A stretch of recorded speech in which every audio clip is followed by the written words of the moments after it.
In Praise of Pip, starring Fred Willard with Stacy Keach as your narrator, was adapted for radio by Dennis Etchison and written for The Twilight Zone by Rod Serling. Heard in the cast were Mike Starr, Chad Reinhardt, Christopher Bolf, David Darlow, Linda Ryder, Jeff Lupetin, Peter DeFaria, Doug James, Joby Cerny, Kurt Nabig, Anna Savrutsa, Jason Mallow, Carl Amari, and Amanda Amari. This copyrighted radio series is produced and directed by Carl Amari and Jason Mallow for Falcon Picture Group. Doug James speaking.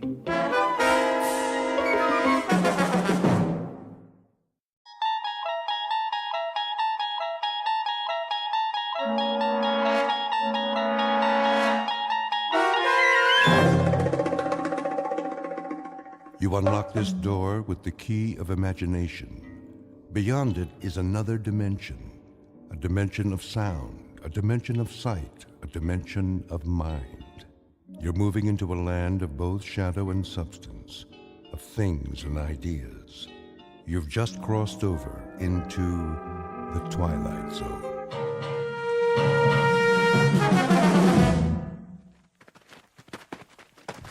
This is far enough. Hold up, men! Looks like we're in the clear, Sarge. Don't believe everything you see. Want me to call base camp? Not yet. Oh, my aching back. You can say that again. On your feet, Private. Oh, well, we got a real nice spot here. Nobody told you to fall out. Mean we ain't gonna have a picnic? Pick up your gear. Now. Yeah. Listen up, you jokers. This isn't war games. You want to get home in one piece, you follow orders, or you can lay down and die right now. You got that? Sergeant? What is it, Phillips? I can do some recon if you want. Check out the river. Not now. If it's all clear, maybe we could cross. Forget it, Pip. I need you here. But, Lieutenant, base is only a few clicks away. If Charlie's behind us... Charlie's close. I can feel him. You've been here as long as I have. You'll feel him, too. Listen to the Sergeant. He eats and he sleeps jungle. He lives in the trees like a monkey. He was made for this. You? Well, you're a bunch of city boys. You don't know jack. Now cut the chatter. I was thinking. Yeah? Maybe the kid has a point. If the river's secure, we could cross and make a circle back to camp. If it's secure. That's a big if. Only one way to be sure. He's too great. That's just it. He's fresh off the boat and he knows it. So he follows orders. Tell him to cut a path to the river and come straight back. He'll do it. He won't mess around. Just one man. If he stays low, keeps moving, It might work. give him 10 minutes. If he's not back, we move out. Pip? Sir? I want you to go down there. I want you to turn down the gently. In the river? Okay.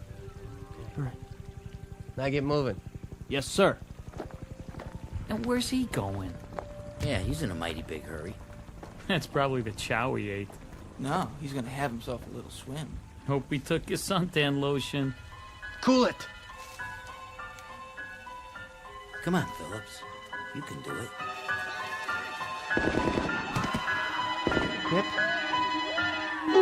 Pip?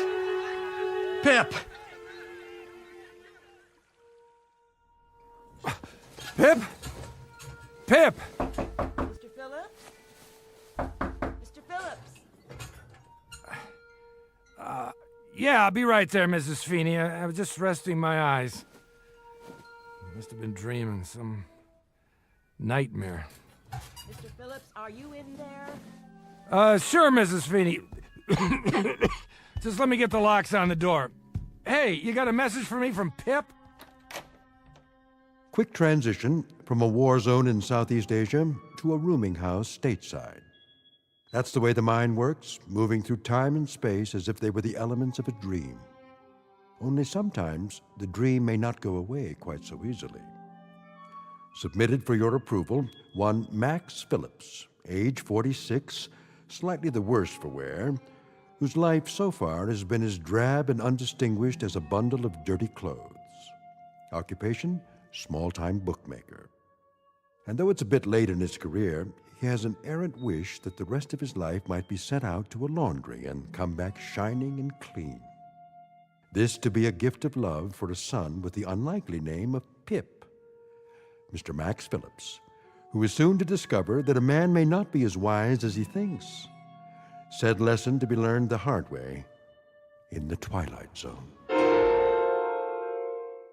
And now, The Twilight Zone and our story In Praise of Pip, starring Fred Willard, with Stacy Keach as your narrator. Mr. Phillips, I can't wait all day. Oh, sorry, Mrs. Feeney.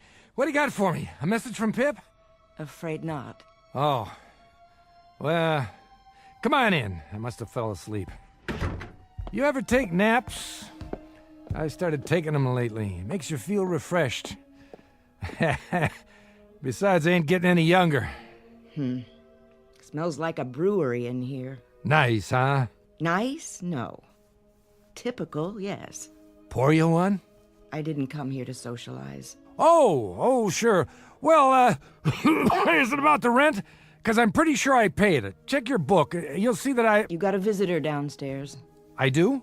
Some kid. That right. What's his name? I didn't ask.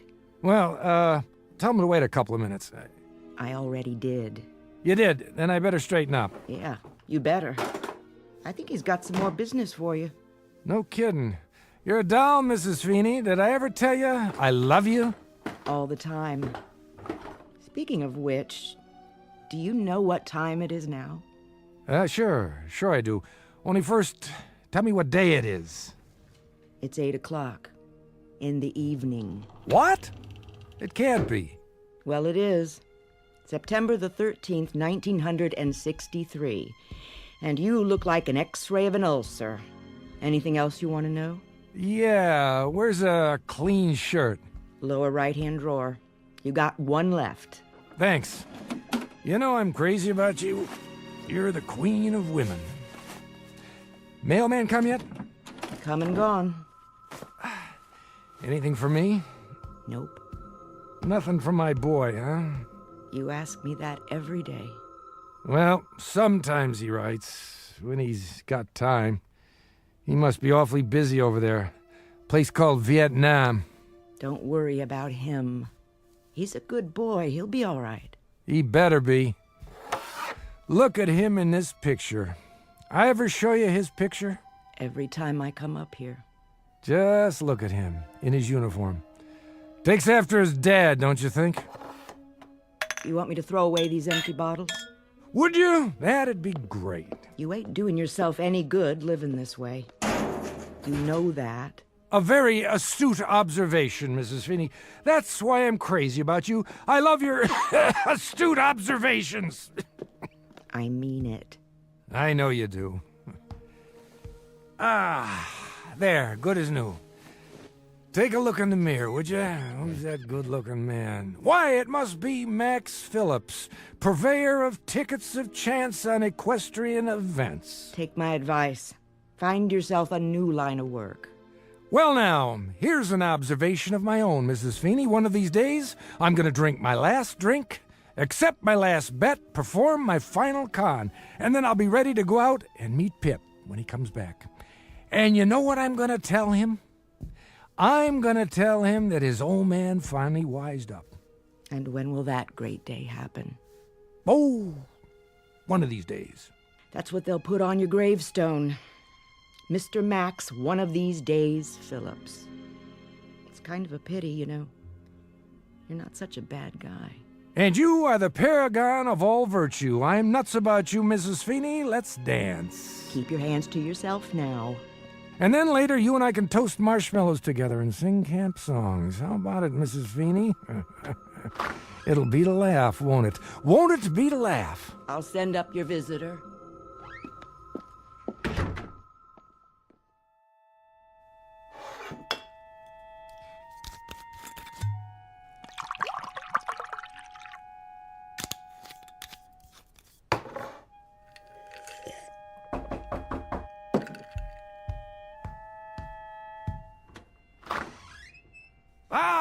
Well, hi there. Pete, isn't it? George. Georgie, that's right. Hello, Mr. Phillips.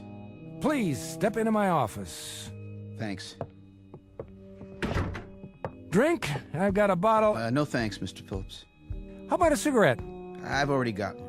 Oh, you got two by any chance? Oh, yeah, sure. Thanks, kid. I just ran out. There, that's better. Well, Georgie, what can I do you for? Another bet? Mr. Phillips, Shady Boy lost yesterday. He sure did. That's the way of the world, Georgie. The rich get richer and the long shots lose. So what's to do? But you told me he had a good chance. Did I? Well, see, the thing of it is, though, it rained yesterday. Tears up the turf pretty bad. You said he ran good on a wet track. I said that? Yes, sir. Proving how little I know about handicapping. Now look, Mr. Phillips. What, George? Sure you don't want a drink? Just a little one? Look, I bet every nickel I had on him. Ah, that's a real shame. What am I going to do? I give up. What? Well, I was hoping, maybe we could work something out. Like what?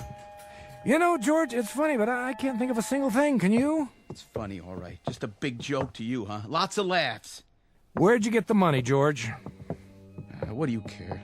I'm serious. Where'd it come from? Doesn't matter. I got it, all right? You borrowed it? Sort of. From where? The place where I work, all right? The place where you work. An office. A white-collar crime, huh? I told you, I only borrowed it. Sure you borrowed it, without anybody knowing that you borrowed it. How right am I? So what happens now? What do you think happens? I'll go to jail. Now that I'll make book on. Poor Georgie Porgy, one of the new breed. A Johnny-come-lately brains right out of college and a second-guesser head. What a shame. So I ask you again, Georgie, what's to do? Well, that's why I came to see you. I have to put the money back by tomorrow morning. If I don't, they'll know I did it. Make a note of this, George. I'm about to slip you a real tip. Guaranteed the truth of the day. What's that? My name is Max Phillips. I'm a bookie. That's my profession. I accept wagers and give out ticket stubs on horses. I do not accept sad stories and give out advice. Comprende? Yeah. However, I will loosen up this much. I will go so far as to remind you of the following. If you're dumb enough to bet on horses, not to mention dumb enough to steal the money you're betting, then, young George, you happen to be up the proverbial creek without the proverbial paddle. Well, maybe guys like me wouldn't be that dumb if guys like you didn't make it so easy. Let me get this straight. I made it easy for you? Supply and demand, buddy. As long as there are people like you, there'll be guys like me. Get it? Maybe so. But you laid on a pretty good story how easy it'll be. I've never done this before. How was I to know? How old are you? 19. My kid's 19. See that picture over there in the dresser? He's a lot like you, but he's got smarts. He wouldn't bet that 12 o'clock was midnight. Good for him.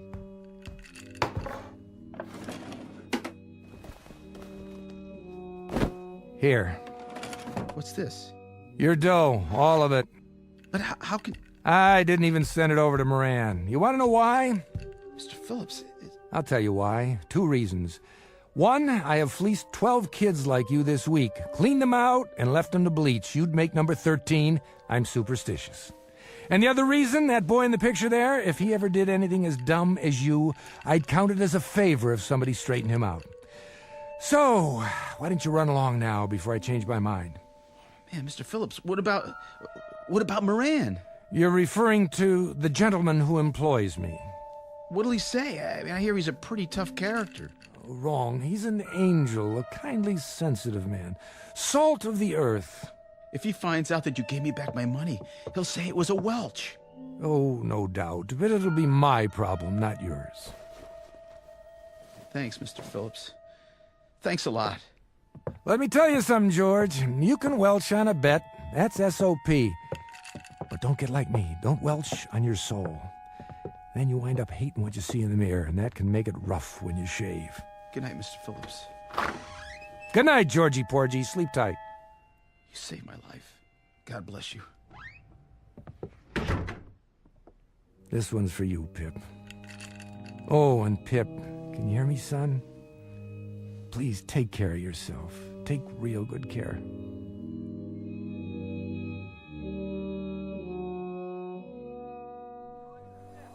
More wounded?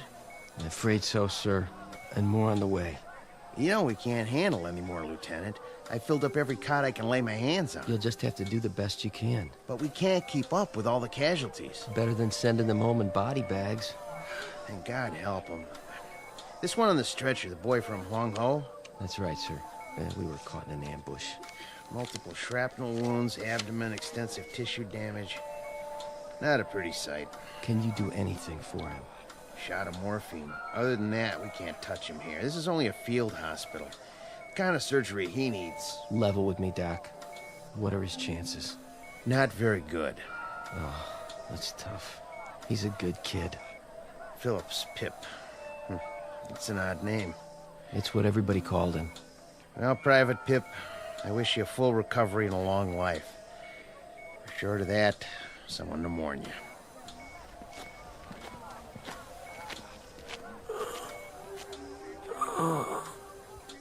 Dad? Dad, I need you. Help me.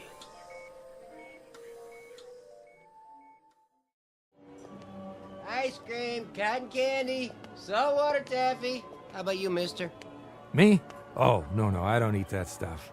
My boy, though, used to like ice cream cones when he was little, the kind with nuts. That right. Ice cream, cotton candy. Hey, give me an ice cream, huh? For old time's sake. Make sure it's got lots of nuts on it, okay, pal? Suit yourself. Here you go. Get your ice creams right here. Tastes good. Don't it, though? Hey, Vinny, what are you doing here? Looking for you. What do you think? Some other time, Vinny, I'm going for a stroll. Eating an ice cream cone. You know how it is. Yeah? Nice time of day. The weather's cooling down. I don't need any company. Maybe you don't. But Mr. Moran, he wants to see you. Oh, does he? Well, you just tell Mr. Moran that I'll be around tomorrow with his dough. No reason to worry. He knows where I live. He wants to see you now. No kidding. Let's go. 98, 90, 2 grand, 220, 230. Yeah, Max Phillips is here, boss. show him in. This way. I know the way. How long I been coming here, Vinny? Shut the door and wait here in case I need you. Sure, boss. In case you need him, that's a laugh. Might need protection, huh? Against me? Sit down. That's all right. I won't be staying long. I got another engagement. So, Max, haven't seen you in 5 days. I know. Seems like years. Where is everybody? Everybody was here. Now they're gone. That a fact? We settled accounts tonight. Oh, yeah. Where were you? A reasonable question. That's me. Always reasonable.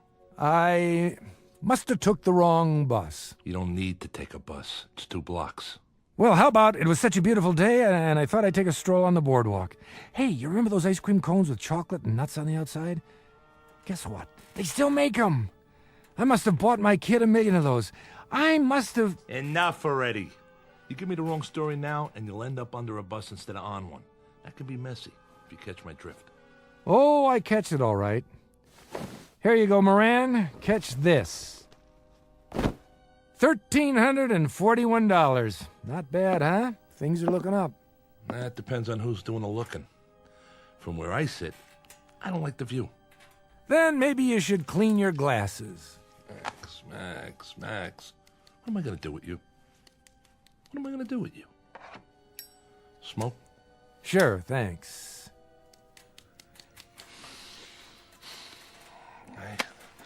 I don't understand you, Maxie. Don't worry about it. I don't understand myself sometimes. But you know, I don't worry about it anymore. I just take it the way it comes. That's my motto now. I treat you like a favorite uncle, and then what do? You double-cross me. Me? I don't see nobody else here, do you?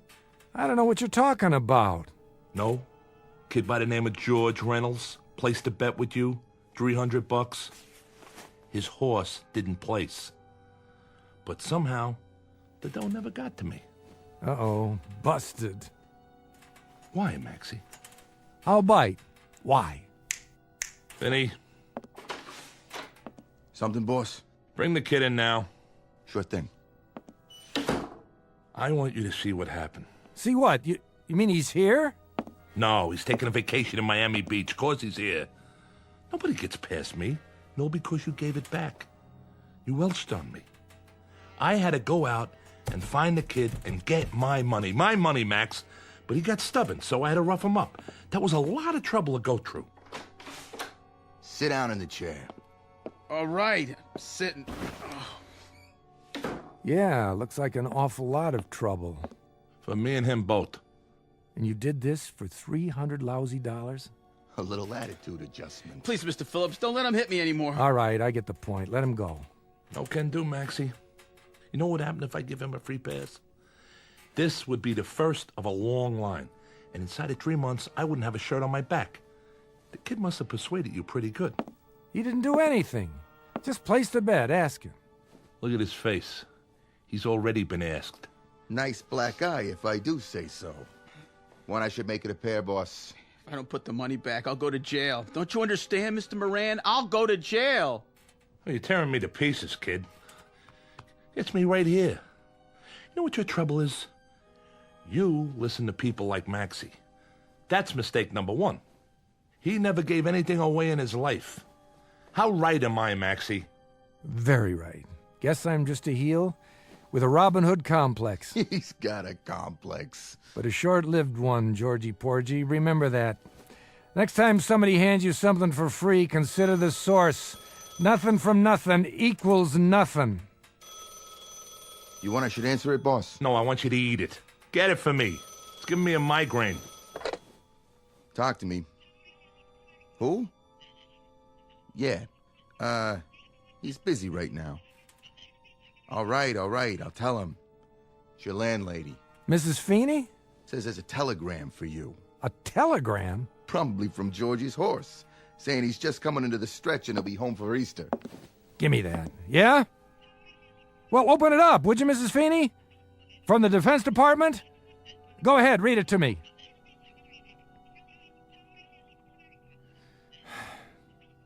Thank you, Mrs. Feeney. No, I'm all right. Thank you. What did it say? Pip's been wounded.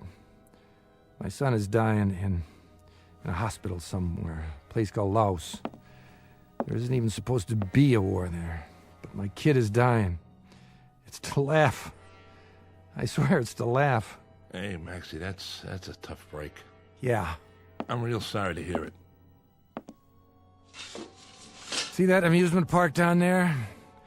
My kid loved to go to amusement parks. That one especially. I used to take him on Saturday nights. Just the two of us, like tonight. This is a Saturday. Oh, look. He ain't dead yet.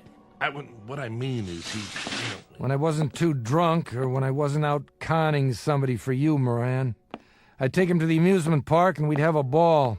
Take it easy, huh? You know, Moran, I think you're wrong. I think I have given something away. And you know what it was? My son Pip. The good part of me. The clean part. The only part I was proud of. Give me that envelope. What are you doing? Take your money, Georgie. Put it back where it came from Monday morning. Nobody'll be the wiser. Except you. Thanks, Mr. Phillips. I hope you learned something. Now get going. If you say so. Hold it right there. Don't listen to him. Look, Max, I'm sorry about your kid and all, but that don't give you no call to... Moran, no more from you. No more. 20 years ago, I should have spat in your eye. I don't know why I didn't. 20 years. I should have remembered how little time a man has to raise a son. The honor goes to you now, George. It's a little belated, but it's the best I can do. Just a minute. Go ahead and get out of here while you can. Walk fast, and don't stop, no matter what. I'll never forget this, Mr. Phillips. You ain't going nowhere. Yeah, he is. Who says so? this. What's that? Are you crazy? You pull a knife in here? In my place? Tell your man to take his hand out of his pocket. If he's reaching for a cigarette, tell him the smoke's starting to bother me. But if he's reaching for anything else, tell him I'll cut his heart out before he gets his hand out of his coat, and then I'll go to work on you. Don't listen to him, Vinny. Do it. With pleasure. No, you don't. How'd you like that? How do you like this, you cheap punk? Boss, he stuck me. You're nuts, Max. I'm getting out of here. Not so fast. Let go of me. Okay, as soon as I make sure you're not getting up. Mr. Phillips, your stomach. You're bleeding. Get lost, Georgie. Get lost fast and don't look back.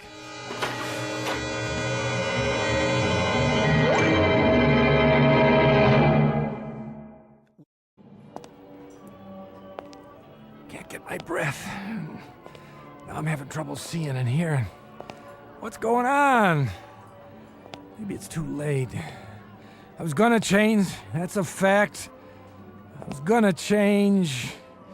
No more bets, no more bottles. And I was gonna meet Pip when he got off the boat. So now there's no more bets, no more bottles. But there's no more Pip either. Best laid plans of mice and men and me. God, if I could only see him. If I could only talk to him. If I could only tell him. Pip! Pip, where are you? Where? Sutures. Yes, doctor. How's his blood pressure? Holding. But if it drops any lower... Reduce the anesthetic. Yes, sir. I'm almost out. As soon as I finish, move him to IC. I'll tell them to prepare a bed. All right, my friends. That'll have to do. There's still some shrapnel in the abdominal cavity. We may have to go back in, but this boy can't take any more today. His heart's strong. Good. That's good. I can close for you. Thank you, Doctor. Oh, and nurse, Yes? watch him closely. It's still touch and go. See if he survives the next hour. If he can hang on for that long, he might just make it home. You know, he might. He's young. Well, good luck to... What's his name? They call him Pip. Then good luck to you, Pip. Godspeed.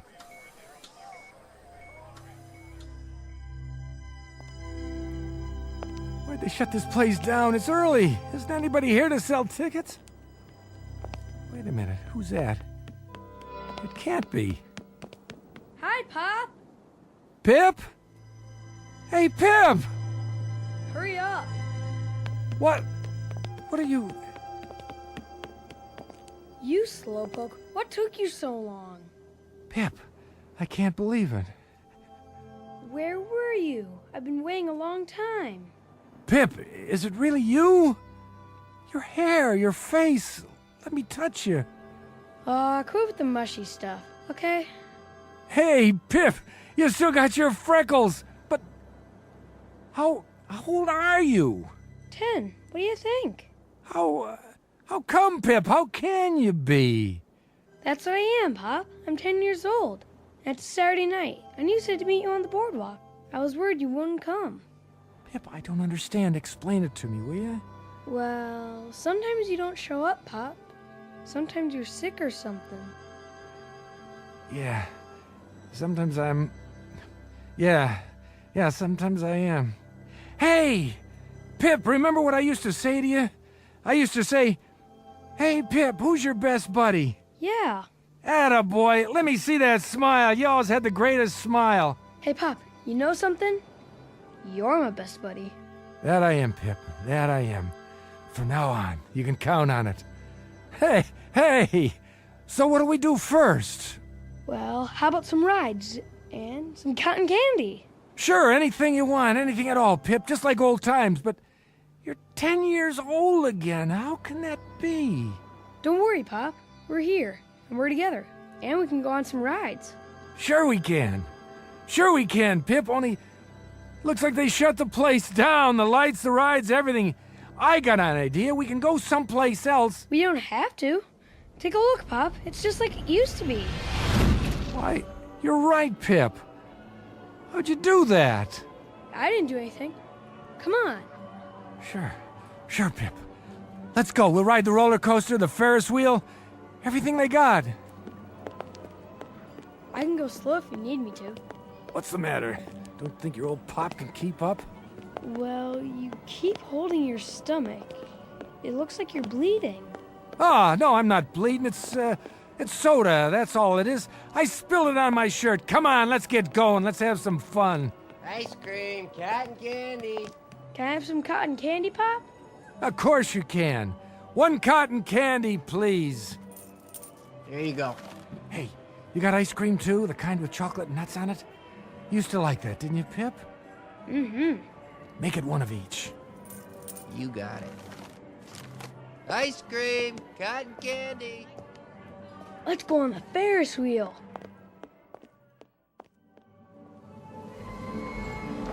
Look down there, Pip. What a sight, huh? You can see the whole boardwalk from up here. Yeah.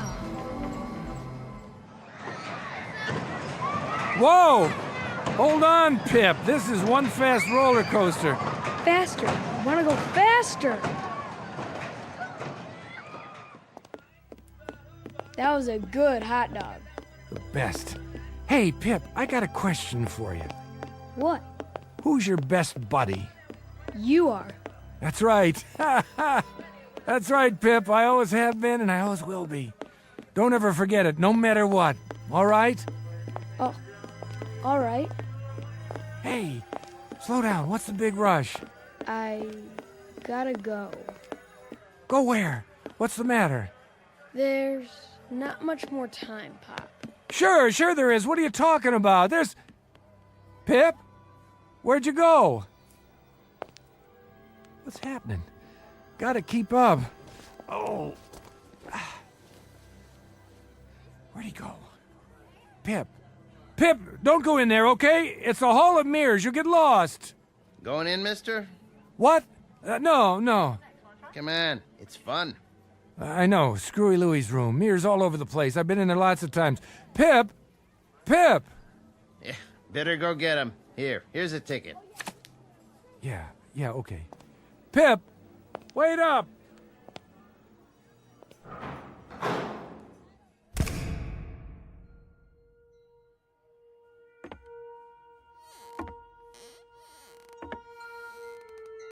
Pip?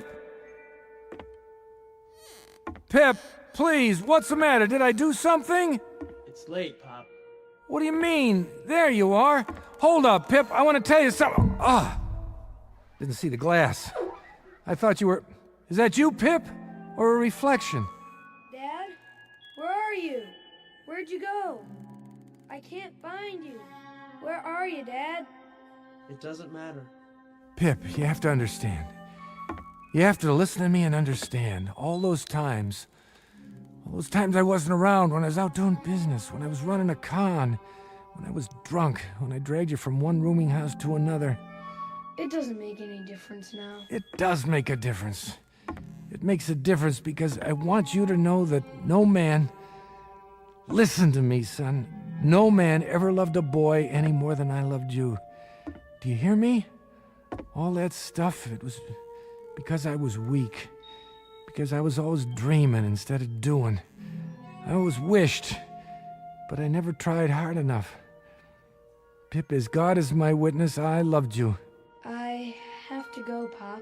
No. Pip, you can't leave me now. You can't just go away. All these mirrors. I only had an hour, Pop.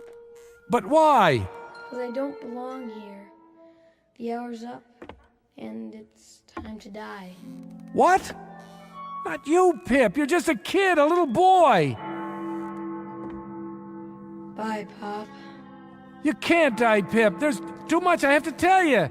Too much I have to make up to you. I want to spend the rest of my life being your dad. That's all I have to live for now. Nothing else means anything. Pip, come back. I promise, no more bottles, no more lousy crooked jobs, understand? No more waiting for when I don't show up.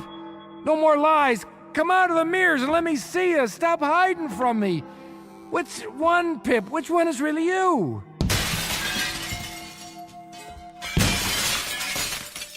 I can't, Pop.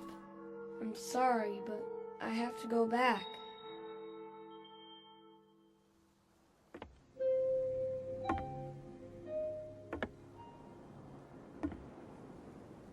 Hey, God. Hey, God, I'll make you a deal.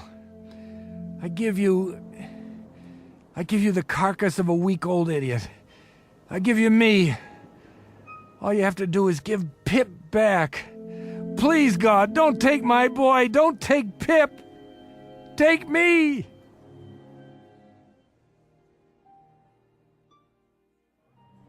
Get your ice cream and cotton candy. Tickets right here for all the rides. How many, little lady? Lots. Give us a stack of tickets, will you, please? My daughter loves the rides. Sure thing. Thank you. There. Now, sweetie, which one do you want to go on first? The Ferris wheel. Are you sure? That's a mighty tall ride for such a little girl. Oh, please. Oh, all right. You run ahead and get in line. I'll be right there. Yeah. Hi, Mrs. Feeney. Oh, Pip. How you feeling today? Fine. Just fine. I won't need this cane much longer. Good.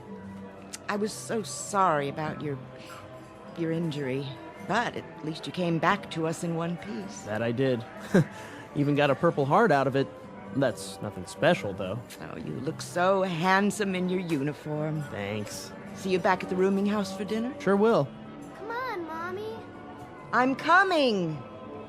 That little leprechaun wants to ride the Ferris wheel. Would you like to go with us? No, I think I'd just like to walk around. It's a beautiful day. Your father, God rest his soul, used to love taking you here. He talked about it all the time. I remember. We had some good times. We had some wonderful times. Mom! Well, maybe I'll see you when we get off the Ferris wheel. Sure. Have a good time. Hey, Pop, you know something? You're my best buddy. You always were.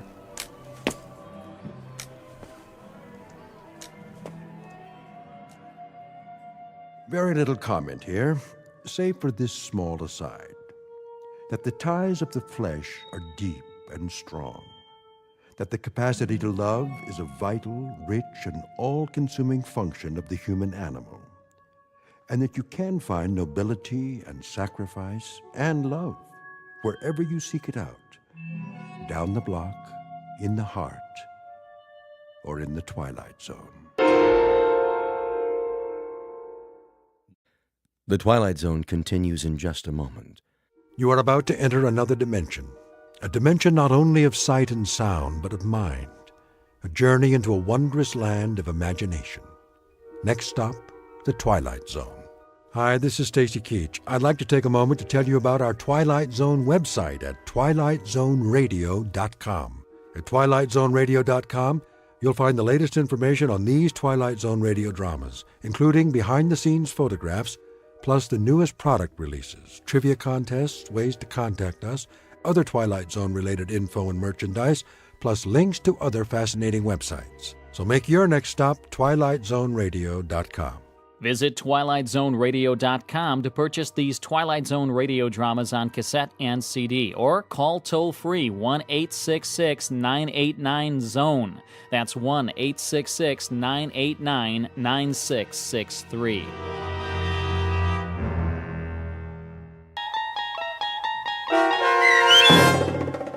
Gentlemen, Be Seated, starring Stan Freberg and Mike Starr, with Stacy Keach as your narrator, was adapted for radio by Dennis Etchison and written for The Twilight Zone by Charles Beaumont.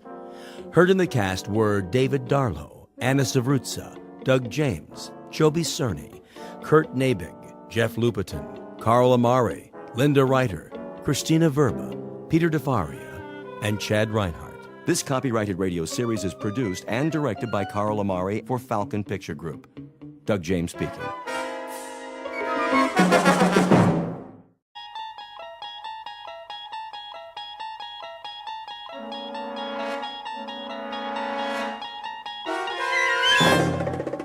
You unlock this door with the key of imagination.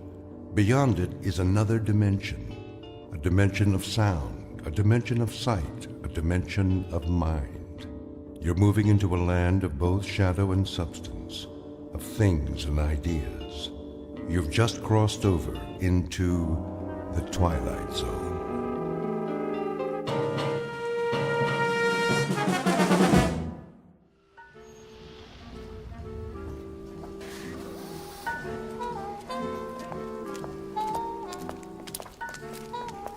Welcome to the Madison Avenue track. Step onto the moving sidewalk. Single file, please. No pushing or shoving. The time is 8:37 a.m. Excuse me. Certainly. I'm in line here. Yes, of course. I was next. I don't believe... I have to get to work. Do you? We all do. If you don't mind... Make room, please. I'm late. The line starts back there. Are you being rude? Why, no, I don't think I am. But if we all enter the pedwalk at the same time... You stepped on my toe. That wasn't me. I believe it was. I believe that's the imprint of your heel on my shoe. If it were, you'd have even worse fallen arches. I don't appreciate that attitude. I have a suggestion. If we all go barefoot, there'd be more room. You know, more foot space per square inch. Squeezing heel to toe, so to speak. Why, I never. Of course, if someone fat comes down too hard, those little piggies would suffer, crying, wee, wee, wee, all the way home. Or to work, as it were. Your remarks are most distasteful. Not making a joke, is he? No, I assure you. He was. Completely inappropriate. Yes, indeed. This is a serious world we live in. No place for that sort of thing. None at all. I've a good mind to report him. I give you my word. I would never make a joke about anything. That's better. Unless someone weighs over, say, 250 pounds. It'd be hard to take that lightly. Did you say something? Me? You. Not at all. Well, see that you don't. Absolutely. I should hope so. You have my word. Some people. Not another syllable. You gave your word. Positively. These are serious times. For serious people. It's a necessity. With all that's going on in the world? I couldn't agree more. Well, then, see that you do. My lips are sealed. Madison Avenue, next corner. Step off the moving sidewalk. Single file, please. No pushing or shoving. The time is 8:39 a.m. Excuse me. I have to get to work. Wee, wee, wee, wee.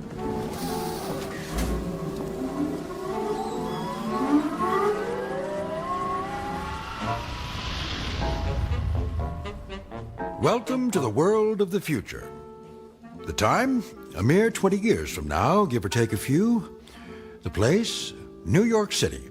The man with the chuckle is Mr. James Kincaid, employee of the Spears Research Laboratory in Manhattan. A typical 21st century American, on the outside anyway. On the inside, however, it's a different story. Mr. Kincaid doesn't fully appreciate that fact, at least not yet. He doesn't dream that one involuntary sound, one little chuckle, has already set him apart from his fellow workers. For this is a serious world for serious people. But by allowing a single utterance to pass his lips, he is about to be transported out of this world and into the Twilight Zone. And now, The Twilight Zone and our story, Gentlemen, Be Seated, starring Stan Freberg and Mike Starr, with Stacy Keach as your narrator.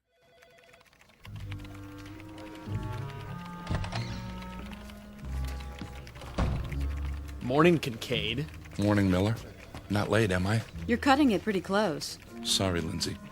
Little skirmish on the pedwalk this morning. Skirmish? So many people nowadays. I hear there used to be cabs in New York. Think of it. Cars with drivers that took you all over. Up one street and down another. Shortcuts. Sounds like a nightmare. Yes, I guess it does. Biddle's not in yet, I take it? Mr. Biddle's never late. It's 8:59 now. That means he'll be here in, well, less than a minute. 30 seconds, to be exact. Morning, Mr. Biddle. Yeah, morning, Mr. Biddle. Hello, sir. Good morning. Well, enough chit-chat. Back to work. Yes, sir. Yes, sir. Look at that. What? Biddle. Somebody moved the electric coffee maker. So? He doesn't see the cord. He's going to trip on it. Shouldn't we tell him? No, wait. This is gonna be good. How can you say that? Mr. Biddle! Mr. Biddle, watch where you're going.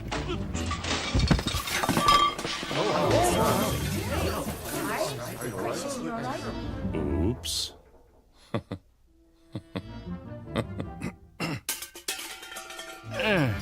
Who said that? Why, no one, Mr. No one Biddle. said anything. Yeah, nothing at all. Was it you, Miss Capshaw? Me, sir? I only meant you should watch where you were going. There was an oops, followed immediately by what I took to be a chuckle. Oh, no, sir. I didn't laugh. No one laughed. Was it you, then, Kincaid? None at all, sir. I didn't say a word.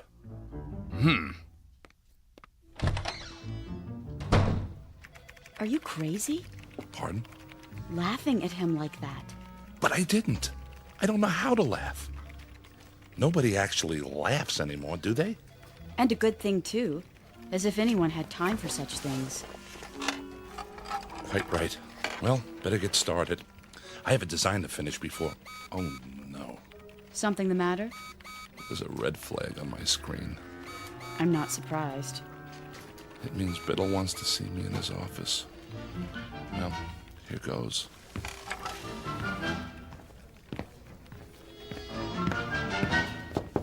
Yes. Kincaid here. Come in. You wanted to see me, sir? Sit down. I could come back later if you That want... chair right there. Yes, sir, Mr. Biddle. I suppose you're wondering why I called you in. Not really. What? I mean, yes, I am. What was that? The door. I locked it so we won't be disturbed. Is that necessary, sir? Cigar? Beg pardon? A cigar. They're quite good.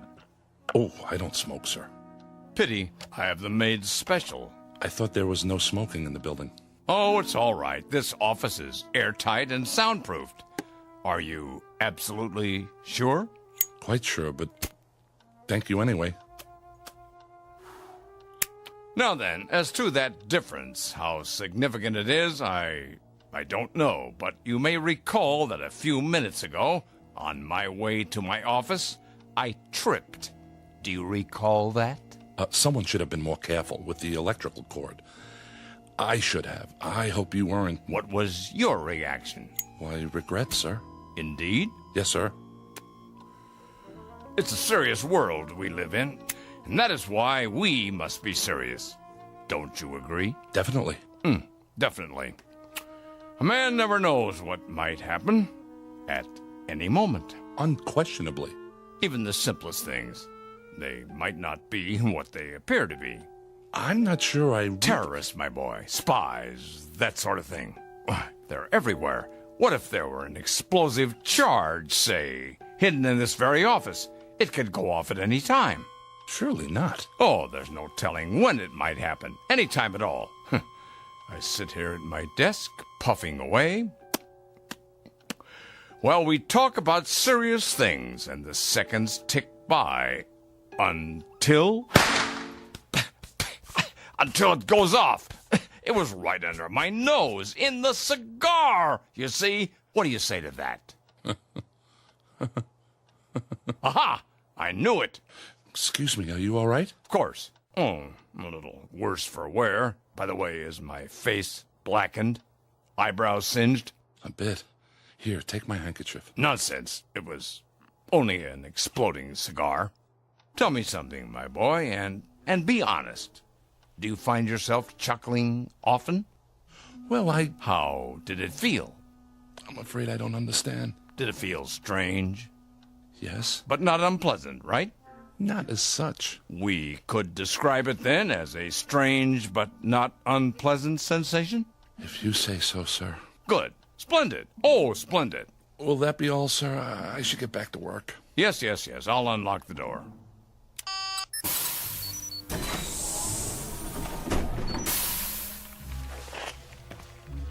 Thank you, sir. Look at them out there. Pardon? Do you see any smiles, Kincaid? Even one single little grin? No, sir. And do you know why? Because they've forgotten how, that's why. Note the emptiness in their eyes, the deadness, the utter nothingness. Like machines, Kincaid. Machines! Circuit boards with legs. I don't understand, sir. Not as yet, perhaps, but soon. Oh, my boy, if there ever is to be joy again in this world, and love, and happiness, and laughter, especially laughter, it's going to depend on you and those few like you. Oh, trust me on this. Me, Mr. Biddle? And now, a report from the executor. It's the morning report from Washington. Eyes forward on the big picture. Isn't he handsome? Just like on the posters. All right, everybody, stand up. He's gonna speak. Citizens, I greet you.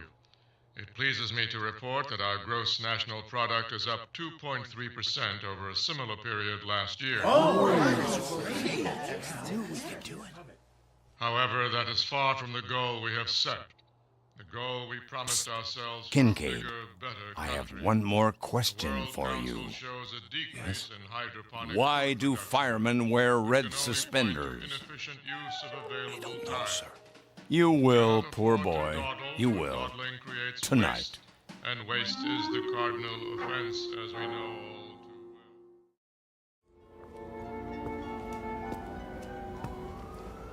too well. What in the... Here I am, my boy. Oh, Mr. Biddle. Just as we said, 7:30. Right on time. Yes, sir. I almost didn't make it. Oh? Trouble? The directions you gave me were fine. It's just that I've never been to this part of the city before. The pet walk doesn't run this far.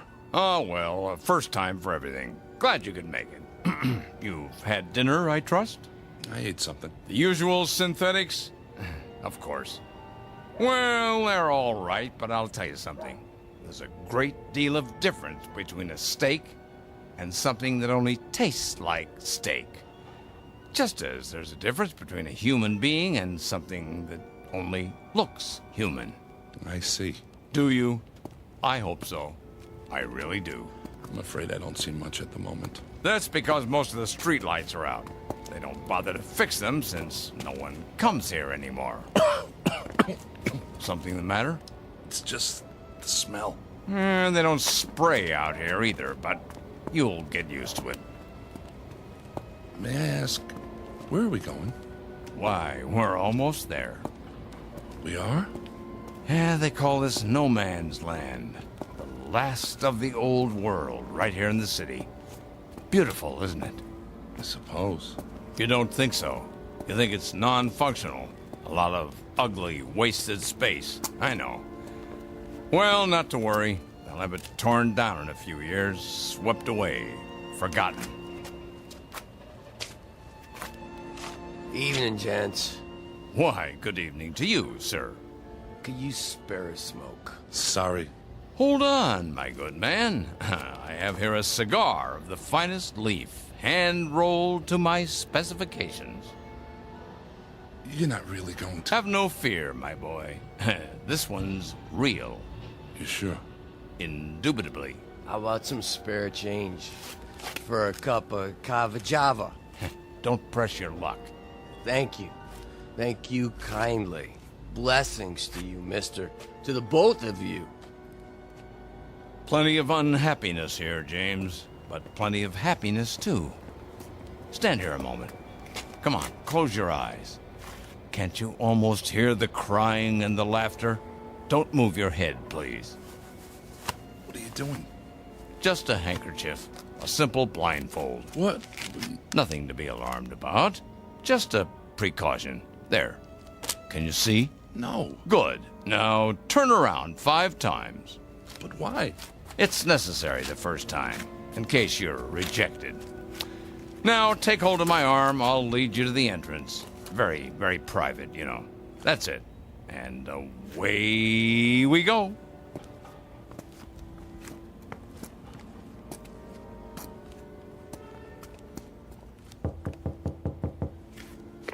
Why does the chicken cross the road?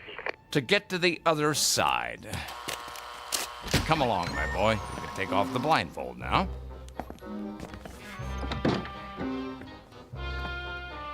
Mr. Biddle?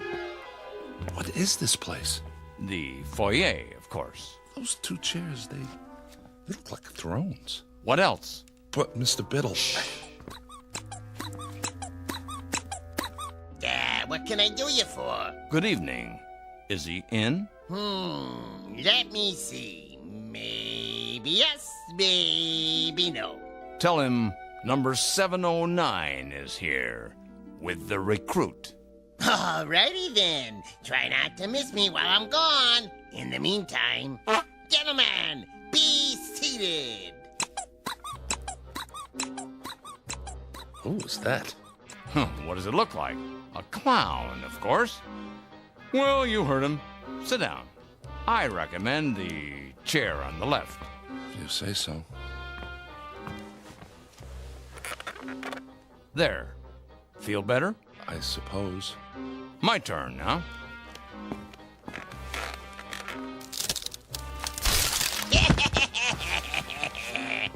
Mr. Biddle, are you all right? Perfectly. Here, take my hand.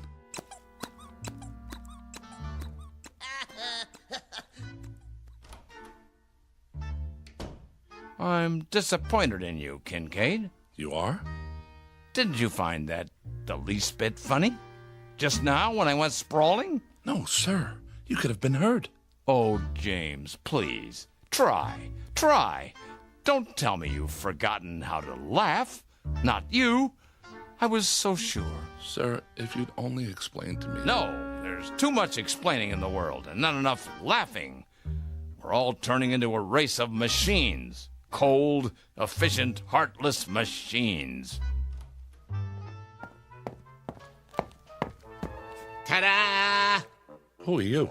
Feast your eyes. Ever seen the smoke before, huh? The executor. He does wonders with makeup. For a court jester, that is. The face doesn't quite go with that 3-pointed hat. What's the matter? You don't like it? I didn't say that. Then I guess the yoke's on me.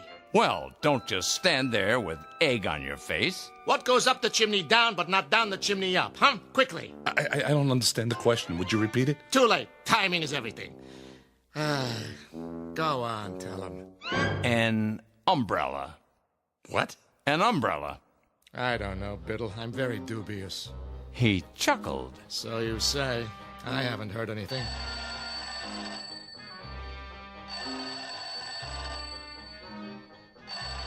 What's that? Sounds like the phone to me. Well, don't just do something. Stand there. Jester here. It's for you. It is? Hello? I say, hello? Sir, it squirted me right in the eye. Must be an overseas call. Better clam up. I'm all wet. You sure are. Now I really need a towel. Oh, Biddle. Yes? I've got something for you. Watch out! Spoil sport. But he's got something behind his back. Where? Right here. But I don't like pie. Lemon meringue. You're positively reeking. Time to hose off, and nothing leaves you squeaky clean like good old seltzer.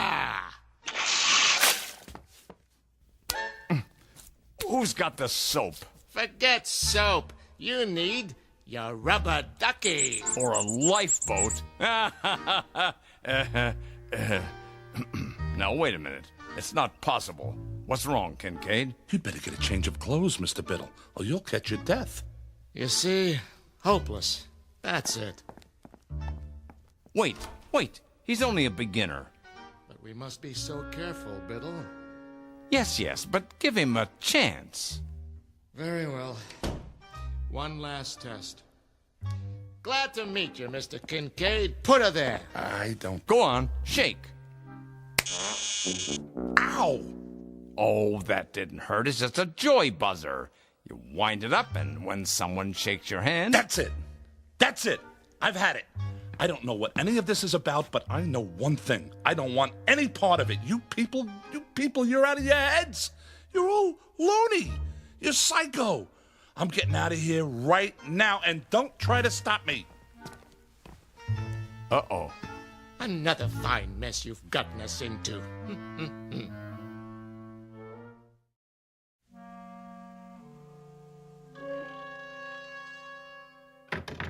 Let me out of here. You see? A motion. I'll admit that's encouraging. James, this way out.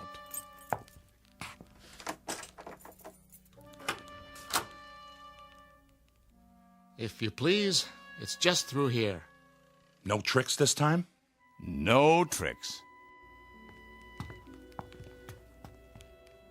Wait, this is a library. A small reading room for our members. Members? Mr. Biddle told you nothing? He asked me to meet him. I thought it was about work. What is this building? Used to be offices. Now it's abandoned, so we made it our headquarters. Headquarters of what? The SPOL. The Society for the Preservation of Laughter. Have a seat. Oh, no. Now, this one's a real chair, I promise. Well, just for a minute. Oops. Hey, that was not me. You sure, my boy? Sorry, I must have left an old whoopee cushion under the seat. Collector's item now, you know? Here, let me get it. Go on, make yourself comfortable while I explain. You see, James, we're a secret organization. A kind of underground, if you will. Running counter to established law in the Commonwealth. Most of what we do is either frowned upon as bad taste or legally forbidden. We are, in short, outlaws. I don't like the sound of that. An old tradition. Ever hear of something called speakeasies? They were secret clubs that sold liquor during Prohibition. Well, this is a laugh-easy. All these books, the posters on the walls, Laurel and Hardy, the Three Stooges. Who are they? All great clowns from the past. There's Perot, Punch and Judy, Bozo. We try to keep the tradition alive. What tradition? You see, Mr. Kincaid, the world has forgotten how to laugh. There are some of us who regret that fact. Unlike those in power, we feel that laughter is important enough to be preserved, at any cost. Am I getting through to him? What the jester is trying to say, well, the world used to be a pretty terrible place, you see, James. We had disease and war and depression and prejudice and a lot of unpleasant things. The people couldn't change it all, but they could do their best to endure it. How did they endure it? By laughing at it, ridiculing it. They laughed at everything then. But along came the psychologists and the censors, and suddenly nobody could tell a sexual joke or a racial joke or a sick joke or any kind of joke. They weren't politically correct. And that was the end of humor. We're trying to keep it alive. Take the trick cigar. You chuckled. I did not. Yes, you did, and I'll tell you why. Because a figure of authority became ridiculous. Understand? Oh, James, try. A laugh cannot be forced, Biddle. You should know that. I do, but... Let's get to the main test. It's just through here, the last door. Everything should be ready. No false laughs now. We can spot them a mile away. Understand?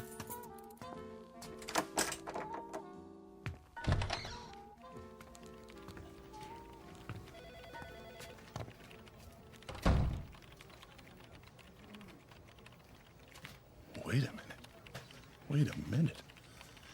This looks like... Spears Research. where you work, Kincaid, where I work. A perfect replica, down to the smallest detail. But how? It's nothing, really. We have art directors, carpenters, just a matter of painting a set, some props.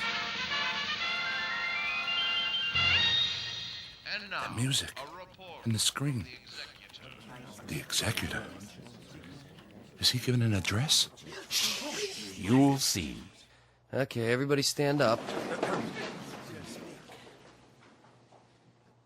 Citizens, I greet you. It pleases me to report that our gross national product, however, that is far from the goal we have set. Yay, is a tomato for you. For a bigger, better country. The World Council shows a decrease in... Our broadcast has been temporarily interrupted.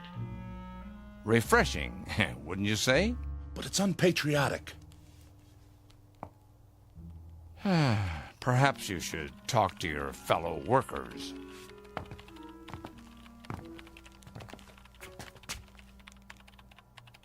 Miller? Is that you? Who wants to know?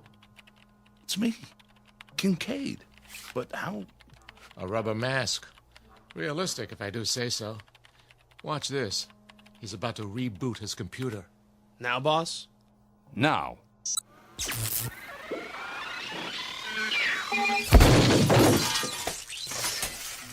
Well, Kincaid? Well, what? His computer, man. It blew up in his face. What do you say to that? Computers are awfully expensive. The World Stock Exchange Terminal. It's just come online. But Wall Street's closed for the night. They're open in Tokyo. Watch.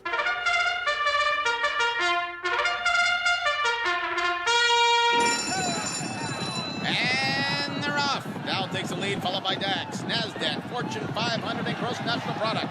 As we go into the turn, it's OPEC forcing the pace. Wait, national debt's closing in. Now it's consumer spending versus trade deficit. Fighting it out neck and neck.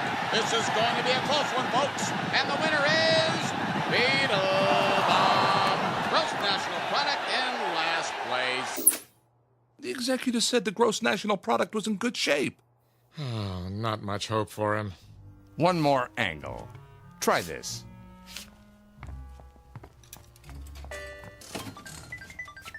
Lindsay? Hi, Jim. But this isn't your computer. I traded it for a video poker machine. Got a quarter? A quarter? Come on, I'm on a roll. One more win and I'll buy lunch. What do you say? All right.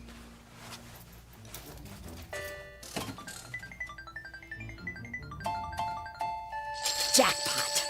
I hit it, Jim. Or rather, we did. How about lunch? In Paris. We can take the rocket shuttle and be back before Biddle knows we're gone, okay? I don't know. The French have been very un-American lately. James, get with the program, boy. I'm trying, sir. You certainly are. I need a drink. Come on, the bar's this way. I'm afraid I've done all I can. Okay, everybody. You can take your masks off now. Marcus scores, please. On a scale of 1 to 10, I give him a 3. Shh, 2.5. That's too much. I say a big fat 0. I agree with you. 0. That's it for me.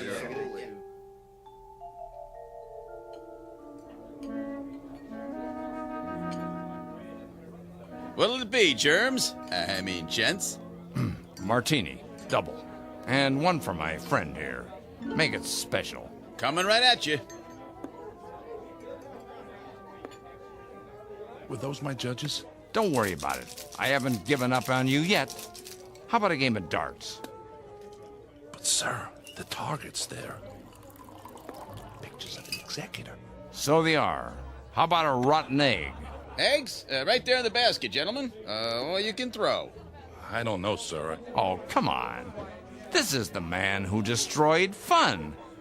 Who took away the good times. But you've hated me, haven't you, James? As a boss. No, you have. I know. And with good reason. I've been a stern, pompous ass. But I'm competent at my job. The company can trust me. I know my role. I'm not at work now. Oh, good one. Yeah, good one. Right in the old schnozola. Try one? Well, okay. Good boy. Got him right in the eye. Another? If you say so. Ha! He took it on the chin. Now try the neck. That's always funny. 2 martinis. Wait, drinks first. This one's yours. Well, through the teeth and over the gums. Look out, stomach, here it comes. My glass is leaking. Of course it is. That's what's called a dribble glass. See the little slits in the side? When you tip it to drink, voila! Doesn't that tickle your funny bone? It's a start. 2 more. No problem. Here's your drinks. Thank you, my good man. Cheers. I think I'm starting to like these. Keep 'em coming. My pleasure, sir.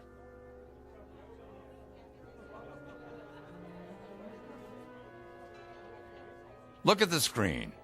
Know who that is? Who? Betty Boop. A flapper, they called her. Always doing the Charleston. Here, turn it up. Want to dance, Mr. Biddle? Do I? Hold my drink, James.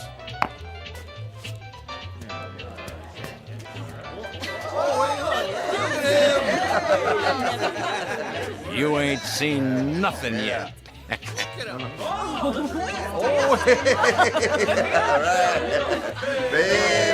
Biddle, Biddle, Biddle, Biddle, Biddle, Biddle. I'm laughing.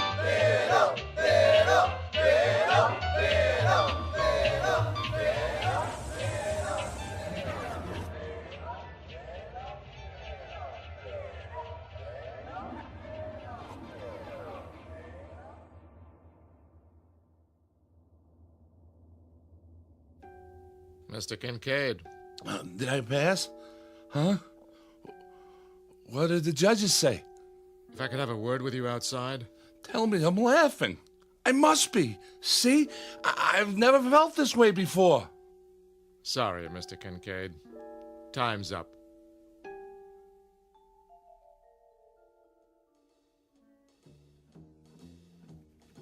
Morning, Jim. Morning, Lindsay. You're looking sexy as usual. What? Later, alligator. We're on for Paris, by the way. I don't know what you're... The rocket shuttle? Oh, that's right. It wasn't really you. Well, I'll explain. As soon as I talk to old man Biddle. Jim, have you been drinking? After a while, crocodile. Come in. Hi. You are 17 minutes late. I know. Those martinis, whatever they were, they really got to me. Martinis? I hadn't even tasted this stuff before last night. Sorry. I was pretty plastered. Who took me home? I don't know what you're talking about. About last night. SPOL.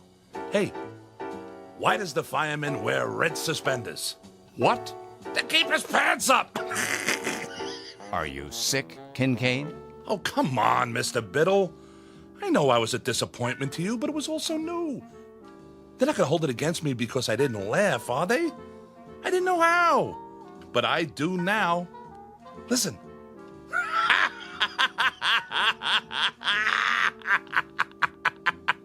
Kincaid? Yes, sir? You're fired. So the judges ruled against me. I don't blame them. You can fix it, can't you? Get out. All I want is a second chance. Is that too much to ask? I can learn. If I don't, what will happen? Humor will die, and comedy, and all the great... I don't know what you're babbling about, Kincaid, but I warn you, if you repeat any of it to the authorities, they'll put you away. Do you understand? One thing I cannot afford to do in my line of work is take chances. And you're not a good enough risk. Do I make myself clear? But, sir... Do I make myself clear?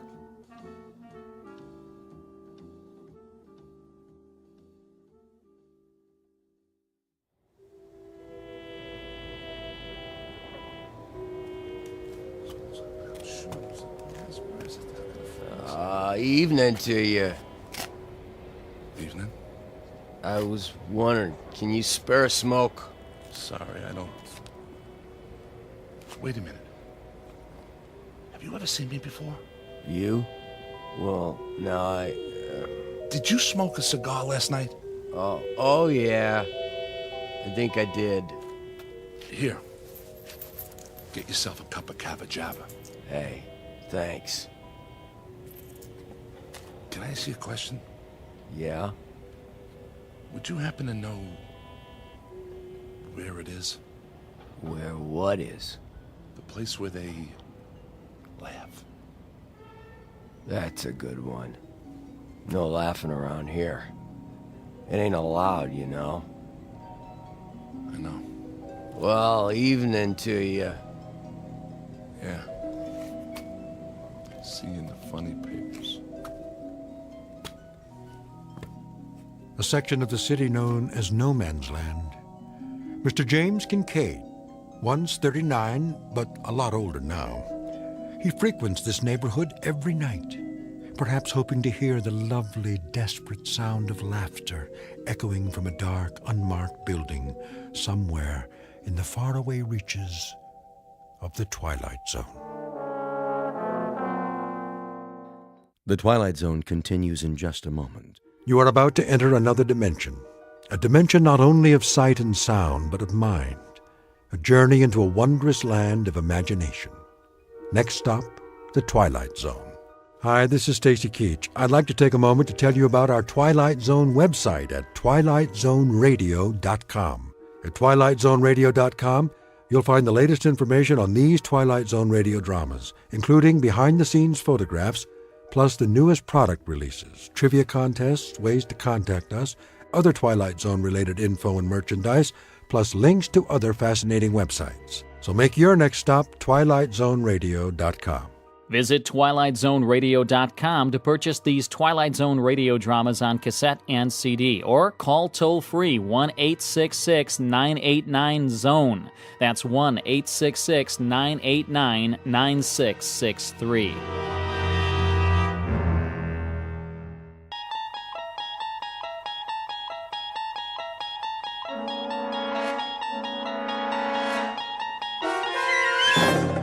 You unlock this door with the key of imagination.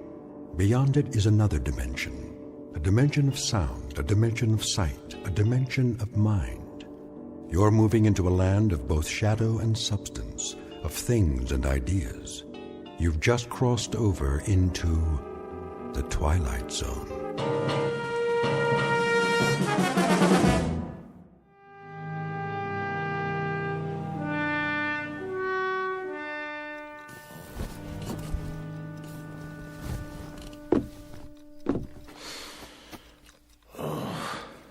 Charlie? Go back to sleep. It's early. What time is it? I don't know. My watch stopped. Oh, look at the clock. It says 7, but it's wrong. Oh, it can't be wrong. You wound it, didn't you? It has to be wrong. Look out the window. It's still dark. Must be 3 or 4 in the morning. When did you turn the light on? I don't need it. Leave it off. So, this is the day, huh? This is the day. Well, if you got 3 or 4 hours yet, what do you have to get up now for? Can't sleep. So, I thought I might as well go over to the jail. You know what I think? What? I think you're crazy. If it really is the middle of the night, you're crazy to get up now. What's so special about today? Ella. Just about hanging a little? I said, why don't you go back to sleep? Why don't you? There's going to be all kinds of excitement today, reporters and everything else. You're the one that could use some sleep. Bring breakfast over about 8:30. You want some coffee now? Pierce will have some at the jail. Just bring Jagger's breakfast at 8:30. What about you? I can't eat. What time do you string him up? Ella. You know what I mean. What time does he get hung? Hanged. That's what I said. What time? When you're talking about an execution, Ella, the word's hanged. It's at 9:30. And you know something? I hope they stay away.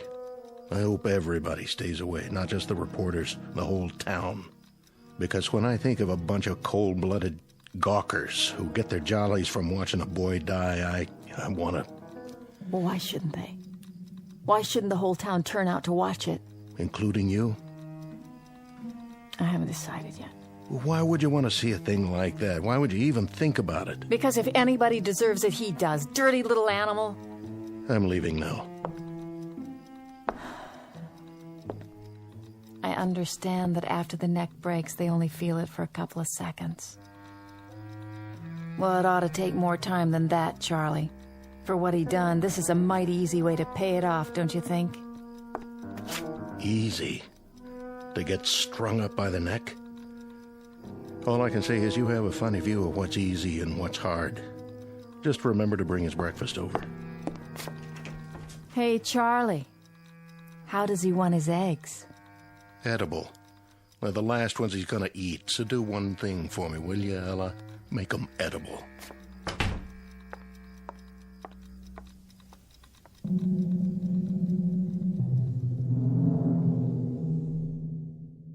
Sheriff Charlie Koch on the morning of an execution.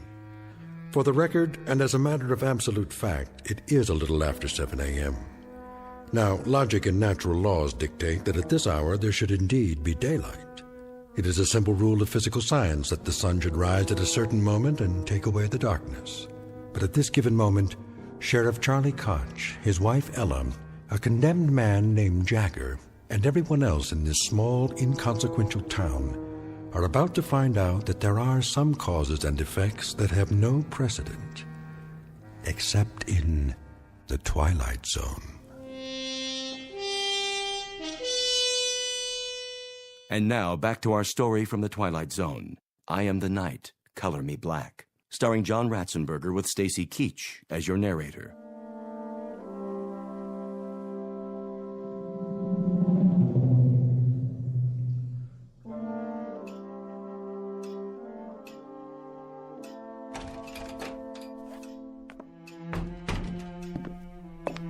Morning, Sheriff. Pierce, anything doing? Nothing much. You sure? Yep. Take your feet off the desk. Sure thing, Sheriff. Glad you finally made it. This ain't the day to be oversleeping. You tell me all about sleeping, Pierce. You're the expert on that. Hey, don't get me wrong. I mean, I ain't complaining. You ain't complaining, but at 2 or 3 in the morning, you've had a 4-hour shift. And, buddy, that doesn't break anybody's back. 2 or 3 in the morning? What have you been drinking? It's 7:30. Then why is it pitch black outside? What are you talking about? Take a look.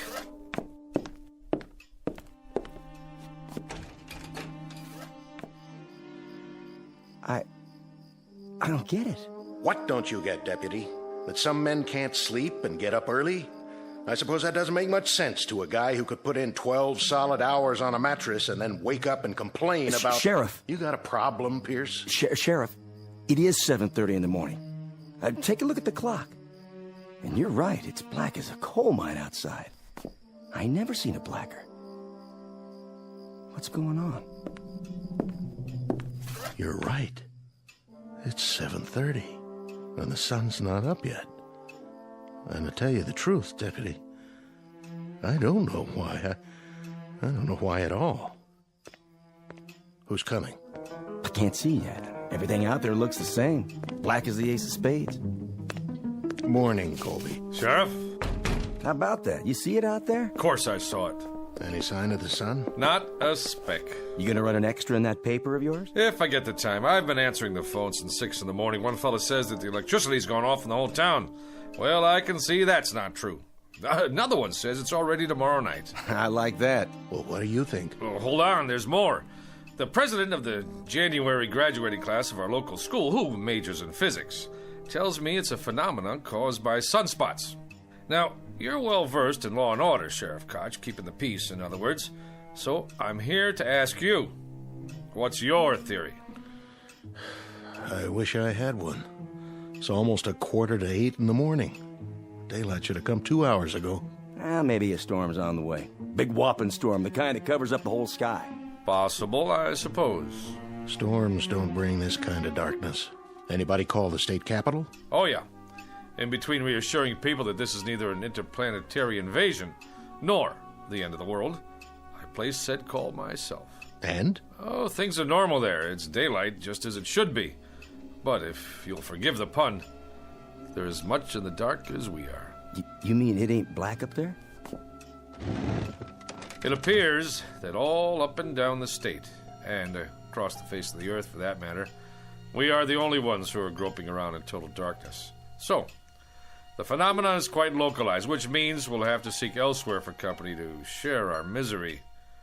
How's Jagger doing this morning? I seen him. Brought him in a cup of coffee to make sure he was awake. Thoughtful of you. To remind him about what day it is. I'll bet you did. I wonder, how did you occupy yourself as a lad there, Deputy? Torture small animals or just pull the wings off flies? Say, what do you mean by that? Oh, nothing. I don't mean anything by it. So, Koch, can I talk to him? Go right on in. I'm not saying he'll talk to you, but that's the privilege of the press, to try. So he's got an hour and 45 minutes left. What about a priest or a minister? He doesn't want either. As a point of interest, Sheriff, entirely off the record, do you believe Jagger's guilty? Mr. Colby, I arrest people on the basis of evidence. I jail them on that evidence, and I'm responsible for their meals and their health until they get sentenced, executed, or let loose. As to guilt or innocence, it's a matter for the jury, public opinion, and God to decide.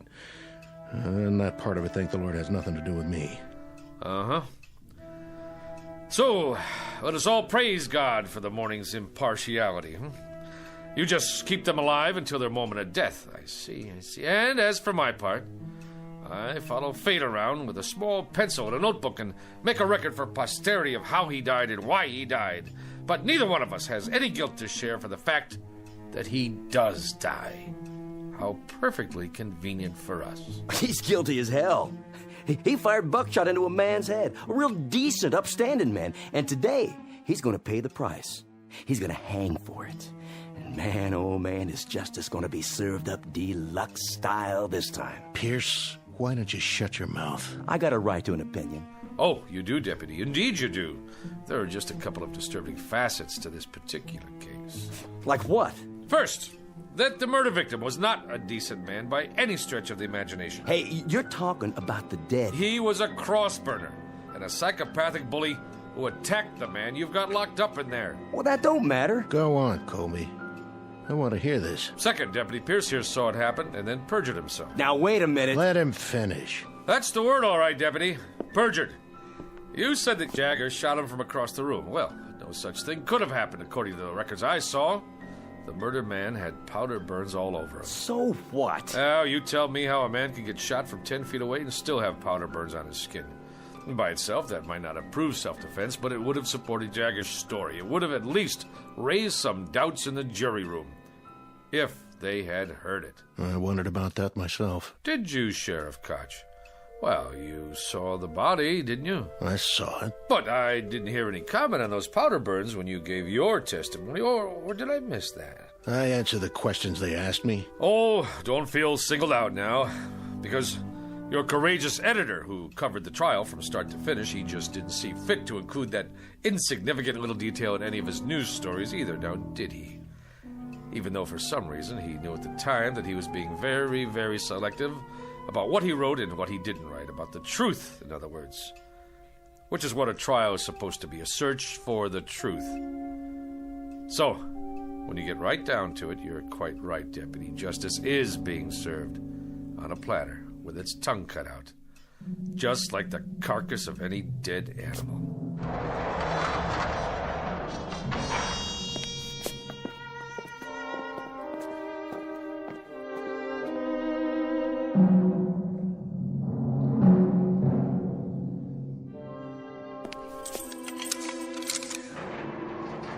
Call me when you're ready. I will. Smoke, Jagger? No, sir. You don't mind if I have one? Go ahead. I quit years ago, but I picked up a pack last night. I don't know why. And this morning, I looked at it like I've never seen a pack of cigarettes before. It didn't even feel right in my hand. I know it's bad for me, but I put it in my pocket just the same. Now, why do you suppose that is? Can I ask you a question, Mr. Colby? Anything you like. I can't promise I'll have the answer, though. I was just wondering, what kind of day is it? Oh, you're not going to believe me, even if I tell you. Rainy, huh? No, it's not bad. A little chilly. The main thing is, it's still dark. How do you mean? It's still black as night outside. The sun never came up. Close to 8 in the morning, and not even a little bit of daylight. God, come on. Don't kid me. I'm not. Why would I? What reason would I have to lie to you? Well, this place doesn't have any windows, so I guess it could be Christmas Eve or the 4th of July, and I wouldn't know the difference. Jagger, do you have a religious affiliation? No. Anybody you want to see? Nobody.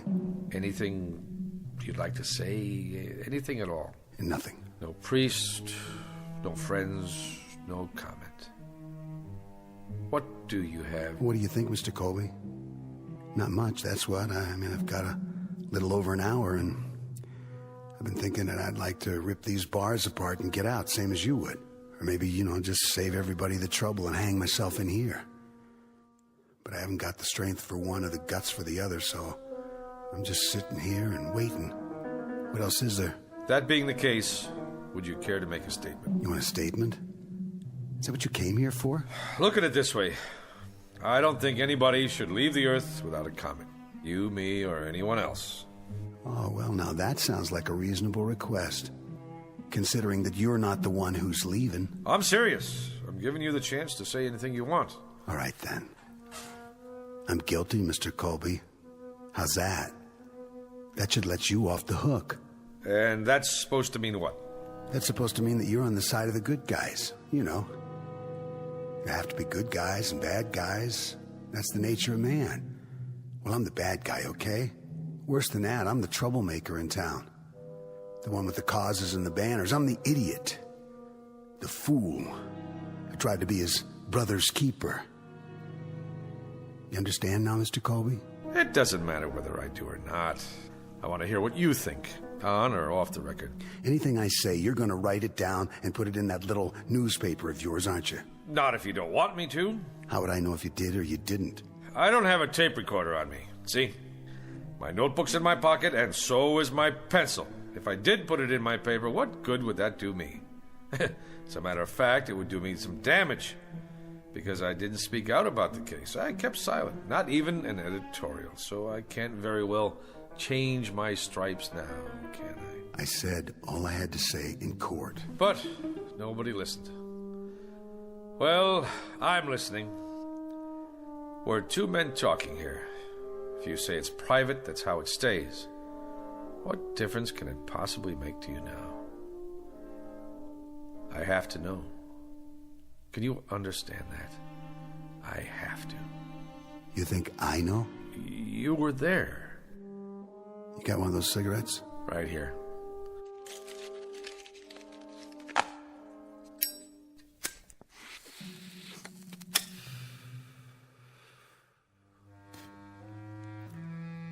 There was a shotgun. It wasn't mine, it was his. Everybody knows that, but they convicted me on premeditated murder. Even though I'm the one who tried to take it away from him before he could go out and use it. So you fought with him? I either loaded the gun and put it in his hands or I tried to get it away from him. Take your pick. All I remember is the gun going off, and that's what counts, isn't it? Not motives, not what's in your head. You know what road is paved with good intentions. Good, bad, it doesn't matter. I'd say there's a big difference. A huge one. Except that the man I killed, he was the White Knight. I wouldn't say that. Well, I would. The things he did, other people only thought about. What they wanted to see happen but didn't dare do. He was the cross burner, the bomb thrower. He did their dirty work for them, like whipping some poor, scared guy just for being black, when nobody else had the guts to pick up a stick or a rock to do it themselves. So the White Knight ended up with his brains spattered all over the place, and I was the cause of that, one way or the other. There's no way the people around here were gonna pin a medal on me. You don't think much of this town, do you? Do you? The man wasn't a saint, but he died. And What the jury said was that regardless of how it happened, we cannot dispense life or death because someone offends us. That's the distinction between men and animals. That's well said, Mr. Colby. You tell it to the man who fixes up the rope, okay? You tell it to the sheriff and his deputy out there. You tell that to the town while they stand around and watch my eyes bulge out and my tongue swell up and I choke and do my little dance for them. You tell them all about the difference between men and animals. But you better draw pictures. Because this kind of language they just don't get. Koch! You ready, Mr. Colby? I'm ready.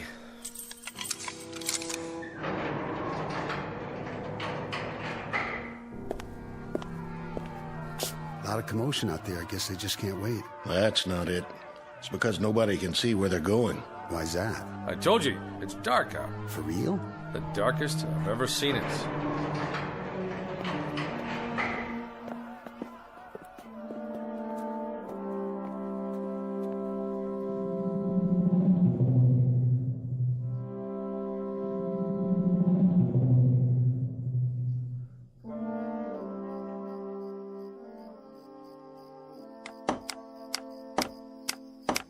Get the crossbar on there real good. I got it, officer. And the rope.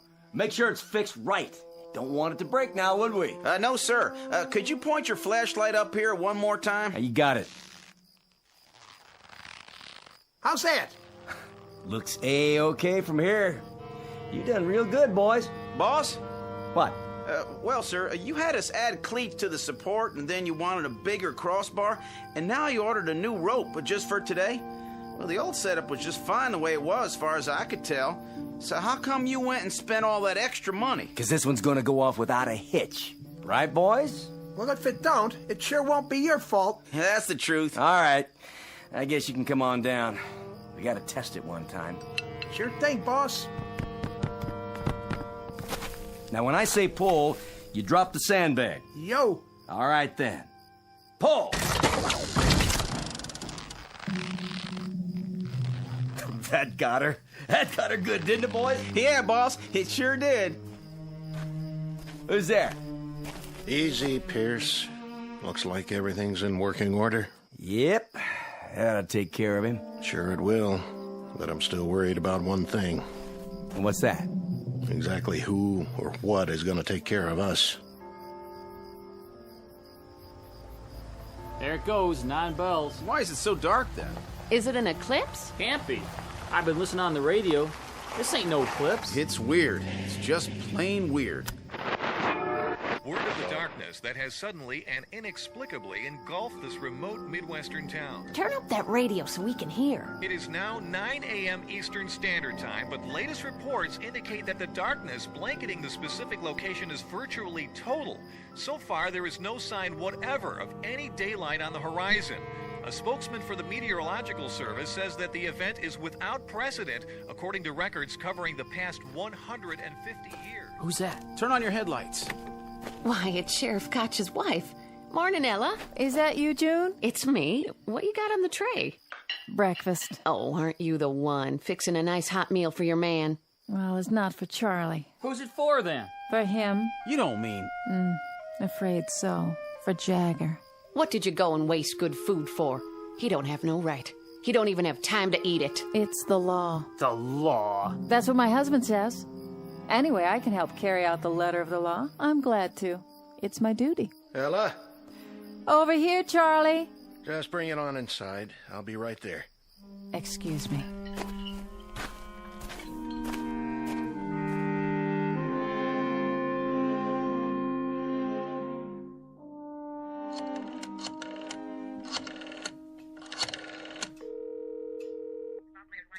The governor, please. Yes, I'll wait, but please tell him it's urgent. Mr. Colby? Hi, Ella. Where should I put this? What? No, this is the editor of the Sun-Times. That's right. I'm calling to see if there's been a stay in the...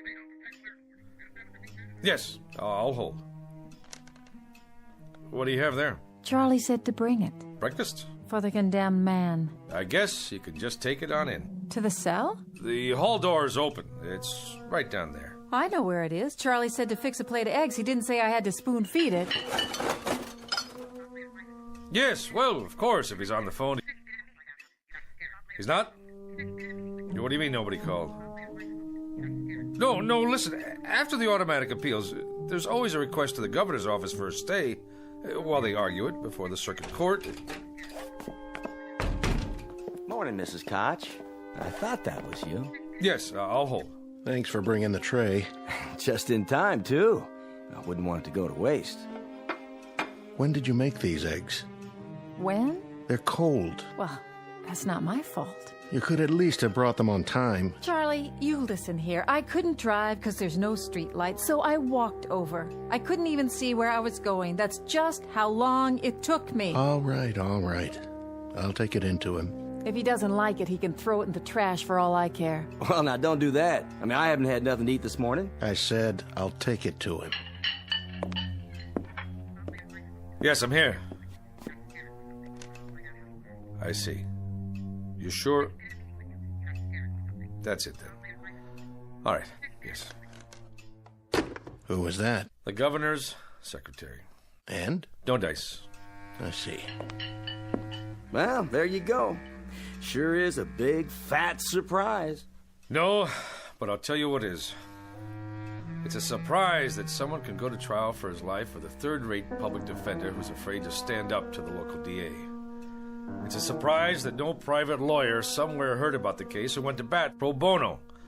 It's a surprise that the public defender didn't even try to call the governor a half hour before the sentence is carried out. And it's a surprise that I didn't give up the ghost on this place a long time ago. But it's not a surprise that you, Pierce, and this whole town are out of your minds with glee over the cold-blooded taking of a life that's about to occur.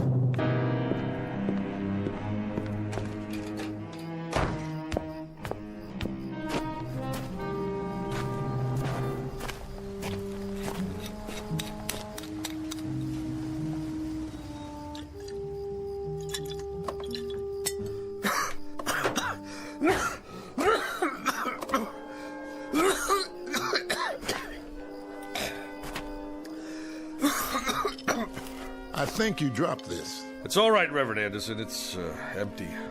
Whiskey helps, does it, Mr. Colby? It doesn't hurt. Helps you see things more clearly? Or does it keep you from seeing?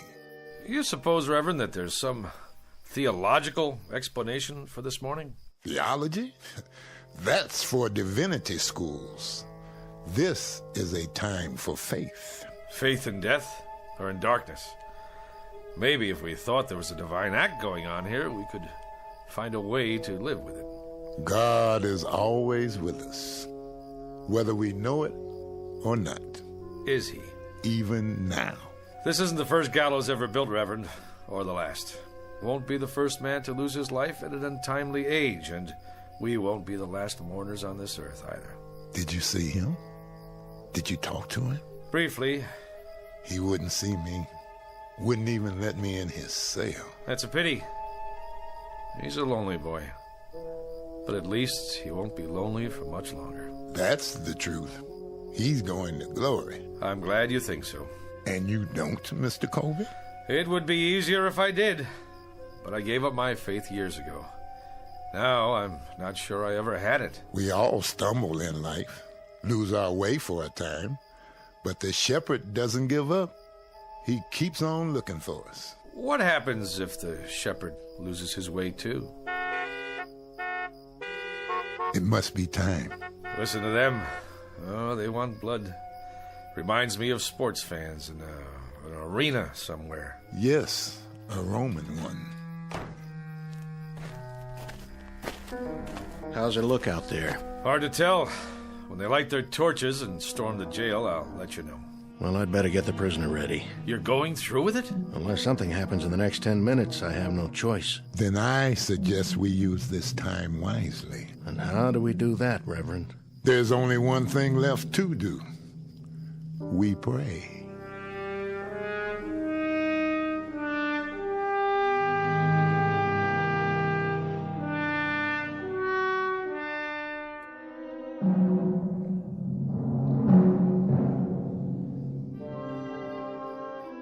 No time to pray now. It's 9:25.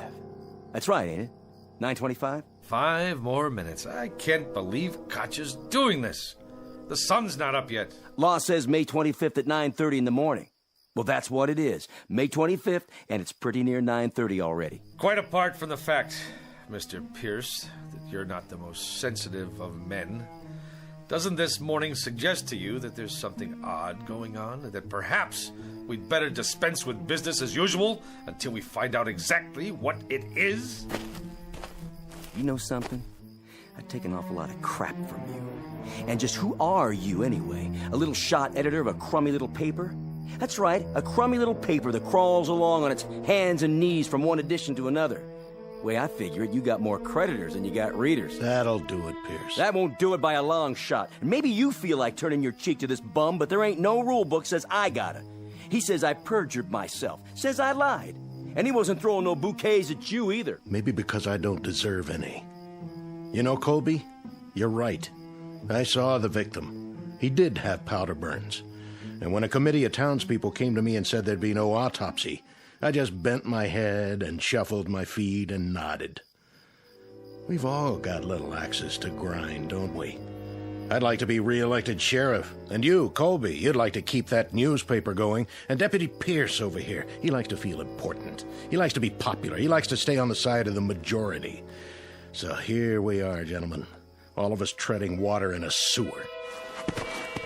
I don't take it from him, and I don't take it from you neither. Watch who you put your hands on, Pierce. Oh, what? You better unravel it right now, or I'll spread you all over the yard. It's 9:27, Koch. Then we better go get the prisoner. At last, Mr. Pierce. A labor of love, huh? You coming, Pierce? Yeah, I'm coming. I wouldn't miss it for the world. I want to see Jagger's face when he gets a look at that gallows. You won't be able to see anything, and neither will anybody else as long as it stays dark out. And maybe that's just as well. Come on! Let's get this show on the road. Hurry it up, Sheriff! Can't wait all morning. There he is! Dirty little murderer. I want to see him choke.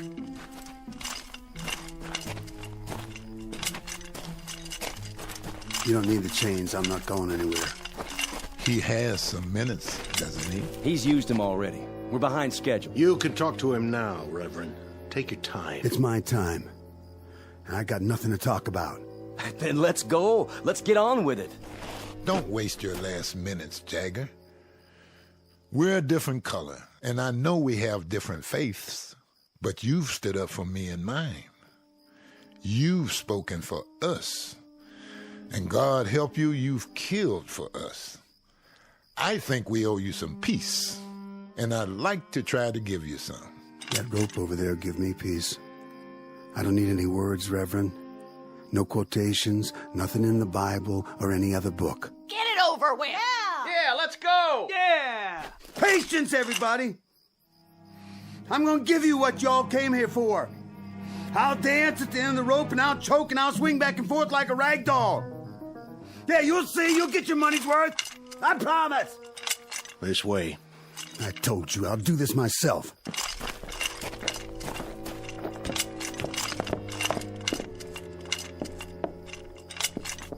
Any last words? Not on your life. That's one thing I won't give you people. I won't give you the satisfaction of saying, I'm sorry. Yeah! Yeah! Yeah! Yeah! Yeah! Yeah! Don't return their hate. Don't dishonor yourself. Why don't you go home?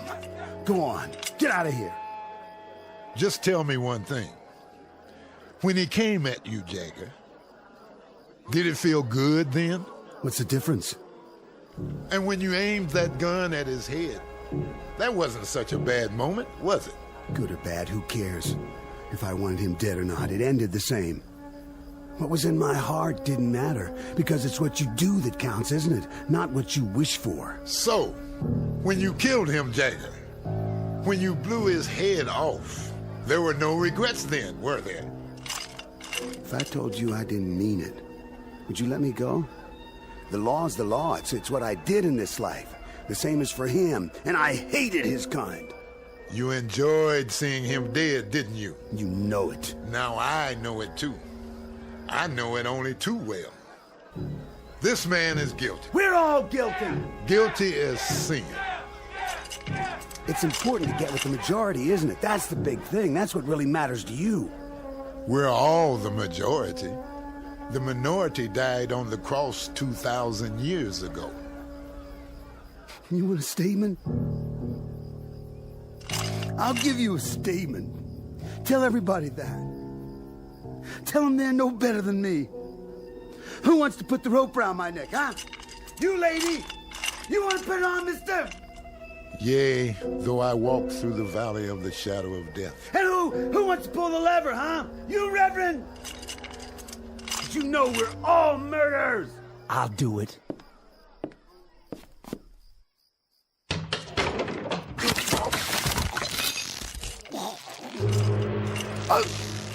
Hey!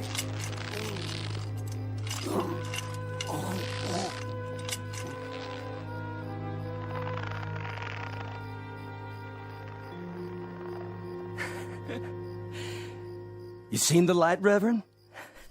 You finally seen the light? Have you? Have any of you? In all this darkness, can anyone make out the truth? Look at what's hanging from that gallows. He hated. He killed. Now he dies. You hated. You killed. And not one of you isn't doomed. Not one. Do you know why it's dark? Do you know why there's night all around us? Do you know now what the blackness really is? It's the hate he felt. The hate you've felt. The hate all of us felt. There was too much. There was way too much, and we had to vomit it up, and now it's surrounding us and choking us. So much hate. So much miserable hate.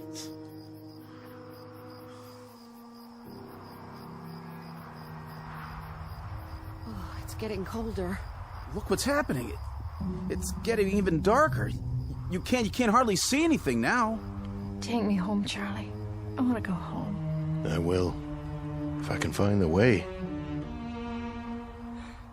That's crazy, isn't it? What he said. Isn't it crazy? You know what's going to happen, don't you? I mean, you know what's going to happen next. Believe me, this here stuff is going to lift.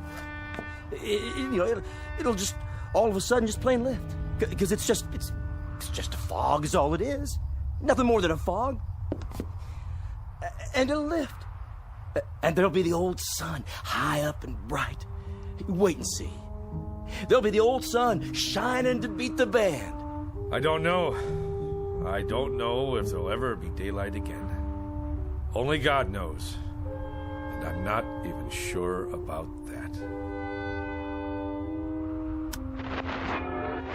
Reports now coming in of similar occurrences here in the United States and abroad. At 9 o'clock this morning, a dark cloud suddenly appeared over several widely separated U.S. cities. The government of Israel has verified the fact that a rectangular area over the West Bank appears to have gone dark. In China, correspondents just filed a news item about several square blocks, including a political prison, thrown into darkness early this morning. In Iran, an area in Southeast Asia. In Central and South America, the African continent, the darkness continues to spread.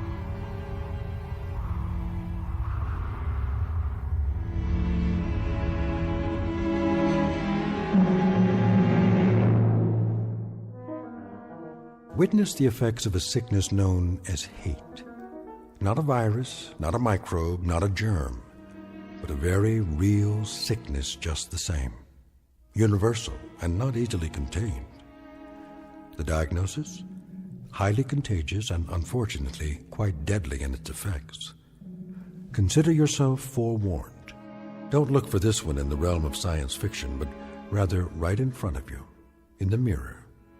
As a matter of survival, you'd be well advised to eradicate it now, right now, before the light goes out, somewhere in the vicinity of your town.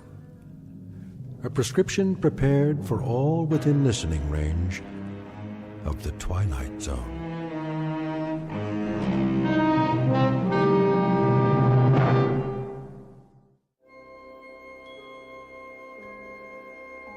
Hi, this is Carl Amari, producer of the Twilight Zone Radio Dramas. I'd like to take a moment to tell you about our official website at twilightzoneradio.com, where you'll get the latest news and information on these Twilight Zone Radio dramas. Plus, at twilightzoneradio.com, you can digitally download 3 free episodes or any of our episodes for only $1.95 each. In this age of ever-changing technology, we've decided to make these episodes instantly available to you by making the Twilight Zone Radio Dramas a digital download-only series. This means that this series will no longer be offered on CD. The CD collections at our website are now being offered while supplies last at buy one, get one free. So be sure to get your favorites before they're sold out. Be sure to visit us often, and I'll see you in the zone.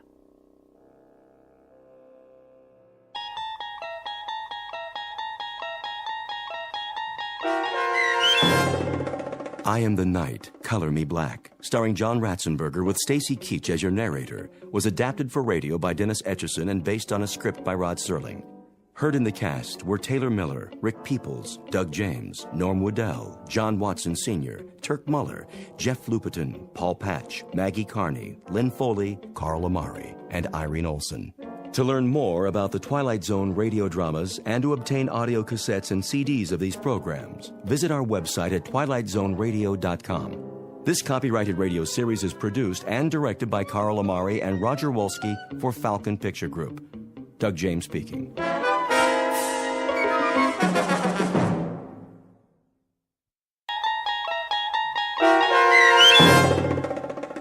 In His Image, starring John Hurd, with Stacy Keach as your narrator, was adapted for radio by Dennis Etchison and written for The Twilight Zone by Charles Beaumont.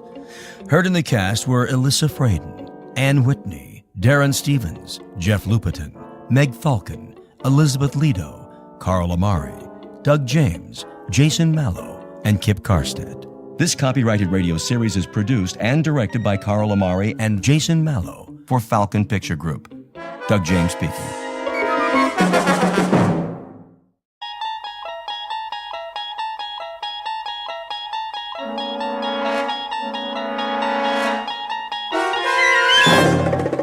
You unlock this door with the key of imagination. Beyond it is another dimension, a dimension of sound, a dimension of sight, a dimension of mind.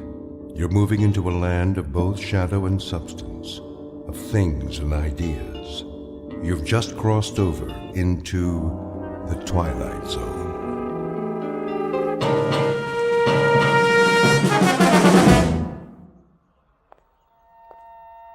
Morning. Morning, officer. Trying to beat the rush, huh? What's that? The morning rush. Oh, yeah. Going to work early? Not today. Today I'm going out of town. Pretty smart. Another hour, so many people getting on the subway, you'll think you're in Grand Central Station. Now, you're just getting up, fixing coffee. I know, it's weird. With the streets so empty, I didn't even take time for coffee. Wish I could get some. Not around here. I thought there'd be a 24-hour coffee shop or something. All closed. Gotta shut down sometime. Clean up. Yeah, well, have a good day. Take her easy. The trains run this early, don't they? 24/7. Right down the stairs. Thanks.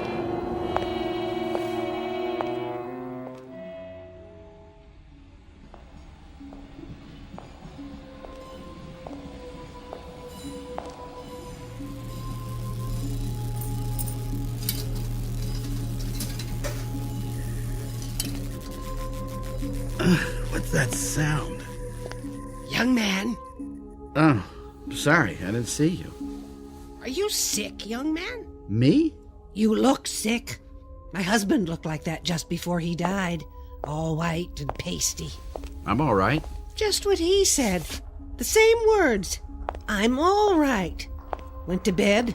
Next morning there he was, sprawled out, dead. You don't drink, do you? No. That's what killed my Jack. I told him it was the devil's work, but he wouldn't listen. And look where he is now. Is that right? Oh, the devil's all around us, mister. And if we don't fight him, if we don't stand up to him, we'll suffer eternal torment. I'm sure you're right. I know I am. And I'll tell you how I know. It was a Sunday. I was ironing, if you please, and that's when it happened. The good Lord's own sweet voice, like an electricity shock. I was revelated. Oh, praise him, mister, and praise his good works. I will. Do you read the good book? Yeah, all the time. Oh, sure you're telling the truth now. We may be underground, but he hears every word. I have to go. The train's coming. I don't hear any train. Leviticus chapter 5, verse 2. Perfect. You're perfect. What?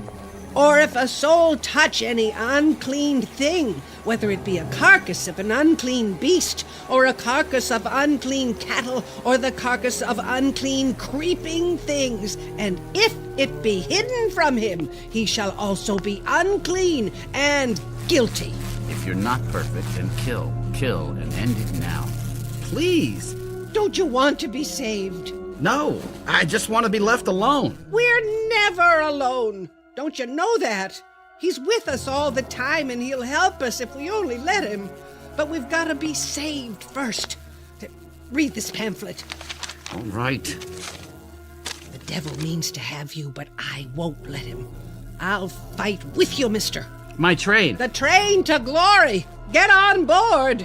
Stop, please, stop. Listen to me. It's your salvation. Kill. Get away from me. What are you doing? Stop. No.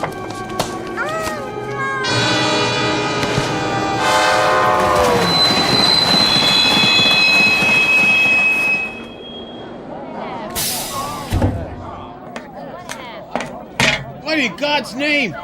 She fell on the tracks. I couldn't stop. Hey, that man pushed her. Hey, somebody stop him! Somebody! Get away from me!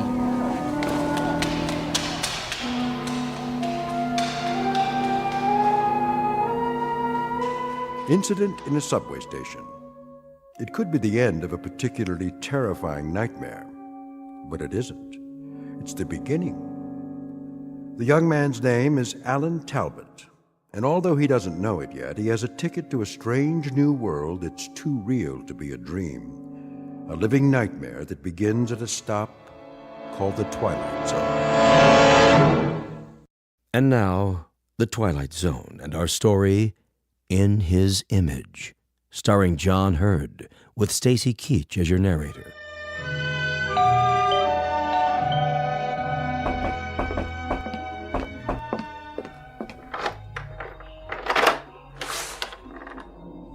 Yes? Sorry to bother you, ma'am, but see, I belong to the Junior Woodchucks, and if you'll just buy a 10-year subscription to the Ladies' Home Companion, I'll get to go to summer camp. What do you think? I think you'd better come in. Okay. Hi. Hi. Ready? And willing. Surprised? A little. Come here. Hey, now, Tiger. I told you there are lines I don't cross. I know. I was gonna wait till we got married, but I lost my self-control for a second. Well, you look around for it while I pour the coffee. Thanks. How come so late? Who's late? You are. What, 5 minutes? Try 45. Ooh, honey, I told you to get rid of that sundial. Okay, so you overslept. Just remember, leaving at 6 a.m. wasn't my idea. Look, I did not oversleep. I left the hotel at 4:30, got on a subway train, got off the subway, and came here. Therefore, you must have stopped off for a couple of short beers. It's now 7:15. Look at your watch. See? Yeah, I see. But I don't understand. I do. You were enjoying those last moments of freedom. Uh-oh. Uh-oh, what? Well, you said you wanted to bring some food along, so I roasted us a chicken. Looks like it got a little crispy. Jess? Hmm? Are you sure? What do you mean? You know what you're doing? Of course I do. I, a 31-year-old spinster of sound mind and body, am going to run away to a town I've never heard of for the purpose of marrying a guy I've known exactly 4 days. Anything odd about that? I'm serious. So am I. I mean, shouldn't you get to know a little more about me? Like what? I know that your name is Alan Talbot. I know that you live in Caviezel, New York, in a big white house surrounded by rose bushes and trees. I know that you do scientific research on some kind of weapons device for the government. Not weapons, computer electronics. See? Already you're romanticizing me. Don't interrupt. You are visiting New York City for the pure morbid pleasure of it, currently rooming at the Chesterfield Inn. You make a modest but adequate salary. You're kind to small animals and chestnut vendors. And let's see, you're terribly lonely and in desperate need of a woman 5 feet 9 inches tall, answering to the name of Jessica Connolly, right? Right. And you are single. At the moment. Well then, we'll just have to do something about that. Here, wrap the chicken in foil and put it in the picnic basket while I get the suitcase. Sounds good to me. Think I'll like Caviezel? Only if you happen to like great little towns full of warm, friendly people. Only a week away from the place and already he's homesick. I better like it. You will, and you'll love Aunt Mildred. Well, are you going to stall all day, or are you going to make an honest woman out of me? Let's go.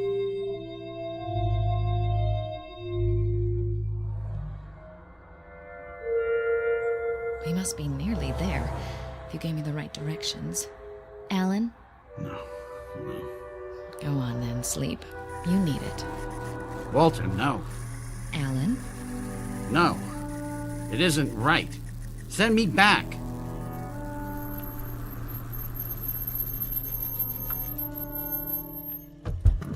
Alan, hey! What? What? Huh? What's the matter? You were having a nightmare. I was? Must have been the chicken. You didn't care for it? I didn't tell you, but chicken doesn't care much for me. From the way you were thrashing around, I'd say it hates you. Who's Walter? Who's who? You kept yelling, Walter. Well, this isn't the best time to tell you, but he happens to be my brother. Oh? Well, I didn't know you had a brother. Yeah, tragic case. We keep him locked up in the cellar, and I don't like to think about it. Alan, you idiot. Actually, I don't know any Walter. Maybe you don't, but asleep, you're scared to death of him. I said I don't know any Walter. Okay. Grouch. Sorry. You want me to drive? If you like. Just be careful. I haven't got it paid for yet. Slide over, we'll switch. How far is this rustic paradise, anyhow? Another few miles. You see that Scatter Creek? Yes. I played there when I was a kid. Every time I ran from home, I'd just get about this far to that grove of trees. Love Alley, we called it. Great place to take girls.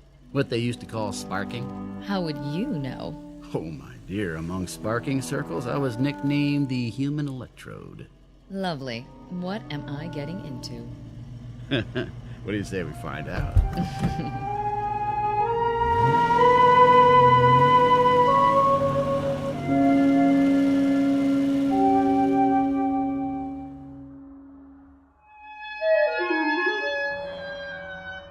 Here we are. Caviezel. Population 3,250. Sounds cozy. It is. That's the town square up ahead. Alan, it's beautiful. Didn't I tell you? A little village. It reminds me of West Hampton. Trees, shops. Oh, look at that old hotel. That's the New Brunswick. Got an ice cream parlor and a magazine rack. You can get cigarettes there, too, if you could prove you're 21. Mr. Van Brook's very strict about that. Think I could pass? Maybe not. And over there, to the right, you can't see it from here, but the library's down Oak Street.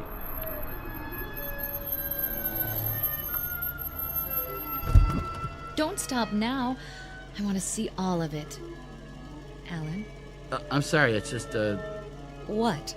Well, either I've got the worst memory in the world or they put up a new office building. I see it. In a week? Prefab, I guess. I tell you, young lady, that don't make things a bit easy. Oh, well, let's go. Alan, do me a favor. Sure. Let's get something first, before we meet the gang.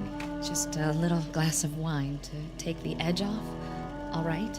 Relax. In the first place, it isn't a gang, it's just Don Mildred. In the second place, there aren't any bars in Corville. Well, I thought I saw one a couple of blocks back. Nope. Nearest place is Temple, 15 miles away. How about a coffee? I guess that'll have to do.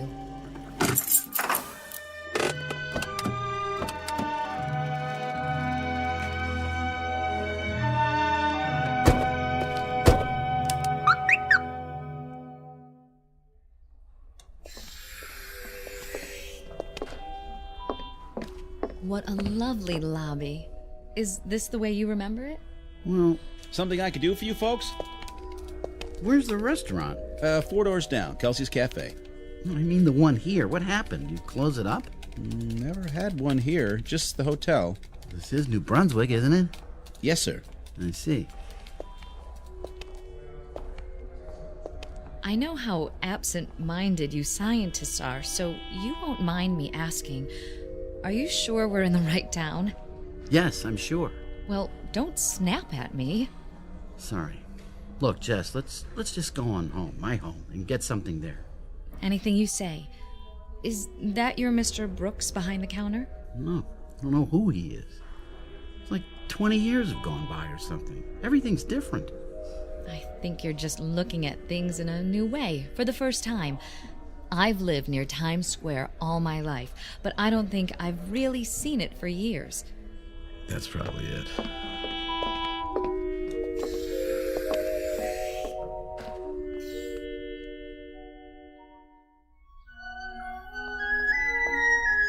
Now that's a classic house.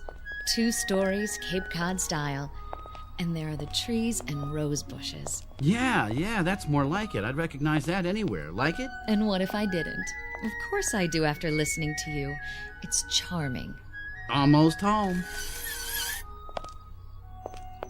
First thing we'll do is paint it pink.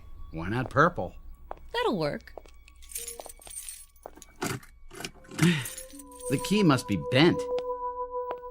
Aunt Mildred! Aunt Mildred! Hey, you're gonna shake up the whole neighborhood. Got to. She's hard of hearing. What do you want? I'm Alan Talbot. So? So, I happen to live here. Would you mind telling me who you are and what you're doing in my house? Are you crazy? Just a minute. Where's my aunt? Who? Mildred Talbot? Now, mister, you listen to me. You made some kind of mistake. I live here. I've lived here for 9 years. Bought the place from Gerald Butler. I've got the deed to prove it. I don't know anybody named Mildred, and I don't know you. Now get off of my property or I'll call the sheriff. Wait! What is going on? Alan?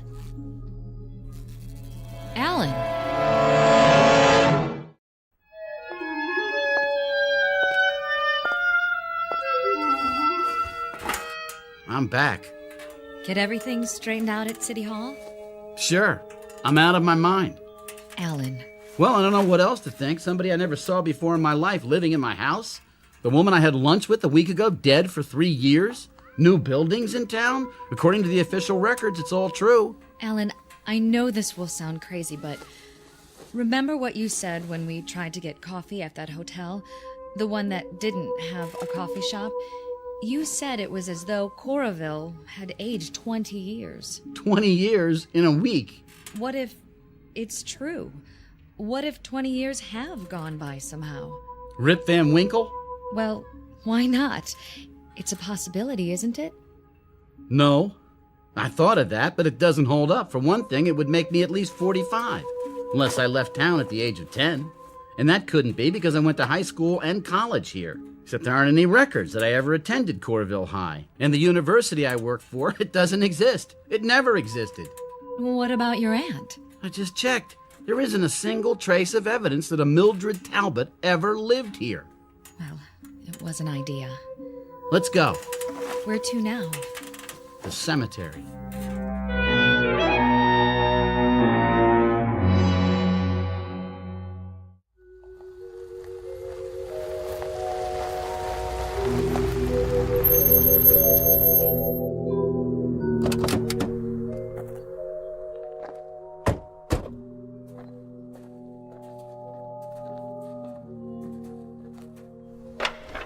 Good. Gate's open. Alan, what are you doing this for? Find out whether the world's gone crazy or I have. My parents are buried here, and if I can find their graves... At least this cemetery's been here for a while. Look at the vines on the statues. Angels, stone crosses. Do you recognize anything? Yes, over there. The 2 headstones side by side. But I don't understand. Mary F. Cummings, Walter B. Cummings Sr. Is that your name, Cummings? No. Those the ones? That's them, all right. What do you want? Leave him alone, please. This man says you created a disturbance at his house. It was a mistake. Says you claimed it was your house. I thought it was. I'm sorry. You want to press charges? Well, as long as he admits it, I guess not, but you better not come around again, young fella. I won't. Go on back to the car. I'll be along in a minute. All right, Sheriff. It was all a misunderstanding. What's your name, son? Alan Talbot. This your wife? No, my fiancée. Well, Mr. Talbot, want to tell me what you're doing in Coorville? You're the sheriff? That's right. And I suppose you never heard of Carl Jasperson? Sure I heard of him. He's the man I replaced. You know him? He's my godfather. Where can I find him? Find him? Over there. By the monument. You mean he's... Here he is. Carl Jasperson. I have to get out of here. Alan! Miss? What do you want? I can't force you to do anything because you haven't broken any laws. But I suggest you take him to a doctor. He looks sick. You may be right. Ain't my business, but the way he was staring at those graves...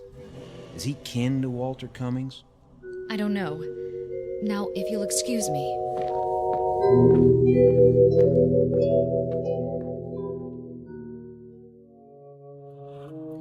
It's only a few more miles to New York. How do you feel? Alan? Alan, don't shut me out. I don't have anything to say. Honey, there's a rational explanation for all of this. There has to be. Dr. Matthews had a patient once who couldn't even remember her own name. Please don't humor me. She had no idea where she was or how she got there. When Dr. Matthews talked to her, she couldn't remember a thing about her life. But 2 weeks of treatment and she was all right again. It was a form of amnesia. You'll like Dr. Matthews. Then kill. You must kill. Wrong, Walter. Wrong. And he treated Sandy, my roommate. I don't know whether I told you about her. But anyway, she had a breakdown and... Stop the car. Are you going to be sick? Yes, stop the car.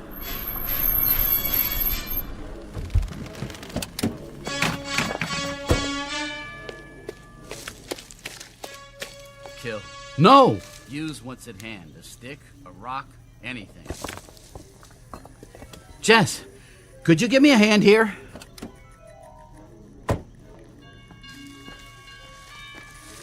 Where are you?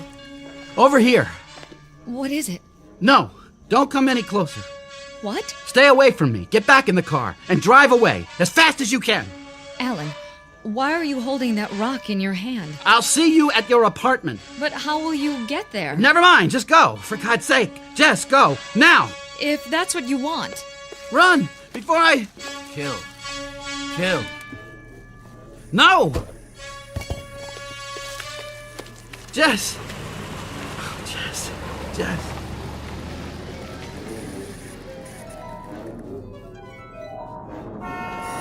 What?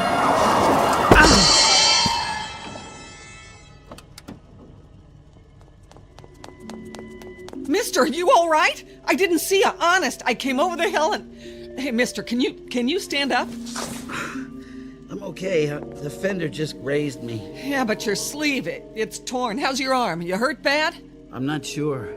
Look, I'll drive you to a hospital. No, I don't need a hospital. Take me to my place. Where's that? In the city, the Chesterfield Hotel. I'd rather see my own doctor. Look, anything you say. Come on.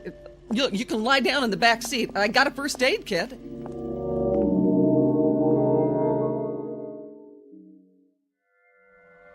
Look, is that a bad cut? No. I still think you ought to see a doctor. I will, as soon as we get there, but I'm not even bleeding. Not on the outside, maybe. I've heard of accidents where you... I'm fine. I'll sign anything you want, absolving you of all blame, okay? Look, don't get sore, mister. I'm just worried about you is all. Sorry to have been so much trouble. Mister, I'm glad you're alive. Look, it's none of my business, but how come you were standing there in the middle of the road like that? I'm not sure. I'm gonna find out.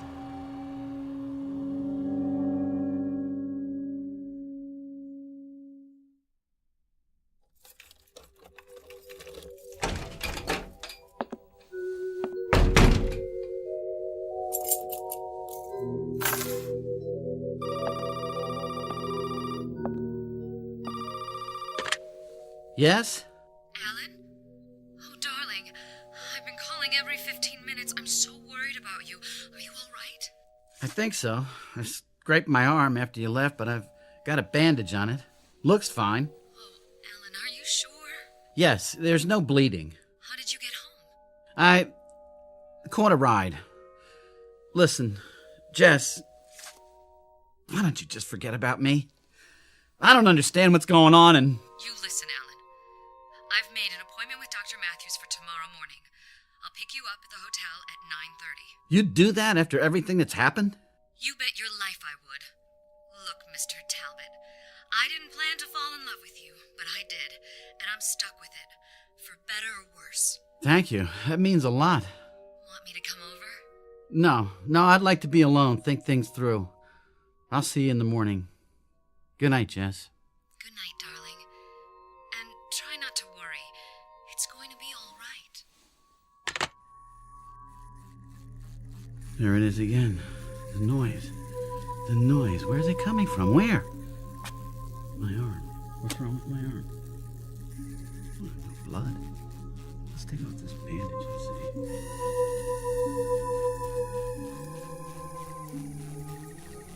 What in the... There's no blood because it... This isn't real skin!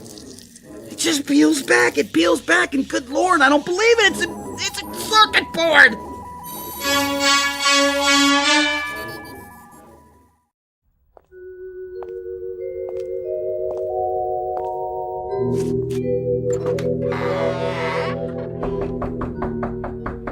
Hello?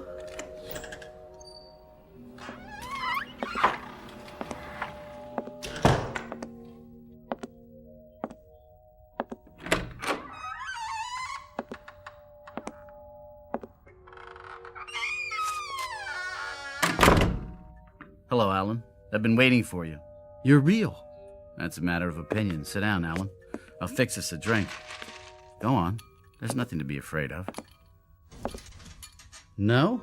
By the way, you almost killed me with those scissors. Did you know that? What scissors? I wish you'd succeeded, but nothing ever works out right for me. Scars next to my heart. Close, but no cigar. Who are you? You already know that. You must. You found me.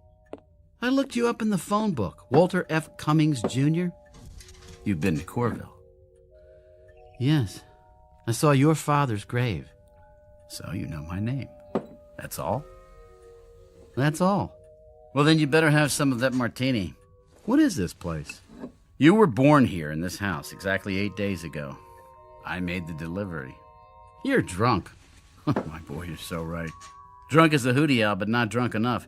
Join me in another? I guarantee no hangover. Wasn't that thoughtful of me? I'm in no mood for jokes, Cummings. That's a pity, because this whole thing is a joke. But you see, the joke's on me, and the essence of humor. Get to the point! Well, You've been to Corville, so you know that Alan Talbot never lived there. You know that you've been behaving oddly of late, and from the bandage around your arm, I judge you figured out the rest. What more can I tell you? Who am I? You're nobody. You're nobody at all. Who is this watch I'm wearing? Ask me that. Who is the refrigerator in the kitchen? Don't you get it? No. You're a machine, Alan. A mechanical device. I don't believe you. Not even after you've seen what's under your skin. I don't blame you. I wouldn't either, but it's true. The fact is, you were born a long time ago inside my head. All kids have dreams, don't they? You're mine. A perfect artificial man. Not a robot, but a duplicate of an actual human being. You're still dreaming, am I? It was harmless. Not even terribly imaginative for a child. But then I became an adult, only somewhere along the line I forgot to grow up. Like most geniuses, I kept my dream. Why don't you take off the training wheels and talk straight? I created you. Is that straight enough? You're not only drunk, you're crazy. Then how would you explain the circuits in your arm instead of flesh and blood? A prosthetic arm? I don't know. You expect me to believe I'm a machine? It's ridiculous. I eat, I drink, I sleep. I just told you I wanted a perfect creation. Come with me, Alan. Where? Downstairs. Let's call it the delivery room. You didn't think I whipped you up in my living room, did you?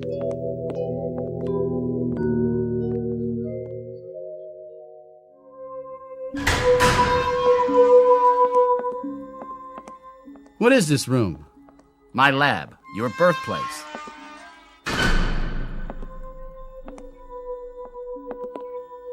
Over here, Alan. On the gurneys. Go ahead. Lift the sheets. No? Let me do it for you. What are they? Your brothers. Alan Talbot the first and Alan Talbot the second.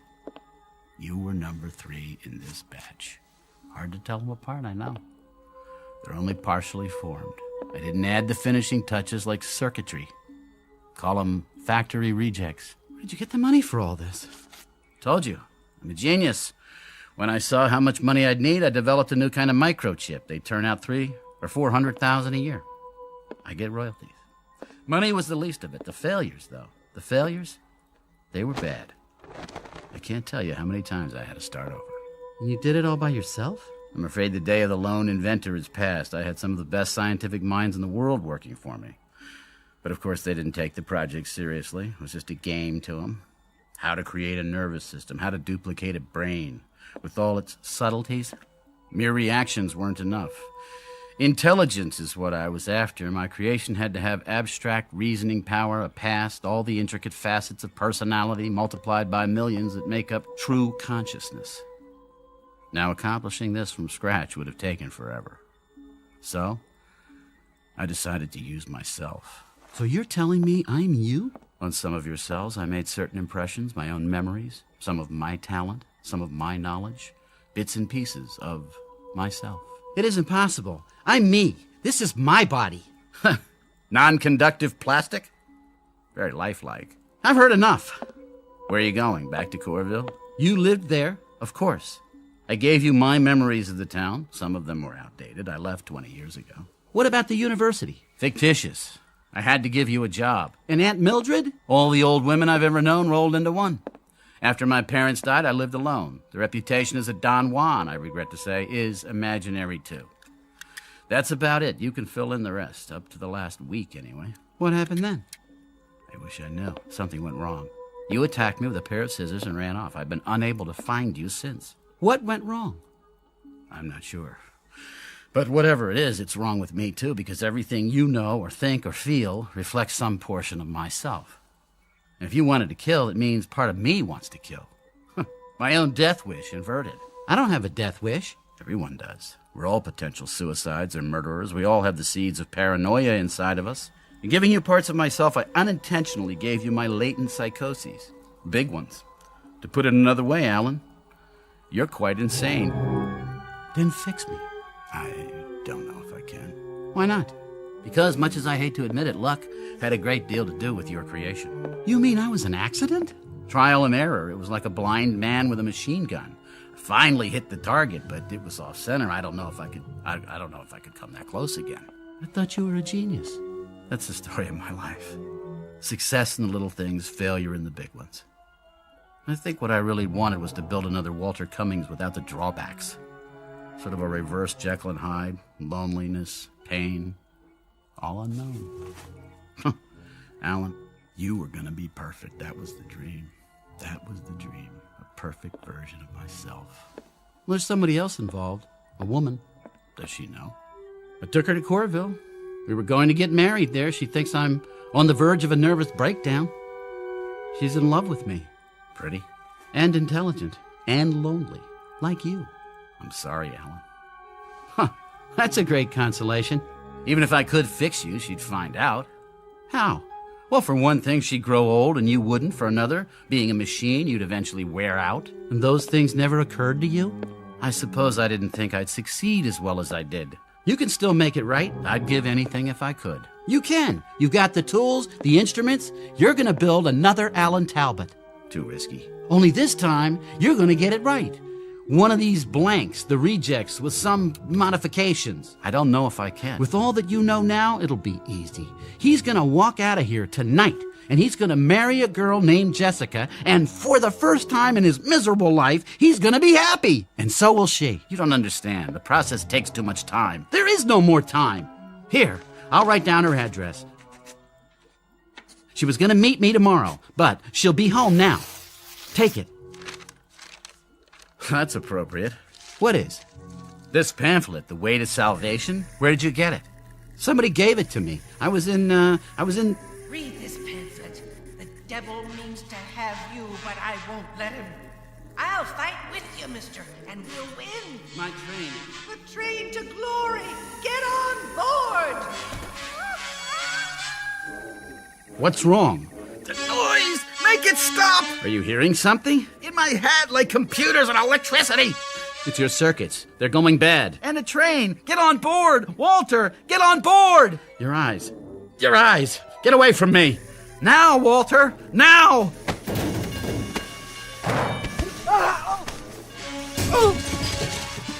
Don't, Alan. The equipment. You take the address. Promise me. Stop. You, Walter, it's the only way. Get out now and remember what you've learned. Try to remember.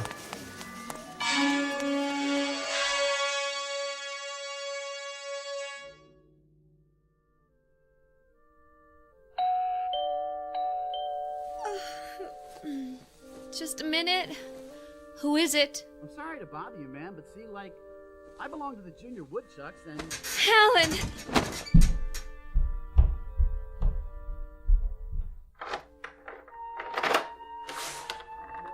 Is it really you? You are pretty. I've been so worried. Why are you looking at me like that? I guess I never expected to see you again. Disappointed? Amazed. I mean, after this morning. Forget this morning, I have. We're gonna start all over. But Alan... Please. It was a nightmare, that's all. Now you're awake and everything's gonna be fine. A second chance.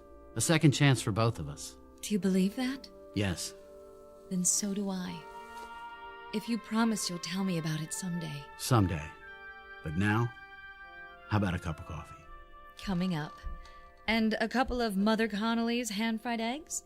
Well... Guaranteed to make a new man of you. In that case, yes.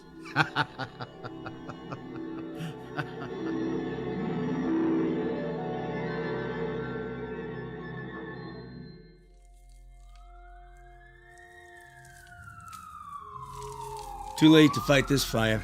The whole place is gone. Whose was it? There's some scientist guy named Cummings. Lived alone. He got out okay. Well, no more laboratory for him. Burned to the ground. What's this? Looks like a mannequin. Crash test dummy, huh? Nothing but melted plastic. Circuit's still going inside the head. Look at all those wires. Leave it for the cleanup truck. Fire crew! Over here. This has been the story of Walter Cummings, Jr., a.k.a. Alan Talbot.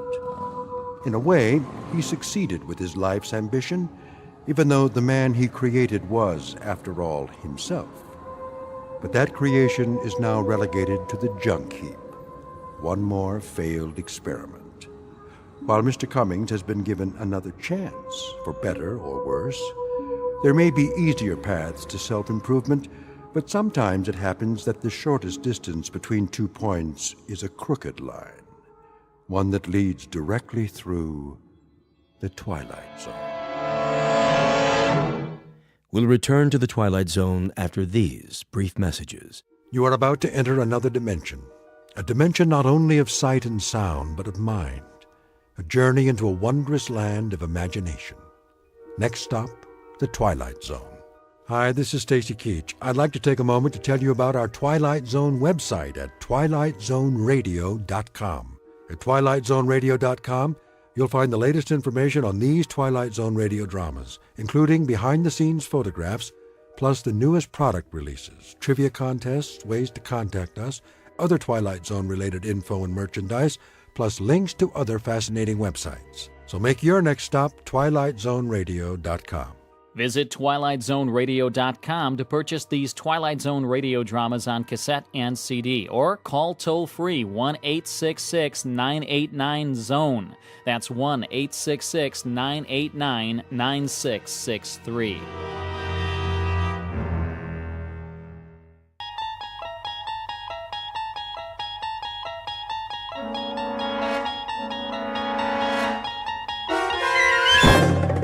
There is a fifth dimension beyond that which is known to man. It is a dimension as vast as space and as timeless as infinity. It is the middle ground between light and shadow, and it lies between the pit of man's fears and the summit of his knowledge. This is the dimension of imagination. It is an area which we call the Twilight Zone.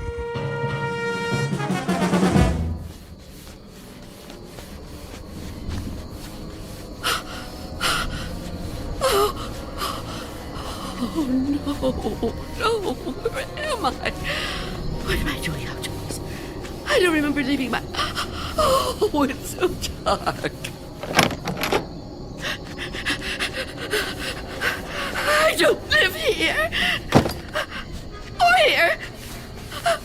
Oh, it is my house. Oh, I must get home.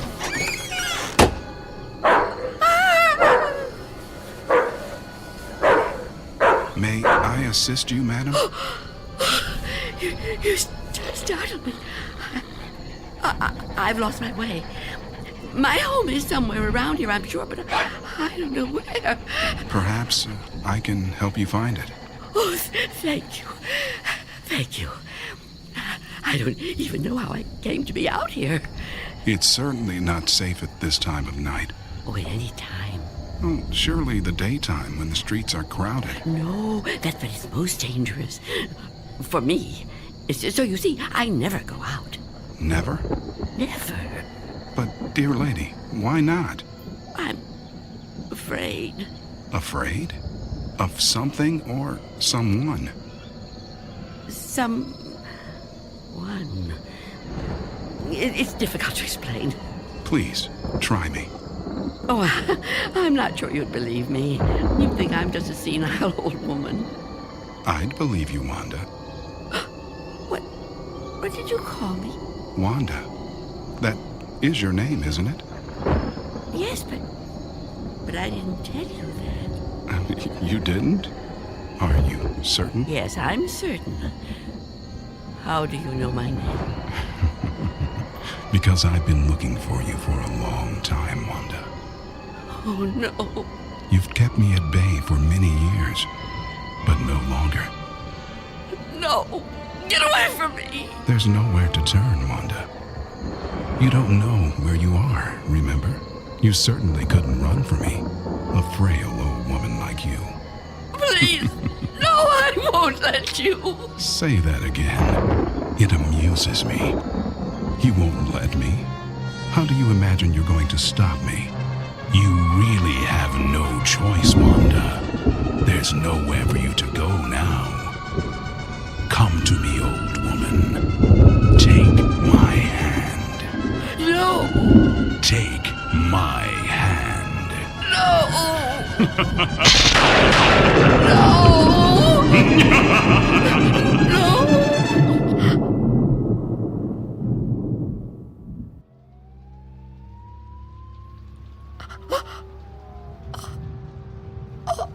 Oh, it was the dream. The dream again. I'm home. Of course I'm home. Where else would I be?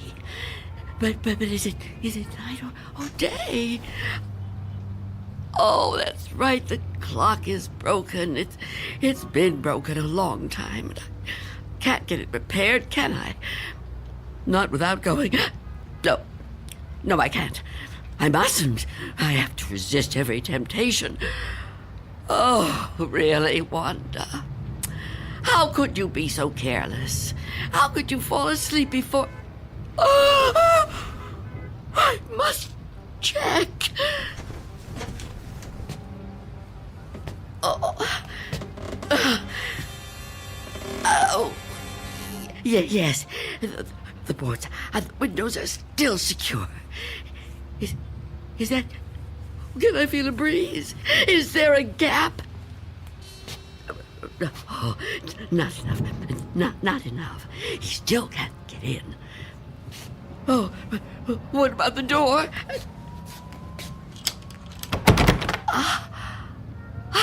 Chain is on. And the door is locked. Good. He can't come in that way either. Yes, I'm safe.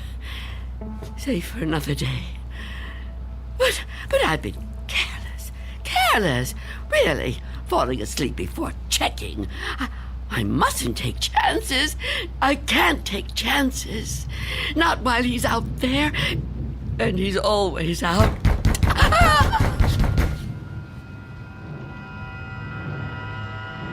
Miss Dunn? Miss Dunn, are you all right in there? Who are you? It's Barry. Mr. Fabian, from the grocery store. I know we've actually never met, but, well, we've spoken on the phone, Miss Dunn. At least we used to. Do you even have a phone anymore? Anyway, you know me, right? What do you want? I'm delivering your groceries, Miss Dunn. You remember? Charlie, the kid who works for me, was supposed to bring them, I know, but he called in sick. Yeah, kids these days, huh? No sense of responsibility. Anyway, I thought I'd better get them to you now instead of waiting till tomorrow. I figured, you'd be waiting for them. Is that all right? Put the food through the letterbox. The letterbox, right. Okay. Oh. Thank you, Mr. Fabian. Your money is coming under the door now. Under the door.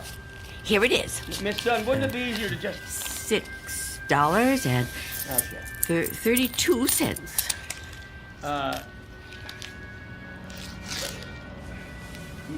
Many thanks, Miss Dunn, but, Good day to you, Mr. Fabian. Miss Dunn, are you still there? Yes? What is it? I've been thinking. I just wonder... Miss Dunn, does anybody else bring you food? I really don't see what business of yours that is, Mr. Fabian. Well, no, it's nothing like that, I promise you. This isn't anything to do with business. I'm just concerned for your well-being. It seems to me a person can't live on food big enough to fit through a letterbox. I can assure you, Mr. Fabian, I am in no danger of dying as long as I observe this strict regimen. Oh, well, I'm glad to hear you talk like that, but I don't know. Maybe if I could come in for a minute. Come in? Yeah, I just want to talk, Miss Dunn. I can't do that so well out here. I really think you need to see a doctor. Out of the question. No one is coming in here, Mr. Fabian. Not a doctor, and not you. Miss Dunn, could you open the door, please? Go away! Miss Dunn, I just want to help you. I know what you want. Leave me alone. Miss Dunn, all I know who you are. You do? Well, that's good. That's very good. Myself, I have a very bad memory. Every morning, you know, my wife gives me a pen. Every day I lose it somewhere. So, will you let me in? Stop trying to get in here. You won't get me. Just go away and leave me alone. Come on, Miss Dunn. Look, I've got other deliveries to make. I just want to help you if I can. I think you could use a little help. Ah, the heck with it. Good luck living here in this neighborhood. What's left of it.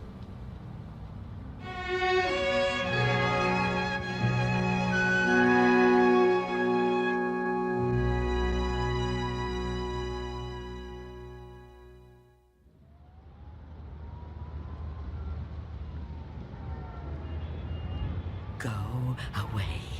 I won't let you in. I won't let you get me. Leave me alone. I don't want to die. I don't want to die. Please! Freeze!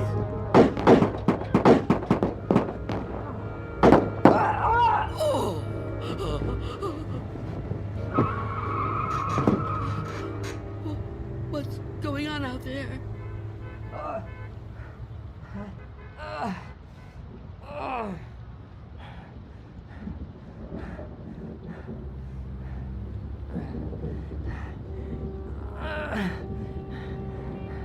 Help!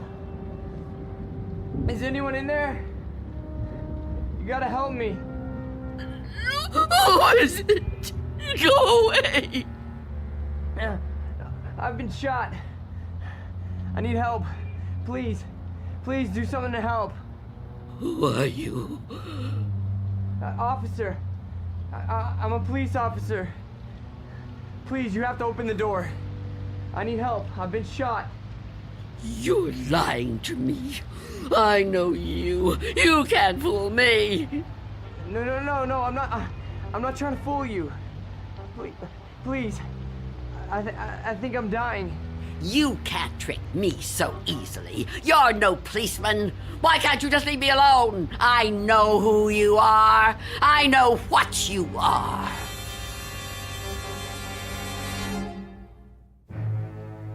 An old woman living in a waking nightmare. An old woman who has fought 1,000 battles with death and has always won. Now she's faced with a grim decision. A decision that might to others seem the simplest in the world. That of whether or not to open a door. And in some strange and frightening way, she knows that this seemingly ordinary door leads to the Twilight Zone. And now, The Twilight Zone and our story, Nothing in the Dark, starring Marshall Allman, with Stacy Keach as your narrator.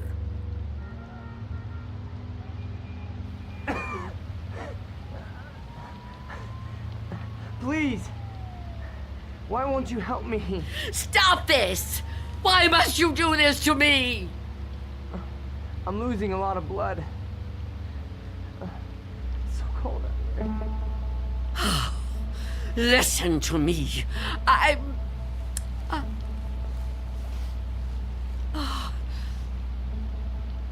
going to open the door. Oh, thank you. Thank you. But I'm leaving the chain on. Don't even try to touch me. I won't let you. Don't worry. I'm not gonna hurt you. I couldn't hurt anybody. Oh. You're so young. Almost a child. Unless you help me, I'm gonna die. I don't think I can even move very far. Oh, don't say that. Oh, it isn't fair. No, it just isn't fair. You keep trying to trick me. I don't know what you're talking about. Don't move. Don't do that again. Or I'll close the door. What? Listen, lady. I've been shot. I'm bleeding to death. Do you understand? Do you understand? Please. My name is Harold Belden. I need a doctor. I need a doctor right away. Please, call the hospital. I can't get there myself. hospital? I haven't got a telephone. Not anymore. Then let me come inside. You can't just leave me. I'm begging you, I'm freezing. I have to unlock the door. You can't ask me to do that. You can't. I don't want to die. You understand? So you're not gonna help me? You're just gonna let me die out here? I know who you are. No, I told you who I am. My name is Belden. Officer Harold Belden. That's not her name. There is no such person. Stop trying to trick me. I don't understand why you keep saying that. Look, it hurts. It hurts, okay? Please, lady, please. Stop! Stop! Oh, why are you torturing me like this? I tell you, it isn't fair. I don't want to die. Well, I don't want to die either. If I could get help for myself, I would, but I can't move. I've been shot in the side, you see? Look, I'm bleeding. Oh, it isn't fair. It isn't fair.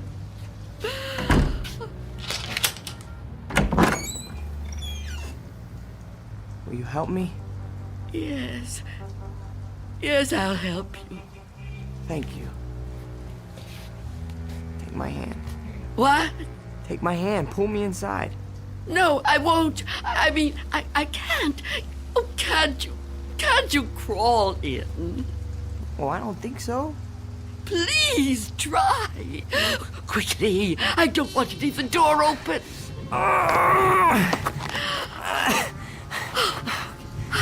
That's it. Come over here. Into the bed.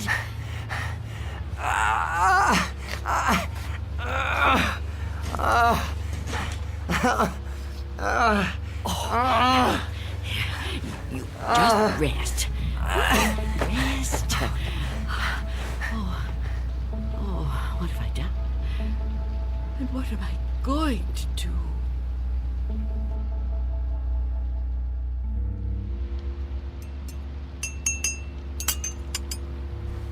Officer? Officer? Officer? Oh, I'm so sorry. What a...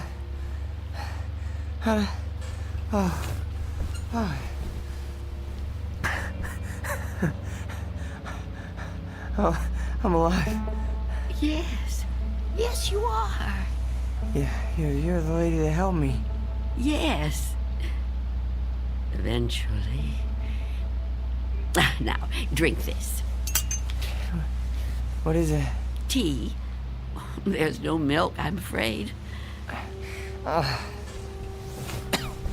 No, don't get up, officer. Conserve your strength. Yeah, thank you. Thank you. Please, call me Harold. You saved my life. I owe you at least that much. Is it good? It's fine. Thank you. How long have I been out? Hours. What time is it? I'm not sure. Morning, I think. What do you think? I don't have a clock. I guess it is morning. It's hard to tell. What happened to your windows? Who boarded them up? Well, I did. A long time ago now. But they're still as strong as ever. What? Why would you do that? Oh, I have my reasons. Well, we all have our own reasons for doing things. Why would you want to be a policeman? To be in a job where people try to kill you? Well, why would you want to court death like that? Court death? I don't know that I'd put it that strongly. I do what I do because there's just some jobs that have to be done. You mean it's a sort of vocation? Yeah, I guess you could say that. Listen, Mrs. It's Miss Dunn. Listen, Miss Dunn. You should try to get some rest yourself. You need it more than I do. No, really, I feel much better. When the doctor gets here, he'll take me off your hands for good. The doctor? Yeah, sure. He'll check my wound, take me to the hospital. You didn't call the doctor? No, I didn't. Why not? I told you last night. I haven't got a telephone. Don't you remember? No, I don't. I was kind of out of it last night, I guess. Oh, of course. Perhaps you could use your radio to ask someone to come get you. Oh, you could wait outside for them. No, I busted my radio when I fell on it. You see? Hello. And I don't think I got the strength left to get up on my own. Look, couldn't you go to one of the neighbors? Oh, there aren't any. What are you talking about? There aren't any neighbors. There must be. Everyone has neighbors. Well, I don't. Not anymore. Why? What happened? They've all moved away. Not all of them. That's impossible. All of them. Trucks came and took away their furniture. First one, and then another. Is something happening to these buildings? I wouldn't know. I'm sorry to ask, but how can you not know something like that? I mean, if it was my home... I don't have a great deal of contact with the outside world. I haven't for quite some time. I couldn't even tell you who the president is. Wow. But there has to be somebody around who can help, you know? Or maybe a phone booth somewhere where you could call a doctor. Perhaps. I don't know. But even if I could call the doctor somehow, I couldn't take a chance and let him in. Why not? It's too dangerous. Dangerous for you? Yes. You let me in. Oh, I didn't have a choice. You were going to... I didn't know if I could trust you, but I'm still alive. Of course you're still alive. What do you think I was gonna do? I mean, but the doctor, he's not gonna be any harm to you. I keep telling you I can't let the doctor in. I can't let anyone else come in. Don't you see? It might be him. It might be him. Who? Him who? Mr. Death. Mr. Death? What? I know he's out there. He's trying to get in. He comes to the door and knocks. He begs me to let him in.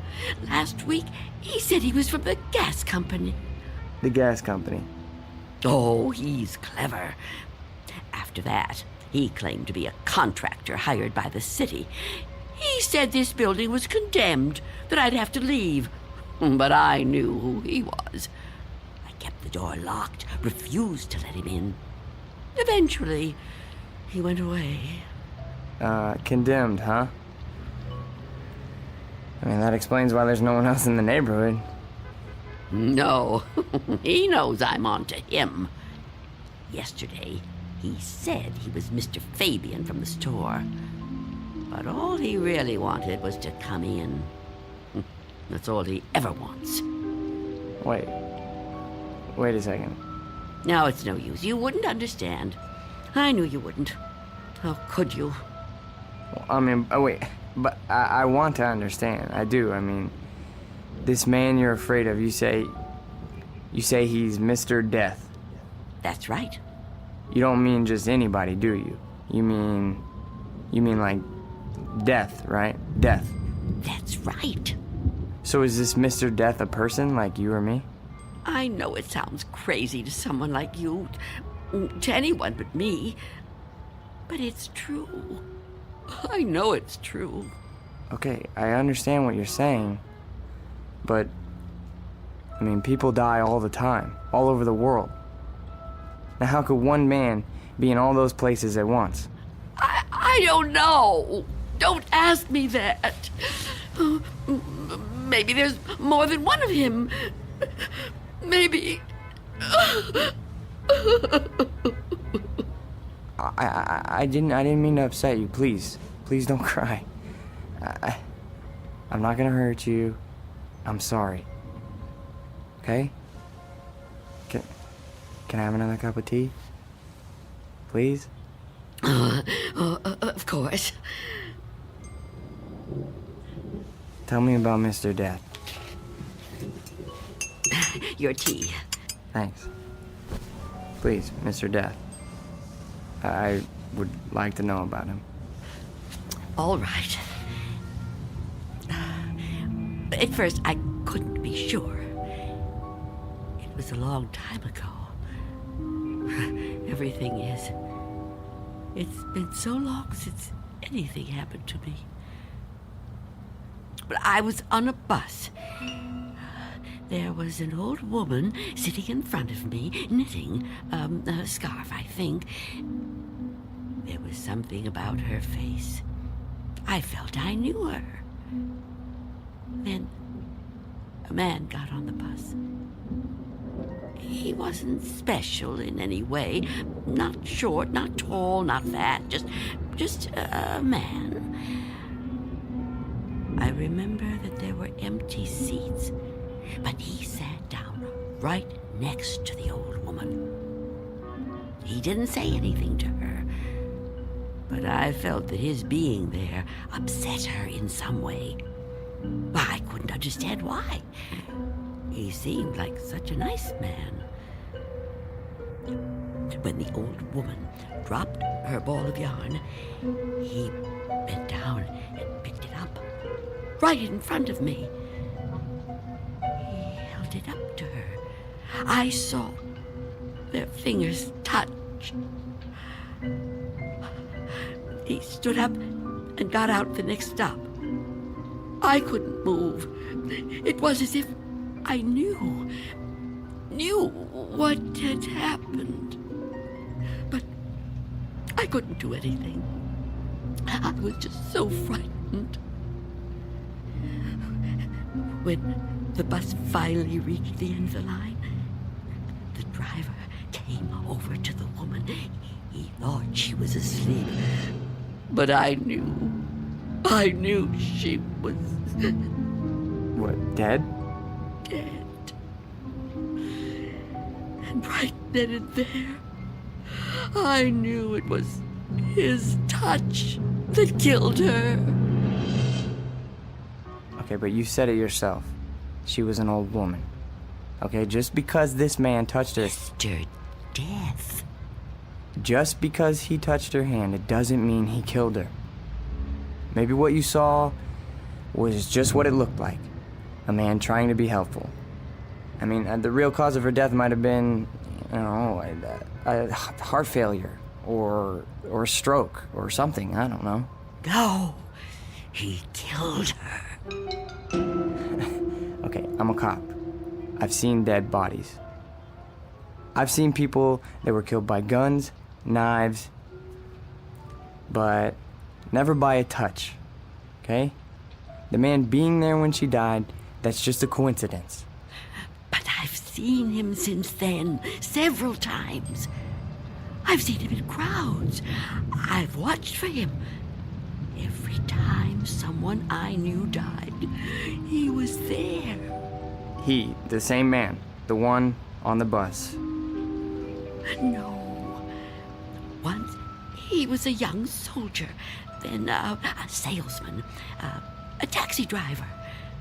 Someone you wouldn't notice unless you were watching closely.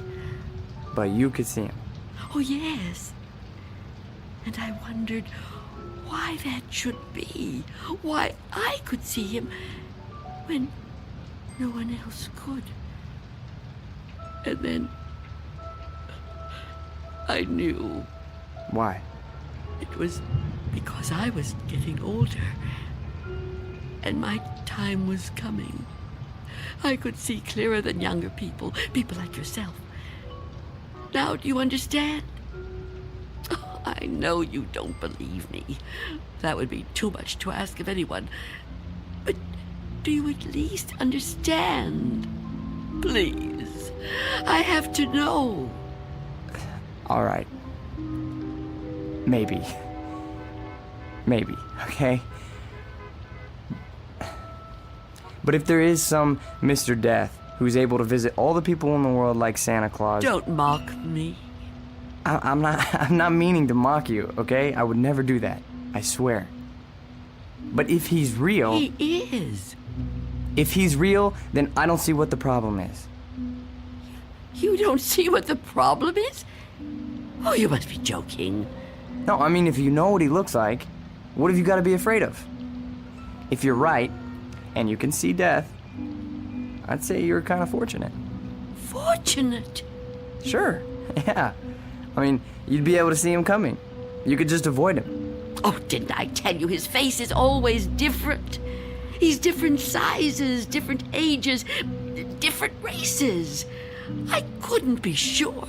Well, how about when you go out? Out? Sure. Well, I know you said you don't have much contact with the outside world, but you have to go out sometime. I mean, to the shops or something, you know? Now, couldn't he touch you then, if he wanted to? No. Why not? I never go out. Never. Never. Oh, I haven't been out for years. I don't know how many. I don't keep count. That would be too depressing. But I suppose you can guess from the smell. You're too polite to mention it. But it must bother you as much as it bothers me. So what do you do about food? The boy at Mr. Fabian's store delivers it. But I never open the door to him. How can you live like this? Oh, don't think I enjoy it. So why do you do it? Because if I don't live like this, I won't live at all. If I don't watch out, if I let down my guard even for a moment, he'll get in. I know he will. I haven't always lived like this, you know. I was young once. People said I was pretty. I lived out in the sunlight. I hated to be inside, even for a minute. My mother always said I'd spoil my fine complexion, but I didn't care. I loved outdoor things. I lived out in the sunlight, so warm, so beautiful. Beautiful, like I once was. You're still beautiful. Oh, no, I'm not. I'm old and cold. I miss the warmth of the sun so much. See that patch of sunlight on the floor? Where's it coming from? I think it's coming in from between the cracks in the boards of the window over there. Oh, yes. It's so warm to the touch. You know, I've always hated the dark and the cold. And now I'm old. I've lived a long time, but I don't want to die. I've heard people say it was his time when an old person dies. But it's not your time if you're not ready to die. I'd rather live in the dark than not live at all. Miss Dunn, I promise you, there's nothing to be afraid of. We're all alone here. Okay, there's nobody outside the door. I know you're upset, okay? And you're clearly under a lot of pressure. But I think all you need is some rest. Oh, officer. Yeah, and I need help. Oh, I don't know what to do. Just give me some medical attention. Look, I don't know how badly I've been hurt, okay? But I've lost a lot of blood. And I need help soon. Or I don't know how much longer I can... I've told you I can't go out there. You can't ask me to do that. Look, this whole Mr. Death thing, I promise you, you don't have anything to worry about. Shh. Someone's coming. Well, get them to help me. No! There's nothing to be afraid of. Please. Answer it. Go on. That's right. Go ahead. You're doing fine. Answer it. Go on. I'm keeping the chain on. That's fine. Do whatever you want. Just see who it is and get them to call for help. I'm sorry, lady, but I got my orders. No, get away! Officer Belden, help me! I can't fool around any longer. Step aside, I'm coming in.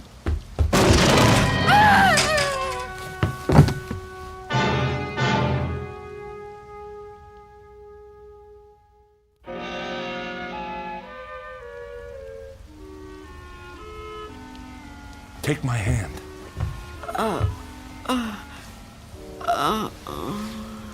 Easy, lady.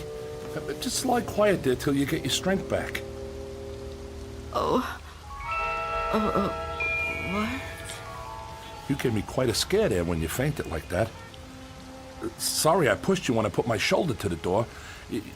You started to faint and I offered you my hand, but you passed right out. For a second I thought that... Well, I don't even want to talk about that.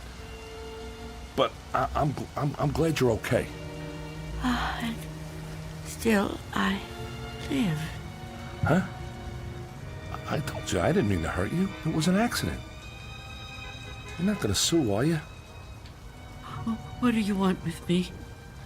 Here, let me help you get up. Take my... I can get up myself. Look, you gotta understand, man. I don't get no pleasure out of busting indoors. Who would? Except maybe some thug, but I'm no thug. I'm just a guy doing a job. Your job? Look, you don't seem to realize how important this is. I've got a crew and equipment coming in an hour to pull this tenement down. Begging your pardon, man, but looking at this place, I say it's long overdue.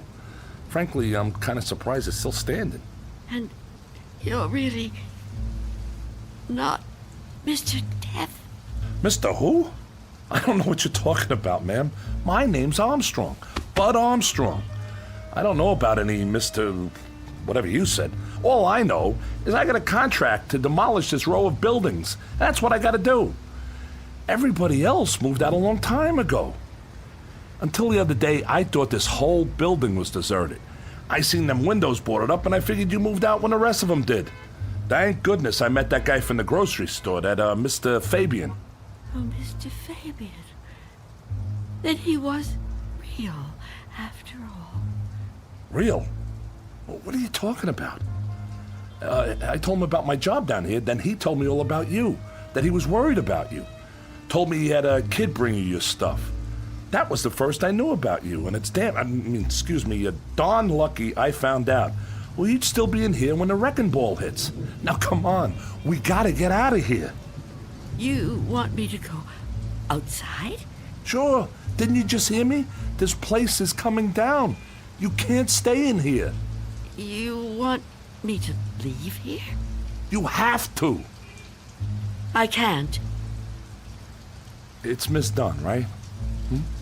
Well, Miss Dunn, you were notified about the demolition job months ago. Look, I'm not out to bully you. I'm just trying to do my job here. These buildings were condemned by the city. Can't say I blame them. And I'm the one who's got to tear them down. Tear them down? Wow, can you? Look around you, ma'am. This building has had it. You can see that. I can see that. Anyone could see that. It's all worn out, dilapidated. All these buildings have got to come down. You seem like a nice person. A nice person shouldn't have to live in a place like this. Now let's the two of us just... Get away from me! Don't touch me! Please don't act like this. I ain't a monster, lady. I've got a heart just like anybody else, and I can see how you could get attached to a place, but, not want to see it wrecked. But when a building's this old, it's not fit to live in no more. It's dangerous. It's got to come down to make room for a new one, a stronger one. That's life, lady. Old make room for the new, you know? No. People get the idea that I'm some kind of destroyer. They think I get kicks out of tearing stuff down. But that ain't the way it is. No, that ain't the way it is at all. I just clear the ground so other people can build on it. In a way, I guess I kind of help them do it. Can't have one without the other, am I right? Look around you.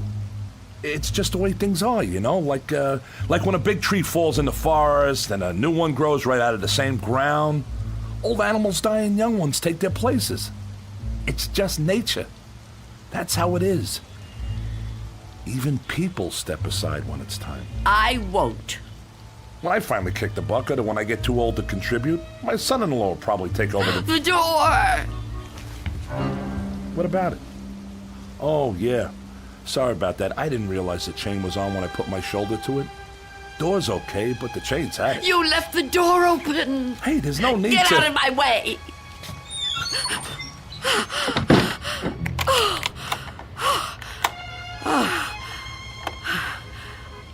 You don't have to do that. What's the sense of locking a door that won't even be here in an hour? I'm on the clock here, and we've waited long enough. If you've got any possessions you want to keep, Miss Dunn, I'd move them out while there's still time. I'll help you. You think you're helping me? I'm not going to leave here. Not with you. Not with anyone. Don't try to touch me. I don't want you anywhere near me. Now look, ma'am, I've been nice to you. I've been trying to go easy. I know this must be tough for you. Any kind of move is a big upset, especially to an older person like you. But if you insist on staying here, I'll have to call a cop. A cop? A police officer? It's just for your own good. Please, cooperate, lady. Hey, where you going? Of course. Mr. Belden! Explain it to him. Tell him the reason I can't go out there. I know you understand. I've told you everything. You'll help me, won't you? You'll help me stay. Well, say something. What are you doing? Who are you talking to? Oh, Mr. Belden is a policeman. Mr. Belden? Who the heck is Mr. Belden? Is he your pet? You got a cat in here? Please tell him. Lady, I think maybe you're sick. You should come with me. I'll get you to a doctor. I don't need a doctor. Mr. Belden, won't you tell him? Okay, I get it. I see how it is. Hey, I'm sorry, but if you're still here when the crew arrives, I'll have to call a cop. I'm sorry. I wanted to make you understand, but... Okay.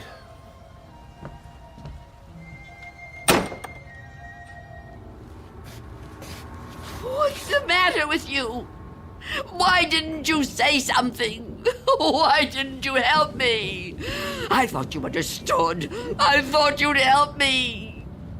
I think the question you should be asking yourself, Wanda, is how he looked straight at this bed and didn't see me. You called me Wanda, but I never told you my first name. Oh no. No. It's not true. It's not true. Yes, it is. The mirror, Wanda. Look in the mirror. What do you see? I can't. I won't. Look in the mirror, Wanda. What do you see? I see nothing. Nothing but an empty bed. Turn around. Now what do you see? I see you, Mr. Death.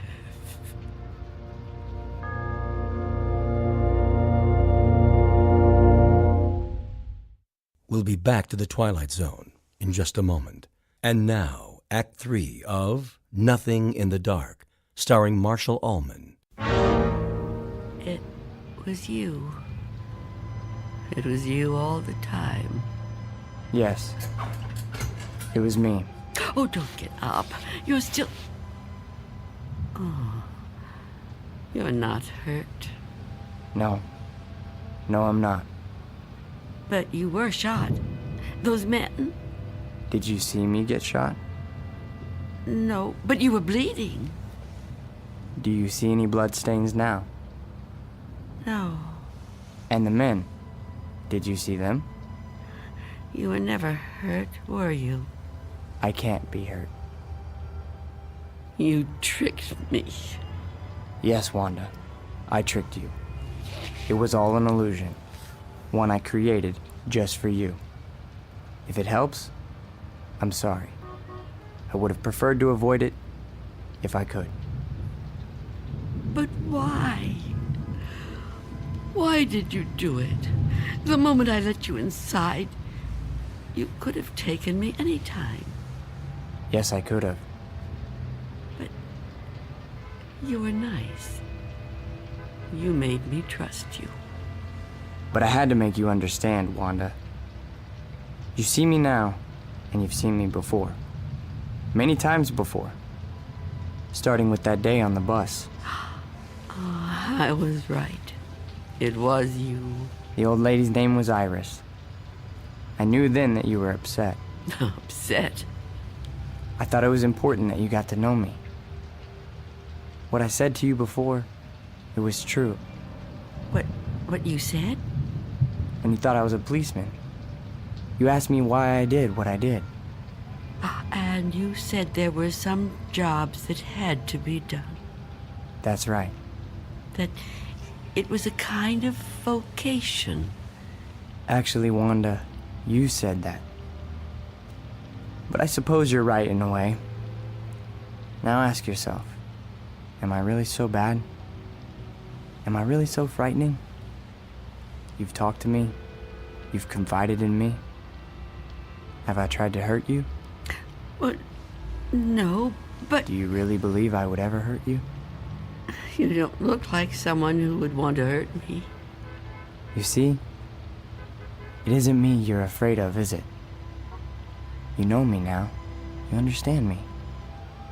What you're afraid of, what you've really been afraid of all these years, is the unknown. That's right, isn't it? Yes. Don't be afraid. But I am afraid. You must be very tired, Wanda. I am. But the running's over now. It's time to rest. I'd like that, but... Give me your hand. I don't want to die. Trust me. No. Mother, give me your hand. I will.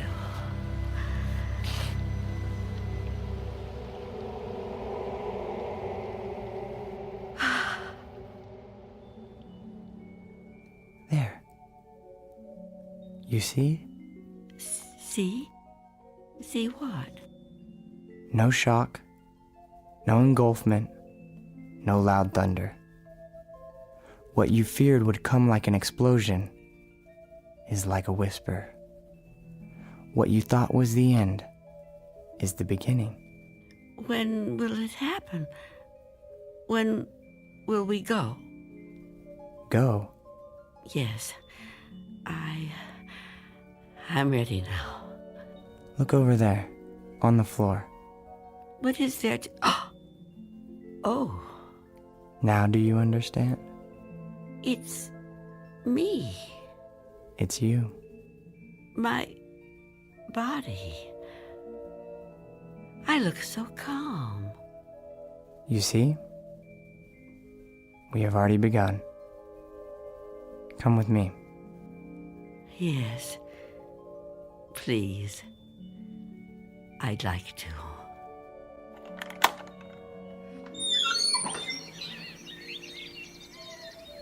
It's such a beautiful day. It is. It surely is. You know, Mr. Armstrong was right about a lot of things. What things? Well, for one, his son does take over the business when he dies. Will that be soon? Another 16 years. Oh, dear. It'll be quick. I'm glad to hear that. I'm afraid I was a little harsh on him. Now the son-in-law, he lives to be 102. 102? Oh, goodness. I know. It's remarkable, really. Of course, the oldest person I ever met was a lady in Tibet. Well, how old was she? Take a guess. Oh, I'm no good at guessing. Come on, take a guess. You'll never believe it.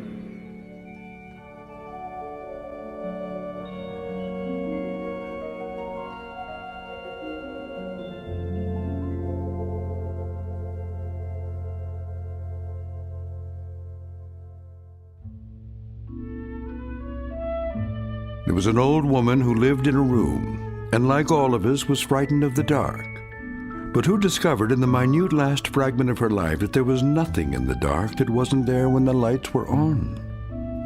Object lesson for the more frightened amongst us. In or out of the Twilight Zone.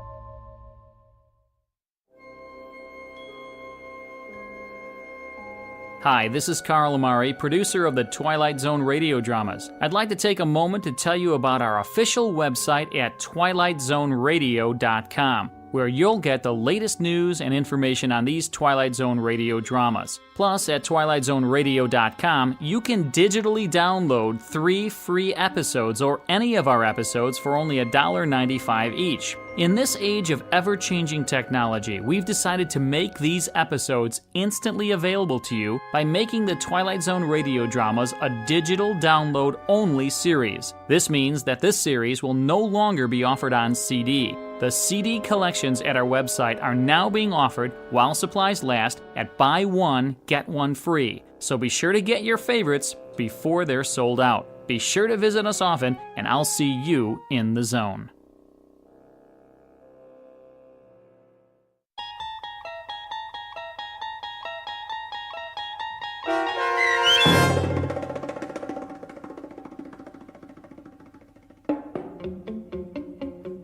Nothing in the Dark, starring Marshall Ullman with Stacy Keach as your narrator, was adapted for radio by M.J. Elliott and written by George Clayton Johnson. Heard in the cast were Roz Alexander, Jeff Morrow, Doug James, and Mike Starr. This copyrighted radio series is produced and directed by Carl Amari for Falcon Picture Group and Westwood One. Custom Foley effects, sound design, and mixing are done in the Cerny American Sound to Picture Theater by Cerny American creatives Matt Sorrow, Bob Benson, Todd Beyer, and Tim Cerny. To learn more about the Twilight Zone radio dramas and to contact us, visit our official website at twilightzoneradio.com. Miss Dunn, it's Doug James speaking.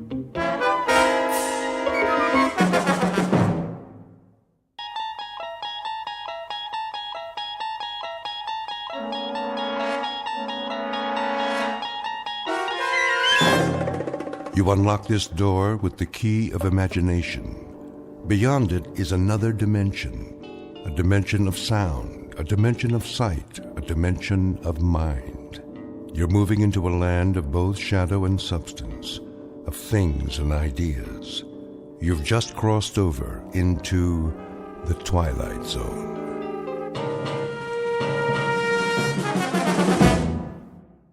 Like another wet one, folks. Get your umbrellas and your booties if you're going out.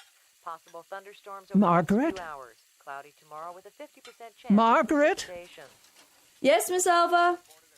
Come here, please. I'll be right there. Now, it's important.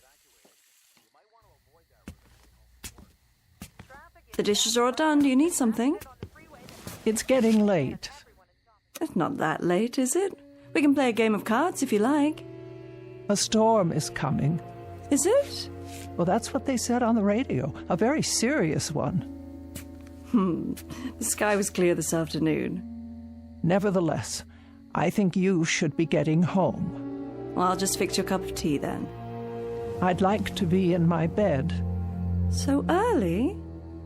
Well, I'm feeling a bit tired. Well, as you wish. Do you have your shawl? It doesn't do much good. Oh, awfully chilly this evening. I'll raise the thermostat. Ah, there's the rain. Oh, I hope the roof holds. Why wouldn't it? You had it reshingled last year. Here we go.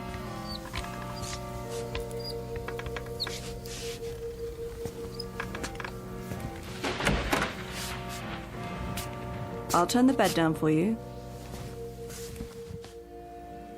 Now, take my hands up and out of your chair. Oh, thank you. Thank you, Margaret. I don't know what I'd do without you. Oh, you do just fine. You'll be walking again soon. Have you been doing your exercises like Dr. Mays told you? It's no use. These legs simply don't work anymore. Oh, Margaret, I'll never leave this house again. Now you stop that. There's a big, wide world out there. Places to go and people to see. The only way I'll see them is if they come here. And there's not much chance of that. Most everyone I know has passed on. Surely not. You have a phone right next to the bed. Call some friends. Keep in touch. Oh, it's been too long. I don't know if the numbers work anymore. Of course they do. If they don't, talk to Miss Finch at the telephone exchange. She'll look them up for you. Now, wait right here. I'll get you pills and a nice cup of hot tea. Hurry, Margaret, the rain. You'll never get home. Oh, don't you worry about me, Miss Selva. I'll be back with your tray. Oh, my. Such a terrible, terrible storm. Miss Elva Keene, who lives alone on the outskirts of Linden Fleet in Maine. Her world has shrunk to the size of the small house she owns and may never leave again. For some years, the pattern of Miss Keene's life has consisted of sitting in her wheelchair or lying in her feather bed, knitting, reading books, listening to the radio, eating modest portions of food, napping, taking her medication, and waiting. For exactly what, she's not sure. Perhaps for something different to happen. Something small but significant that will make all the difference. Miss Keene doesn't know it yet, but her time of waiting has just ended. For something different is about to happen, by way of an unexpected phone call in the middle of a stormy night. A telephone call routed directly through the Twilight Zone.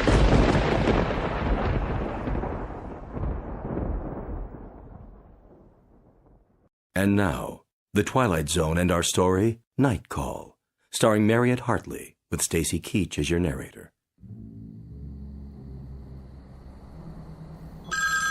Oh, someone calling? At this hour? Oh. Hello? I'm sorry, I didn't hear. The thunder. Hello? Hello? Who is on the line, please? Oh, no one, apparently. How odd. Perhaps I was dreaming.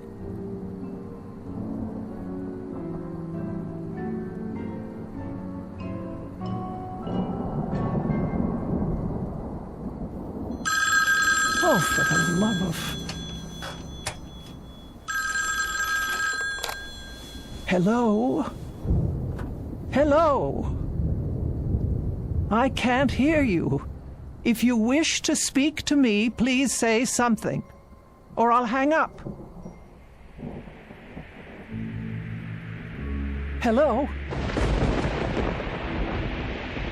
Hello?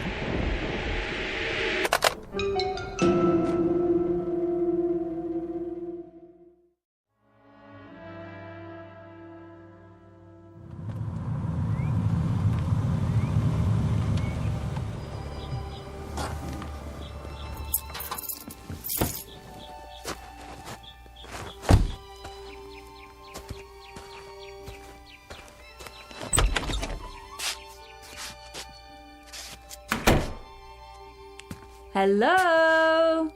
Just a moment, Margaret. You're up early this morning. Oh, what is the matter with this phone? You're trying to make a call? No one's picking up at the switchboard. Well, I imagine they're pretty busy this morning, what with the storm and all. I suppose. Phone company, Miss Finch speaking. Ready for your tea? Just a moment. Miss Finch, this is Elva Keene. Yes, Miss Keene, can I help you? Oh, I certainly hope so. Well, I'll do my best. What is the problem? Last night, about 2 a.m., my telephone rang. Oh? I answered it, but no one spoke. And I didn't hear any receiver hanging up. Just silence. Is that right? Or rather, a crackling sound like wind and rain. That would be electrical noise, a faulty line, most likely. The same thing happened a few moments later. Well, I'll tell you, Miss Keene, that storm last night about ruined our service. We've been flooded with complaints about fallen wires and bad connections. I'd say you're pretty lucky that your telephone is working at all. Oh, you would you? Yes, ma'am. And would you say then that someone was trying to call me, but that the connection was washed out? That's as good an explanation as any, Miss Keene. But who would have tried to call me in the middle of the night? I'm sorry. I wish I could be of more help, but the way things are right now... Is it likely to happen again? I really couldn't say. It might. Were you expecting a call? Not at that hour. It depends on what's causing it to happen, of course. Well, could you find out? If there's a breakdown somewhere, our crews will find it and repair it. And what am I to do in the meantime? If it does happen again, you just call me and I'll run a special check on it. Will you do that? Well, if that's your only suggestion. I'm afraid it is. I'll be here in any event. Well, goodbye, Miss Keene. Goodbye. All taken care of? I'm not sure. I'll start your tea, and then we'll move into the living room. Would you like that? Margaret. Yes, Miss Alva? Did you call me? When? Last night. At 2 a.m? No, ma'am, not me. Oh. I thought you might have tried to check on me because of the storm. But then I don't pay you for nights, do I?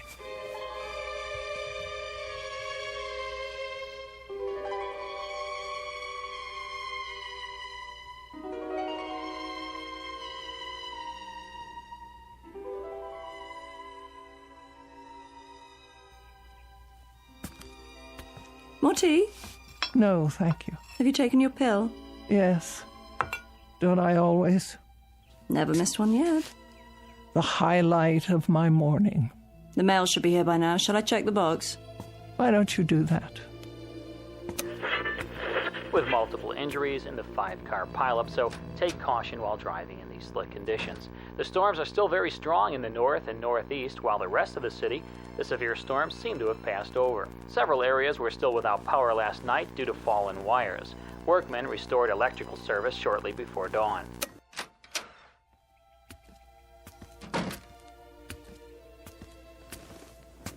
Here's your mail, Miss Alva. Thank you. Anything interesting? Oh, an advertisement. Another advertisement. The light bill, the telephone bill, of course. No personal letters. You heard from your sister a few days ago, didn't you? Oh, that was weeks ago, Margaret. 3 weeks and 2 days, to be exact. Has it been that long? Yes, that long. Nobody cares whether I live or die. Oh, sure they do, Miss Alva. You don't understand. Don't I? You can't. You have no idea what it's like to be alone. But you're not alone. I come by during the day. Yes, you do. And for that I thank you. But it's been so long since I've had a real visitor. I mean, someone who came of their own accord. Oh, now don't talk like that. You're going to get yourself into a mood. I'm sure lots of people are thinking about you this very moment. Who? You'll hear from someone any time now. Just be patient a while longer.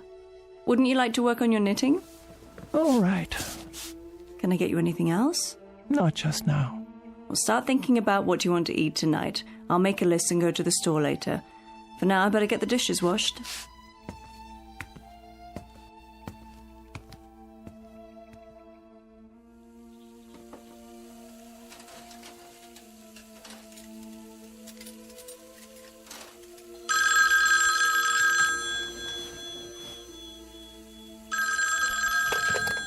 Hello? Hello? Margaret? Yes? Come here, quickly. Was that the phone? See, someone's calling you now. Take the receiver. What for? I want you to listen.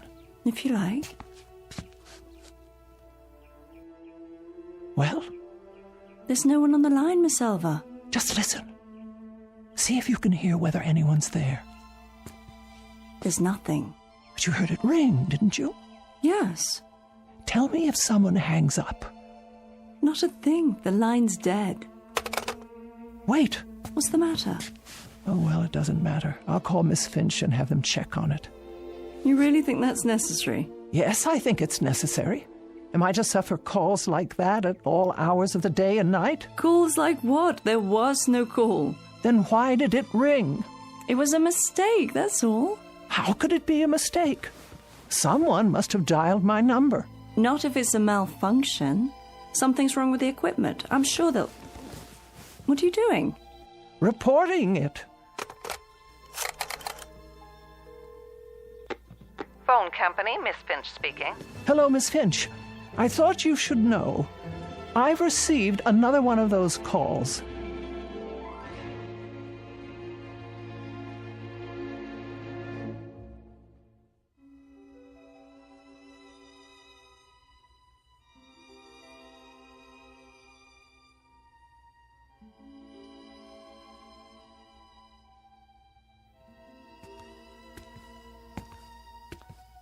There we go. I peeled you an apple.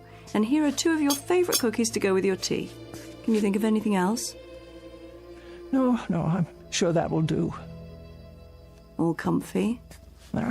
Perhaps one more pillow. Certainly. Here you are. Thank you, Margaret. You go to so much trouble. It's no trouble at all. I wish you could understand how degrading it is for me to ask for help. I've always been able to take care of myself. Oh, now. We get along just fine, you and me. We're friends. I don't have friends anymore. Don't be silly. You have more friends out there than you realize. Oh, I wish that were true. You'll see. You'll hear from them. Meanwhile, don't fret about those phone calls. Don't give them another thought.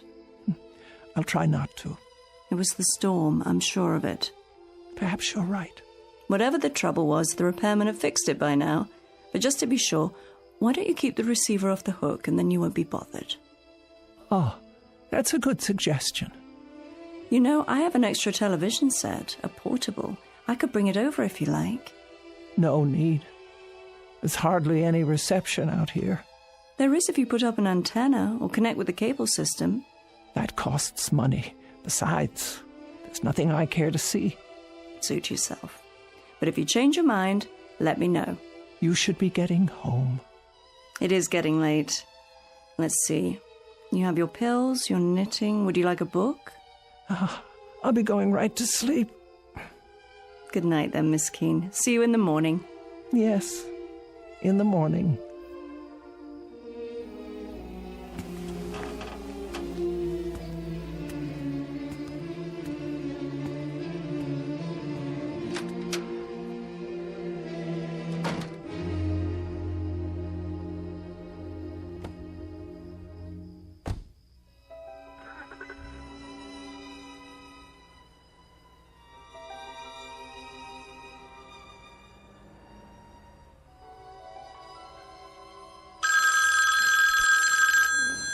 Oh, Margaret, there it is again.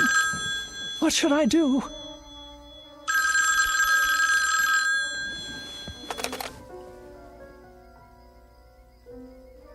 Nothing. Just as I thought. I won't speak. I'll hang it up and then leave it off the hook.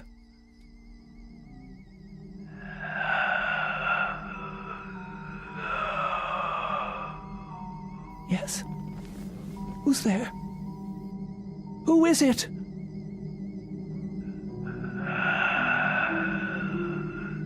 Hello?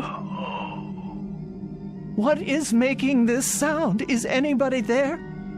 Anybody at all? Who is on the line? Who is it? Who? Hello?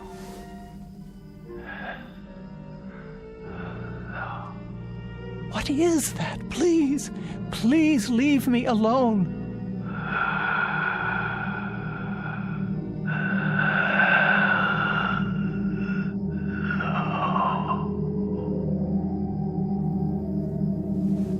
No. Please. No.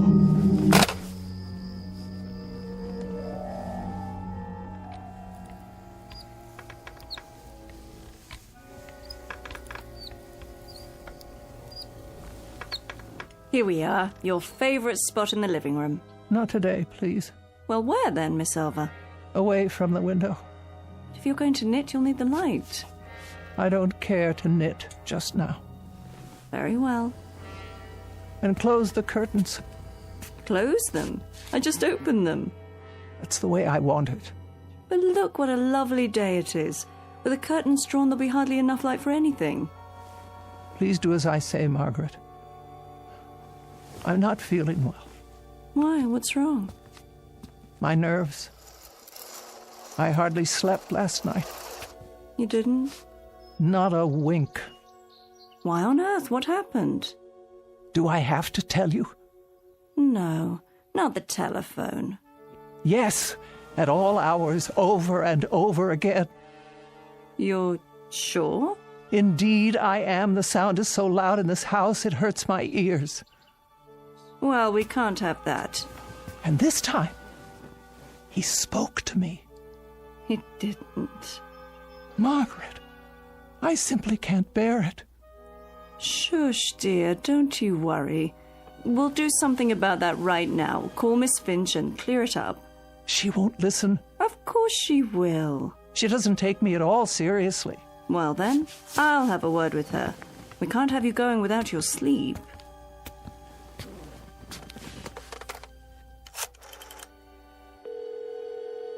Operator? Is that Miss Finch? It is.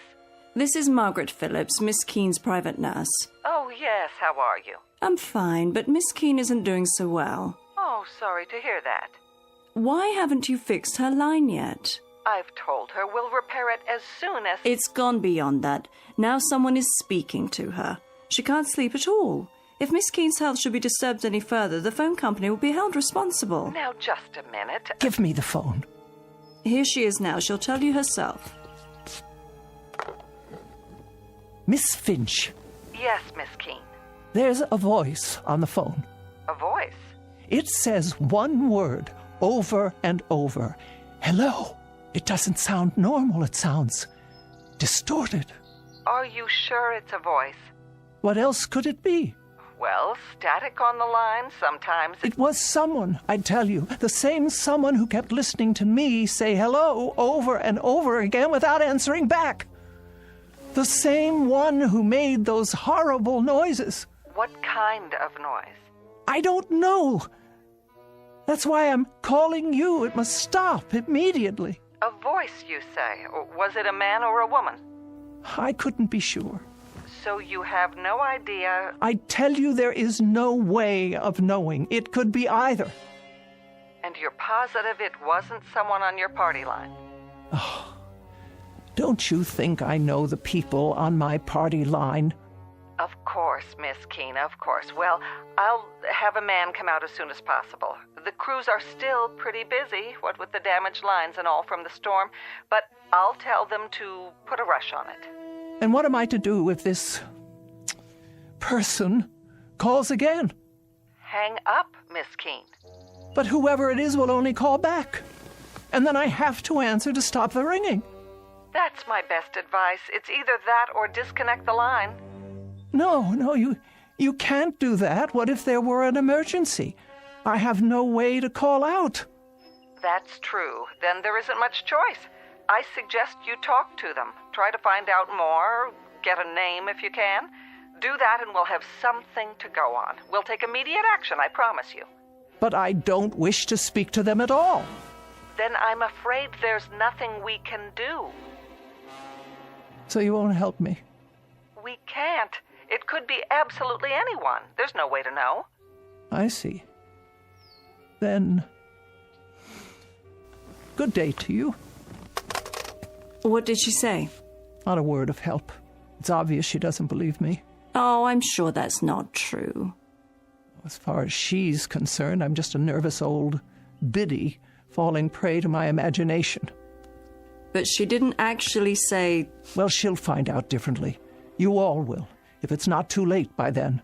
Such talk. You're letting yourself get way too upset. Why don't we have some breakfast? Would you like that? No, I'm not hungry. In a while, then. We'll both have something. I'll leave the curtains drawn so you can catch up on your rest. Would you like a pillow for your back? Make sure they're completely drawn. But it's so dark in here. I can't afford the risk. What do you mean? Well, if someone's out there, he could be watching. Watching what? Me.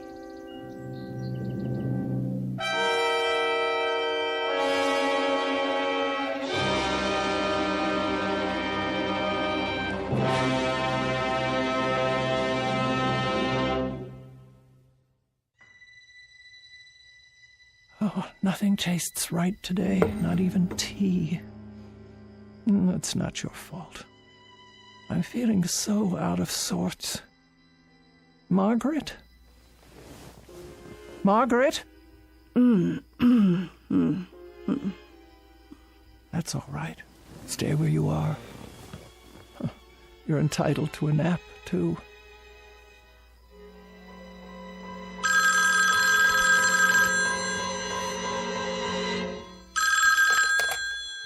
There. That will stop it.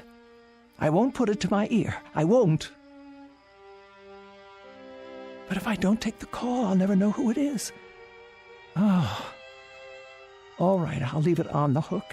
And the next time it rings, I'll force myself to speak to them and find out what they're up to.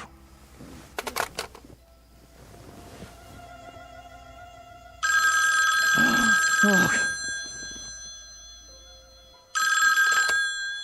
Hello? Hello.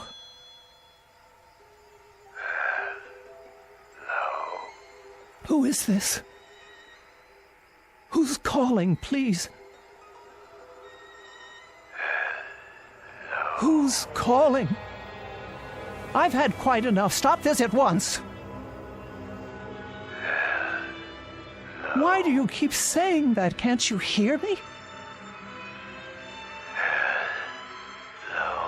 Please. Hello. Hello. Margaret! Margaret! Margaret! Yes? Oh, Miss Alva. I was just resting my eyes. Is everything all right? No, it is not. Then what? The telephone. Oh. Did it ring? I thought I heard something. It's a man. I'm sure of it. How do you know? Because he just called again. I heard the tone of his voice. It was deep and hoarse. Like there was something wrong with him. What did he want? I don't know. Then how? He just keeps saying hello. Over and over. That's all he says. Hello. Hello. Hello. Now you've got to stop this, Miss Keene. I've got to stop. I'm not the one who... You're working yourself into a state over... Over nothing? I didn't say that. You didn't have to. You were going to say it. Now, Miss Keene, I was not. I think I'd better put you back in your bed so you can... I don't want to be put in my bed. I want to know who this terrible man is who keeps calling. What did Miss Finch tell you? She told you it's probably a bad connection, didn't she? The telephone wires are still wet from the rain. It was not the connection. It's a man. I'm not arguing, Miss Keene, but if he keeps on saying hello... That's all he says. Then obviously he can't hear you. And that would be because of a bad connection. Doesn't that make sense? No. He heard me. I know he heard me. He paused each time and waited for me to speak. I don't know what he wants. Then why don't you hang up on him, Miss Selva? You don't have to listen, just hang up. Is that so hard to do? No, I've tried that. But the voice... Hello, over and over. Hello, hello, hello. Then do this. Take it off the hook. There. Now he can't call you, right? Nobody can call me. Leave it that way just for the time being, until all this funny business is over. It will be the same on the extension. And then if you decide to make a call, all you have to do is hold down the arm for a second. Isn't that right, Miss Keene? Miss Keene? But why is he calling me? Why would he? Can you tell me that? Why?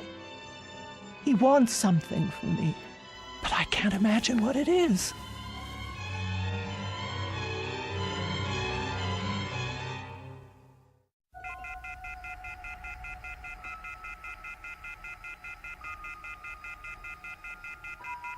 Oh, I can't bear that sound. Try putting a pillow over it. There. No. Hello. Hello? Where are you? What?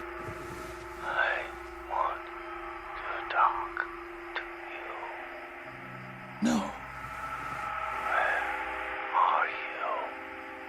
I want to talk to you. Please. Where are you? I want to talk to you. No, I beg of you. Where are you? I want to talk to you. Leave me alone. Leave me alone.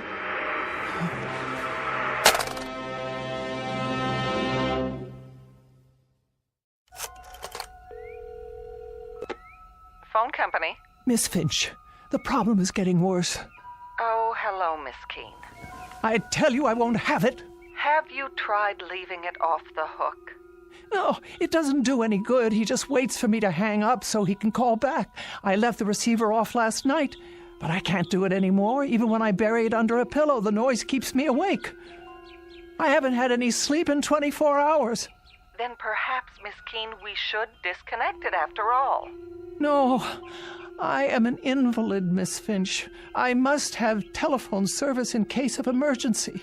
I'm sure you must. Now, I want the line checked. Do you hear? This terrible thing must stop right away. All right, Miss Keene, I'll put a man on it right away, and this time we'll get to the bottom of it. Swear to it. I give you my word. Oh, good. Thank you. You don't know what this means to me. I'll call you as soon as we find out the problem. You'll see to it, no matter what it takes. Of course. First thing, we'll give you an answer before noon.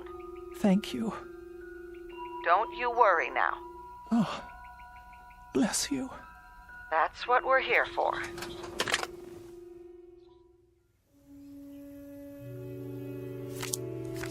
Your play. What? Pick up your cards, Miss Elva. This is what we need, you'll see. A nice game of canasta. Oh. Yes. Now, it's your play. What is the matter with that girl? Hmm? She promised faithfully that a man would check on it today. The afternoon is almost over and no one's been by. Maybe he doesn't have to come by, Miss Elva. Why wouldn't he? If the problem is somewhere else, with one of the telephone poles, for example. Well, I suppose that could be true, but if she promised she'd let me know. Look at your cards. Did you get a good hand this time? Oh. That'll be her, don't you think? Want me to answer it? Oh, yes, if you would. Hello? No, this is Margaret Phillips. Would you like to speak with her? Who is it? Just a moment. You see, it's Miss Finch. Now everything will be fine. Oh, yes? About those calls you say you've been receiving, Miss Keene. Say I've been receiving. Why don't you believe? We sent a man out to trace them. I have his report here. And? He says he followed your line through all its connections. He found the problem. Well, what is it? A fallen wire on the edge of town. Fallen wire? Yes, Miss Keene. The weather blew it free of the pole. I don't understand. One end was on the ground, so no signal at all was getting through. Are you telling me that there were no calls? I'm sorry, but there's no way anyone could have called from that location, Miss Keene. I tell you, a man called me. There must be a phone there. There must be some way for him to call me. Miss Keene, the wire is lying on the ground, unattached. Tomorrow our crew will put it back up and you won't have any further trouble. There must be a way that someone got through. But there is no one out there. No one at all. Out where? Miss Keene, it's the cemetery. Oh. Miss Keene, are you there? What is it, Miss Elva? Miss Keene? Miss Keene? Why have you dropped the phone?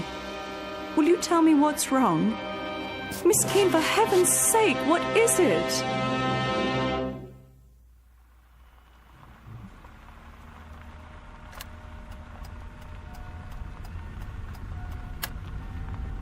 Here we are. Valley View Cemetery. Are you sure you want to get out of the car? Yes. I wish you'd tell me why you decided to come all this way. Miss Keene, this isn't good for you. If you hadn't made such a to-do about it, I'd never have taken you in the first place. Why won't you answer? What can there possibly be out here for you to see? Get my chair from the back seat, please. Very well. Have it your way.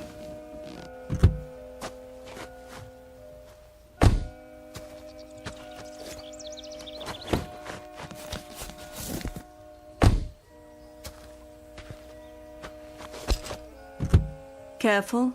Now. Up and out. Here's a blanket for your legs, though I can't imagine why you'd want to. Miss Elva, what are you looking at? Over there. You mean inside the grounds? On the other side of the gate. All right. We'll have to steer clear of the power lines, though. Well, there's a loose telephone wire hanging down. Can't see where it touches the ground. Where are we going? The first row on the left. About halfway down, as I recall. That's where the wire ends. I knew it. Here? Here. And we better not go any closer. It's fallen directly onto a grave. Right by an old headstone. What's the name? Brian Douglas. And the date of birth and death, more than 50 years ago. Oh, the poor young man. Only 27. I knew it. Miss Elva. It's him. Who? It's him. Brian. Oh, Brian. You knew him? Brian, my fiancé. He died a week before we were to be married. Oh, Miss Elva, I didn't know. We were in a car together. I insisted on driving. I was always insisting on things, telling him what I wanted, dominating him in my way, and he always did what I said, always. I lost control of the car, steered it right into a tree. Brian went through the windshield. He was cut to pieces. I was left crippled, and now he's trying to reach me, I'm sure of it. Don't you see? He's trying to reach me. So many years out here alone, in the sun, in the wind, in the rain. And now, at last, I can talk to him. I won't be lonely anymore.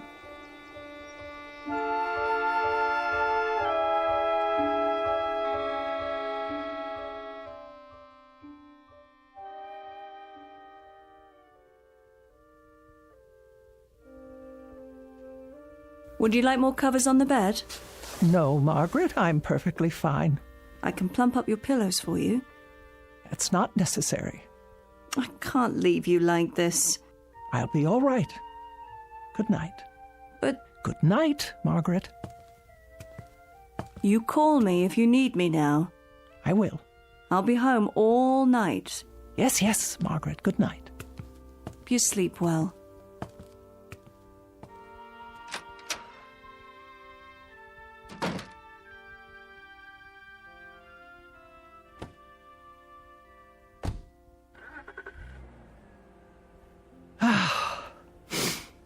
Now then, you may call me any time at all. I'm waiting. Oh, this is ridiculous. Now that I want you to call. Brian? Brian? Are you there? Can you hear me? It's Elva. Elva! Oh, Brian. Brian, my dear. Brian, where are you? Where are you, Brian? Can't you hear me at all? Brian!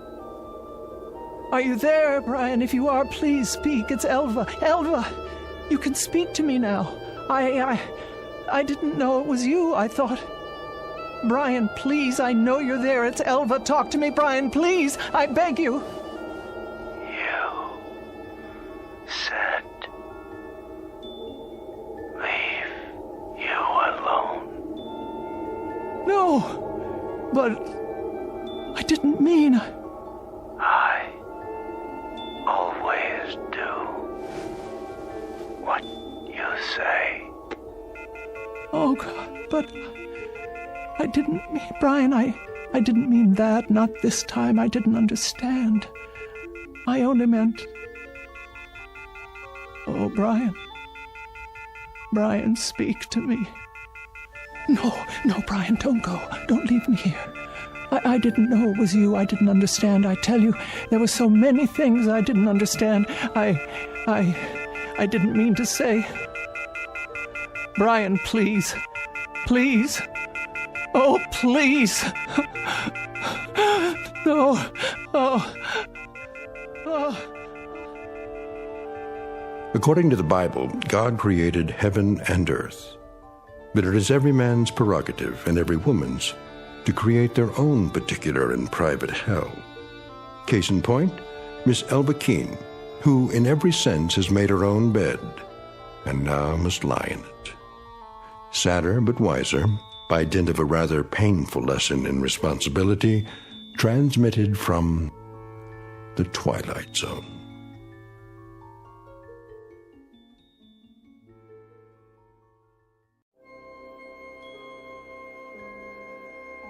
Hi, this is Carl Amari, producer of the Twilight Zone Radio Dramas. I'd like to take a moment to tell you about our official website at twilightzoneradio.com, where you'll get the latest news and information on these Twilight Zone radio dramas. Plus, at twilightzoneradio.com, you can digitally download 3 free episodes or any of our episodes for only $1.95 each. In this age of ever-changing technology, we've decided to make these episodes instantly available to you by making the Twilight Zone radio dramas a digital download-only series. This means that this series will no longer be offered on CD. The CD collections at our website are now being offered while supplies last at buy one, get one free. So be sure to get your favorites before they're sold out. Be sure to visit us often, and I'll see you in the zone.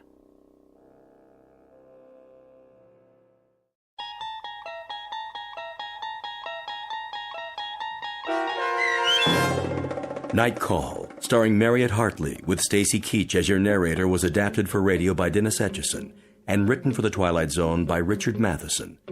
Heard in the cast were Sarah Wellington, Meg Thalken, and Doug James. The producers of The Twilight Zone wish to thank CBS Enterprises and the Rod Serling estate for making this series possible. This copyrighted radio series is produced and directed by Carl Amari for Falcon Picture Group and Westwood One.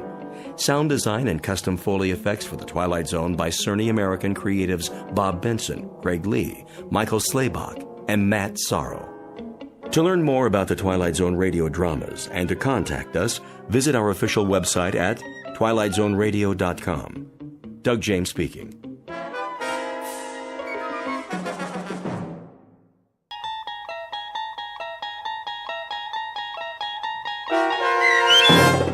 The Howling Man, starring Fred Willard, with Stacy Keach as your narrator, was adapted for radio by Dennis Etchison and written for The Twilight Zone by Charles Beaumont. Heard in the cast were Christian Stolte, David Darlow, Doug James, and Anna Sverutza. To learn more about the Twilight Zone radio dramas and to obtain audio cassettes and CDs of these programs, visit our website at twilightzoneradio.com. The producers of The Twilight Zone wish to thank CBS Enterprises, Carol Serling, Dennis Etchison, Dick Brescia Associates, Claire Simon Casting, Terry Jennings, XM Satellite Radio, Sirius Satellite Radio, our sponsors, and our radio affiliates for helping make this series possible. This copyrighted radio series is produced and directed by Carl Amari and Roger Wolski for Falcon Picture Group. Doug James speaking.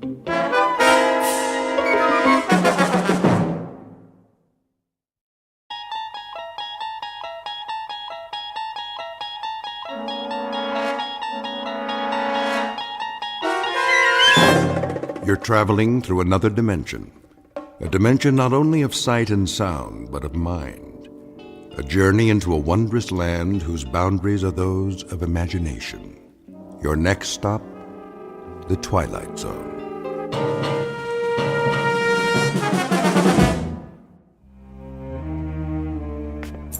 Thank you, Mrs. Dunphy. I'll be back shortly. You're going out? I'm afraid so. But you've only just returned. Unfortunately, that is the nature of my work. Another business trip. The most important of all.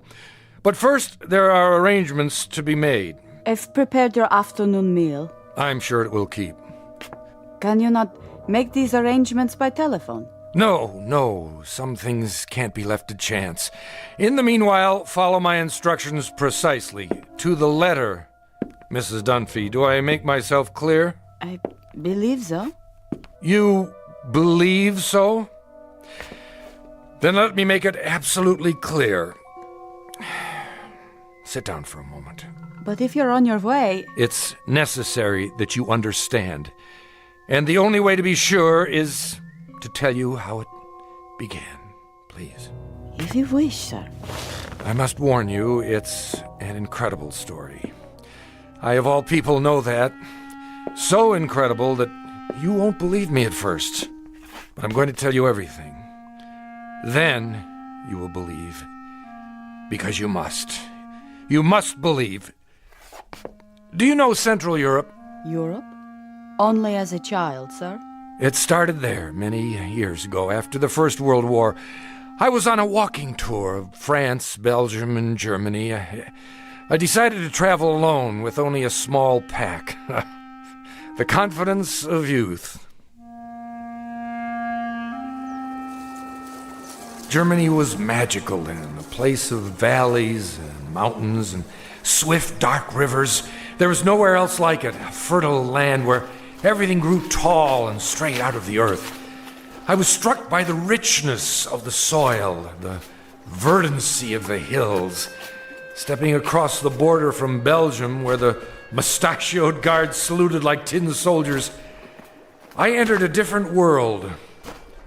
Everywhere I looked, a swelling green ocean. On the farthest hills, tall, ancient buildings of stone. Estates, monasteries, castles, or what have you. Some of them in ruins. I stood a moment at the border and watched the hawks circling above, wondering how such a miracle could be. It was as if I had passed through an invisible door from a musty room into a magical kingdom of winds and light.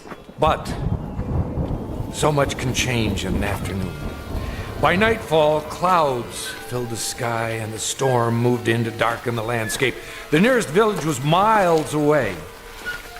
I was unprepared, dressed for a stroll up the Champs-Élysées, perhaps.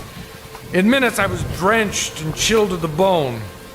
Then I saw it, a medieval castle, bombed almost to ruins, sitting like a broken fingernail atop Schwarzhof Mountain. I came to a wall of gray stone. There was an iron gate. Please! Please! Someone! Please let me in!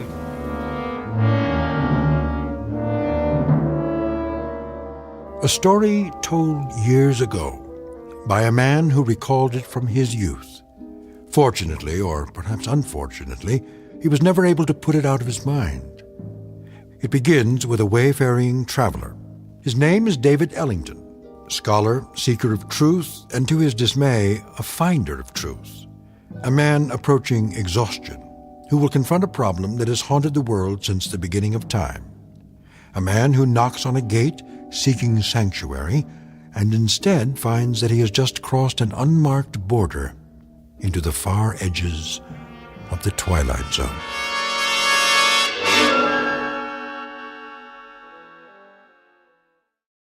And now, The Twilight Zone and our story, The Howling Man, starring Fred Willard, with Stacy Keach as your narrator.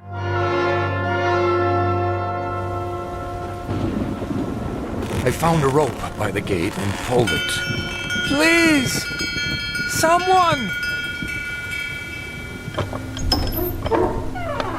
Yes? What is it? Let me in! I'm sorry. You don't understand. I'm traveling on foot. We don't allow visitors. I'm not a visitor! What is this place? It's called the Hermitage.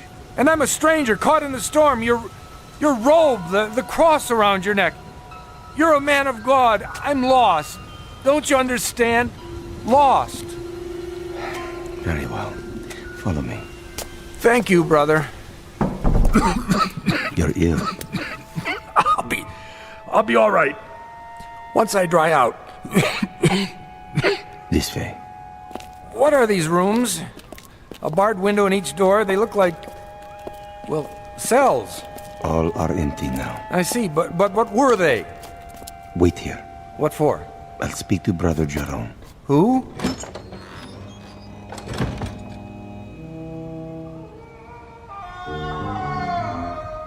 What in the... Brother Jerome will see you now. Oh, what was that? The wind. Are you sure? Come. The room had almost no furnishings. A straw pallet, a rude desk and chair, some books and religious oddments, very stark. The abbot himself was a fierce El Greco painting of a man, stooped and withered, but strong in every part of him. Like the monk who came to the gate, he wore a shepherd's cloak and carried a crooked staff. Why have you come here? My name is David Ellington. I got lost in the storm. Then I saw a lantern in the window. And what is it you want of us? Want? Only a little shelter, some food. We cannot help you here. You will have to leave. You call that a Christian attitude? Now, Mr. Ellington. Oh, for the love of... All right, if that's the way you want it. Sorry to have troubled you. Give me a minute. I'll be out of here in... Brother Christophorus. Yes? Carry him out of here. At once. Right away.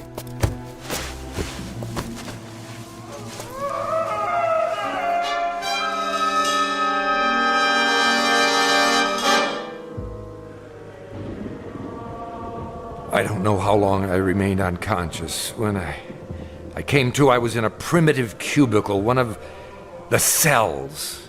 Walls and ceiling of gray stone, a single small window in the shape of an arch, the floor hard-packed dirt. The monk sat nearby in a chair. I lay under a blanket. Beneath me was a bed of straw. Water! He lives. God's infinite mercy. How long have I been here? 9 days, my son. 9 days? You were very ill. The fever was on you. Brother Jerome said you would die, and he sent me to watch over you. I have never seen a man die. He holds that it is an important teaching, but now I suppose it was not your time. Sorry to disappoint you. No, my boy, don't try to rise. You must rest. What in the name of heaven is that? In the name of heaven? Nothing. I mean the scream. Scream? That. What? Are you deaf? That cry, I heard it before. You said it was the wind. Ah, the wind cleanses the land after a storm. But it isn't the wind, is it? I don't understand your meaning. It's a man. Careful. You must regain your strength. There! Don't tell me you didn't hear it! Perhaps you would like some soup. It's cold, but nourishing.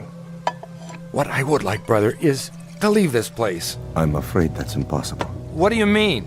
Only that you're not well enough to travel. And of course, you won't be well enough to travel as long as you think you hear such sounds. Now, the soup. I don't want it. Open, please. There. That's better.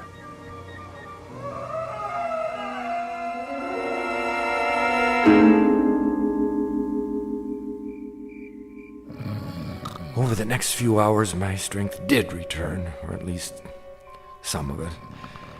I waited until the monk had fallen asleep. Then at last I made my move. The door was held shut by a simple iron bolt. I had only to slide it a few inches without waking him. I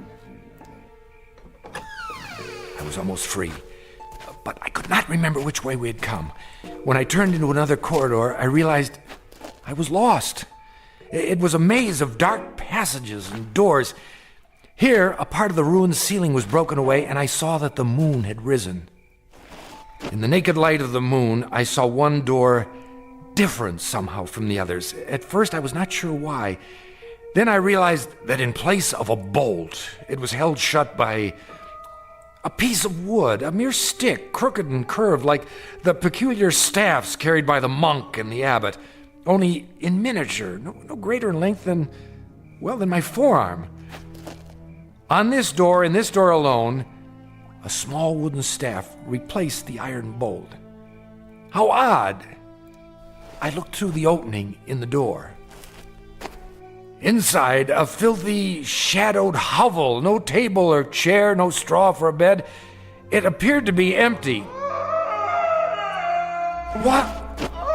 There was a man, huddled in the corner, holding his knees and rocking, head back like an animal. In the soiled moonlight, I saw his dirty beard, his rotted clothes. Who are you? Help me. Stay back. No, please. In the name of humanity, help me. But who? You're not one of them. No, my name is Ellington. I'm an American. Shh. What are you afraid of? Them. Listen. Do you hear them coming? No, but why? They will look for you. We only have a moment. You speak as if I'm a prisoner. Aren't you? I'm not sure. Come closer, and I'll explain. Explain what? Don't you know what they are? These men of God. They are mad, Mr. Ellington. All of them, raving mad. Why do you say so? I was in the village, in Schwarzhof, doing nothing out of the ordinary, walking the street with my woman. We were holding hands, that is all. Do you see anything wrong with that? Well, of course not. But what? We paused to rest by a tree in the shade. And then we kissed. Yes, I admit it. Is it wrong to kiss? Tell me. Why, no, I don't think so. You don't think so. I don't think so. But Jerome, that lecherous old fool. The gaunt man, the one in charge. So, you have seen him. As I kissed her, a shadow fell over us. We looked up and saw him standing there. I opened my mouth to speak, but before I could utter a word, He raised the wooden staff he carries. So heavy. You've seen it. Yes. And he hit me. Again and again. He smote me. Like an angry god. Or a man who thinks he's God. I woke up here. No. I swear. They flogged me with knotted ropes. I asked for food, they would not give it to me. I begged for water, they gave me none. Then they threw me in this filthy room and locked the door. Well, why? For revenge. Jerome wanted my woman. Are you sure? Yes. That disgusting old man, that fanatic. He wanted her. And when she refused his advances, he took his fury out on me. Your story, I find it difficult to believe. Of course you do. That's the strength of the man. He makes his madness seem a harmless thing, the beliefs of a religious zealot. But this is not a religious order, Mr. Ellington. These brothers of truth. Is that what they're called? That's what they call themselves. The real truth is they're outcasts, misfits, cut off from the world because the world will not have them. Have you heard of their sect before, of this hermitage? No, I haven't. Mr. Ellington, you must believe me. I don't say they're all evil, only mad. And here, within these walls, they answer to no law but their own. Wait for me. Where are you going? I'll speak to Jerome. No, you mustn't. If I remind him that false imprisonment is a crime... I tell you, he's the greatest maniac of them all. Quick! He's coming. Hide yourself. Mr. Ellington. No.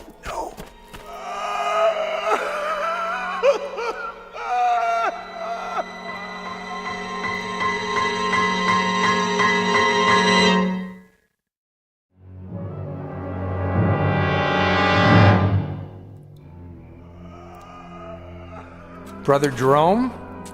I did not know you were well enough to walk. I still feel weak. Brother Jerome... Come with me, please. Look here, This way. Where were you going? I was looking for you. It was unwise for you to wander on your own. The corridors can be treacherous. Oh, can they? In what way? The building is very old. One might trip and fall without a torch. Or go where one is not meant to go, is that it? See something perhaps that you're ashamed of? I do not know to what you refer. Don't you? Oh, then you don't know the grounds very well. I saw something just now that violates the law of this country and of humanity. I must ask you. And I must ask you, Mr. Ellington, to leave the hermitage at once. We lack proper facilities to care for the ill. You certainly do. Arrangements can be made in Schwarzhof. Just a minute. No, not a minute. Not an extra second, Mr. Ellington.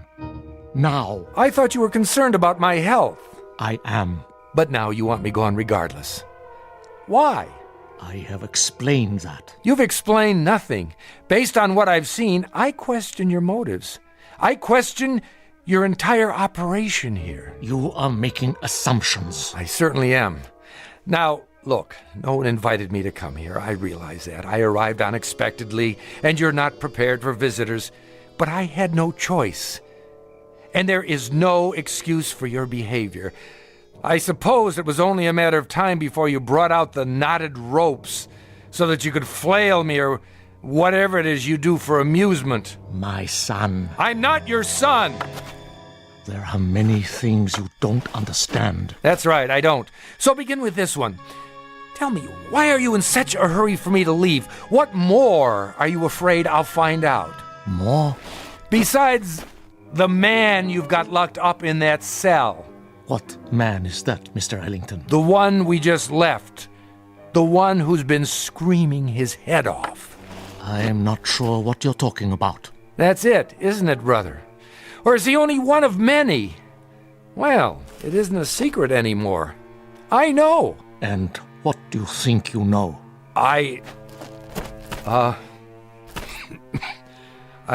The chair. Sit.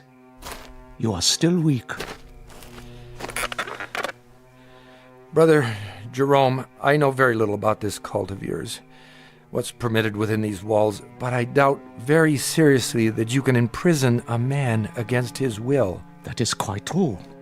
We have no such authority. Then why have you done it? No man has ever been imprisoned at the Hermitage, Mr. Ellington. He claims otherwise. Who claims otherwise? Who do you think?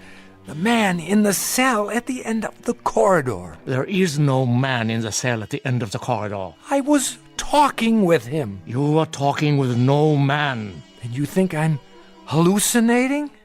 Mr. Ellington, you are ill. You still have a fever. In such a state, delirium may cause one to see and hear things that do not exist.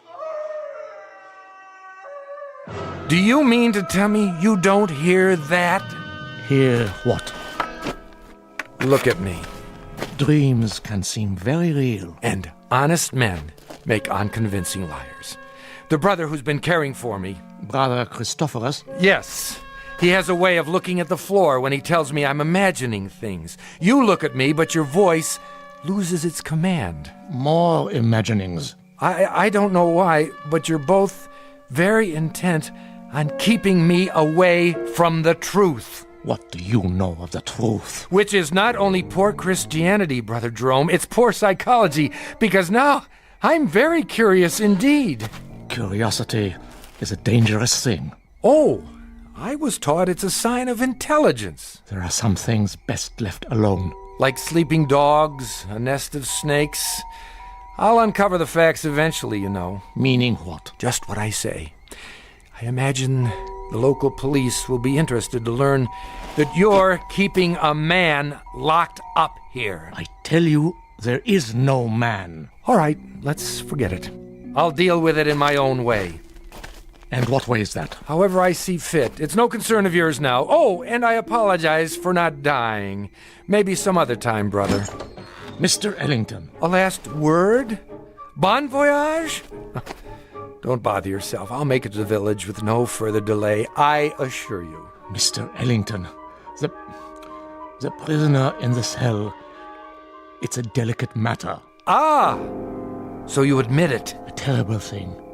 He's violent, dangerous, more dangerous than you know. We are obliged to lock him in the cell. I'm sure you can understand. I understand that you're still lying to me. Goodbye, Brother Jerome. Would you really go to the police? If you were in my place, wouldn't you? Very well. Close the door, Mr. Ellington. I have told you the truth, but only a part. Now I see that I must tell you the whole of it. May God forgive me. Then you do hear it.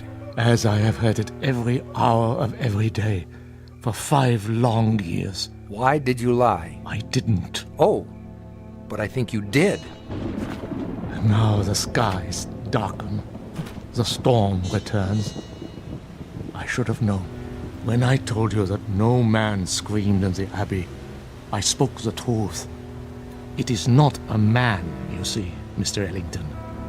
It is the devil himself. You're joking with me, aren't you? No, Mr. Ellington, I am not. Would that I were.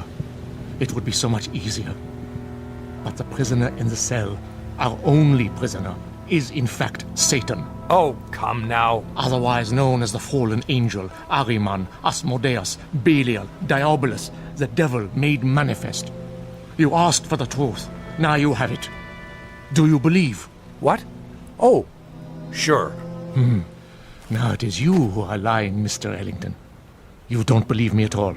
To the contrary, you're even more certain of what you've suspected all along, that I am mad. Well, sit down. I will tell you a story. And then we'll see how certain you are of my madness or of anything else. Drink. What did you say? Some brandy. For thy stomach and thy infirmities. No, thank you. Don't worry. It's not poison. A very old vintage. I'll drink with you. What is it you wanted to tell me? I presume, Mr. Ellington, that you consider yourself sophisticated, a worldly man. Why do you say that? You're young, rich by your clothes, and reasonably well educated. Harvard? Yale. Exactly. Having a last fling before settling into the family business. How did you... You are an open book, printed in very large type, with pictures. Of course, you consider us primitive, because we're living in seclusion away from the real world. To you, we're misfits. Please, I know all the theories. I assure you, brother... No, Mr. Ellington. It is I who am assuring you that I am not the ignorant fanatic I might seem. I coped with your world for 40 years before I left it, and rather successfully by your standards. The best schools, a degree in philosophy, a job that took me to all the corners of the earth. This beard and this staff and this face represent nothing but a different point of view. If you understand that, then perhaps you will listen to what I have to say with an open mind.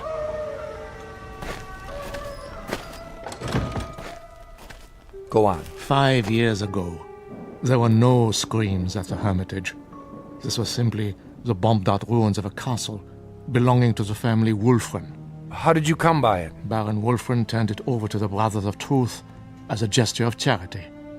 Our task was to tend the great vineyards and save what souls we could by constant prayer. But this isn't a formal religious order, is it, brother? We believe that we are recognized by God. Truth is our only dogma. We are committed to it as man's greatest weapon against the devil, who is the father of all lies. Please, continue. You were tending the vineyards. At that time, not very long after the Great War, the world was in chaos. Everywhere there was unhappiness, except in the village below. Really? For some reason, the people of Schwarzhof refused to yield to despair. They lost none of their faith. They continued, as they had for years, to be honest and God-fearing and happy. The village was a plum to Satan, one he could not resist. So he came here, drawn to it as a moth is to light, and embarked upon a program of corruption. But you stopped him. Yes. You see, Mr. Ellington, he made the same mistake you are making now. He underestimated me. He thought he would have no difficulty tempting an old fool. I had him in the cell before he knew what happened. But if he's the devil, how do you keep him from escaping? With the staff of truth. The one barrier he cannot pass. Mm-hmm. And when he first came, just how did you recognize him? I had seen him before, in every part of the world. Wherever there was sin, wherever there was strife and persecution, there he was also. Sometimes he appeared only as a spectator, a face in the crowd.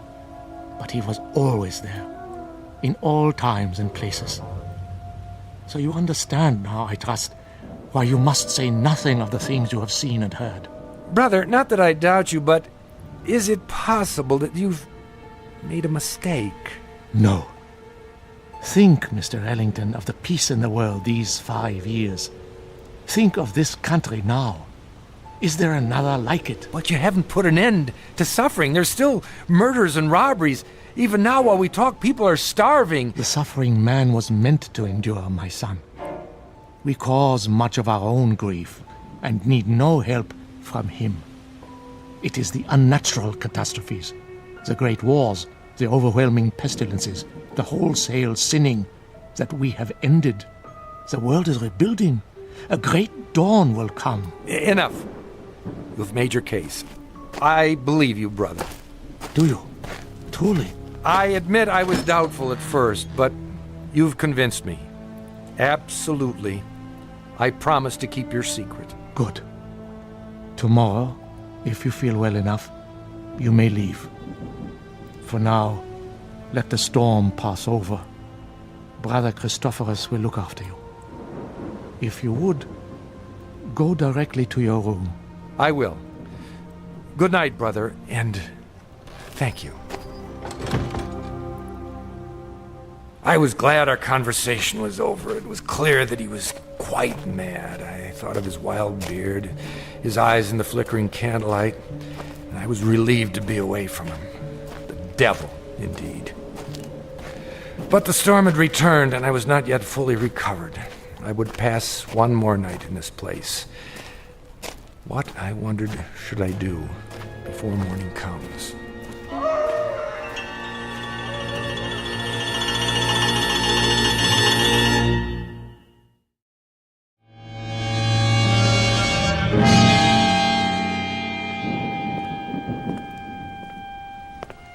The corridor was dank and empty. I felt as though I were the last sane man in an insane world. What Brother Jerome had told me was utter nonsense, the product of a deranged mind. But his belief, his faith, as he called it, was heavy in the air, infecting the very stones. To bring it down would require outside help, but perhaps I could start that very night with an act of pure, unselfish humanity. Psst! Are you in there? Where else would I be? I thought you weren't coming back. I had a meeting with Brother Jerome. What did he say? He lied to you, didn't he? He said that you're... Go on. What?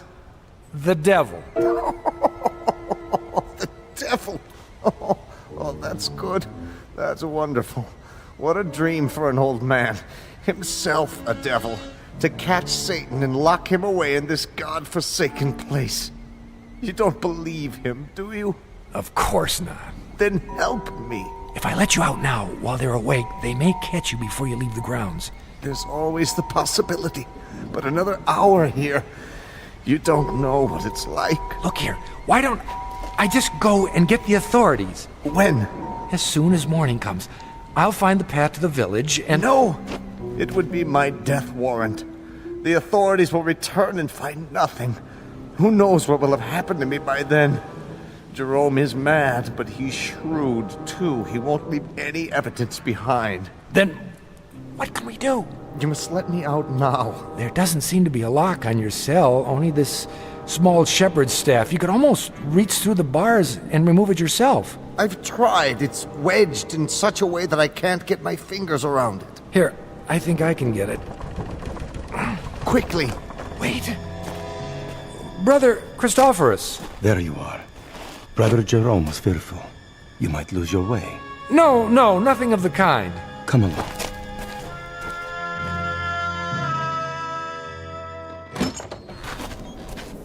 I'll light the candle. There is bread and water on the table, and more soup to give you strength. Thank you. Rest now, Mr. Ellington. Remember, you're still a very sick man. I'm feeling much better. Nonetheless, Brother Jerome has asked me to watch over you. Really, that isn't necessary. It is my duty. The chair is sturdy, and the candle is fresh. Wait a minute. Why are you locking the door? To protect you. But you're locking us both in. Never fear. I have the key. It is not long till morning. But... Sleep, Mr. Ellington. You are a weary traveler. Soon you'll be back with your own kind.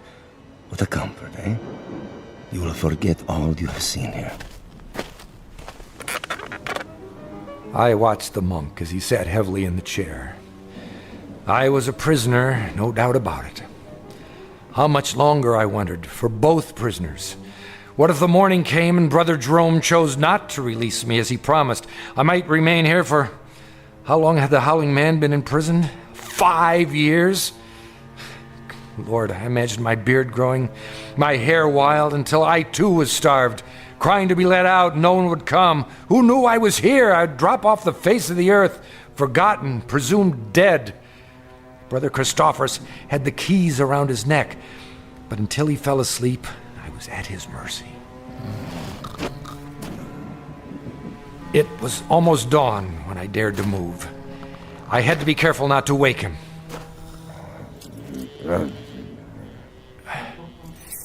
Yes, I finally had the key.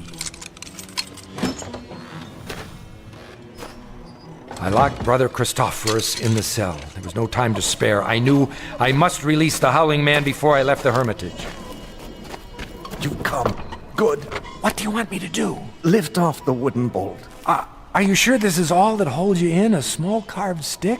Yes, lift it off, I tell you. But surely you could have forced the door and broken it.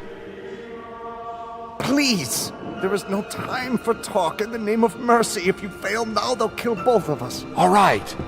Hurry. I'm trying. I just need to slide it out of the latch. Mr. Ellington, where have you gone? Hurry! Hurry! A moment. Stop him! Stop him! Now! Brother Jerome, come quickly. I am free. Stop! I command you. The other way. Now. Here is the gate. It's locked. I must get over the wall. I'll put my hands together. A hoist. Step up. Let not Satan escape us, O Lord. Let him not sow the seeds of evil throughout the world. I call upon you. Up, now! He stepped in my hands and climbed the gate. Now, reach down and give me your hand. Help me. Help you? Help you, mere mortal? Are you mad? And I saw not the foot of a man before me, but a cloven hoof. In the flash of lightning, with those horns grown suddenly from his forehead, then he turned and vanished in the moonlight. I am sorry for you, my son. What was he? As long as you live, you will remember this night. He is gone. Who?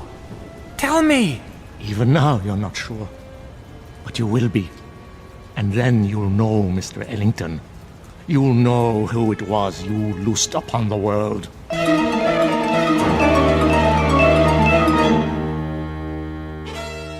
The monks were mad, I thought. Or the howling man was mad.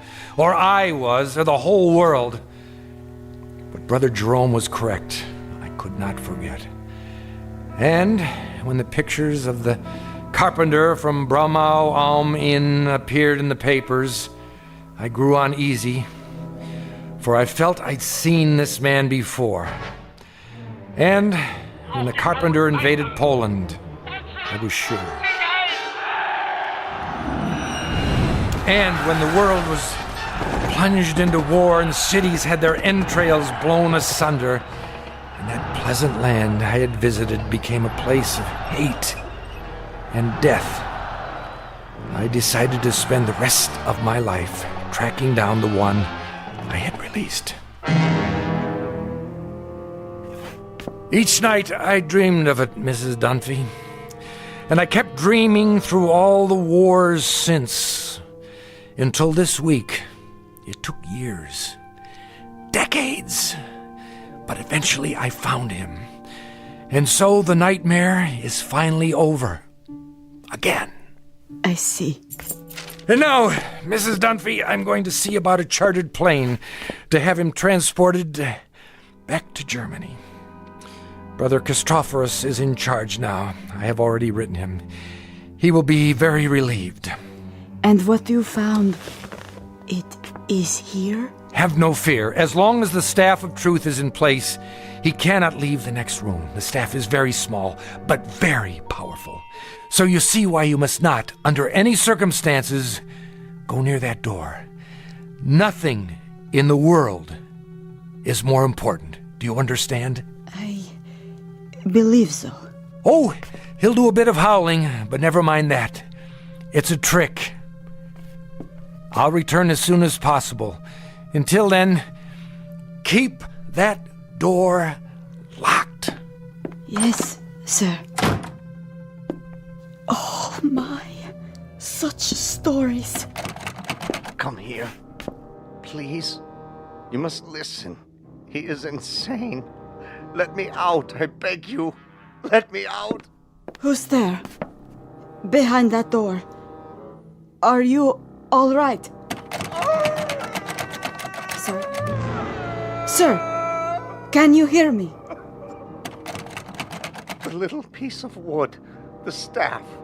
Remove it, please. I don't know if I should. Please, take it off the door. I implore you, please. Please.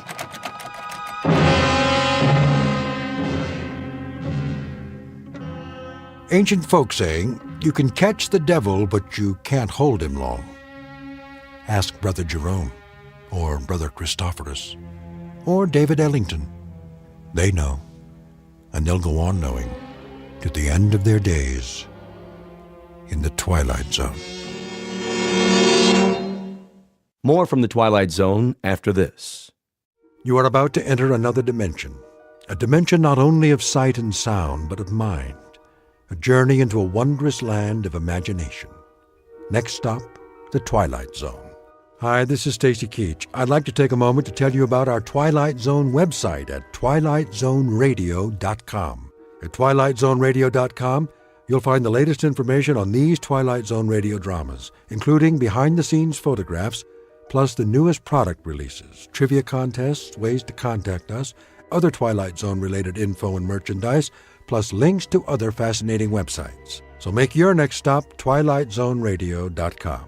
Visit twilightzoneradio.com to purchase these Twilight Zone radio dramas on cassette and CD, or call toll-free 1-866-989-ZONE. That's 1-866-989-9663.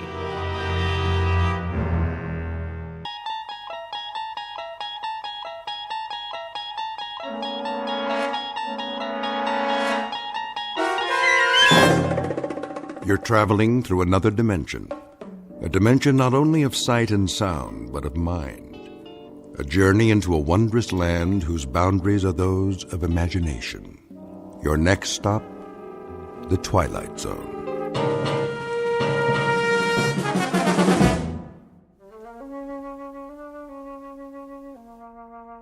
There, nice and creamy. Anthony? Hi, Aunt Amy. I just knew that was you. What's that in your hand? My Jack-in-the-Box. Oh, yes. That's such a funny toy. Where's my mother? In the bedroom, lying down. She'll cook the rest of the dinner soon as I'm finished. But I wanted to get this done first. What you making? Well, what do you think? A cake, of course. For my favorite little boy. Is it a good one? Oh, yes. A very good one. Very, very good. I just took it out of the oven a while ago. Chocolate on the inside with little yellow swirls? What else? I know what my Anthony wants. See? Doesn't that smell good? Where's the frosting? Right here in the bowl. It's chocolate, too. I blended in a lot of butter to make sure it's smooth. 100 times. By hand. Milk chocolate? You bet. We don't like that dark chocolate, do we? Ugh. No. Hurry up, Aunt Amy. Don't you worry. It'll be ready in a jiffy. Put the frosting on. Plenty of time for that. Besides, we have to let the cake cool first. Put it on. Now.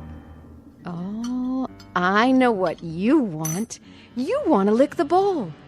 Well, you'll just have to wait. I don't want to wait. Be a good boy now.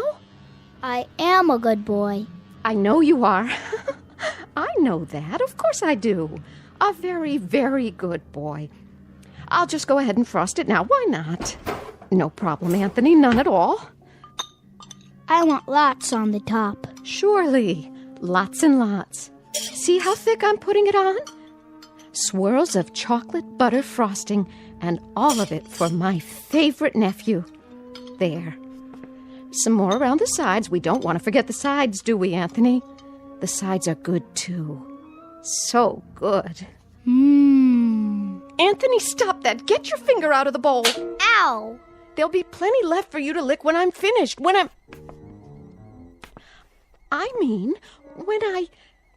You hit me.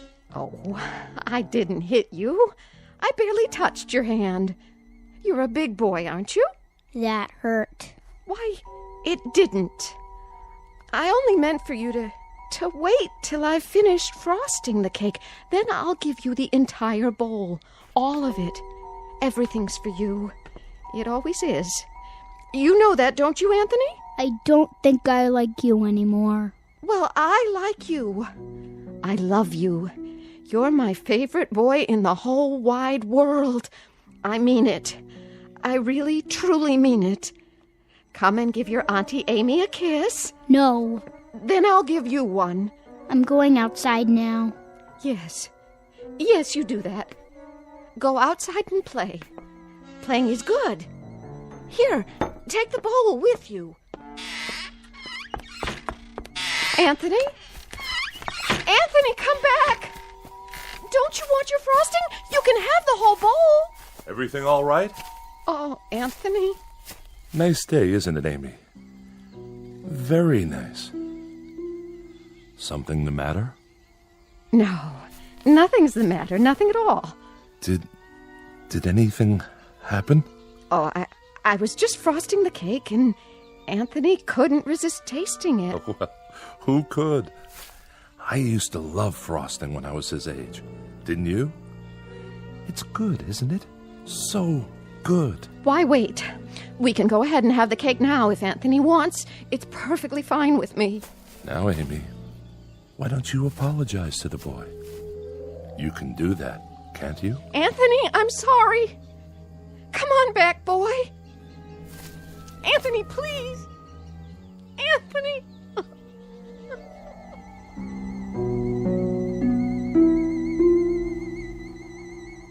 Welcome to Peaksville, Ohio on a hot July afternoon. At first glance, you'd think this is a farm like any other, and the little boy, Anthony by name, is like any other little boy.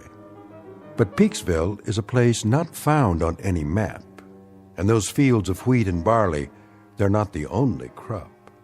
Something else grows in Peaksville, and for want of a better term, we'd call it horror.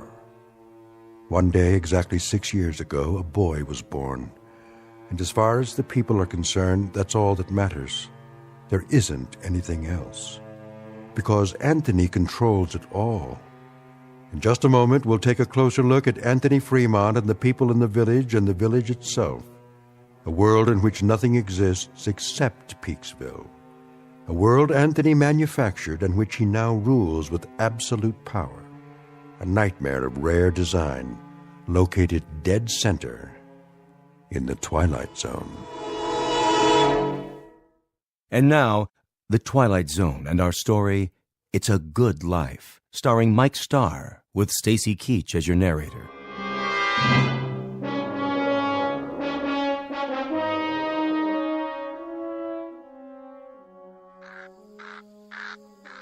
I'll see he gets it, Amy. Would you? Don't you worry none. Look, boy. Look what Aunt Amy's got for you. Your own bowl of chocolate frosting. You like chocolate, don't you, Anthony? I know I do. Chocolate's good. I don't like her. Of course you do. She's your Aunt Amy, and she loves you. You know that. I hate her. Oh, that's a good joke. A very good joke. It's all for you, Anthony, all of it. And after you've finished, I'll make some more if you like. As much as you want. Get away. Oh, now, darling. Don't look at me. What? I don't like you to look at me. Hear that, Amy? Anthony's got a point. Why don't you go back in the house for now, so you can help Agnes cook dinner? Yes. Yes, I'll do that. It's going to be a good dinner, isn't it? I believe it will be, yes. You know, just the way he likes it. Don't you? It'll be delicious, Anthony. You'll see. I told you, don't look at me. She's not... I'll make it so she can't look at me. So she can't look at anything ever again. Watch your step there, Amy. I can't see. What do you mean? Sure you can. That would be some joke. Just go on inside. The light. That's all I can see. The sun. It's so bright. The sun blazing in the sky. Like white fire all around. Amy? Help me. Please. I can't see. I can't see. Help me. It's nothing, Amy. I'll help you up. Sit here in your chair. There you go. That's right. Sit and rock. You'll feel better real soon, I'm sure. It's good to rock, isn't it? Yes, it's good to sit on the porch and rock. There now.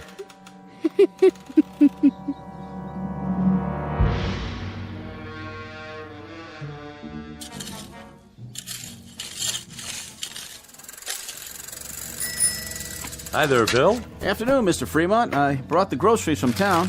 Gee, that was fast. Thank you, Bill. Very thoughtful of you. My pleasure. Howdy, Anthony. Hi, Mr. Soames. Mighty good to see you today. Mighty good. It's such a good day. A real good day, isn't it, Anthony? It's terrible hot, though. Terrible hot. Oh, I wouldn't say that. No, ma'am. I wouldn't say that at all. It's fine. Just fine. A real good day all around.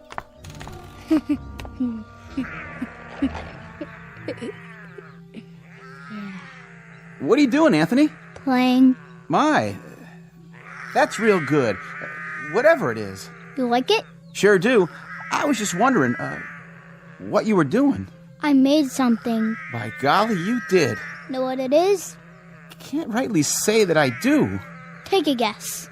Oh, I'm not very good at guessing. Guess. Go on, Bill. You can do that, can't you? Well, now, some kind of animal, is it? It's a gopher with 3 heads. See? Oh, yeah. He's a real fine one. I ain't ever seen a gopher with 3 heads before. He's alive, huh? Must be, the way he's moving around. He was. I'll make him dead now. I'm tired of playing with him. Be dead, gopher. You be dead. Now, that's real fine, Anthony. That's real fine, what you done. Sure is. Yeah. You made him dead, all right. Look at him laying there. It's good that you done that. Real good. Tell me what it looked like. Well, it was like a regular gopher, only more interesting. Was it ugly, though?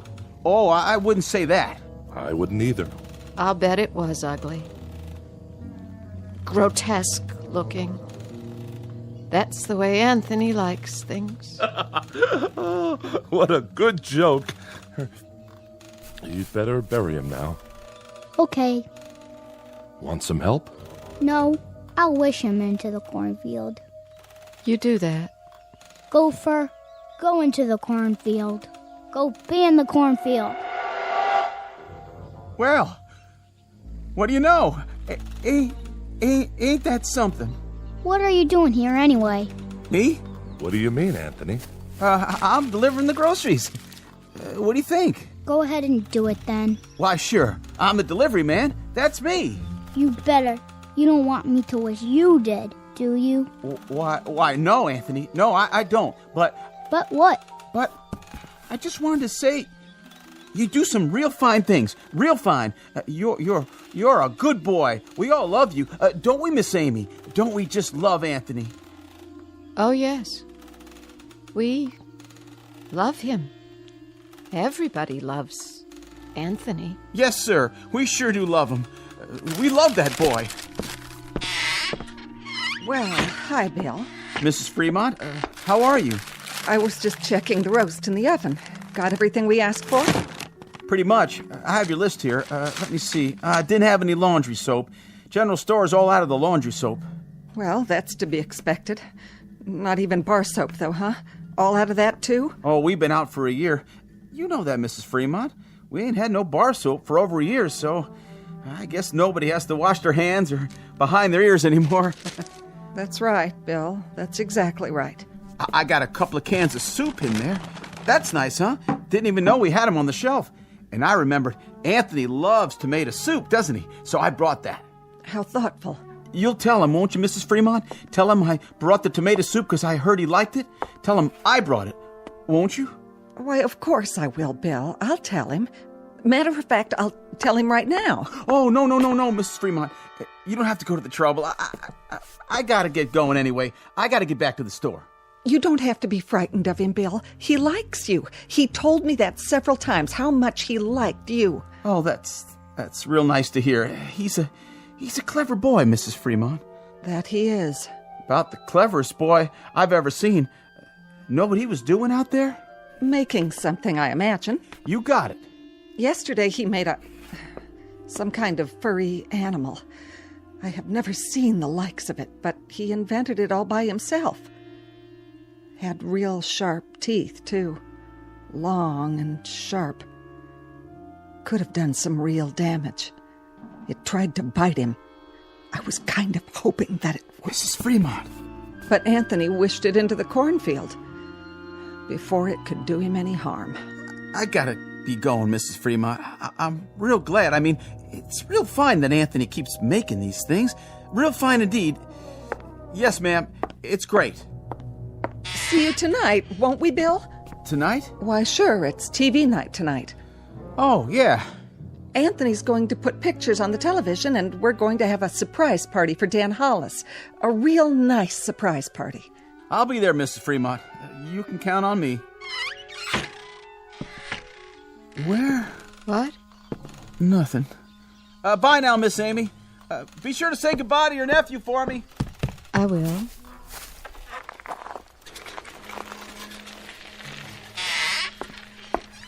Where's Anthony? I think he went into the barn. Oh. Leastways, I heard the door open.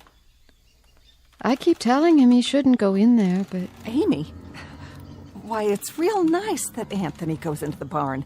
A real good thing. But Agnes, he isn't even around now. You don't have to say that. But even so, Amy, even so, it's nice that he goes into the barn when he wants to.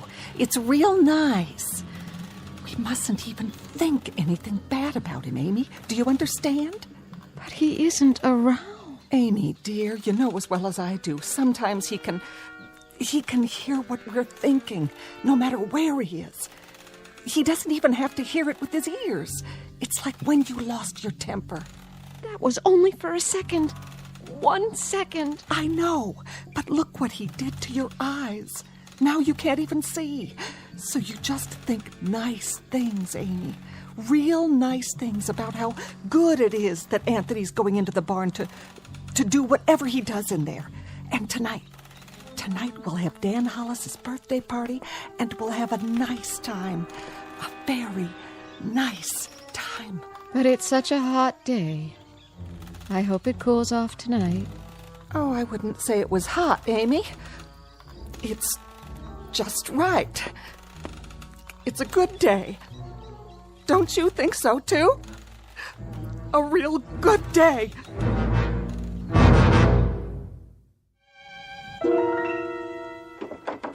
Who's... Oh. It's you, Agnes. What are you doing? Thought I'd lie down and try to rest before dinner. Oh, that's a good idea. You worked hard today. Always do. Got to get the crops in. Come in, honey, if you want.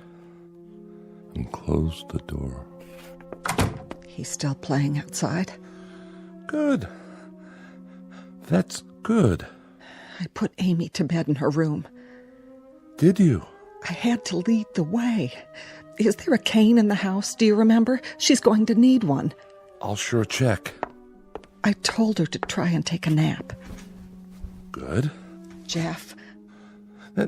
Naps are great this time of day, don't you think? Yes, I do. I wanted to talk to you about... Sure, honey.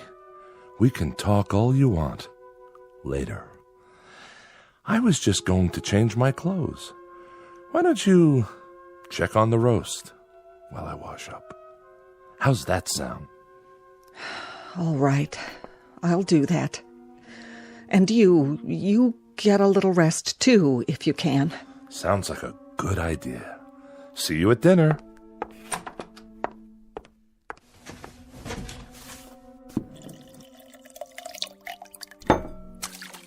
Oh. Well, howdy, son. You crept up on me. You look funny. Do I? You need a towel. Well, by gosh, I sure do. I was just about to dry my face. I was looking for you a while ago. What for? Your mama said you was out in the barn. Yep. Did you have fun? I was looking at the cow. Oh, that's good. That's real good, Anthony, that you were looking at the cow. Now, you wouldn't be playing any tricks on your dad, would you? Tricks? I mean, well, you remember a year ago when we had the pigs? Oh, yeah. And what happened to the pigs? You remember that too? I turned them into monsters. Oh, doggone if you didn't. Real odd-looking things. They were funny. That's it. Real funny looking. But good things, Anthony. Real good things. And it's good that you did that. It's real good. Like tonight. Yeah? It's television night. I'm gonna make television for everybody. It'll be real funny. It sure will be. Everybody's looking forward to it, too, just like they do every week.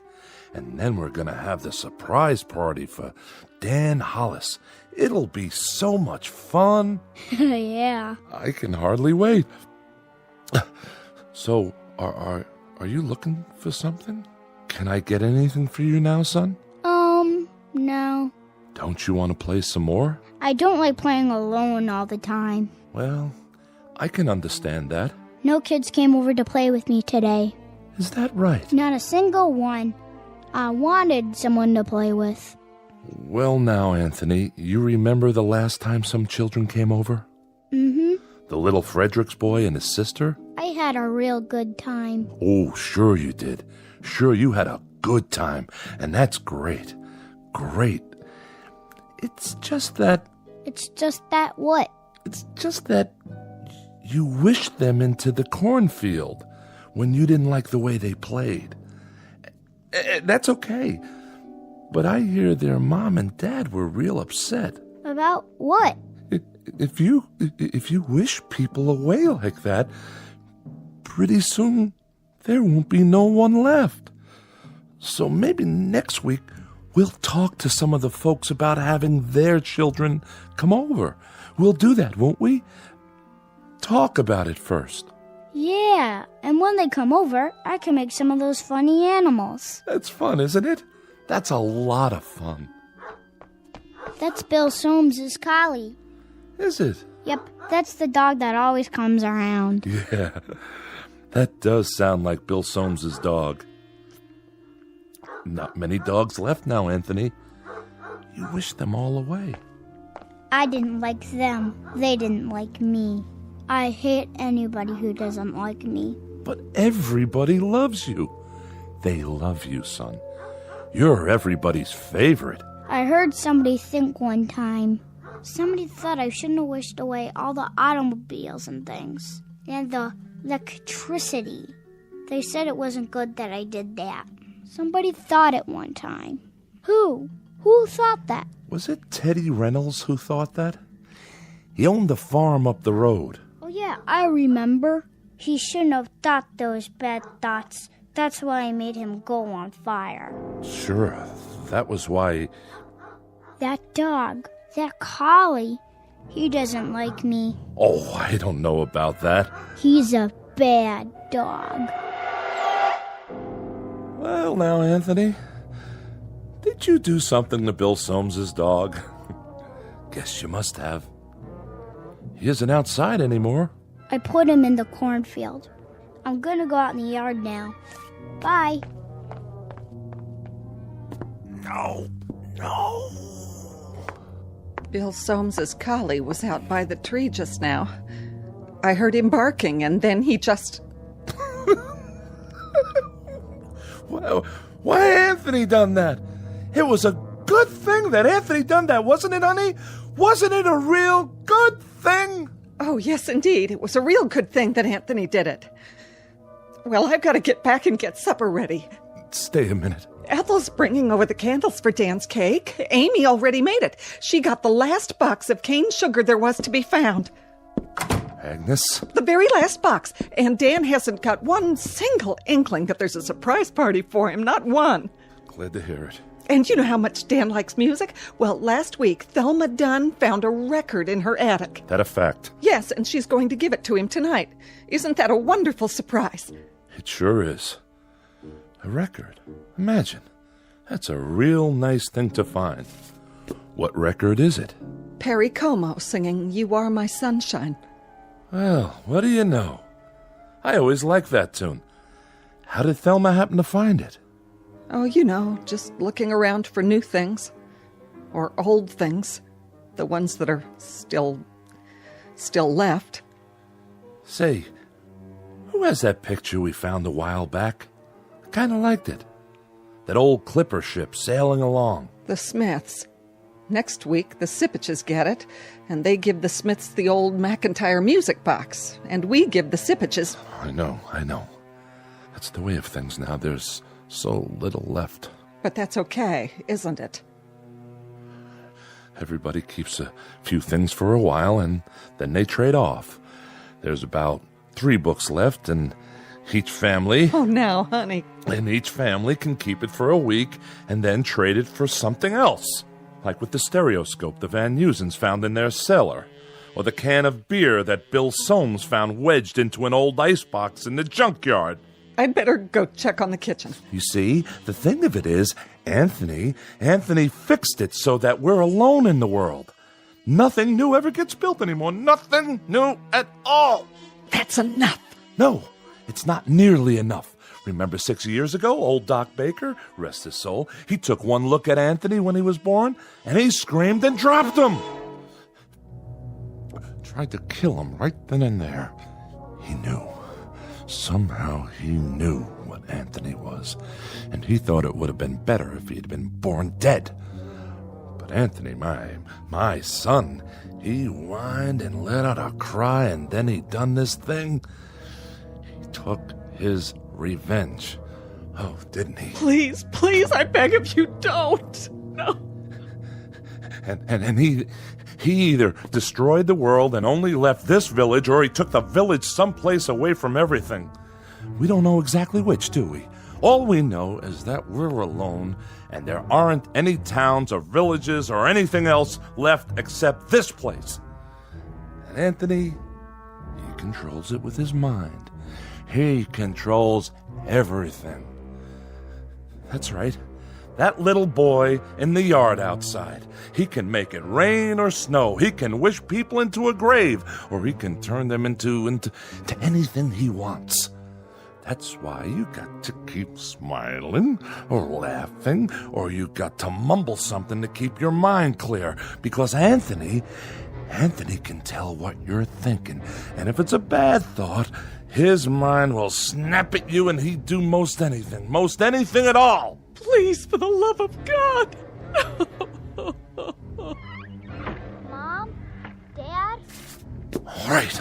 All right. But it's good. It's good that it turned out this way, isn't it? It's real good. That's what it is. Really, really, really good.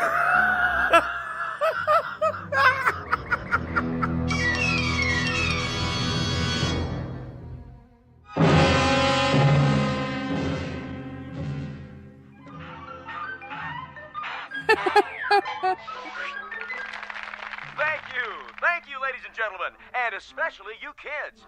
And now for our next act. It's time for Stupid Animal Tricks.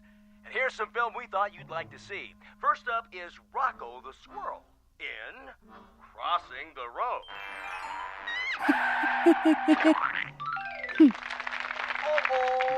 Oh, poor Rocco.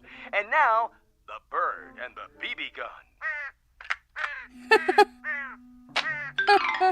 Oh, my. Will you look at that? What, Ethel? It's just like cartoons, only better. And last but not least, the turtle crossing the street. Well, that's all, folks. And now, time for our next program. Welcome, horror fans, to tonight's episode of Scary Nightmares. This one's a real killer of a story. It's called Pleasant Dreams. Let's watch, shall we? Think I'll go get some fresh air. Shh. Not now, Dan.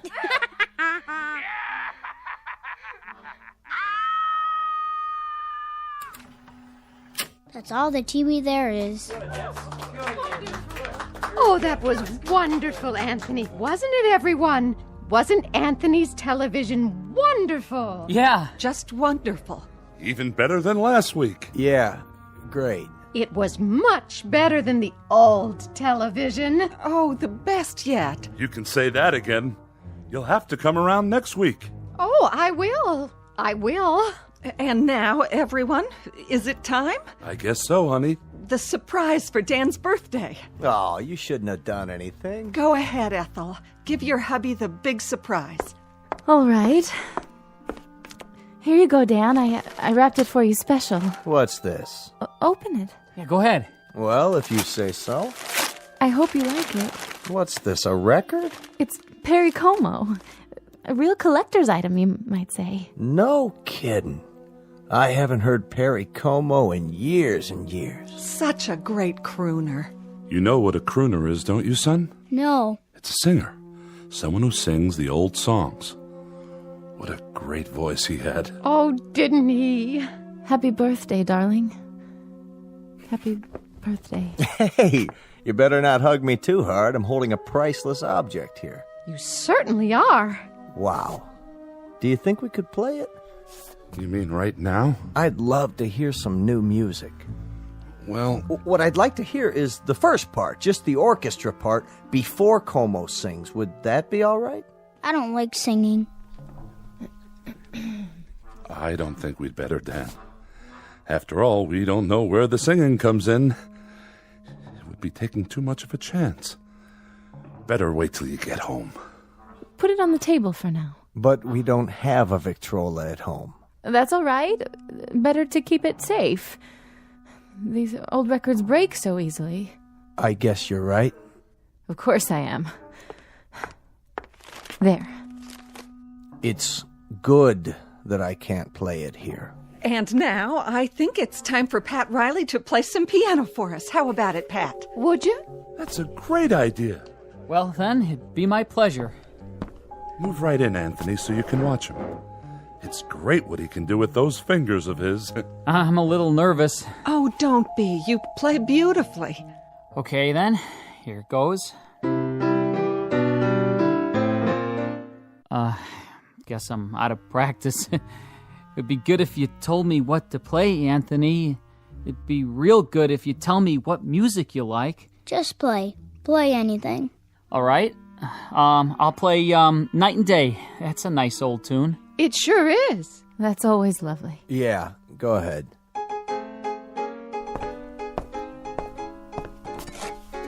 What are you doing? What does it look like, having another brandy? You've had enough. Not hardly. Stop it. Leave me alone. Put the glass down. Take your hands. Don't make any noise. I don't like noise when the music is playing. I'll drink to that. Oh, don't worry. I'll clean it up. Go on, Riley. Finish the song. Yes, please. It's so pretty. Pretty, all right. Dan, please. Please what? I'm not doing anything. No, darling. But I'm just drinking this peach brandy on my birthday. That's all I'm doing. Please, Dan. For the love of heaven, please don't say anything else. Who's saying anything? I'm not saying anything. I'm listening. Shh. Play, Pat. This is real good brandy. Real good. You people know something? There's only 5 bottles of real liquor in the whole village. 5. 1 rye, 2 scotch, 1 after-dinner cordial, and this here. And when that's gone, there won't be any left at all. None. Keep playing. Nuts. Nuts! Can't even play my record. Can't even play Perry Como. Don't play that anymore, Pat. That's not what I want you to play. Play this. Happy birthday to me. Happy birthday to me. Dan! Happy... Please, stop! Oh, please, Ethel, be quiet! Dan! Ethel, you have to stop now. Happy birthday, dear Danny. Happy birthday to me. Play it, Pat. Play it so I can sing it right. You know, I can't carry a tune unless somebody plays it. I'll do my best. That's enough. I said that's enough. Go outside for a while, Dan. Get a breath of fresh air. You and her, you had them. You had to go have them, didn't you? If there's any fault, it's yours. You are my sunshine, my only sunshine. You make me happy when I am blue. You monster. You dirty little monster. You murderer. Hey, what you thinking, Anthony? You go ahead. You think about me. You think bad thoughts about me and maybe some man in this room. Some man with guts. Somebody who's sick to death of living in this place and is willing to take a chance. Maybe he'll sneak up behind you and lay something heavy across your skull and end this once and for all. You're a bad man. You think that, Anthony. You go ahead. I'm a bad man. Keep thinking that. Somebody get behind him. That's all it takes. Somebody end this now. Pick up a bottle or a stick or something, anything, and... You're a very bad man, and you keep thinking bad thoughts about me. But now you can't anymore. You can't even see me. My eyes? Your eyes aren't real. They're like a toy. That's all you are now. A toy Jack-in-the-Box.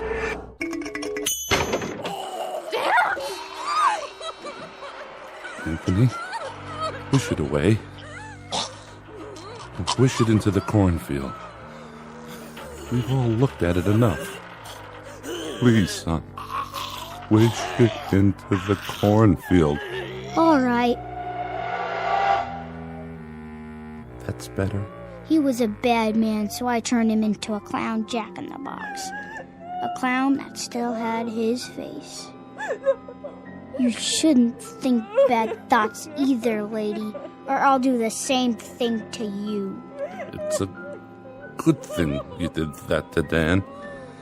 It's a very good thing. Play some more music, Mr. Riley. Oh, yeah, it was swell. Just swell. A real good thing. I like that song. Come on, Anthony, I'll lift you up so you can sit on the piano. Would you like that? You know something? What's that, Amy? Careful, watch your step. Why don't you sit down again? I kind of liked it a little bit better when there were cities outside. And we could get real television and radio and things like that. Didn't you? Why, Amy, it's good for you to say such a thing. Very good, but you must be making a joke. Anthony's television is much better than anything we ever used to get. Oh, yes. It's fine. It's fine. Anthony's are the best shows we've ever had. Yeah. Very best. Look at that, will you? It's snowing outside. Anthony, are you making it snow? Yeah, I'm making it snow. I like snow. So do I. We all do. But that'll kill off half the crops. That's what it'll do, Anthony. And then we won't have anything to harvest or eat. Did you know that? Mm-hmm. But I guess it's good that you're making it snow. It's real good. And tomorrow will be a good day. No matter what. A very, very good day. No profound comment here. No clever words about the human mind and the power of thought or the need to survive. We only wanted to introduce you to one of our favorite citizens, and we do mean favorite, little Anthony Fremont, age 6, who lives in a village called Peaksville, in a place that used to be Ohio. And if by some strange chance you should ever run across him, you'd best think only good thoughts, because anything less than that is attempted at your own risk. in the Twilight Zone.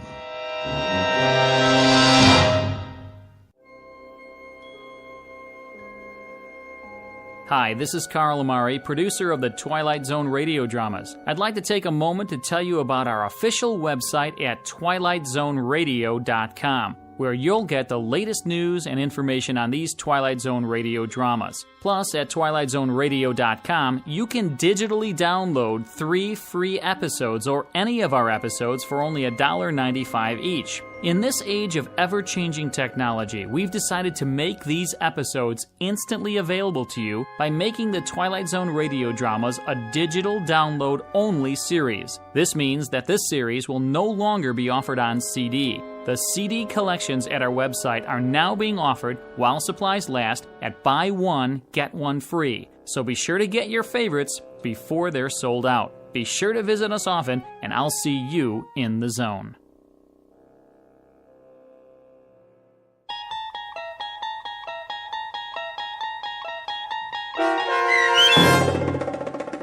It's a Good Life, starring Mike Starr with Stacy Keach as your narrator, was adapted for radio by Dennis Etchison and written for The Twilight Zone by Rod Serling from a story by Jerome Bixby. Heard in the cast were Meg Thalken, Fernette Lebo, Christian Stolte, Jeff Lupetin, Doug James, Brooke Sanford, Carl Amari, piano stylings by Daniel Choka, and introducing Zachary Leipzig as Anthony.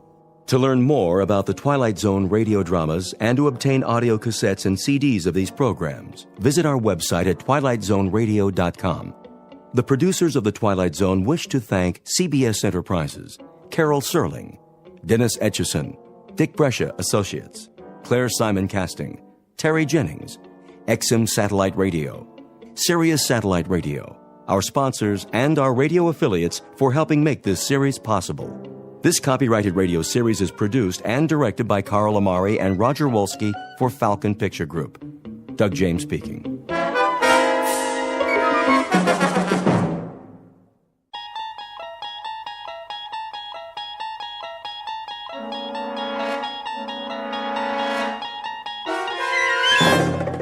You unlock this door with the key of imagination.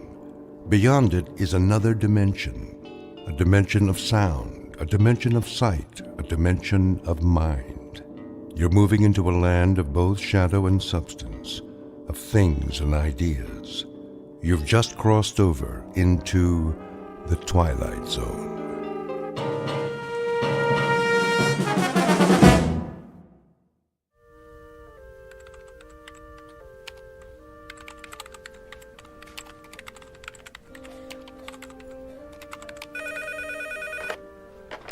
Northwest Medical Clinic, how can I help you? I'm sorry, Dr. Matheson is unavailable. He's taken a temporary assignment out of town. Can I make an appointment for you with one of our other physicians? Fine. Okay, let's see. How about next Tuesday at 2:45? Great. You'll be seeing Dr. Kyle Powers. You're welcome. Goodbye. Psst, Dorothy. What is it, Millie? Kyle gets another victim, eh? I know, right? How many of Dr. Matheson's patients is he seeing? Quite a few, which makes sense. He's got the lightest patient load at the clinic. Gee, I wonder why. Shh, Millie, someone will hear you. Well, maybe they should know what they're getting into before they see Dr. Doom and Gloom. Excuse me. May I help you? I have an appointment with Dr. Kyle Powers at 10:15. Another one bites the dust. Shh. Okay, what is your last name? Callahan. Okay, Callahan, let's see. Ah, yes, you were originally scheduled with Dr. Matheson. Yes, but I guess he's out of town for a while. I'm afraid so. Dr. Matheson accepted a year-long research position at a university on the East Coast. Oh. Kyle is seeing most of his patients. Like lambs to a slaughter. Millie? Mrs. Callahan, why don't you just have a seat over there in the waiting area? The nurse will call your name when the doctor is ready to see you. Thank you. That poor woman. I feel so sorry for her. If she's used to Dr. Matheson, she's in for a real shock. I know. I don't envy anyone facing their first appointment with Dr. Kyle Powers. Mm-mm.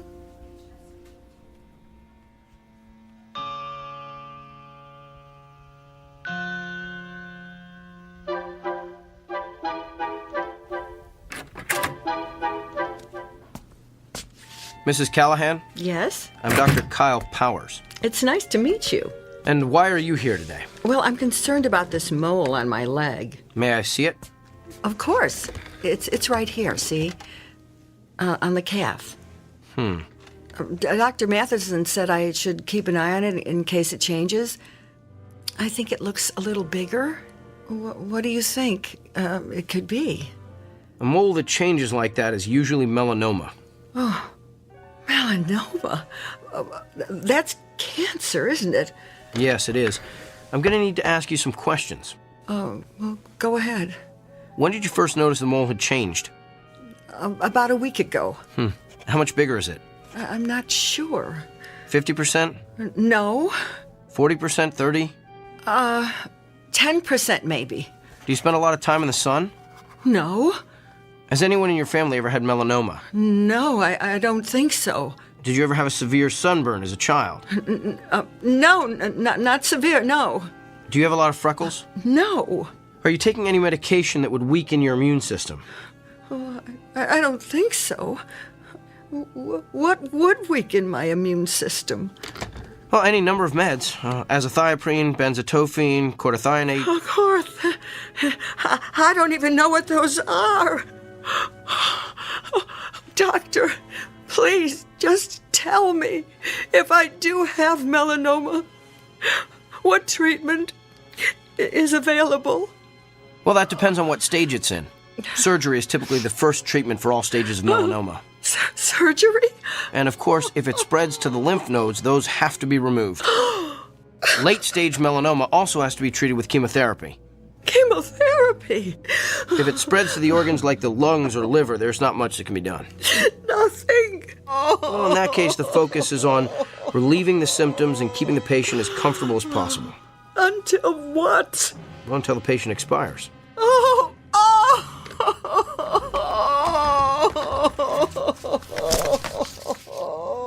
I'm going to refer you to a dermatologist. He'll perform a biopsy and then send a sample of the growth to the lab. If it is melanoma, the dermatologist will refer you to a surgeon for the sentinel lymph node biopsy.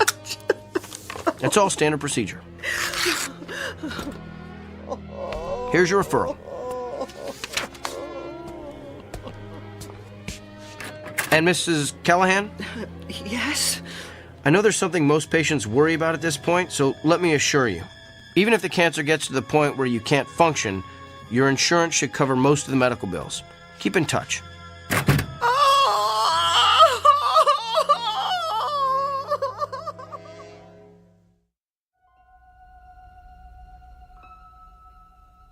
Meet Dr. Kyle Powers, a physician well-versed in and fascinated by the mechanics of the human body. Alas, he is also a man with an unmistakable disconnect between his intellect and his heart. For you see, the good doctor is lacking in one crucial area: the ability to take into account the feelings of his patients. But his next appointment is no ordinary customer with a stuffy nose or gouty foot. Awaiting him in exam room number 6 is a messenger who is prepared to give Dr. Kyle Powers a dose of his own medicine, a prescription that can only be filled in the Twilight Zone.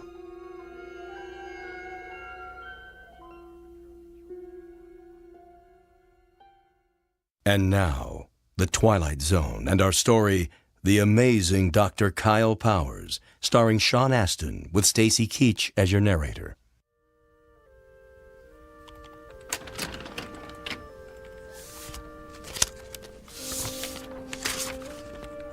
Kyle?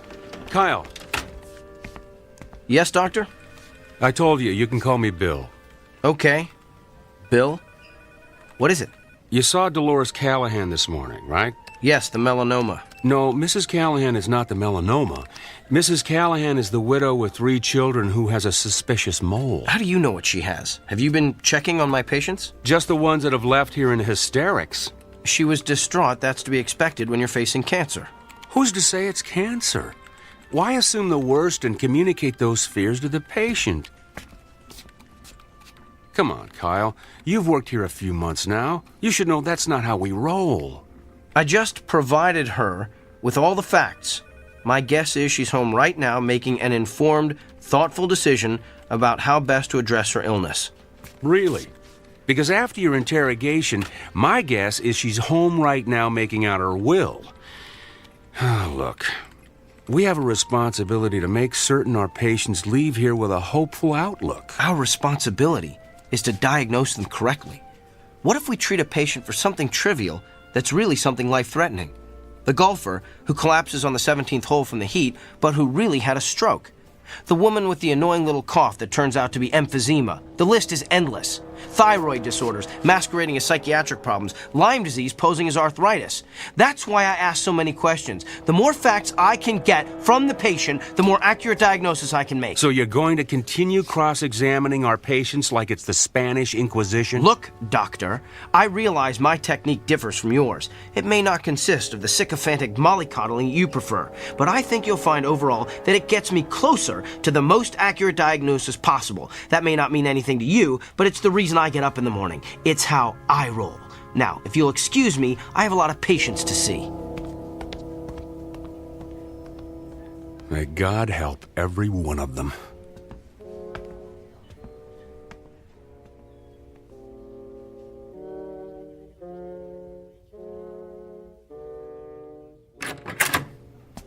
Good afternoon. I'm Dr. Kyle Powers. I'll be your physician while Dr. Matheson is...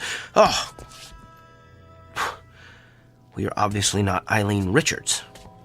Obviously. The name's Beaumont. I seem to be in the wrong room, Mr. Beaumont. Let me just... You're in the right room, Kyle. You know me? Yes. You're not a quality assurance auditor sent to check up on me, are you? Did Dr. Bill T. Goodwin send you? No, but I am here. As a representative. For who? Whom? I can read you the list if you like.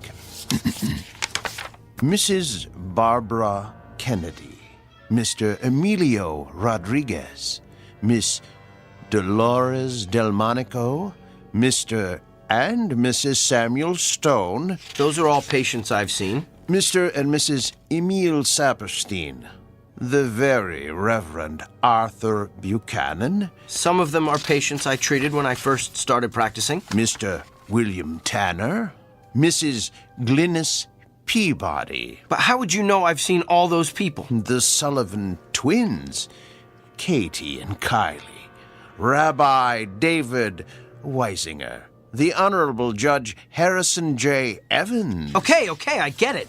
You know every patient I've ever treated, so who are you, the ghost of Christmas past? Hardly. I am here to communicate a message on behalf of your patients. They are fed up with your lack of concern for their feelings. You keep them waiting long past their appointment times. You do not call them back with test results. You do not explain their illnesses in terms they can understand. And you do not make clear the side effects of the medicines you prescribe. They have described you as rude, disrespectful, insensitive, and tactless. As one patient so eloquently summarized, Dr. Kyle Powers has the people skills of Attila the Hun. I get it now. You're an attorney.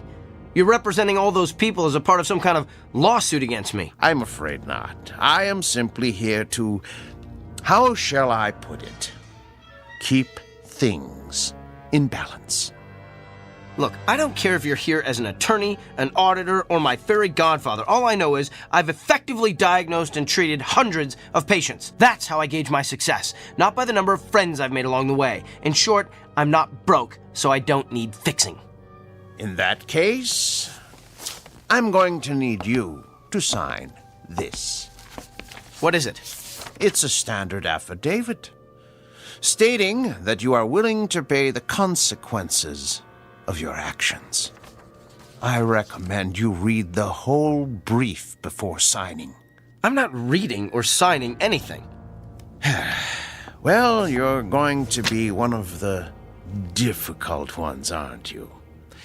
We'll have to settle for a non-written agreement then. A simple handshake has sufficed in the past. I'm not shaking your hand either. Come now. It's just a handshake.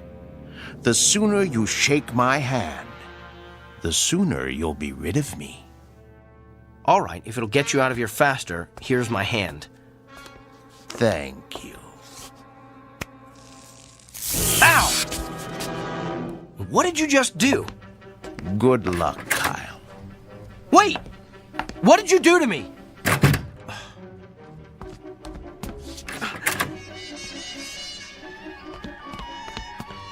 Where did he go? Can I help you, Doctor? The man who just left this room, which way did he go? You're the only one who's left that room in the last 10 minutes. Well, that can't be. I was just talking to him. I can page him if he's still in the building. Who was he? Nobody. Just some prankster with a joy buzzer. Who's my next patient? Mr. Gianelli. He's in room 7.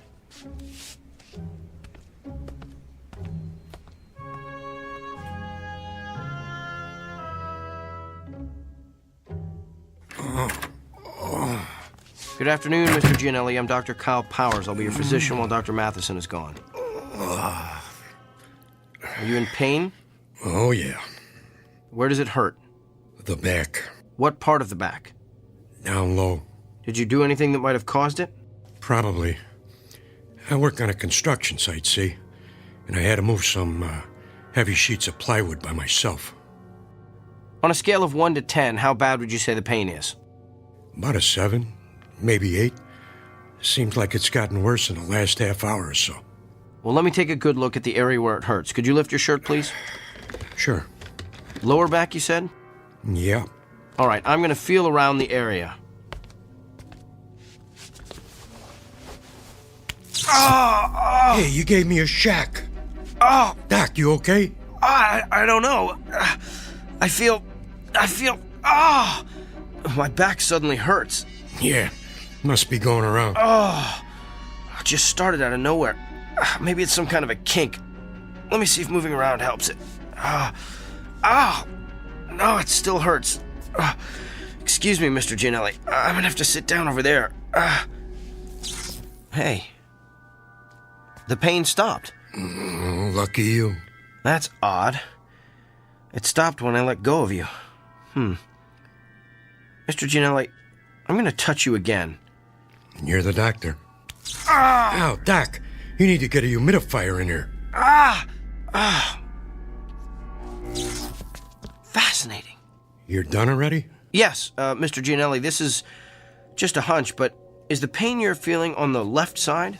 Yeah. Does it hurt no matter how you move? Yeah. And you say it's gotten progressively worse? Oh, yeah. I think I know what's wrong with you. So do I. I pulled a muscle hauling around those stupid sheets of plywood. I don't think so, Mr. Gianelli. You have a kidney stone. You're kidding me. I'm convinced of it. I felt, that is, you have all the classic symptoms.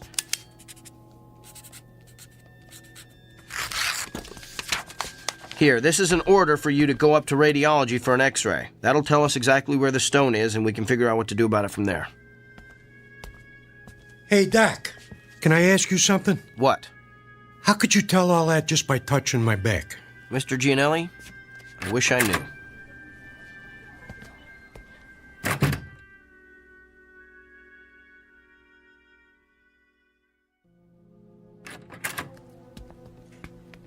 So, now that we can talk privately in my office, let me get this straight. You're telling me that you've been able to tell what your patients are feeling simply by touching them, that you can actually experience the pain they're feeling. That's what I'm telling you. Impossible. It can't be done.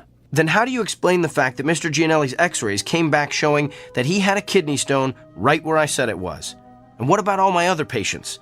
Everything I diagnosed this morning was confirmed by x-rays or ultrasounds or MRIs. You simply diagnosed them correctly. But I'm telling you, Dr. Bill, I felt their pain. Prove it. All right. Who's your next patient? No, not a patient. I want you to prove it on me. I've been experiencing some pain the past day or so. I want you to tell me where it is. Okay. I'm gonna have to touch you. I knew there'd be something about this I didn't like. And it has to be on exposed skin. At least, I think it does. I'm still experimenting. Here, you can touch my hand. That's the most skin I'm willing to let you experiment with. All right. Ready? Ready as I'll ever be. Here goes. Hey, you gave me a shock. Yeah, that's what everyone says. Interesting. Well, what's your diagnosis, Dr. Kreskin? Well, I would hasten myself to a dentist if I were you. You've got a toothache. Top row, right side. I'd say second molar from the rear. Well, I don't know what to say. No need to say anything. Your expression says it all. What is it, Dorothy? Mr. Samuels is waiting in room 4. He's getting a little impatient. Tell him I'm on my way. There's got to be some kind of logical explanation for this. Fine, we'll talk later. Oh, by the way, you might want to have that corn looked at. The one on the big toe of your left foot feels like it's going to burst right through your shoe. Okay, now you're just showing off.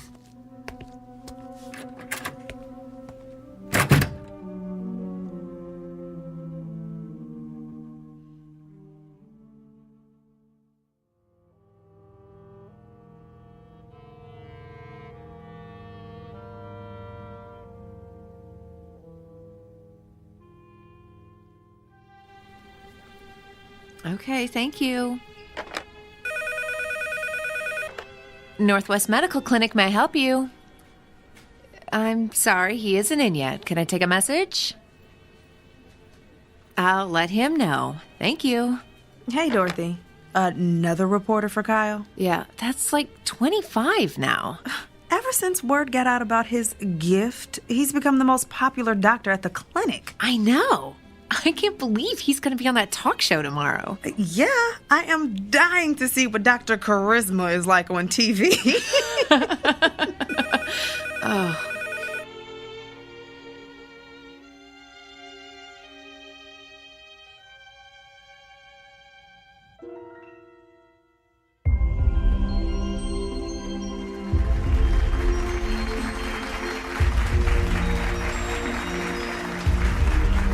Welcome back to Barbie Porterson's Wake Up Call. I'm Barbie Porterson, and this half hour I'm going to have part 3 in my series on how I've managed to stay young looking the natural way without the use of drugs or surgery.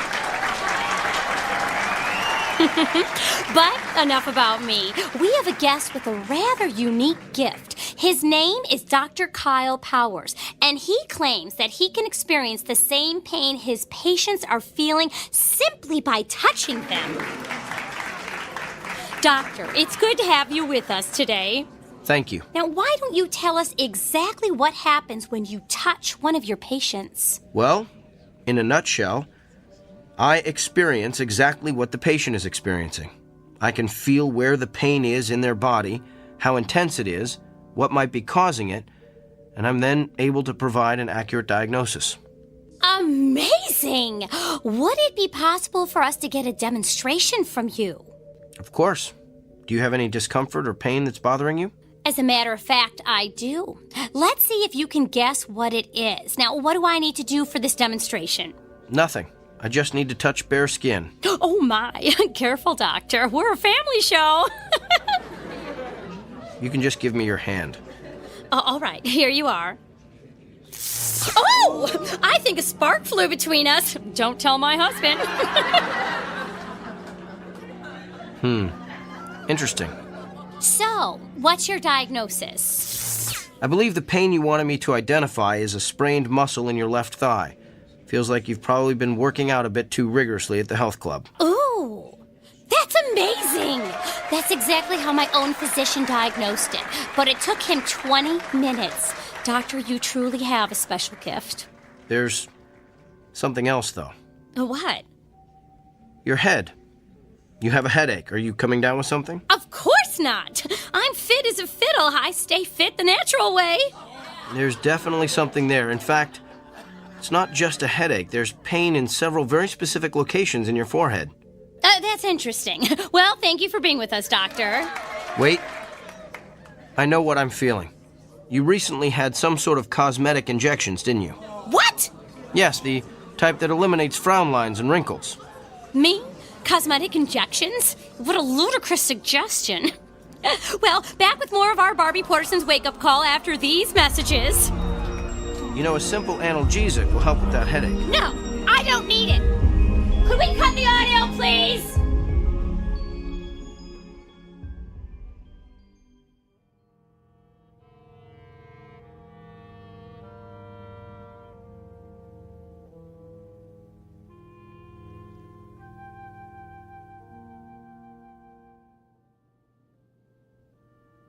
Yes, I think that would be quite agreeable. Well, to be honest, I wouldn't mind having a couple of days to think it over. Could you hold on for a moment? Come in. Kyle. Doctor, I'm on the phone. I need a moment with you. I don't have a moment. Make one. All right. I'm sorry, can I call you back? Thanks. That was extremely rude. And what are you staring at? You look so pale. Do you feel all right? I feel fine. Just a little stressed, and your intrusion doesn't help. So what's so urgent that it can't wait? Well, let's start with the waiting room overflowing with your patients. I had an important phone call. With who? Not that it's any of your business, but I was talking to Nigel Fairwick. Nigel Fairwick? He's the TV producer who creates all those vapid reality shows. Why would you want to talk to him? He wants to produce a television show starring yours truly. You're kidding me. Didn't he see that debacle of a TV interview you did the other morning? Yes, in fact, that's why he wanted to talk to me. Apparently the show's ratings skyrocketed after I outed Barbie Porterson. The interview is all over the internet. And this TV show of yours will allow you to perform additional acts of benevolence for the public good? Sometimes. But mostly will consist of me diagnosing the illnesses of actors, political figures, and even world leaders. Doesn't it bother you to exploit your gift like this? Exploit? You just don't get it, do you? I'm not seeking these people out. Nigel Fairwick, the newspapers looking for interviews, those patients in the waiting room, they're all coming to me. I'm the solution to their problems. I'm the answer to their prayers. Spoken like a man with a true messiah complex. There's just something about your gift I've been trying to figure out. If you can feel your patient's pain, then you must be able to feel other things as well. Like what? Like their emotions. You must be able to feel their fear, their anxiety, their despair. Do you feel those things, Kyle? I feel them. Then why don't you ever talk about them? In all the interviews you've given, I've never heard you once mention the patient's emotions. Because it's irrelevant. It's the pain that helps me diagnose the illness. Besides, those feelings only last as long as I touch the patient. So you shove those emotions aside. The way you've done with your own emotions all your life, I guess. Don't you see what you're missing? You could be relating to your patients in a way that no other physician could ever hope to achieve. You could treat your patients on every conceivable level, not just the physical, but the emotional, the spiritual. Kyle, you're the winner of some sort of cosmic lottery. Don't squander it on a mindless television freak show. I'm sharing my gift with my patients. If I go on TV, I can share it with the world. How is that squandering my gift? Because you're doing it to stroke your ego. How do you know why I'm doing this? Can you read my mind? Is that your gift? Oh, wait, I forgot. You don't have one. Hello? Nigel? No, it's all right. I'm glad you called back. I've decided I don't need more time to think. I want to get started on this TV show as soon as possible. This afternoon? Well, that sounds great. I'll see you then. Thanks. You're really going to do this? I have a meeting with Nigel in an hour to sign the contracts. And what about your patients? Tell them to come back tomorrow. What if they don't want to? What if they can't? Oh, they'll be back. That's the part you don't seem to understand, Doctor. Everyone wants to see the amazing Dr. Kyle Powers.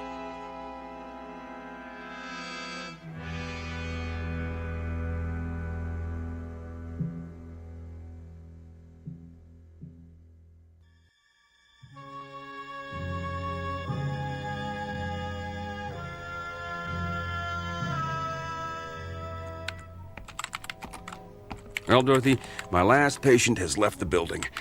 Let's start closing up shop. Way ahead of you, Doctor. Hey, I put the TV on in the waiting area. Kyle's TV show is about to start. Oh, I don't want to miss this. Oh, yes. We shouldn't miss the circus when it comes to town. Come on, Doctor, it started. I'm coming.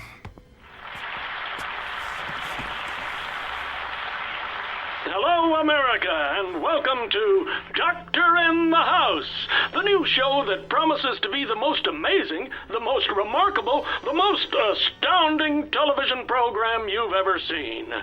I'm Gil Montgomery, and I'll be your master of ceremonies. Master of hyperbole is more like it. And now let's bring out the man who's been written about in every newspaper, magazine, and medical journal in the country, nay, the world. Please put your hands together for Dr. Kyle Powers. Wow, a standing ovation. You'd think he was the second coming. He thinks he is anyway. How come he's sweating so much? He's probably just nervous. I don't know. He looks kind of pale, too. Good evening, Doctor. Good evening, Gil. Are you feeling okay, Doctor? I'm not sure. I've been feeling a bit lightheaded today. Well, physician, perhaps we'll give you a chance to heal thyself later in the show. But right now, we're going to bring out your first patient. Are you ready? Yes, I think he fainted. Oh, no. Perhaps we should go to a commercial. What's wrong with him? He's not getting up. Can somebody help me, please? Is there a doctor in the house? I better head down to the studio.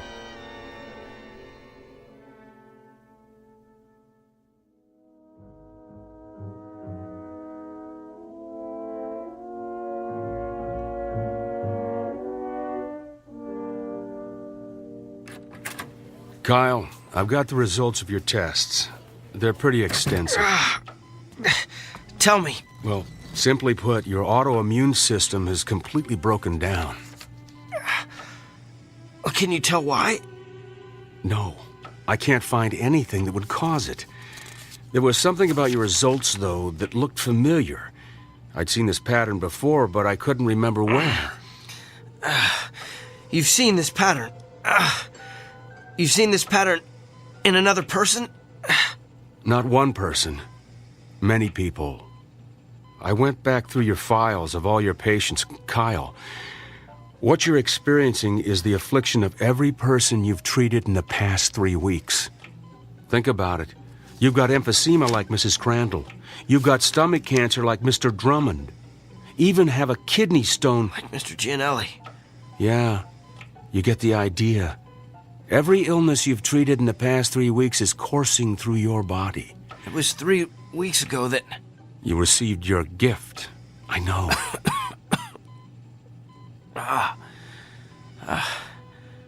How long do I have? At the rate you're deteriorating, I'd say you've got 24 hours. No. That just can't be. Look, I know you're in a lot of pain. We're going to do what we can to make you comfortable. I want to run some more tests. There's got to be a way to beef up your immune system. Bill, after the way I've insulted you, why are you showing me so much... Compassion? It's part of being a doctor, right? Get some rest, Kyle. I'll be back.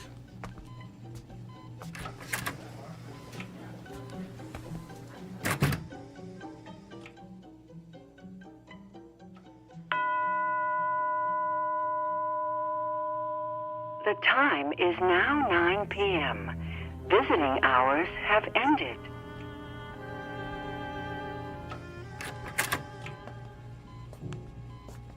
Bill? I'm afraid not. You? What are you doing here? I wanted to see how you're feeling. By the looks of you, I'd say you're knocking at death's door. You did this to me, didn't you? No. You did this to yourself. Remember our agreement? The one we shook hands on, the one you refused to read. You violated, let's see, Section 3, Paragraph 9, which states, the party in question will refrain from using his gift to advance, hasten, or otherwise promote his own personal agenda. You were given a gift intended to help you better understand your patient's feelings, but you managed to use it for your own gain. Quite an extraordinary display of abuse, really. In short, your discomfort is your own fault. And you are uncomfortable, aren't you? I sense that you're feeling more than pain. Yes.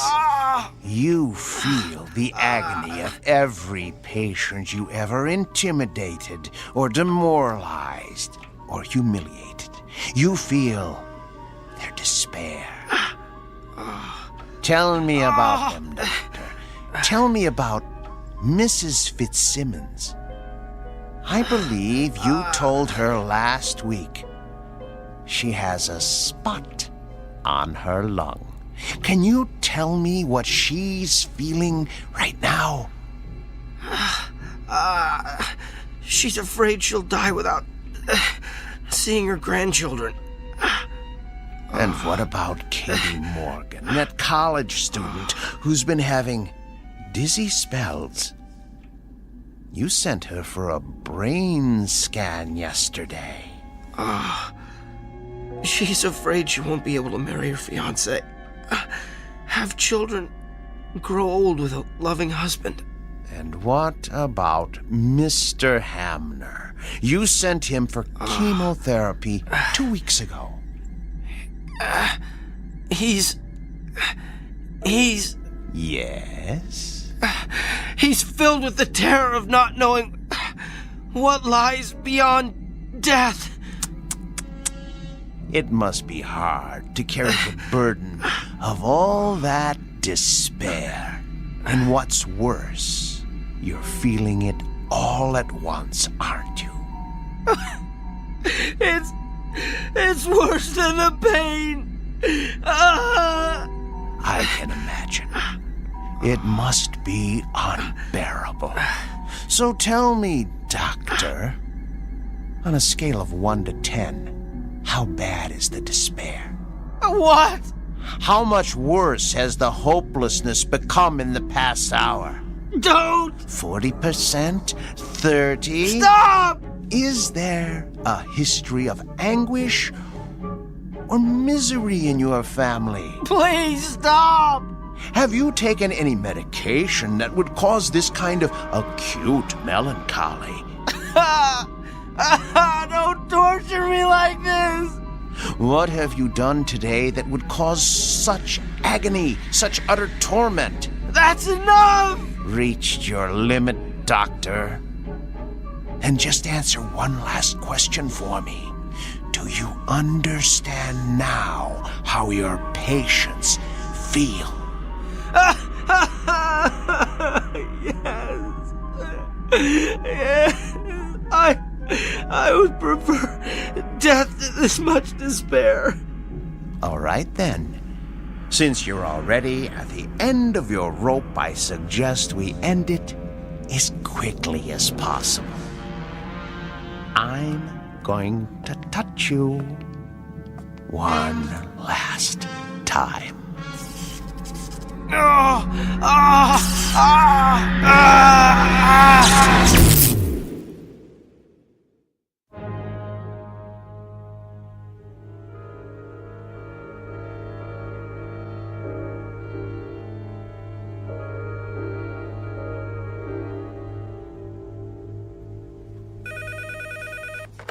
Northwest Medical Clinic, may I help you? Sure, let me transfer you. Hey, Dorothy. What is it, Millie? It's a shame about Kyle, isn't it? Yeah, a pity it had to end the way it did. I mean, for a little while, he had it all, and now, well, you know. How have his patients been taking it? Not well. Of course, I have to tell them what happened when they called to make an appointment. That's a shame. But, you know, at least Kyle is at peace now. Yeah. Well, he seemed very peaceful when I gave him his messages this morning. I guess a full recovery will do that to you. That and a near-death experience. Yeah, but it is too bad he lost his, well, you know, his gift. Yeah. I wonder what it's gonna be like for him now. Just seeing patients as plain old Dr. Kyle Powers.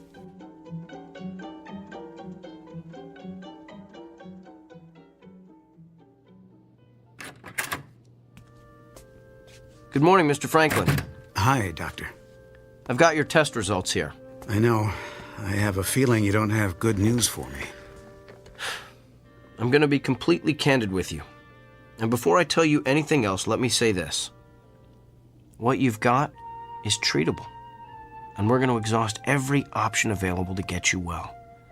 So why don't we get out of this sterile examination room, go down to my office and have a cup of coffee, and work out the details. Sounds like a plan. You know, I keep thinking about how everything could change. I'm retiring in a couple of months. Margaret and I wanted to take a trip to Germany to see where my mother was born, and my daughter's about to have my first grandchild. I'm just afraid I'm not going to be around to see all that.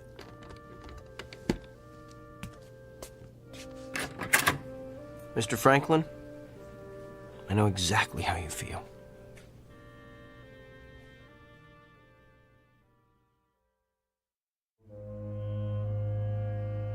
Meet Dr. Kyle Powers. Not the same one we met earlier, but a new and improved version. A person who has perhaps quite literally been to hell and back, and learned along the way that redemption requires no small amount of effort on the part of the recipient. It's a fundamental lesson that's customarily taught in Sunday school or at the feet of a beloved grandparent. But a select few insist on learning it the hard way, while traversing the antiseptic, shadowy corridors of the Twilight Zone.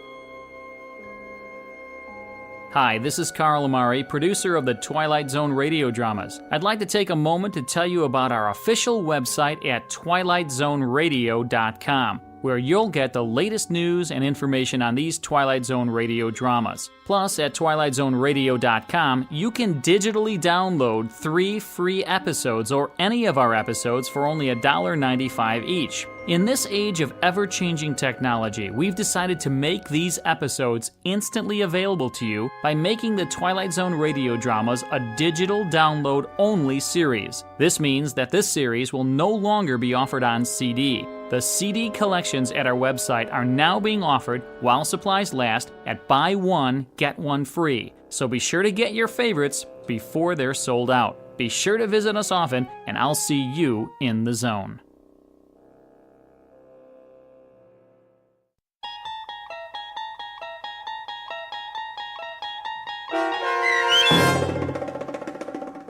The amazing Dr. Kyle Powers, starring Sean Astin with Stacy Keach as your narrator, was especially written for The Twilight Zone by Barry Rickert. Heard in the cast were Pat Fraley, Joby Cerny, Robin Moeller, Ty Davis, Ellie Weingart, Alex Sopener, Emmy Bloom Regali, Rob Riley, and William Dick. The producers of The Twilight Zone wish to thank CBS Enterprises and the Rod Serling estate for making this series possible. This copyrighted radio series is produced and directed by Carl Amari and Joby Cerny for Falcon Picture Group and Westwood One. Sound design and custom Foley effects for The Twilight Zone were done in the Cerny American Sound to Picture Theater by Todd Beyer, Craig Lee, and Tim Cerny. To learn more about the Twilight Zone radio dramas and to contact us, visit our official website at twilightzoneradio.com. Doug James speaking.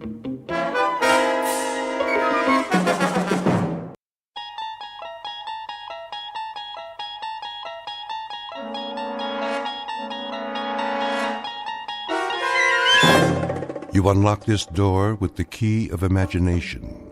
Beyond it is another dimension. a dimension of sound, a dimension of sight, a dimension of mind. You're moving into a land of both shadow and substance, of things and ideas. You've just crossed over into the Twilight Zone.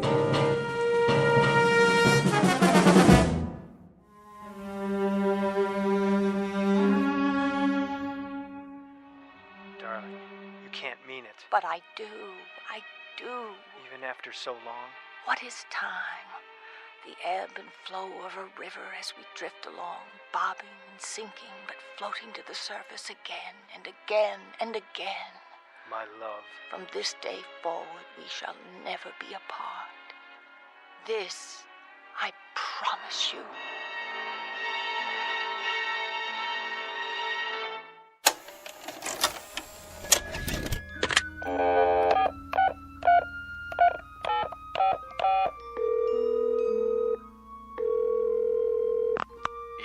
Kruger, I've got an idea. Who is this? Jordy, who do you think? Listen, this one's a winner. You know what time it is. Late. Sorry, boss, but I just watched a movie and... Movie? What movie? Remember that assignment you wanted to send me to the coast? To cover the awards, but you passed on it. Right, the Career Achievement Awards at the Academy. Jordan, surely this can wait. That's just it. It can't. Come morning, I'll be on a plane, headed for L.A. No, you won't. I'm sending the new boy. Not so fast. You remember why I passed on it? Because Pamela Morris isn't attending. As usual, so what? Well, I ran one of her pictures tonight. Her greatest performance. And this I promise you. I've forgotten the magic. There's never been anyone like her, not even close. So here's what you do. Have you been drinking? Buddy, I'm stone cold sober. Get me a ticket for the Red Eye out of O'Hare. Then soon as it's morning, Pacific time, call our agent and set up an interview. I'll be there with bells on. Interview about what? Are you kidding? It's Pamela Morris. Where's she been all these years? Is she still as beautiful as they say? I'll get you an exclusive. And while I'm out there, I just might cover the awards, if you ask me real nice. 'Cause you're my favorite editor. Do us both a favor. Go back to bed. I haven't been to bed. I've been watching Pamela Morris all night long. And tomorrow, I'm going to meet her. No matter what. Thanks, Kruger. It'll be worth it. This I promise you. The world's most beautiful woman. Pamela Morris. In person. Introducing Jordan Herrick, syndicated columnist, whose work appears in more than 100 newspapers. By nature a cynic, a disbeliever, and a jaded commentator on the movie business, caught up for the moment in a lovely vision. He's not sure whether that vision is merely a dream, but he'll soon find out.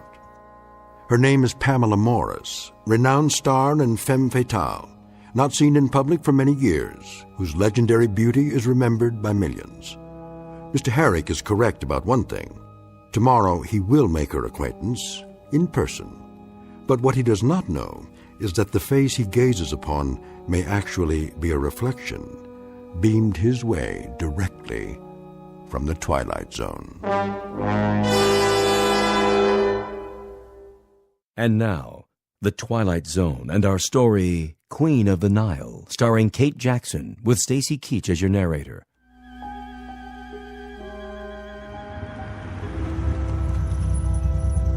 Hello? Hello? Is anybody... Yes, sir. I'm here to see Miss Morris. Who? Pamela Morris. Do I have the right address? This is a private residence. No deliveries. Oh, for the love of... I'm not a delivery boy. Please turn your car around. My name is Jordan Herrick. Well, you still need an appointment. I have an appointment. Check the list.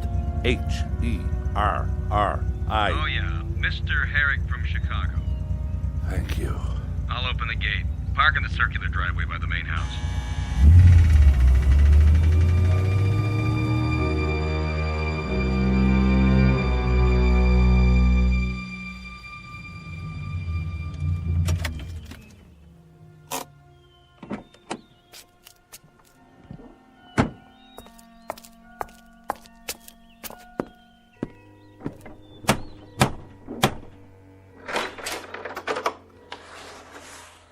Yes? Hello there. I'm Jordan Herrick. I have an interview with Miss Morris. You're early. Am I? Well, if she's not ready, I can wait. This way. Well, well. This is impressive. Take your coat, sir. That portrait on the wall. Your coat? Here. Who painted it, may I ask? I'll tell Miss Morris you're here. Yes, you do that. What's the signature on the canvas? No. Can't be.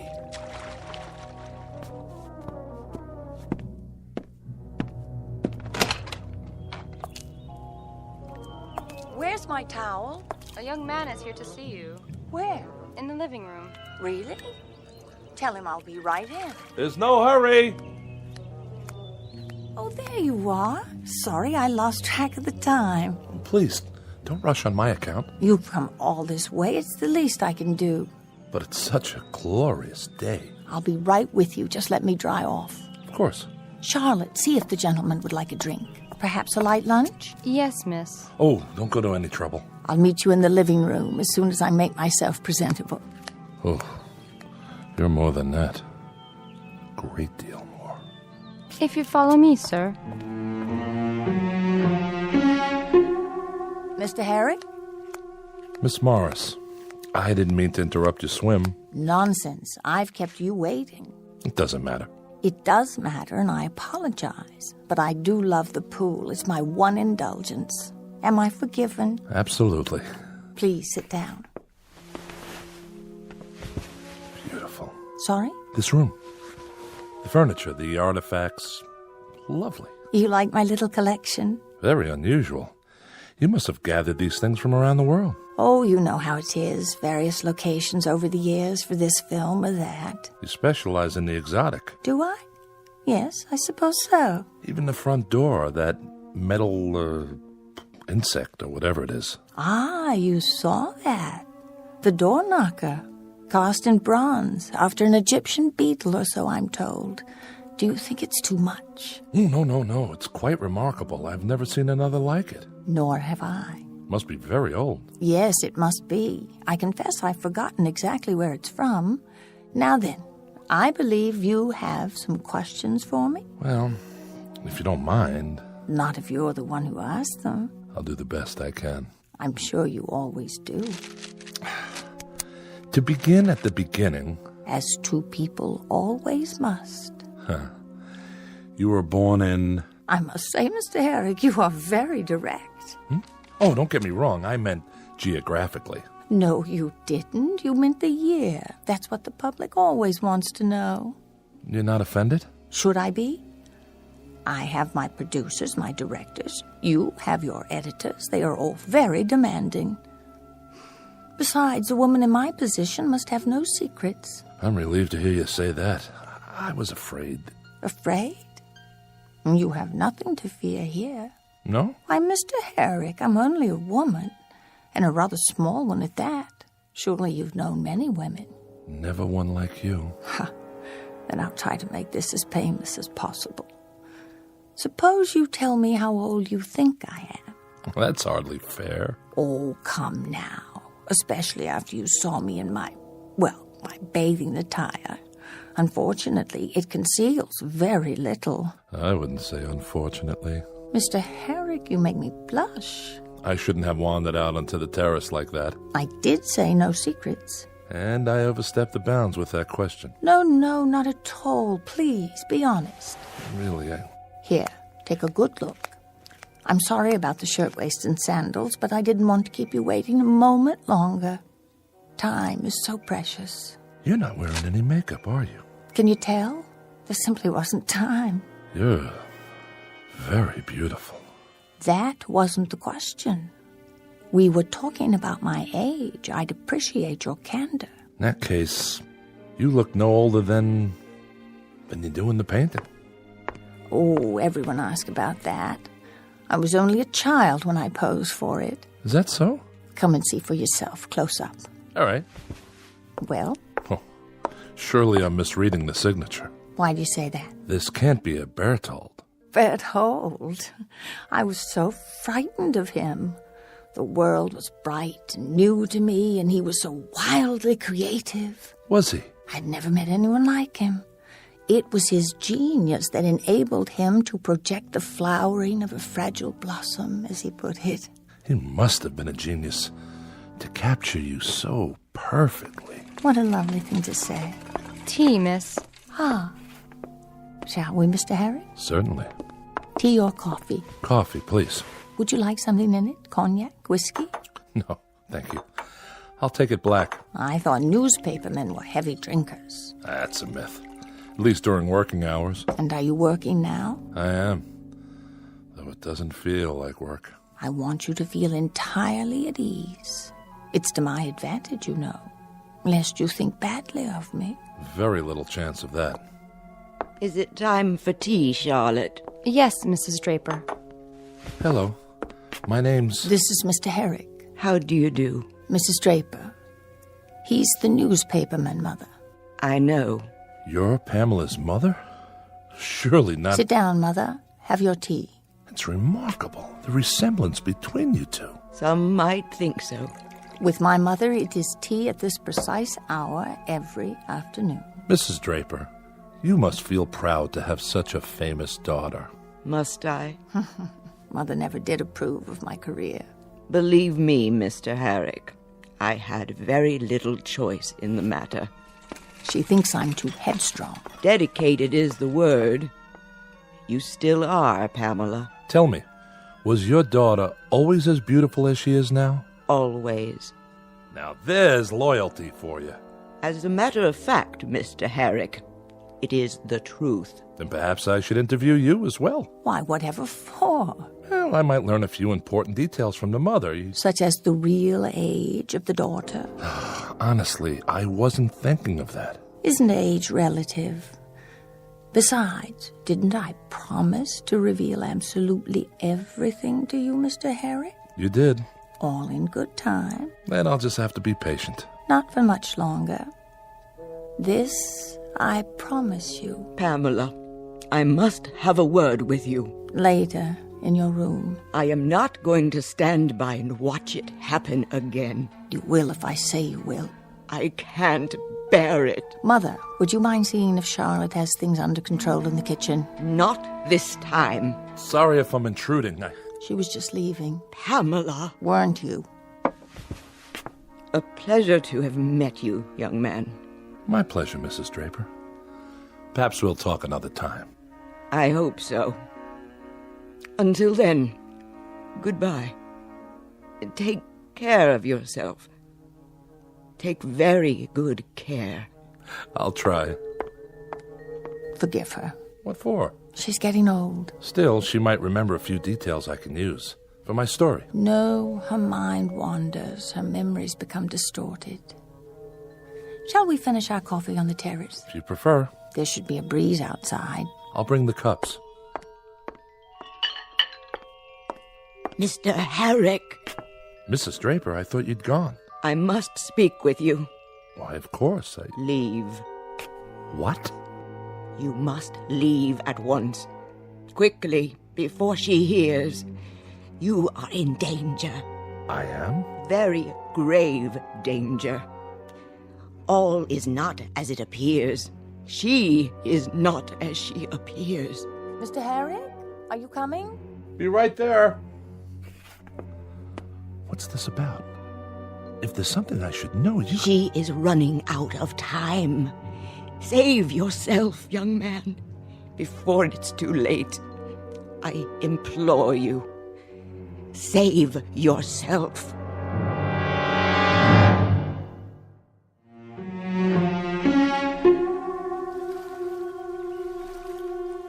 Isn't it lovely out here? Quite stunning. And a perfect location. I'm trying to remember. Who owned this house before you? Oh, some ancient actor from the silent days, I think. And when did you purchase it? There you go, Mr. Herrick, still trying to trick me. I assure you it was built decades ago, long before I was born. No doubt. I love to sit here by the hour, watching the birds and the clouds, listening to the sound of the water. At night, I watch the stars.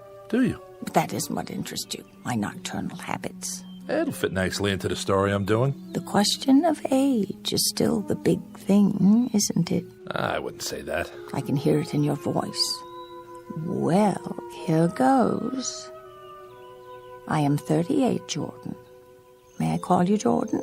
Of course. Is that so terribly old? Not at all. Even in my case? Especially not in your case. The years have never been kinder to anyone. Oh, you're a dream. It's the truth. I should have realized you'd take all this down. Looks like you've already written several pages. Some advance notes. Dates mostly. Do they concern me? Indirectly. According to one article... I know you read something. A column by one of those stupid, jealous women. If you don't mind me asking... Fire away. If you're 38, how could you have starred in a movie made, let me see, 29 years ago? I can't believe it. Jordan Herrick taken in by the printed word. Tell me, do you always believe everything you read? Then set me straight. The movie was Trails West, is that correct? Darling, it couldn't have been me. I would have had to be 9 years old, don't you see? It's an old mistake. I've run across it before. Once something like that gets into the books, it's hard to erase. According to our files, your co-star was John Bradley. Was it? You were in love with him. I never even met him. Your files are in error. That's possible. Almost 30 years ago. Why, I don't believe I'd even seen a movie yet. I wasn't allowed. My parents were very strict. Oh? We were poor. We lived in Iowa. My father's business was failing. It was a few years later that I set out for Hollywood, a star-struck girl in her teens, following the same trail blazed by so many hopefuls. I was extremely lucky. You must have been. You made Queen of the Nile with Charles Danforth. When you were 14? Juliet was 12. It's such an important production. Is that so much harder to believe than my true age today? You see, no one knew I was only 14. If they had, I would have been taken off the picture. I matured early. Indeed you did. I've seen the film. Have you? Shot on location, wasn't it? Oh, yes. No studio backlots then. A fabulous experience. I learned so much. And that was when you began collecting? What? The interior of your house. I take it the trip inspired the decor. I call it early Egyptian.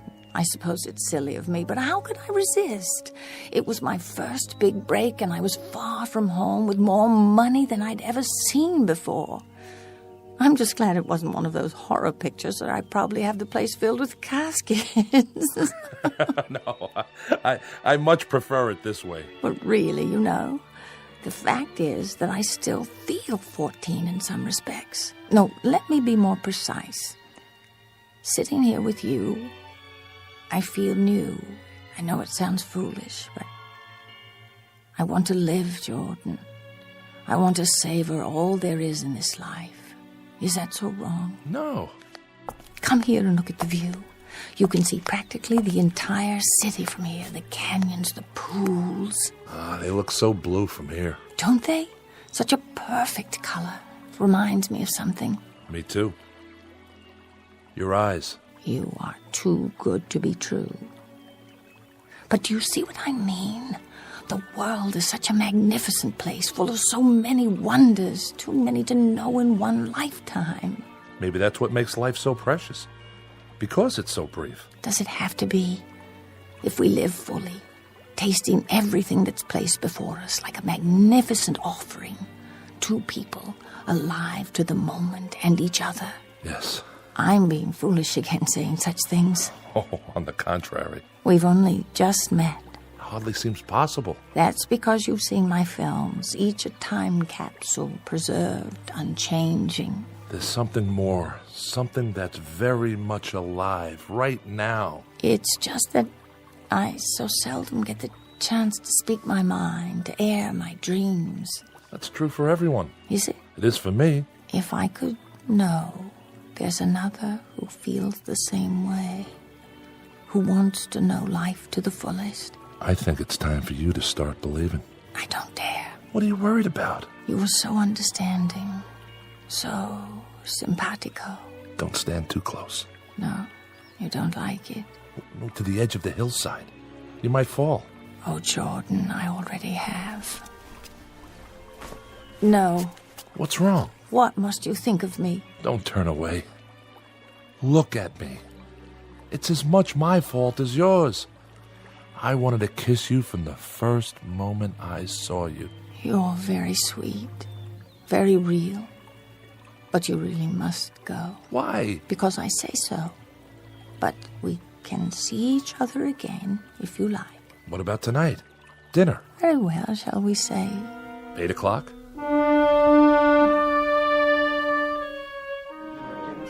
Herrick? Party of 2? Not for an hour, at the very least. I have a reservation. I'm sure you do. If you'd care to wait on the bar. Hello, Armand. Miss Morris. It's been a while, hasn't it? I should say so. We've missed you. How about that reservation? The old table, I presume? That would be divine. Claude? Yes, Armand. And prepare that corner booth. But it is occupied by another couple. Then move them. Tout de suite. Yes, sir.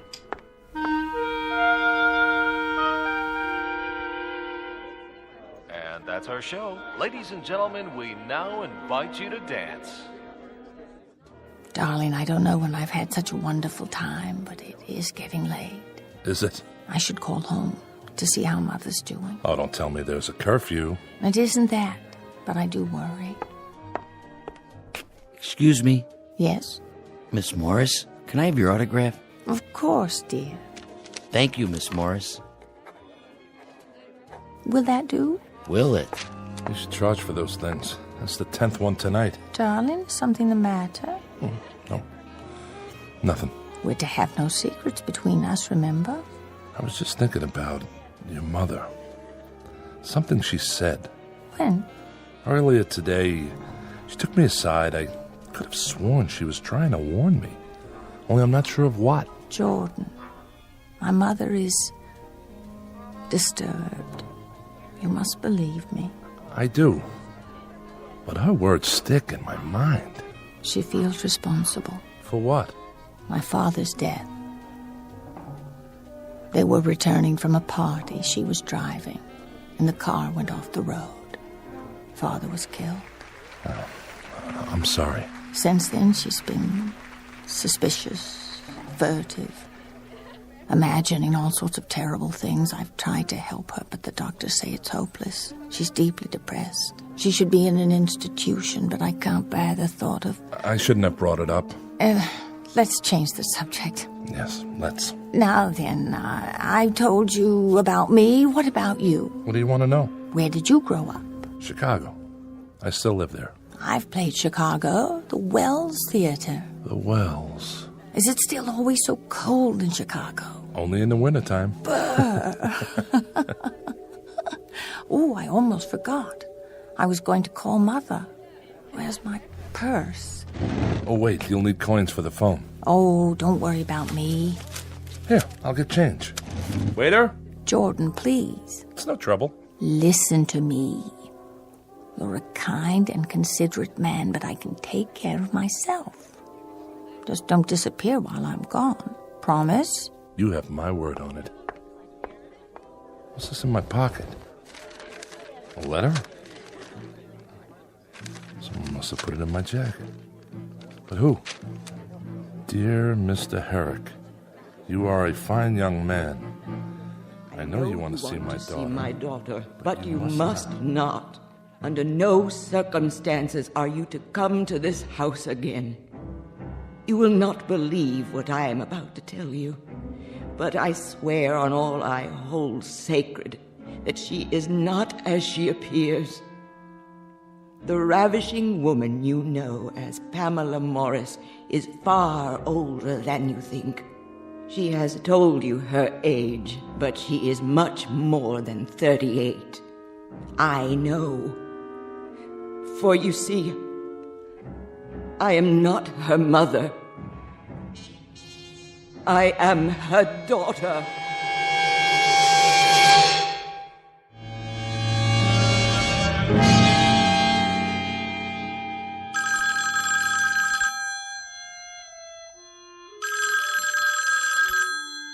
Morning. Jordan? Oh, I was just about to phone you. Were you? I overslept after last night. I was afraid you wouldn't call. I wasn't sure you wanted me to. Now you're teasing me. I had the most wonderful evening. So did I. It was heavenly, Jordan. Every minute of it. Will I see you today? Wild horses wouldn't keep me away. You don't have to fly back? Not just yet. I'll tell Kruger I'm onto something here. Something that could be very big. Kruger? My editor. Don't worry, he'll go for it. Oh, I hope so. If I were to lose you now, you don't know how long it's been since I've felt this way. Stay right where you are. I'll be right over. I won't move from this spot. I'll tell Charlotte to make lunch for us on the veranda. I have a better idea. I'll take you to Musso and Frank's for brunch. Perhaps your mother could join us. What for? I thought it might be nice for her. To get her out of the house for a change. Mother's not feeling well this morning. Oh, nothing serious, I hope. Only the usual complaints. Her mind seems worse, though. I wouldn't want to subject you to that. As you wish. You seem awfully interested in my mother. I do? Yeah. Just a reporter's curiosity. Enough about her. How soon will you be here? As soon as I shower and dress. Till then, darling. Till then. Front desk. This is Mr. Herrick. I'd like to place a collect call to Chicago. I'll connect you with the hotel operator.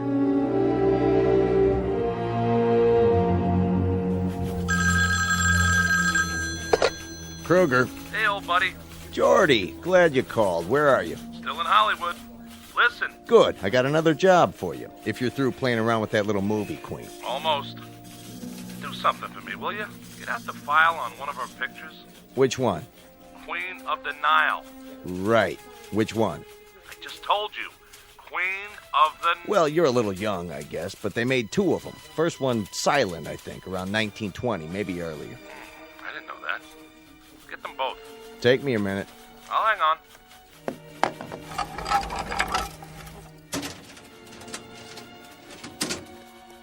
Here it is. You there? Yeah. I got it. What's the name of the girl who starred in the original? Let me see. Constance Taylor. Never heard of her. Anyway, she starred in most of it. What do you mean? It says there was some kind of accident during filming. A cave-in at a tomb in Egypt. Real tragic. They never found her. Got a photo of this Constance Taylor? There's a clipping from the obit. Compare it. With what? A picture of Pamela Morris in the remake. If you say so. Well? They look alike, but they would. They played the same part with the same makeup, same type of costume. The old Wells Theater. When did they tear it down? The Wells? Here in Chicago? Oh, it must have been sometime in the 30s. Why? I want to be sure first. In the meantime, I need you to do a little more research. Find out about the men who were involved with Pamela Morris. Send me every press release, every clipping you have on her. Then fax them to me at the hotel. Can you do that? This better be worth it. Ooh, it will be. Sounds like you're on to something. Kruger, you wouldn't believe it if I told you. But it's something, all right. Something fantastic.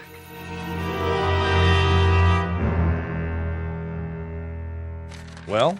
It's all true, Mr. Herrick. Every bit of it. But don't show it to her. Leave here at once. This picture. Is it Pamela? Yes. Yes. Please, Mr. Herrick. You don't know how it is. January 12th, 1933. Gladys Gregory and Kester Roberts at the Wells Theater.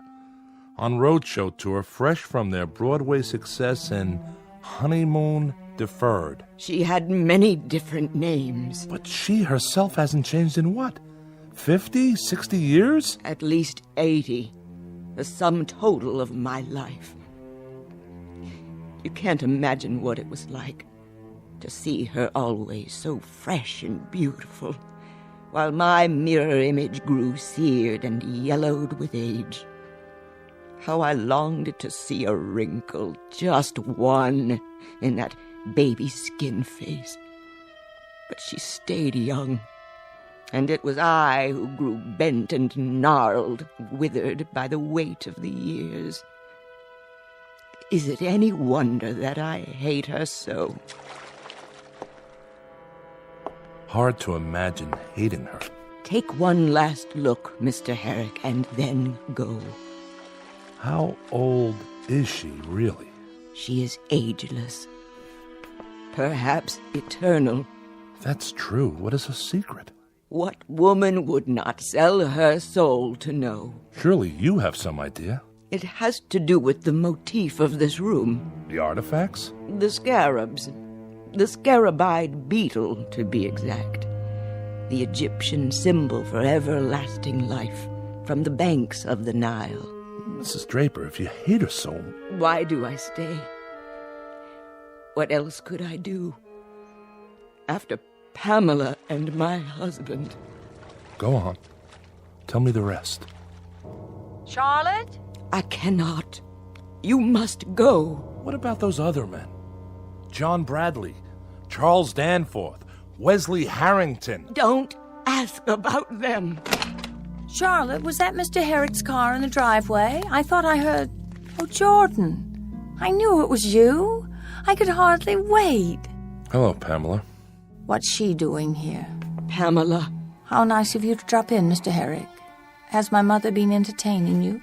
Yes, she has. Tea, Miss Morris. Thank you, Charlotte. What wild tales have you been spinning, Mother? I'm beginning to think they're not wild tales at all. Oh? For one thing, the Wells Theater where you played was torn down years ago. Many, many years. And the artist, Berthold, who painted that picture of you, do you know when he died? You may leave us, Mother.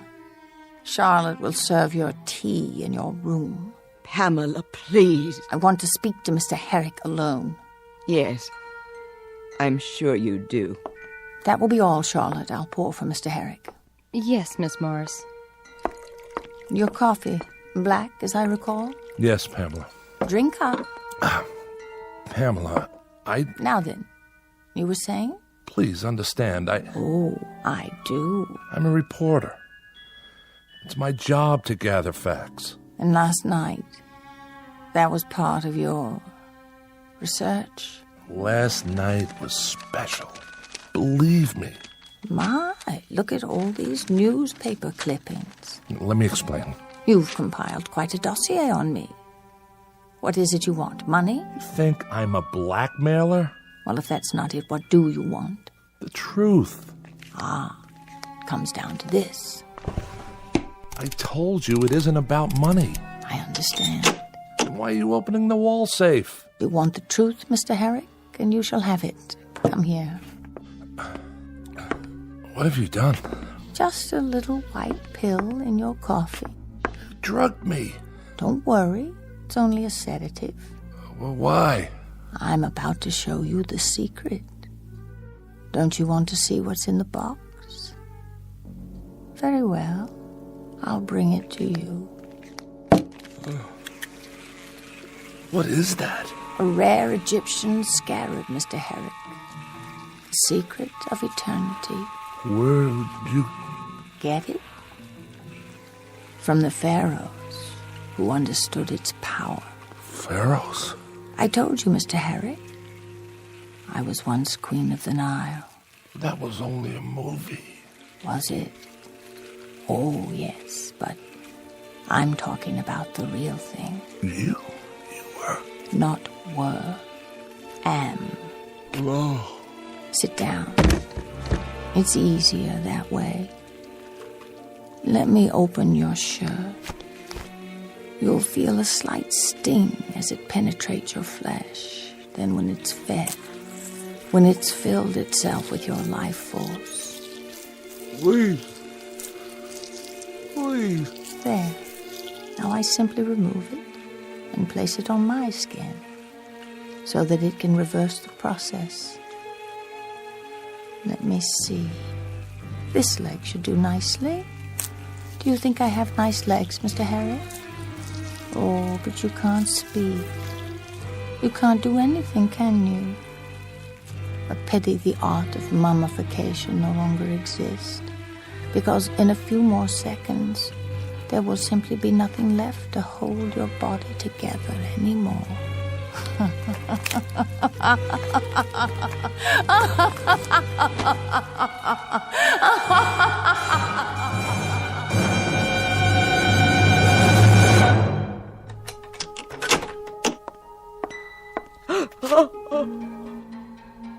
Pamela, what have you done?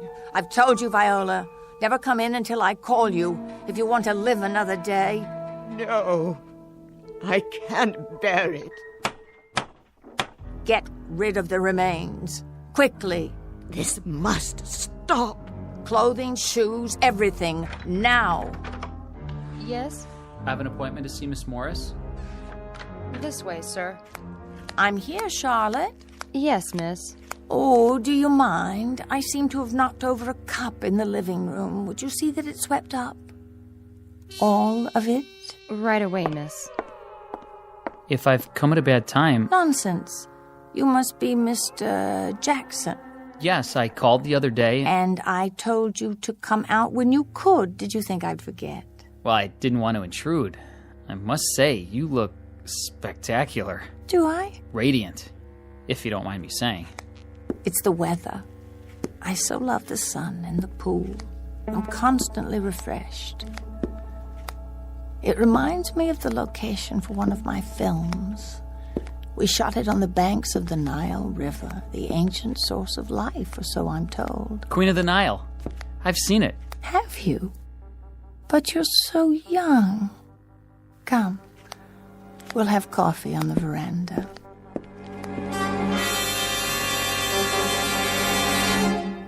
Everybody knows Pamela Morris, the beautiful and eternally young movie star. Or does she have another name even more famous, an Egyptian one from centuries past? A word to the wise. It's best not to be too curious, lest you end up like Jordan Herrick, a pile of dust and old clothing discarded in the endless eternity of the Twilight Zone.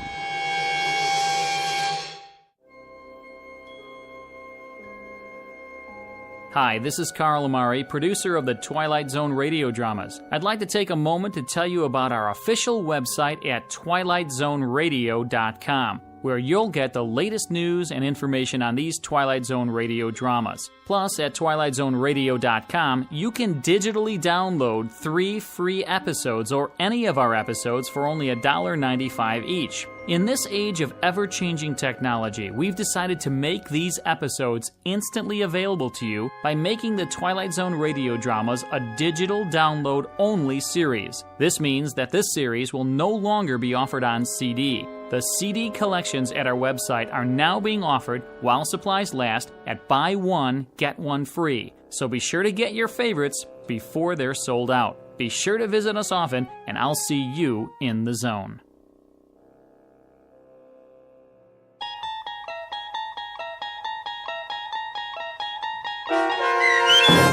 Queen of the Nile, starring Kate Jackson with Stacy Keach as your narrator, was adapted for radio by Dennis Etchison and based on a script by Jerry Saul. Heard in the cast were Mike Starr, Doug James, Jeff Lupetin, Linda Ryder, David Darlow, Sarah Marks, Christian Stolte, Bob Dunsworth, Carl Amari, Vince Amari, and Roger Wolski. To learn more about the Twilight Zone radio dramas and to obtain audio cassettes and CDs of these programs, visit our website at twilightzoneradio.com. The producers of The Twilight Zone wish to thank CBS Enterprises, Carol Serling, Dennis Etchison, Dick Brescia Associates, Claire Simon Casting, Terry Jennings, XM Satellite Radio, Sirius Satellite Radio, our sponsors, and our radio affiliates for helping make this series possible. This copyrighted radio series is produced and directed by Carl Amari and Jason Mallow for Falcon Picture Group. Doug James speaking.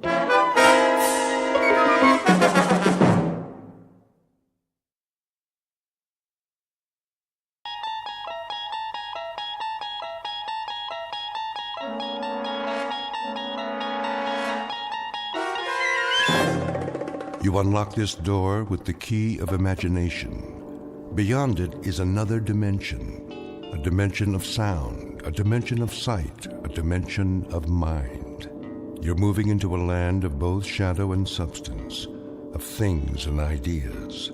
You've just crossed over into the Twilight Zone.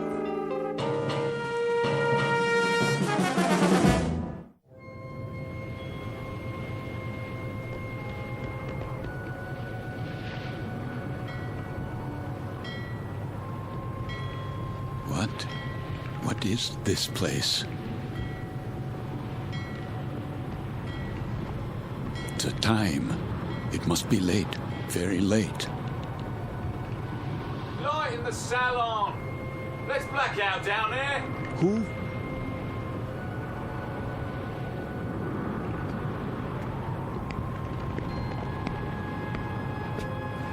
Forgive me, sir. Yes? Are you addressing me?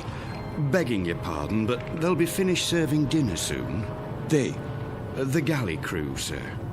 Why do you tell me this? Well, I only meant... What? What did you mean? Well, all I mean to say is, you'd best go in now, sir, if you want your evening meal. My meal? The salon will be closing in a few more minutes. Oh, yes, of course. In the salon. Is that what you call it? Yes, sir. It's very dark out here. Would you like to follow me? Follow? The lights, you see. From now on, I'll have to switch them off when we open the door to the deck, and then on again. You understand, sir? Because of the blackout. The blackout? Yes. This way, sir. Are you all right? Why wouldn't I be? Is something wrong with my appearance? Why, no, sir. It's only that... Is this your first time? My what? Your first passage. It can take a bit of getting used to. Sea legs and all that. I'm quite used to being at sea. Thank you. I was just... Yes, sir? Listening. To the engines? Don't worry, sir. The diesels were checked thoroughly before we left port. And Captain Willoughby's top drawer. He'll get us there safe and sound, you can be sure of that. No, not the engines. What then? I was listening to the water, the cold ocean water out there, and the night.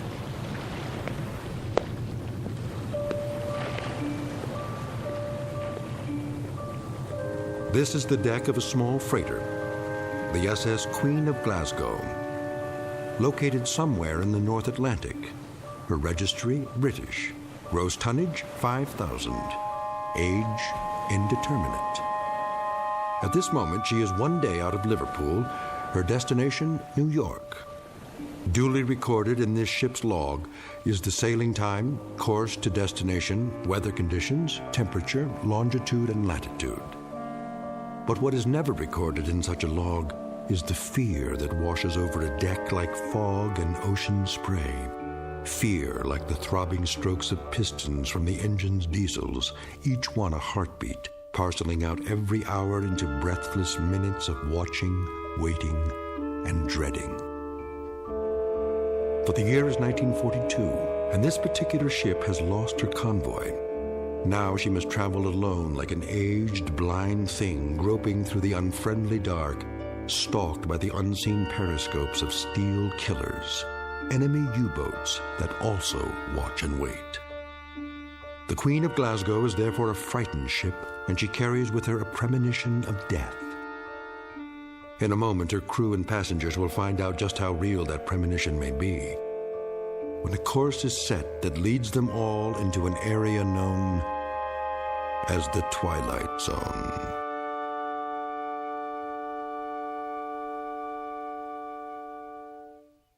And now, The Twilight Zone and our story, Judgment Night, starring Chelsea Ross, with Stacy Keach as your narrator.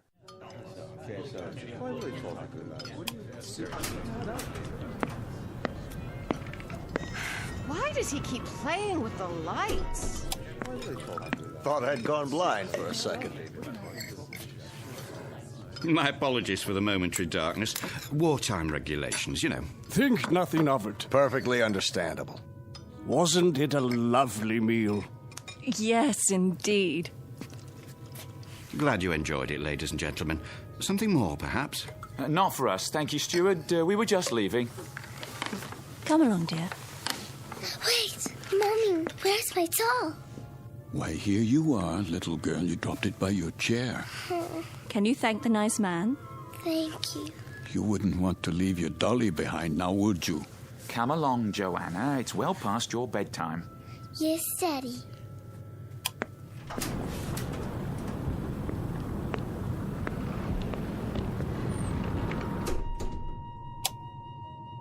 Who's this? Mr... Oh, I'm afraid I didn't get the gentleman's name. You are... Forgive me, I'm... Lancer. What's that? Aren't you Lancer? Oh, yes. I'm Jerry Potter. We looked for you at dinner. I was detained. I... Saw your name on the purser's list. We were wondering where you were. You were. Will you join us? Oh, no, that's not necessary. There are 3 other tables. 3 empty tables? I'm really not very hungry. Well, the captain wasn't able to join us tonight, so there's plenty of room. Come on over, I insist. Very well. Coffee, sir? Ah, yes. Thank you. I believe I would like some coffee. Here's your seat, Mr. Lancer. The more the merrier, I always say. The coiner of phrases. We could do with a bit of merriment. Let me help you, sir. I'll get the coffee. Wait. Do I know you from somewhere? I don't think so, sir. But your face, I'm sure. It might well be. I've travelled this line for a number of years. Perhaps it was on another ship before the war. Before the war? Seems like a long time ago, doesn't it, sir? Are you quite certain about the food? What? The cook can still prepare something. No, I don't have much of an appetite. Not even with all this salt air? Makes me hungry enough to eat a horse. Jerry! Would that be a seahorse, Mr. Potter? How about it, Lancer? Have some chow.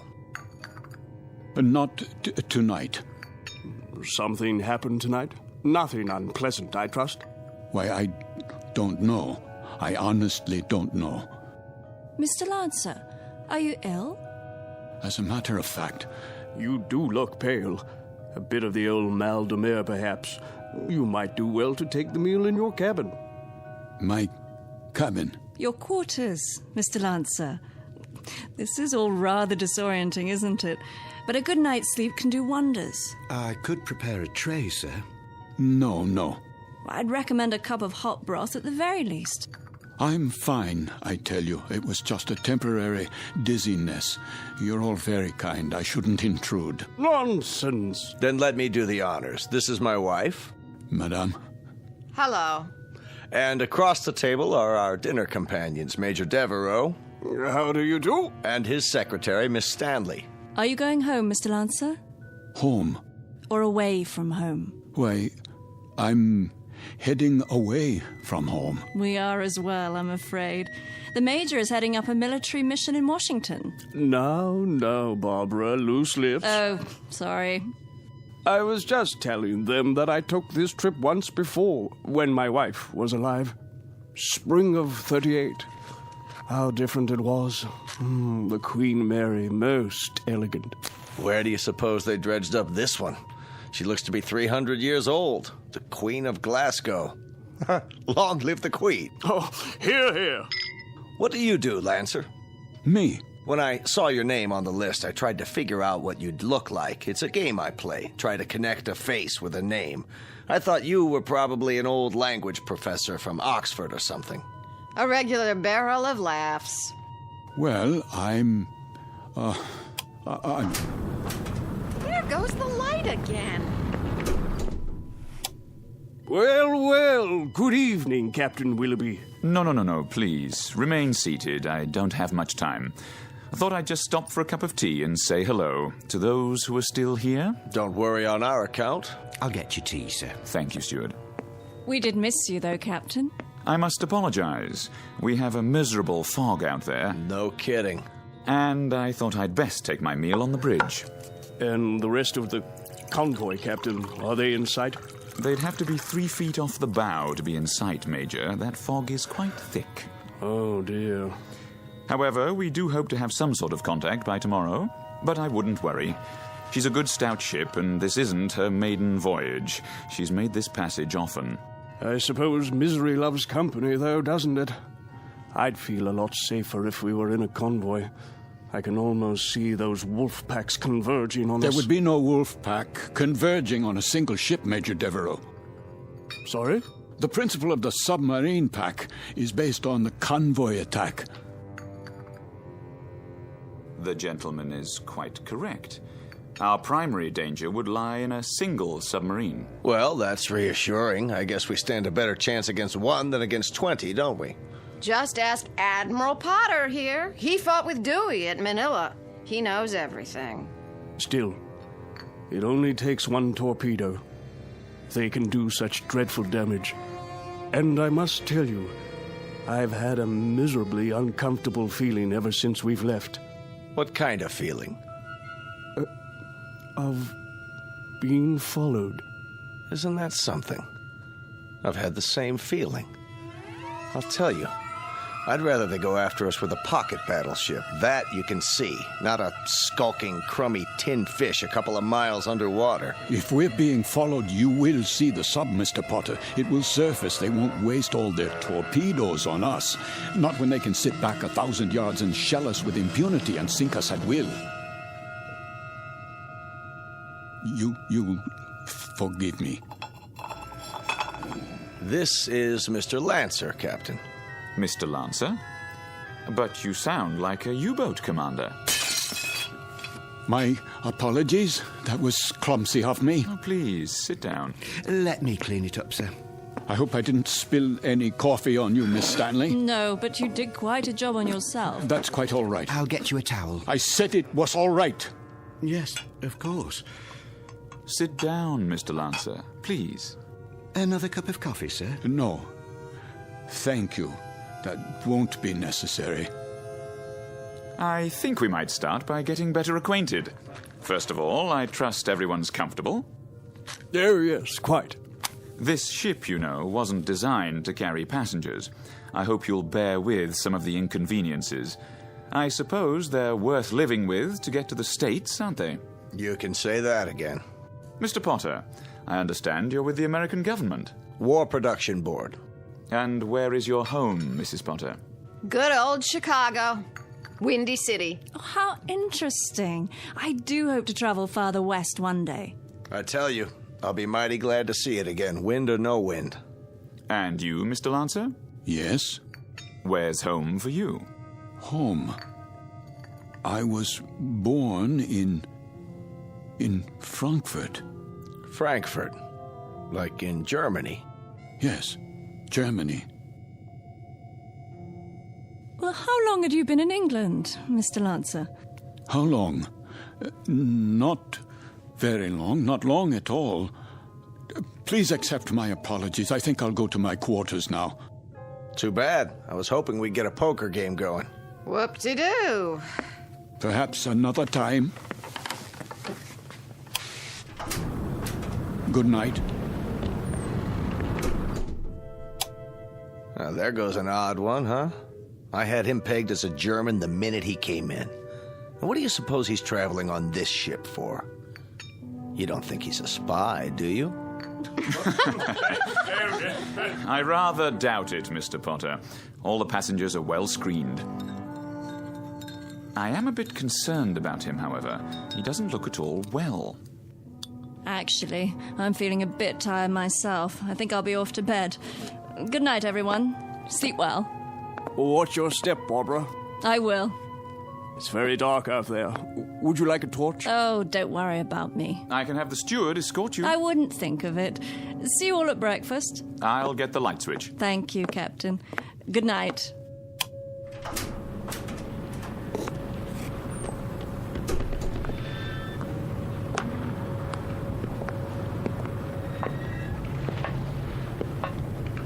Hello?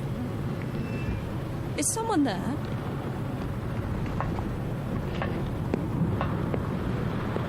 I say, is anyone...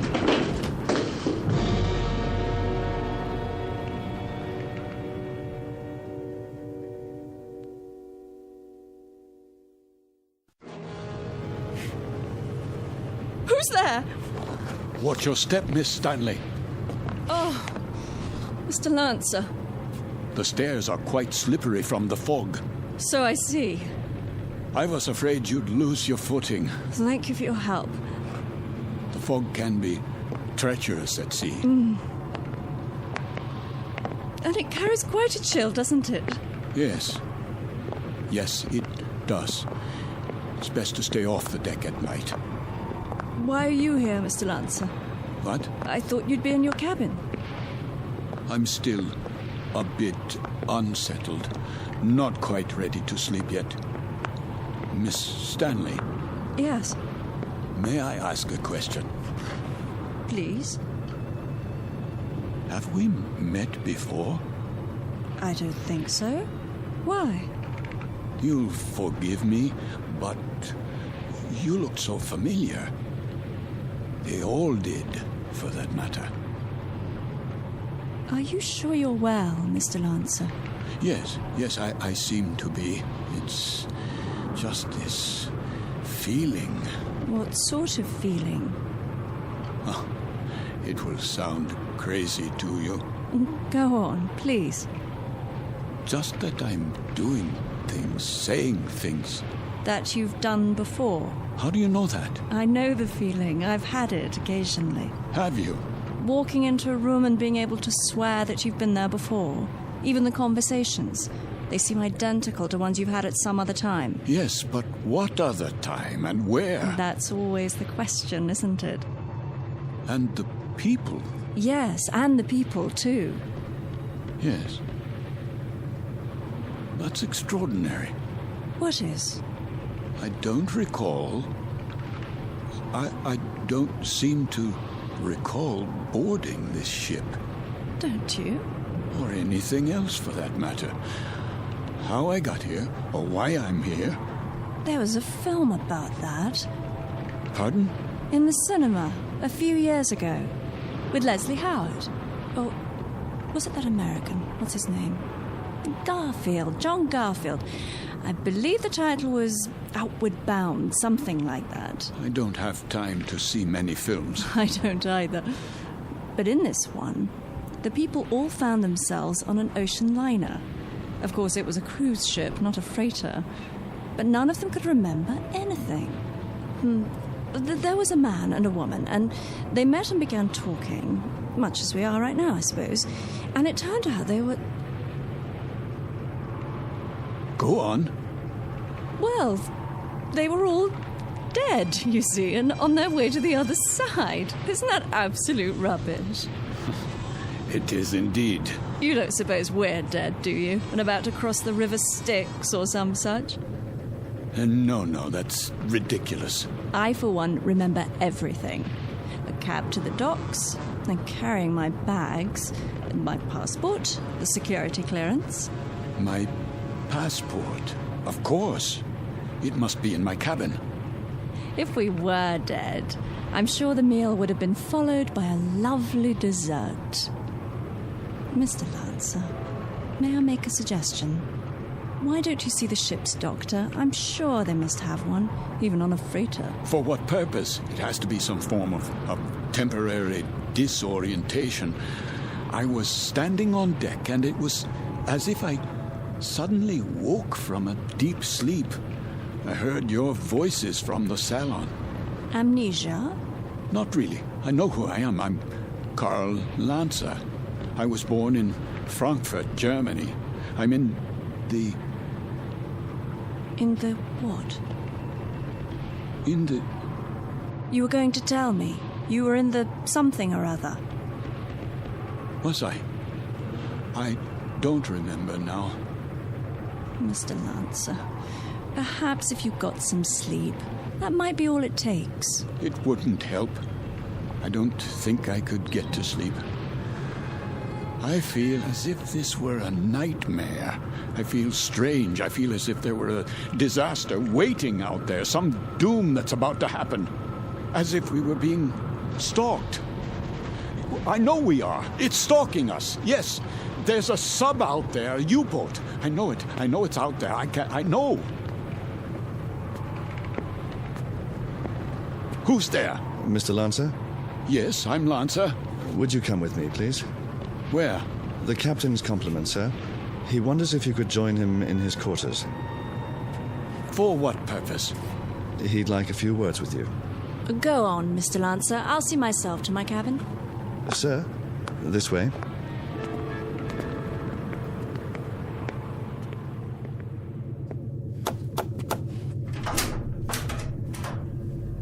Mr. Lancer, sir. You wish to see me, Captain? Thank you for coming, Mr. Lancer. You've met my first officer, Mr. Danbury. Yes. What is this about? I wonder if you'd mind answering a few questions. No, not at all. First, would you mind showing us your passport? My passport? If you don't mind. Just routine, Mr. Lancer. On our passenger manifest, it seems that your passport number was somehow not included. Yes, of course. Oh, I'm afraid I don't have my wallet in my pocket. It must be down in my cabin. That's perfectly all right. Sometime during the next few days, if you think of it, say tomorrow. You can show it to me whenever it's convenient. Are you feeling better, Mr. Lancer? Yes, much better. Is there anything I can get you? No. Then, is there anything you'd care to talk about? How do you mean? Anything on your mind? Something you'd care to tell us, perhaps? There's very little I can tell you. And why is that? Because I don't remember very much. No? Actually, to tell the truth, I don't know how I got here. I don't recall anything about it. Is that right? I seem to remember only a few odd, disjointed things. I know, for example, that my name is Karl Lancer. I know I was born in Frankfurt. So you said. Please continue. Continue where? That's it. At this moment, that's all I know. Mr. Lancer. Yes? At the table, you exhibited a rather unusual working knowledge of German submarines. Could that, perhaps, stir your memory? I wish it could, but it doesn't. I see. In that case, why don't you go on to bed for now? Have a good night's rest. We'll talk tomorrow, you and I. Very well. That will be all for now, Mr. Lancer. Good night. Good night.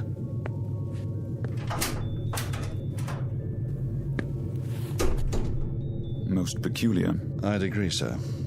I'd say he bears watching. Then watching is what he'll get. I told you what he said at the table. What do you make of it? That's hard to say. But as I was going to get him on deck, he was talking to one of the passengers, Miss Stanley. And? He was speaking quite excitedly, in a very loud voice. I couldn't help but overhear. He was saying something about how he knew there was a U-boat out there. It's stalking us. That's what he said. You heard him say that? Those were his exact words. Thank you, Danbury. I thought you'd want to know, sir. Danbury. Sir? Let's keep this between ourselves for the time being, shall we? Yes, sir. And see that a steward is sent down to his room. I want to have a look at that passport as soon as possible. Right away, sir.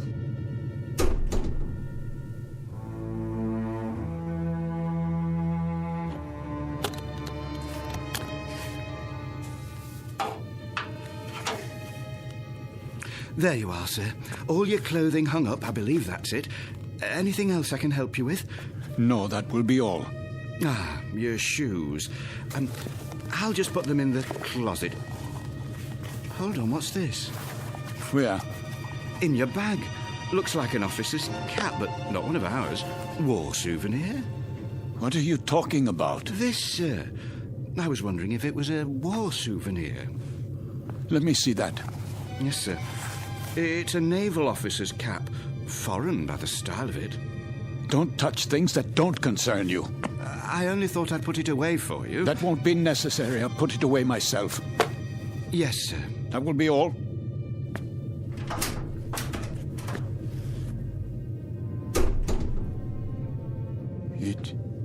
is a German officer's hat. A submarine commander's. What does it say inside? It must have an identifying label. Yes, here. But this can't be. It says, Karl Lanzer, Kapitan, Kriegsmarine.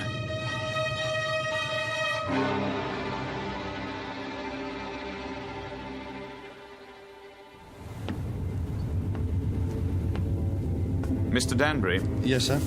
We've slowed down again. See if you can impress upon that very temperamental engineer the rather dire necessity for speed. Engine room.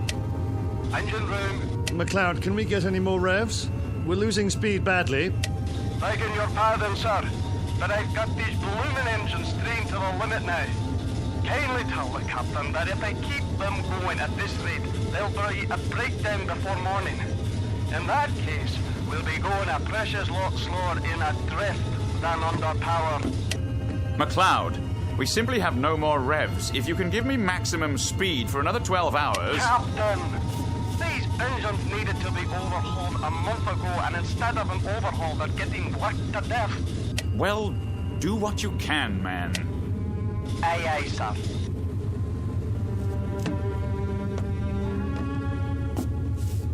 What do you think, number one? Sir? Cheery predicament we have here. If we reduce speed and give those engines a break, we don't stand a chance. And if we keep them going at maximum, they'll break down inside of 2 hours. I don't know what to say, Captain. It's a dangerous call either way. If we could only see through this bloody fog. If they're out there, it won't make any difference. And they're out there, let me tell you. God knows they're out there, waiting like vultures.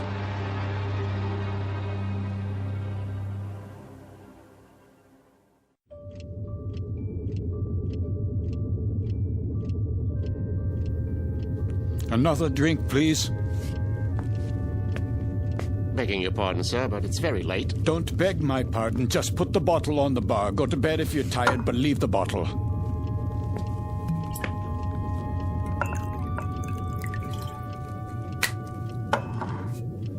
That doesn't sound right. Sir? The bearings. Bearings, sir? Yes, on the engines. They always sound like that, sir. You get used to it. You should hear McLeod on the subject. He's the engineer. Says the engines on this tab were originally designed for Lord Nelson. Is that clock accurate? Why, yes, sir. She's a real antique, that one. Captain Willoughby had her on the old Harcourt Bay. Keeps perfect time, she does. It says 5 minutes past 12 at 1:15. Not for a while yet. No, but at 1:15, something will happen at 1:15. Something, sir? What might that be? I don't know. I really don't know, except the hour and the minute, 1:15. It sticks in my mind. The tray for the bridge, please. Just being made up, sir. The cook will be done in a minute. Have a seat at the end of the bar. Been here long, has he? Sitting like that for 3 hours. One drink after another. Just sitting there, drinking. Wiping the sweat off his face and asking for more. And not getting drunk, mind you. That's 3/4 of a bottle gone. I'd swear it was lemonade. I've never seen the like.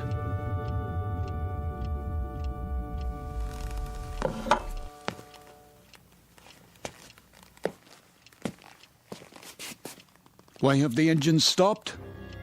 Probably just routine maintenance, sir. Don't give me that. They've broken down. I don't think it's serious, sir. You don't think it's serious? Adrift in waters like these without any power, you don't think that's serious? We're defenseless here. Now we are absolutely defenseless. They'll be repaired, Mr. Lancer. We'll be underway again soon. No, we won't be underway soon. We'll drift until 1:15. That's what he's been saying all night long. You know, of course, how easy it would be for a submarine You're a nervous man, Mr. Lancer. I'd suggest you call it a night. I'm a nervous man. I can assure you that I am suffering from something a little more serious than nerves. I'm suffering from knowledge. I'm suffering from knowing what's going to happen. Really? Now? My affliction comes from waiting and knowing that inside of an hour, a U-boat will surface off our bow with searchlights and a deck gun. We'll be attacked and we won't be able to run away. Here, sir. Sit down, man. How does it feel to you people just standing still and waiting for a shell or a torpedo to smash into you, waiting for the ship to blow apart so that you can find yourself in the water, closing in on you, filling your lungs so you can't scream? I said sit down, man. Mr. Lancer, this kind of talk won't do you or anyone else any good. Here's the captain's tray, sir. Leave it. Is something wrong? The gentleman is ill. He doesn't know what he's talking about. Carry on. Yes, sir. Go on, cook. Back to the kitchen with you.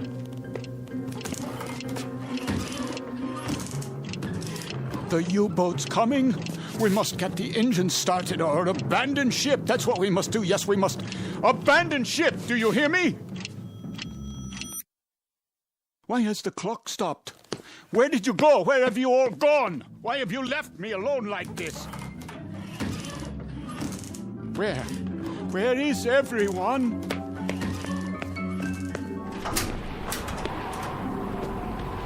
What is that?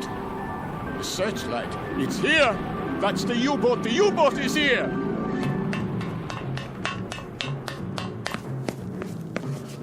We've got to get out. Off the ship, everybody! There you are. All you passengers, out of your rooms. Listen to me. There's a U-boat. I just saw it. She's going to sink us. Can't you hear me? Why don't you move? Are you all out of your minds? What do I have to do? Do I have to grab you and carry you up on deck? Do I have to throw you bodily into the lifeboats? Do I have to knock you unconscious? They're gone. But where? Is the entire ship empty? Or have I gone mad? A life preserver, yes. SS Queen of Glasgow. Wait. I remember that name. Queen of Glasgow. Queen of Glasgow. Potter? Major Devereaux! Miss Stanley, where are you? Captain, steward, we must abandon ship.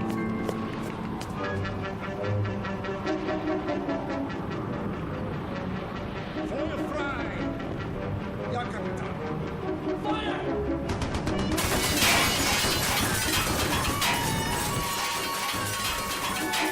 They are shelling us. We're hit, I tell you. Miss Stanley, we must get out. The lifeboat. I can, Mr. Lancer. The roof's collapsed. The door won't open. Climb through the porthole, quickly. I'll try. Where are the lifeboats? Over here, Mr. Devereaux. We'll have to climb down. Help us, please, my wife. I'm coming, Mr. Potter.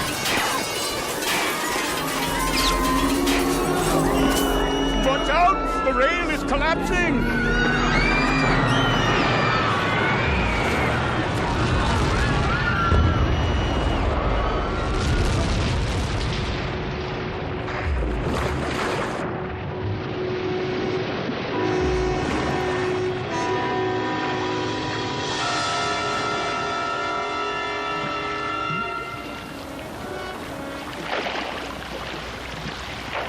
Family, the little girl.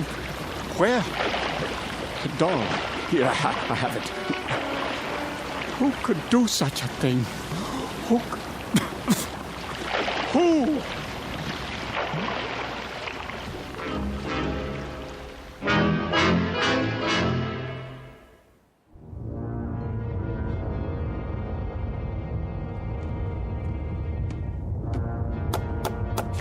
Yeah? Not much to show, Captain Lancer. That's all. Very little wreckage floated to the surface. Only this life preserver. There were no survivors. Then I'd say that's a good catch tonight, wouldn't you? Very good catch. It says SS Queen of Glasgow. Ah, a 5,000-tonner. Isn't that what the registry reads? Yes, sir. Cheer up, Lieutenant. Hand me the coffee. Well, pour it. If you wish, sir. You have nerves, Mueller. Not really, sir. A little shaky, perhaps. Oh, why? Nothing, sir. I asked you a question. Why? There were women and children on that ship. So? We gave them no warning. You'd have us give them warning, eh? So their radio man can send out their position, which quite incidentally is our position. You have sentiment, but no brains. You're an old woman, Mueller. You know that? I just find it difficult. To do what? To reconcile killing those people. Without warning. It makes me wonder if we're not damned now. In the eyes of the British Admiralty, we most certainly are. I mean in the eyes of God. You're not just a fool, Lieutenant. You're also a religious fool. Perhaps a mystic, too. And if we are damned, what will happen? I've had dreams about it. Maybe people like us have a special kind of hell waiting. Maybe to be damned is to have a fate like the people on that ship. To have to suffer as they suffered and die as they died. You are a mystic, Lieutenant. We'd ride the ghost of that ship every night for eternity. Every night, Herr Capitan. For eternity. What are you talking about? They could die only once. Just once. But we can die 100 million times. Every night. Ride the ghost of that ship. Every night. Every night.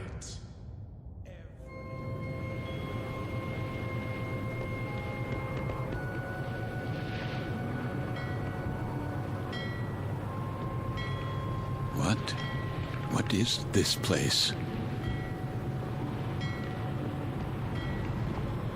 The time. It must be late. Very late.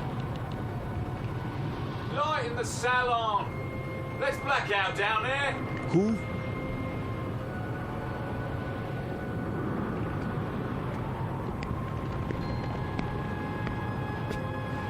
Forgive me, sir. Yes? Are you addressing me? Begging your pardon, but they'll be finished serving dinner soon. They? The galley crew, sir. Why do you tell me this? I only meant... What? What did you mean? All I mean to say is, you'd best go in now, sir, if you want your evening meal. My meal? The salon will be closing in a few more minutes. Oh, yes, of course. In the salon. Is that what you call it? Yes, sir. It's very dark out here. Would you like to follow me? Follow? The lights, you see. From now on, I'll have to switch them off when we open the door to the deck and then on again. You understand, sir? Because of the blackout. The blackout? Yes. This way, sir. Are you all right? Why wouldn't I be? Is something wrong with my appearance? Why, no, sir. It's only that... Is this your first time? My what?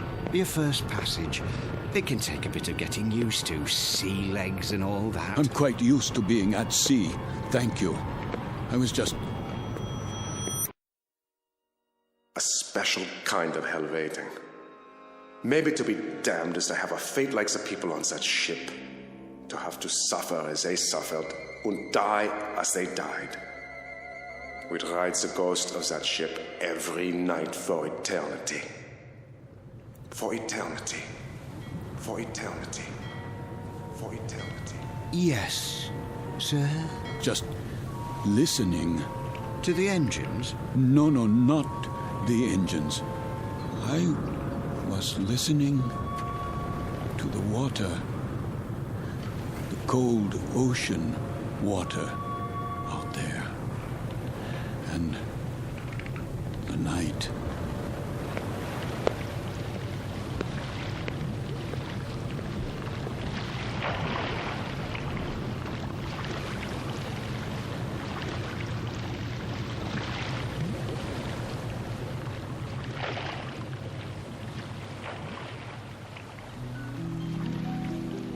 You've heard talk about paying the fiddler, the comeuppance awaiting every man when the ledger of his life is opened and examined.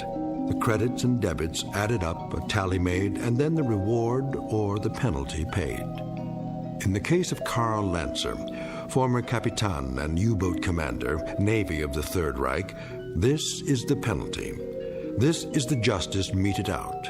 This is Judgment Night in the Twilight Zone. More from the Twilight Zone after this. You are about to enter another dimension. A dimension not only of sight and sound, but of mind. A journey into a wondrous land of imagination. Next stop, the Twilight Zone.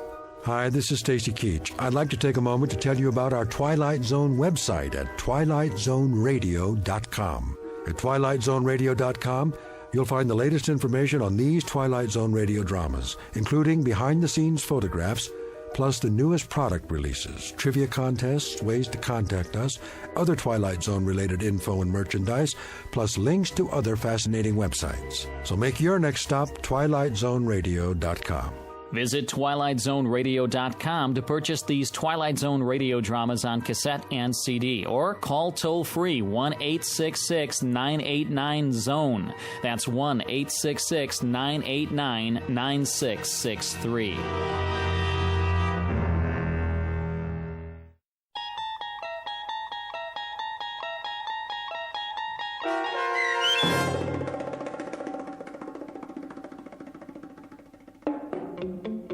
Judgment Night, starring Chelsea Ross with Stacy Keach as your narrator, was adapted for radio by Dennis Etchison and written for the Twilight Zone by Rod Serling.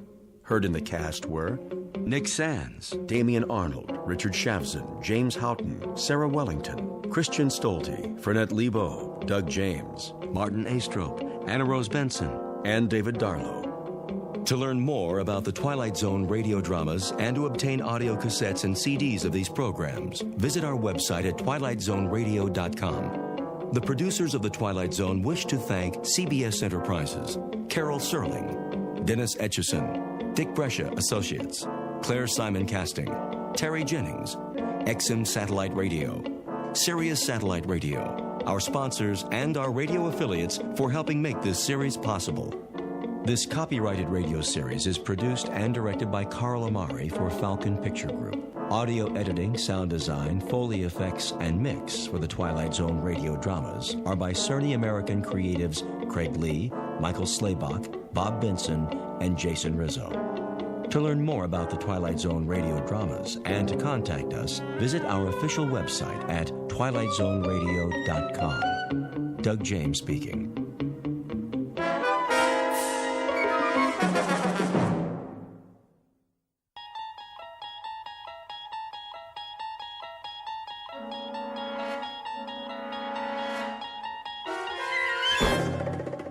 There is a fifth dimension beyond that which is known to man.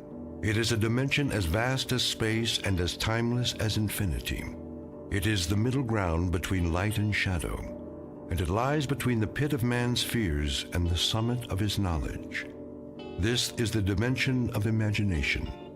It is an area which we call the Twilight Zone.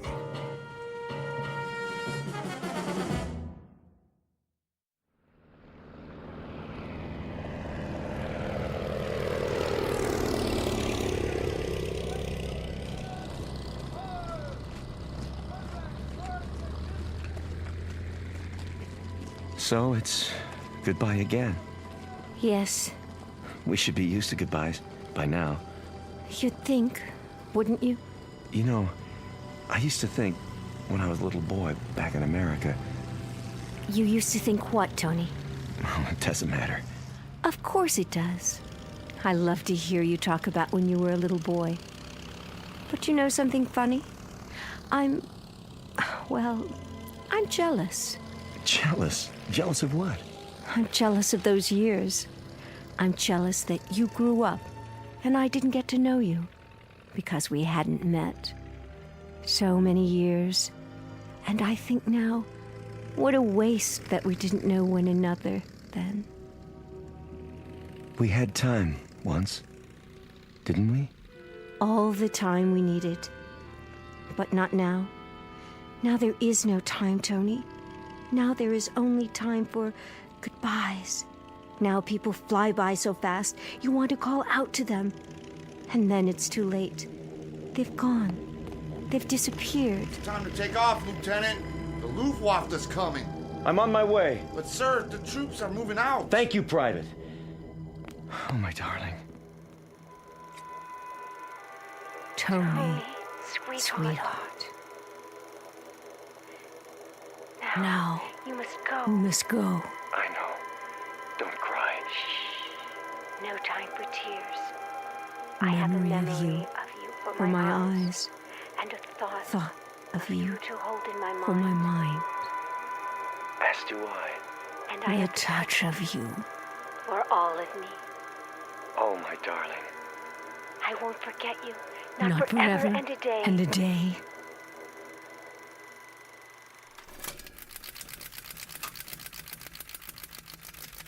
Oh, Jerry. Jerry, where are you now? Where? Picture of a woman looking at a picture. Her features alive to everything that appears on the screen. Her lips move and her eyes flash, mirroring every expression, every emotion. The features are exquisite, beautifully chiseled and proportioned. And even in the flickering light, she is easy to recognize. Like the face on the screen, this is Barbara Jean Trenton, movie great of another era.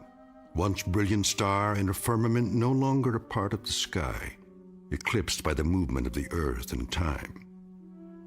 Barbara Jean Trenton, whose world has become a projection room in her home, whose dreams are made of celluloid, struck down by hit-and-run years and lying on the pavement, trying desperately to get the license number of fleeting fame, somewhere on a side street in the Twilight Zone. And now the Twilight Zone and our story, The 16mm Shrine, starring Kathy Garver with Stacy Keach as your narrator.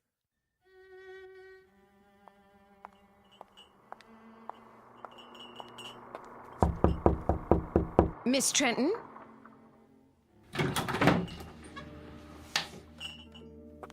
Miss Trenton? Miss... What is it, Sally? Oh, I didn't see you standing there. It's so dark in this room. Would you like me to open the drape? No, thank you. What is it that you want? I brought you a snack, Miss Trenton. You always used to have snack this time of day. Just put it down on the table. Yes, miss. If you don't mind my saying so, you really should have something to eat. I do mind. That will be all, Sally. Yes, Miss Trenton. I'll be going now. You do that. Will you be wanting lunch this afternoon? I'll be glad to make you a I'll nice... let you know. Very well, miss.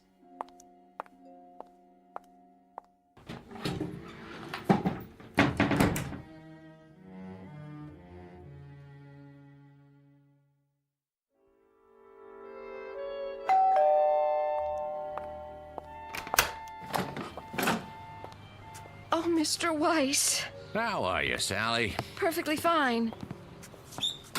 In the den, is she? Yes, sir. Mr. Weiss. Yes? I'm worried about her. I'm worried that... Well, you see... I'll see how she's doing. But you don't understand, Mr. Weiss. It's getting worse, much worse. I go in there and... And? There have been times when I've gone in and I could almost swear that... What could you swear to, Sally? That sometimes she... Well, she's not in the room at all. She's up on the screen. But she is, isn't she? You know those old films she's watching are her films, right? I do, yes. But I take your point. She's been in there too much, and it's disturbing you, and that's perfectly understandable. I tell you what, let me talk to her. Would you? Yeah, just give me a minute. Of course, sir.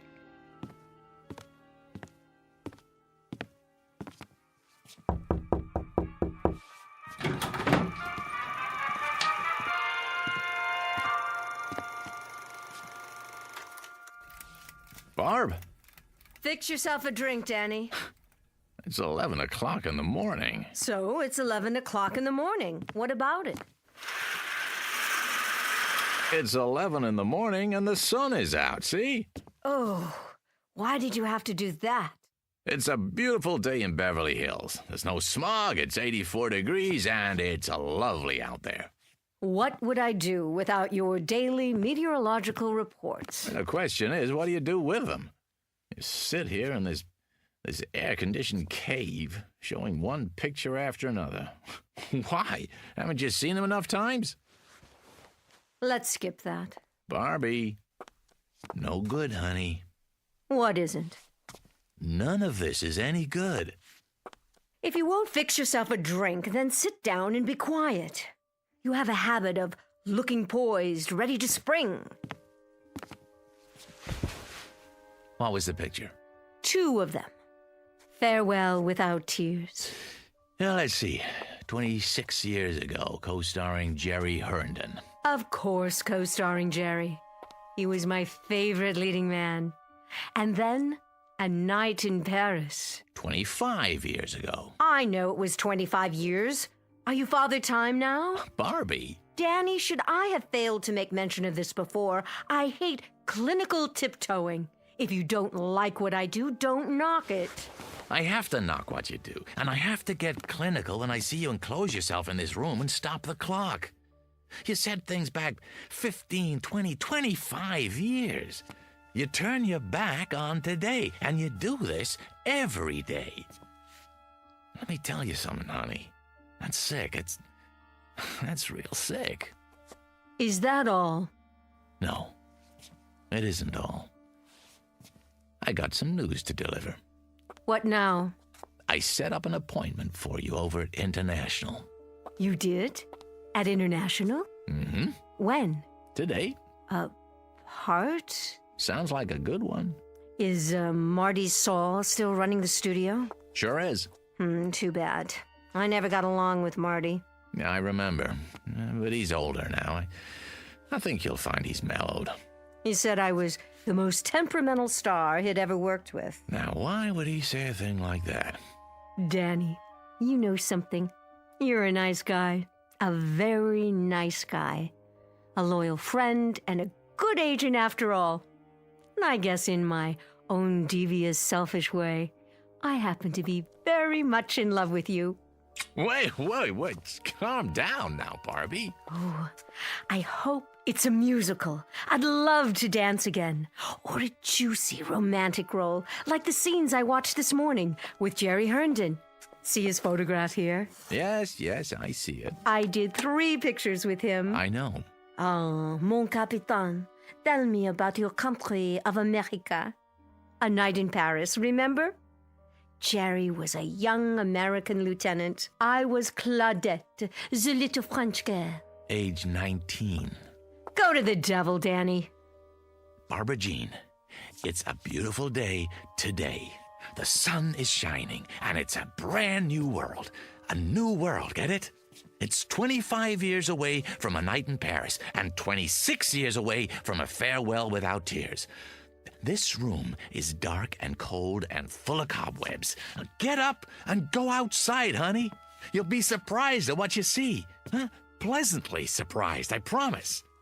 And don't you dare let me catch you looking at old photographs on the wall anymore, or in the mirror either. Now, I'll meet you in Saul's office at 3 o'clock. Do we understand each other? We do. Good. In fact, it's more than good. It's absolutely, positively great. Danny? Yeah? Thank you.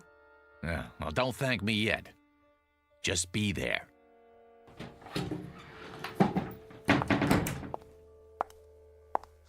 Mirror, mirror on the wall, am I still the fairest of them all?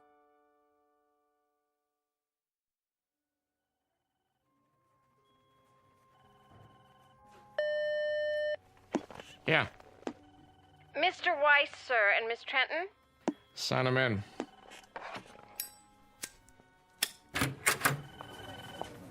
Marty, there you are. Good to see you, Barbara. You're looking... What, Marty? Spectacular? Yeah, something like that. Don't be afraid to say it. Any woman appreciates a compliment, as long as it's sincere. New dress, huh? New hat. Flowers, even. Veil. The whole schmear. You going somewhere? Why, no, Marty. It's all for you. I believe you know my agent, Mr. Weiss. Yeah. How you doing, Danny? Fine. And yourself? Sit down, please. My, you've redone your office. Did he tell you about the part? Not exactly. I think it fits you. It's not big, but it'll be a nice showcase. How big and how much of a showcase? I meant to tell you, Barbara, it's not the lead, more like a special cameo appearance. Very special. Surely Danny's told you what my requirements are. Mm-hmm. Why is it, Barbara, you and I always get off on the wrong foot? And what foot is that? The one in your mouth? Oh, excuse me, that's a cigar.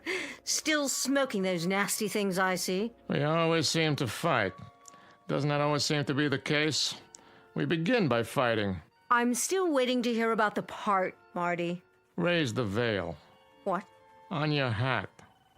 Go ahead. That's it. Uh-huh.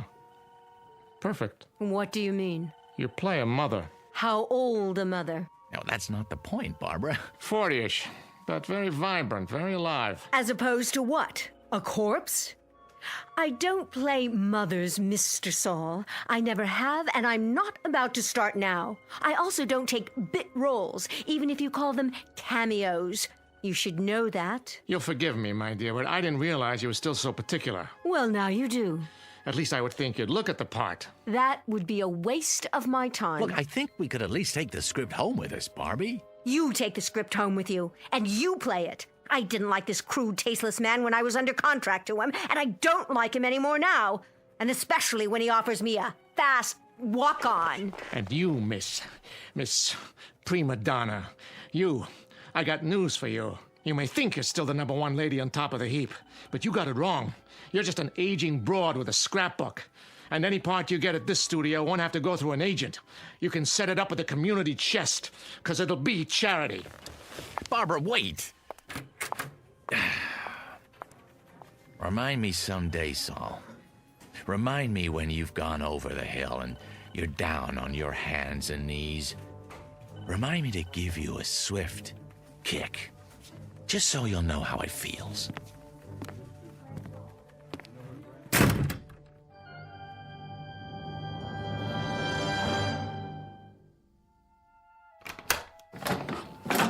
Oh, Miss Trenton. And Mr. Weiss, I didn't expect you back so soon. That will be all, Sally. Yes, miss. You'll excuse me, Danny. I'm going upstairs to rest. Well, don't you think we have a couple of things to talk about? Not now. I'm feeling tired. Barbie! What? You're right about him, Barbie. He's a tasteless man. He's got a mean temper and a dirty little mouth. You shouldn't pay any attention to him. Are you talking about Saul? Saul doesn't exist. That studio doesn't exist. Not anymore. Not the way it is now. Exactly. There are other studios. I'm talking about all of them. This is the world, Dan, right here. From now on, I keep the doors locked with drapes over the windows. I don't want any of the outside coming in. Not the Marty Sauls or the movies without sentiment or those teenaged actors on television or rap music or any of it. Barbie, whether you like it or not, that's the way it is. That's the way things are. What can you do, Barb? Shut your eyes? Say it doesn't exist because you can't see it? It doesn't have to exist. If I shut my eyes, it disappears. Yes, it does. I can wish it away. But that doesn't make sense. It makes sense to me. Perfect sense. And you know what else makes sense? As of right now, as of this minute, this is the old Hollywood, with all the charm and romance, with all the glamour. It's a carefree world again, Danny, just like before, in this house. Barbie, none of that's true. It's nostalgic and nice, but it's not true. Are you listening to me? It's phony. Well, if I wish hard enough, it won't be phony. If I wish hard enough, Danny. Barbara, please. I'll give a party. Yes. Tell all of my friends, Danny. Tell them. Tell Paul Nader and Jerry Herndon and Steve Black. Oh, now there's a man for you. Tell them I'm still at the same address. And tell... Barbie! Paul Nader's been dead for 5 years. Jerry Herndon lives in Chicago. Steve Black hasn't been around for 15 years. And if I could get to them, if I could, what kind of party can I invite them to here? Barbie, this is a graveyard you're creating, a mausoleum. Understand? You're wishing for things that are dead. We'll see about that. We'll see about that.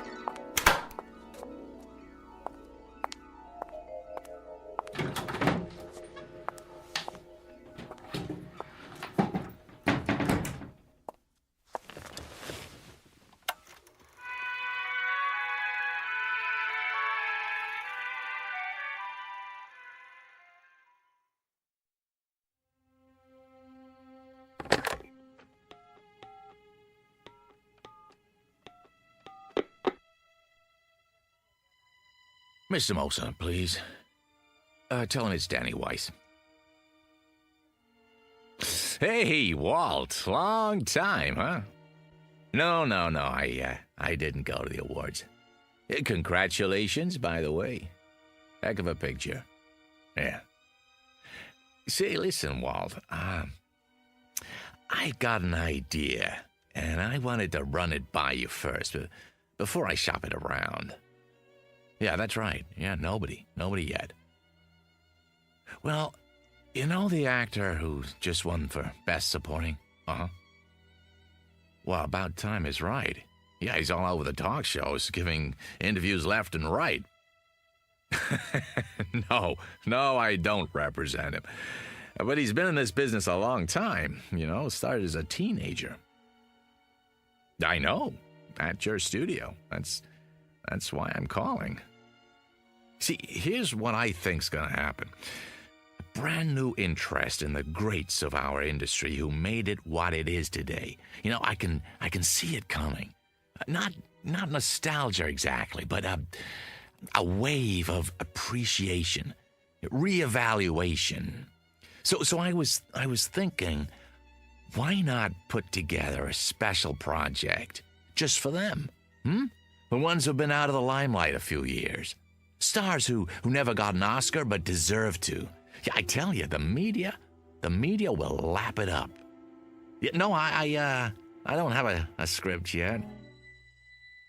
Uh-huh. Yeah, I suppose so. I'm a sci-fi fan, too. Sure I am. Yeah, so it makes... So make it like Star Wars meets, I don't know, On Golden Pond or something. I'm just riffing now, but... Really? You never saw it? Oh, great flick. Hepburn Fonda.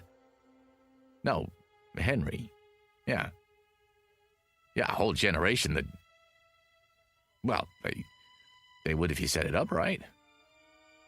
The what? Oh, a series of pictures, huh? Uh-huh, based on video games. Yeah, I see. Well, of course they have to be young.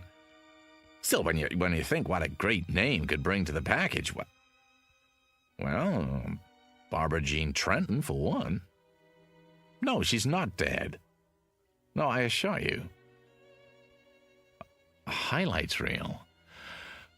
Yeah, I don't think she'd mind. Sure, I understand. Well, give me a call when you get back in town, huh? Yeah, well, looking for it.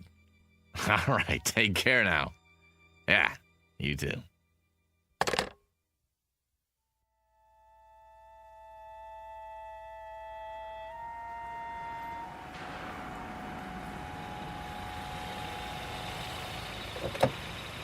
hello, Mr. Weiss. Hello, Billy.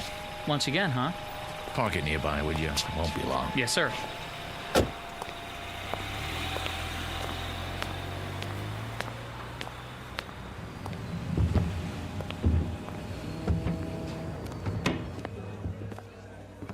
Ah, good afternoon, Mr. Weiss. Table for two? Not today, Jimmy. I don't need it, after all. Very good.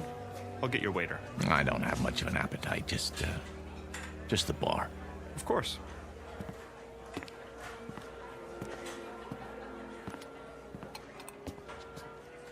Hey, hi there, Mr. Weiss. Where's who, Rich?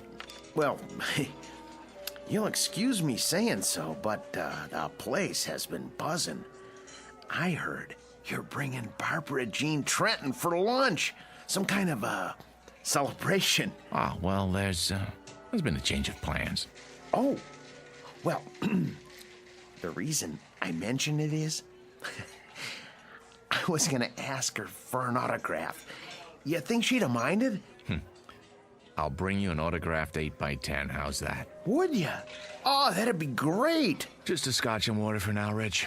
Coming up. Make it a double, will you? Sure, no problem. Mr. Herndon, telephone call for Mr. Herndon. Mr. Herndon? Telephone call from Mr. Herndon. Oh, hold on. Did you say Herndon? Why, yes, sir. That wouldn't be... Don't forget it. Pardon? Why, it's not for a Jerry Herndon, by any chance. I wouldn't know, sir. Well, I was just wondering. Jerry Herndon. Sounds familiar.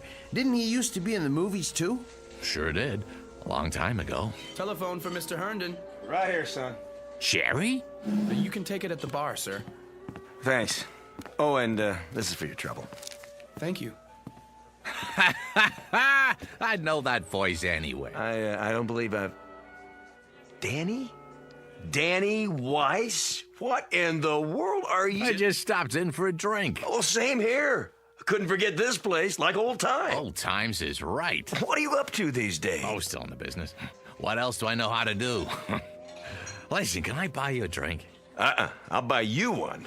Come on, sit down. Talk about a coincidence. I was just mentioning you to someone. Pull up a chair. You'd better take that call. Forget it. They'll call back. We've got a lot of catching up to do. Listen, Jerry, there's something I want to talk to you about.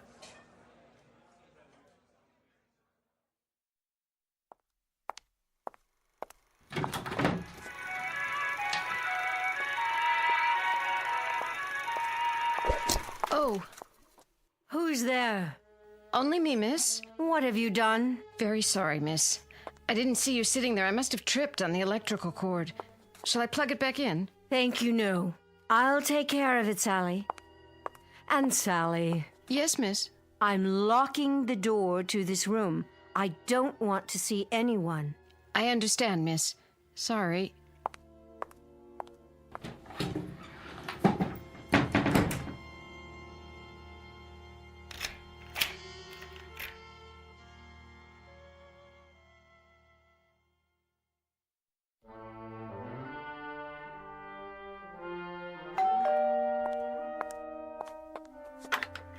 Yes? It's Mr. Weiss. Oh, Mr. Weiss. Can I come in? Yes, sir. Miss Trenton? In there. How is she? I wish I could tell you, Mr. Weiss, but I hardly see her anymore. Sometimes her bed's not even slept in. What are you talking about? She's in that room all the time, day and night. And a couple of times when I've gone in, I tell you, Mr. Weiss, don't think I'm going out of my mind or anything. But I swear to you, I can't see her. Only her picture up on the screen. Well, none of that matters now. There'll be a gentleman over here in a little while. A Mr. Herndon. Jerry Herndon? The one who played opposite Miss Trenton? That's the one. He's in town on a business trip. I thought it might do her good. Take him into the den, will you, Sally, when he gets here? I will, but it won't do any good. She won't see him. I wouldn't be too sure. She won't. She doesn't talk to anyone, not even the phone. Just stays in that room looking at her old movies, running them over and over. I'm worried about her, Mr. Weiss. You don't know how worried. I'll go in and talk to her. Now, Mr. Herndon should be here any minute.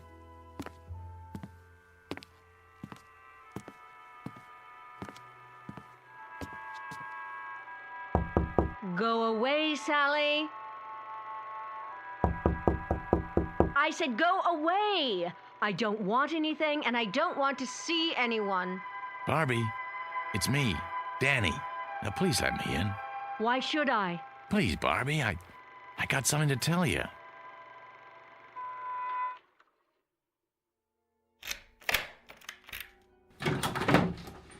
There. Are you satisfied? Barbie? What's the matter, Danny? Don't care for the merchandise? Looking a little worn? The merchandise is beautiful as always, but it looks tired. Looks as if it hasn't slept in days. It needs some air and sun. Outdoors on the tennis courts or by that pool you never use. I have everything I need in here. I'm quite satisfied, thank you. Hail and farewell, Daniel. The door's the one you used when you came in? I have some good news. Oh, do you? What is it? Has my house been declared an historic monument? A friend's coming to see you. A friend? All my friends are dead, retired, or forgotten. You told me that yourself, in no uncertain terms. Oh, this one's very much alive, and he'd love to see you. Tell him I'm not receiving. It's Jerry Herndon. Jerry? Dan, you don't mean it. I do. Where is he? What's happened to him? Nothing's happened to him, I promise you. You'll see for yourself. When? Any time now. I happened to run into him. I swear, by pure chance. He asked about you, wanted to know if he could see you. I took the liberty. Oh, you're such a dear. You've done well, Danny. Very well. Oh, by the way I look, no makeup and these clothes. When's he coming? I have to dress. I think he'll like you just fine if you're wearing sackcloth. But if it makes you feel better, go ahead. Stall for me. I need at least a few minutes. Oh, show him to the living room. Oh, Jerry. Jerry, after all this time.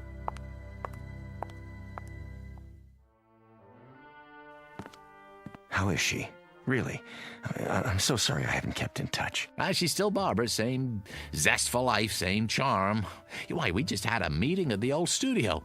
Yeah, the day I ran into you, matter of fact. Oh, not that same terrible head of production, I hope. Yep, Marty Saul in the flesh. He's running the whole place now. And he hasn't changed one bit. Same chip on his shoulder. No kidding. Jerry, truth is, she's not well. Nothing serious, I hope. She'll pull out of it, I'm sure, but make a fuss over her if you would. Tell her how wonderful she looks. It would mean a great deal to her, Jerry. And you can help, and that's something she needs right now. Well, sure, Dan. I'll do my best. Danny? Yeah, in here, Barbie. I heard you'd invited someone for a visit. Let me guess. Could it be... Hello, Barbara Jean. Who's... Jerry? Oh, no, but this can't be Jerry. Are you playing a trick on me again, Danny? Is that it? Been a long time, huh? A lot of water over the dam. Oh, well, yes. Jerry's just in town for a few days on business. I see. You're looking downright lovely, if I do say so. Isn't it odd the way we picture people as they were, never as they are? You haven't changed, Barbara Jean. Hardly at all. Well, I thought you'd be here on a white horse or in an officer's uniform. Why, isn't that silly of me? I thought you'd be as I remembered you, Jerry. A young man. I was. 20, 30 years ago. And do you know I had a crazy idea? That we might even do a picture together again. Not much chance of that. He's not an actor anymore. No, I gave that up long time ago. Went down the drain, along with my youth. You don't act anymore? What do you do? It's not so bad. I run a chain of supermarkets outside of Chicago. A chain of supermarkets? In Chicago? I'm doing really well, in fact. More than I ever made in the picture business. You're joking. No, you're not.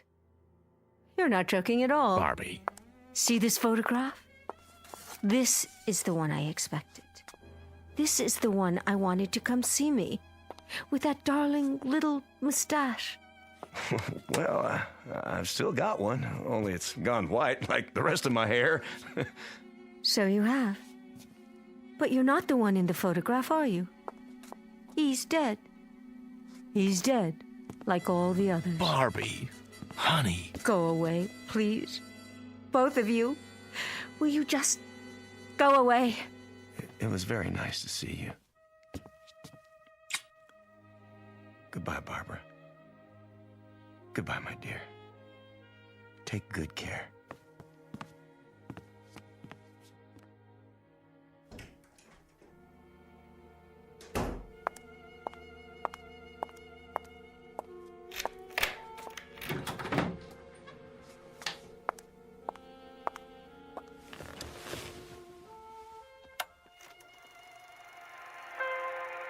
Jerry. There you are, Jerry. How well you look. How young. How wonderfully young. There was an old man here a while ago. A tired, worn-out old man. And he said he was you. Can you believe it? Oh, Jerry. Jerry, I wish I could be where you are. I so wish I could, Jerry. Oh, how I wish.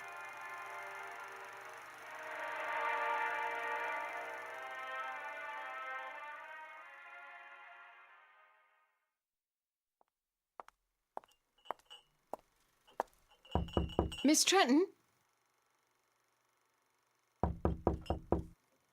I brought you a little snack, Miss Trenton. Coffee and sandwiches. Wouldn't you like some?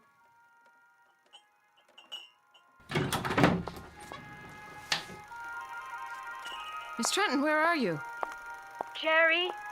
Jerry, wait for me! I'm afraid this is goodbye, Sally. No! Goodbye!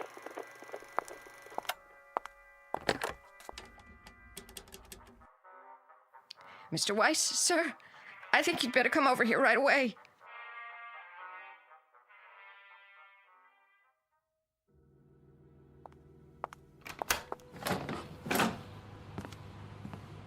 What is it, Sally? You'd best see for yourself.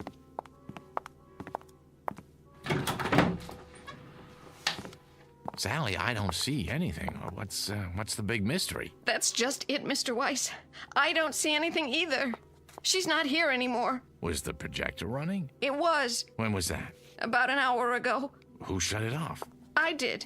Then I called you. Well, have you looked in her room? Maybe she's taking a nap.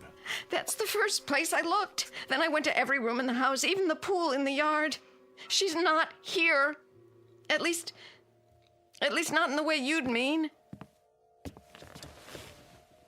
You know how to work this thing? It's just that little switch there.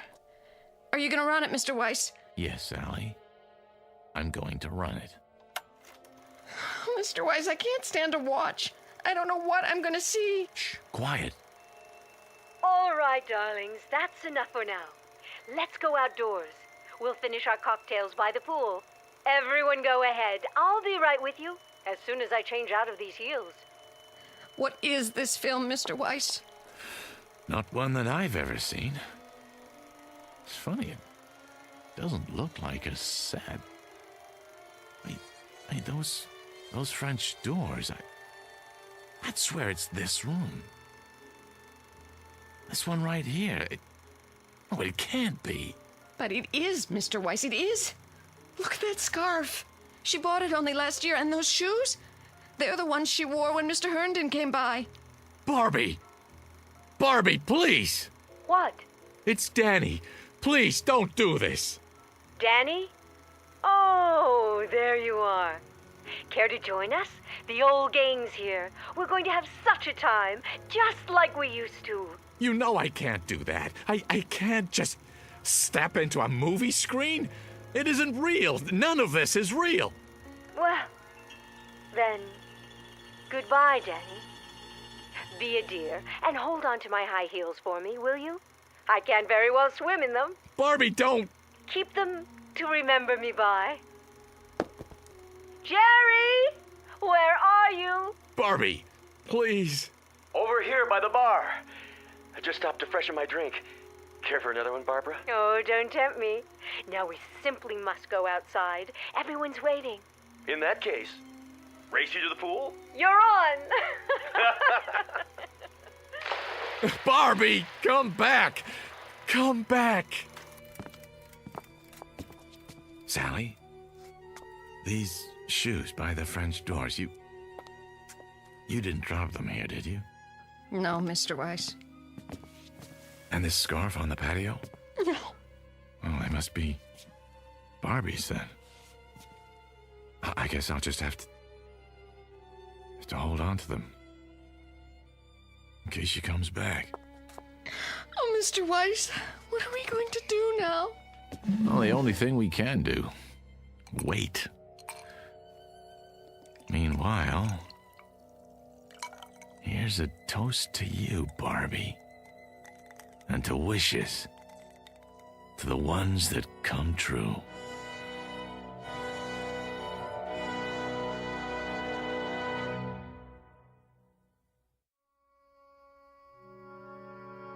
To the wishes that come true.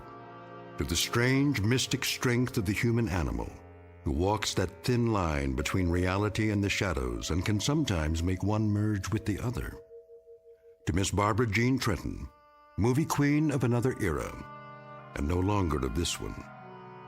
May her star shine brightly in the Twilight Zone.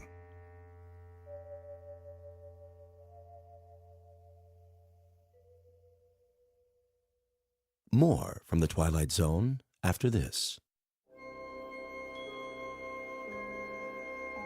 Hi, this is Carl Amari, producer of the Twilight Zone Radio Dramas. I'd like to take a moment to tell you about our official website at twilightzoneradio.com, where you'll get the latest news and information on these Twilight Zone Radio dramas. Plus, at twilightzoneradio.com, you can digitally download 3 free episodes or any of our episodes for only $1.95 each. In this age of ever-changing technology, we've decided to make these episodes instantly available to you by making the Twilight Zone Radio Dramas a digital download-only series. This means that this series will no longer be offered on CD. The CD collections at our website are now being offered, while supplies last, at buy one, get one free. So be sure to get your favorites before they're sold out. Be sure to visit us often, and I'll see you in the zone.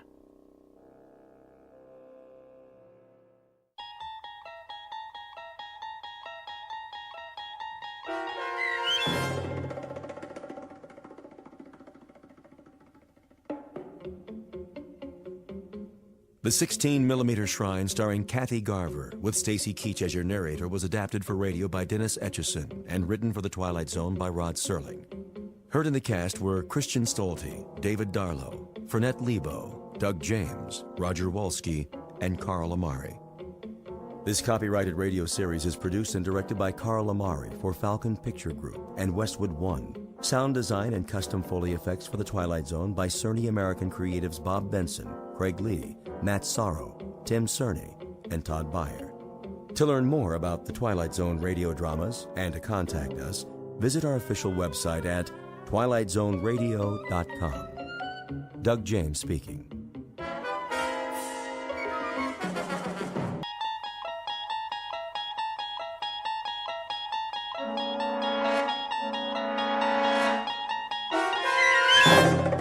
You unlock this door with the key of imagination. Beyond it is another dimension, a dimension of sound, a dimension of sight, a dimension of mind. You're moving into a land of both shadow and substance, of things and ideas. You've just crossed over into the Twilight Zone.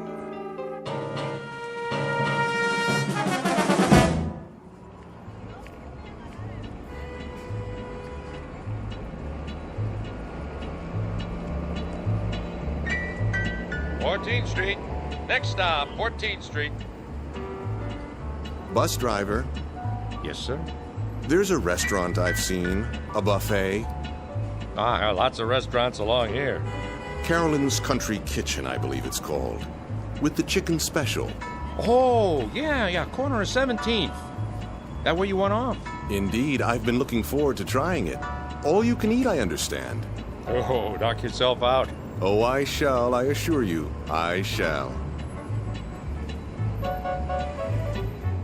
Next stop, 17. 17. Here you go. Here, watch your step. Yeah, wait a minute. Yes? Well, when you got on, did you ever give me that transfer? Most certainly. There was such a crowd, but I finally found it. Remember? If you say so. Yeah. Have a nice night. I shall. Next stop.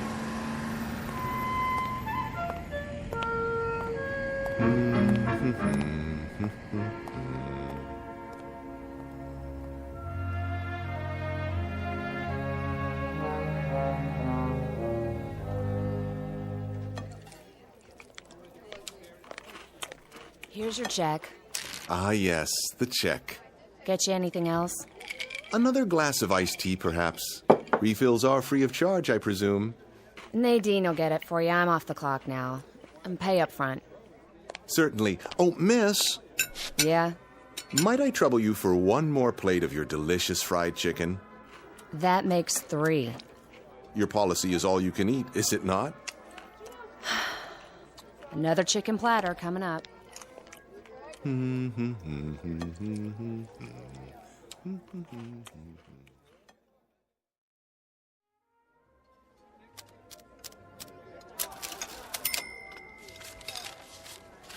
Thanks, Mrs. Nolan. Oh, don't mention it, Bernice. Hey, see you Saturday for the baby back ribs. You take care now. Enjoy your meal, sir? Very much. I couldn't eat another bite. That's nice. Cash or charge? Oh, cash, of course. I don't believe in credit cards. All that interest. I know what you mean. That'll be... Oh, my. Something wrong. What a bother. Do you know what's happened? Why don't you tell me? My wife borrowed from my wallet and forgot to leave anything for me. Will you take a check? Like it says on the sign, no checks. Yes, I see. Well, not to worry. My name is, James Brocklehurst. I'm with the Plyo Film Corporation. Perhaps you've heard of it. Here, let me give you my business card, if I can find one. Card won't do me any good. Oh, my. Most embarrassing for me as well as for yourself. In that case, I insist on returning tomorrow evening to reimburse you in full. Would you move it, pal? I gotta pay and get home. Of course. Tomorrow evening, then, at this exact hour. I'll include a generous tip as well. Thank you for your kind understanding. Hey! Thank you. What's the matter with that guy? I'm not sure, but I think he just stiffed me.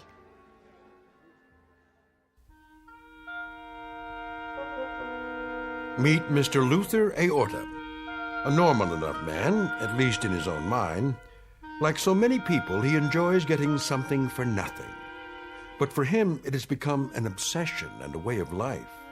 So it isn't surprising that he's attracted by words like all you can eat and no limit and, best of all, free. That's the magic syllable. It does strange and wonderful things to the metabolism. In fact, it's his whole reason for living. Unfortunately, Mr. Aorta is about to discover that such signs don't necessarily tell the truth. Because though the offer in question may be free, it sometimes comes with a one-way ticket to the Twilight Zone. And now, The Twilight Zone and our story, Free Dirt, starring Eric Bogosian, with Stacy Keach as your narrator. Luther? Luther, I'm talking to you. Yes, dear. Breakfast is ready. Good. If you want yours, you'll have to get that junk off the table. Oh, but it isn't junk, dear. I found several good coupons in this morning's paper. You and your coupons. Samples for the cost of a postage stamp. We can get new packets of seeds absolutely free. Seeds? You've got 100 packages of those things already. Yes, dear, I know, but these are special. I'll bet. They are. Look. Would you clear off the table, please? From the largest seed company in the U.S. Free peaches, free cucumbers, free asparagus, and free ranunculus. Can you just taste them? What are you going to do? Eat the seeds in a bowl with milk? Of course not. I'm going to plant them. Oh, you are? Where? In the backyard. They'll make a lovely garden. I hate to disappoint you, but plants need something our yard doesn't have. And what's that, dear? Dirt. Dirt? Topsoil, loam. There's nothing but rocks out there. Yes, you're right. But don't worry. I'll find some fresh dirt and bring it home. From where? That may require some thought. Just a minute. Breakfast first? Oh, yes, breakfast. You drive me to work today, remember? Of course. Sit down and eat. I'm going to be late. I was just thinking about the dirt. Where were you last night, anyway? I rode the bus into town. Some things I had to take care of. The bus, huh? I'm surprised you were willing to pay the fare. Cheaper than the cost of gas nowadays. It worked out very well, actually. Did you eat anything? To be sure, I found something on the way. A bargain, no doubt. Quite a remarkable one, in fact. You would have been proud of me. I hope so. Where does one go to get dirt, I wonder? Oh, Luther. A quarry would have some, but they'd probably charge a lot of money. Finish your eggs. I'm late as it is. Just cleaning my plate. It's a crime to waste food.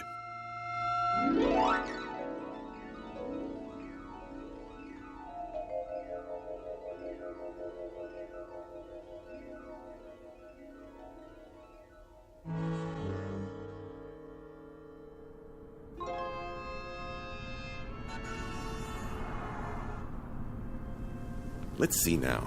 Nothing on the way home but offices, real estate companies. Perhaps the nursery. No, packaged soil would cost a fortune. Oh, well. Have to give this some serious consideration. Or double your money back. That's right. If you're not 100% satisfied with your new Ellison steam cleaner, return it to the factory and get double your money back. Call toll-free today or write the Ellison Company, Box 403, Minneapolis, Minnesota. And now, back to music for your morning commute. Box 403, Box 403. Where's a pencil? Wait a minute. I don't believe my eyes. Free dirt apply within. Within where? Of course, Lilyvale Cemetery. Where better to go for rich parturient soil?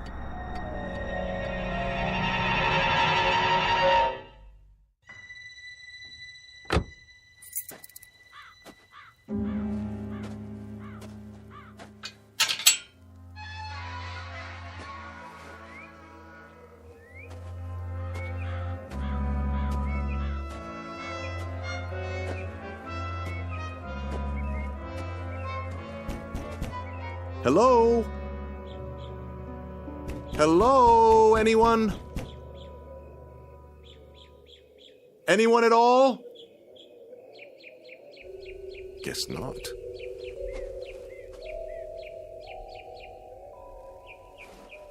Help you, sir? Oh, I didn't see you there. So many tombstones. Getting crowded. What can we do for you? Well, now, maybe it's what I can do for you. Ain't gonna sell me nothing. This is a poor place. Not enough customers, if you know what I mean. No. I'm not selling anything. That isn't it at all. I was driving by, and I saw the sign. You're offering free dirt. Yep, left over from the grave digging. Well, I'm here to take some of that dirt off your hands. If there's any left, that is. Oh, there's plenty, all right. It builds up. And it's free, you say? No strings. Free as a bird. How much may one have? Much as you want. On what days? Any day there's some fresh, but you gotta do the hauling yourself. You couldn't do that for me. Can't. If I was to leave, there wouldn't be nobody alive left here, would there? Anyways, I don't have a truck. You? No, but I might be able to borrow one. Now, if you don't mind, may I see the dirt?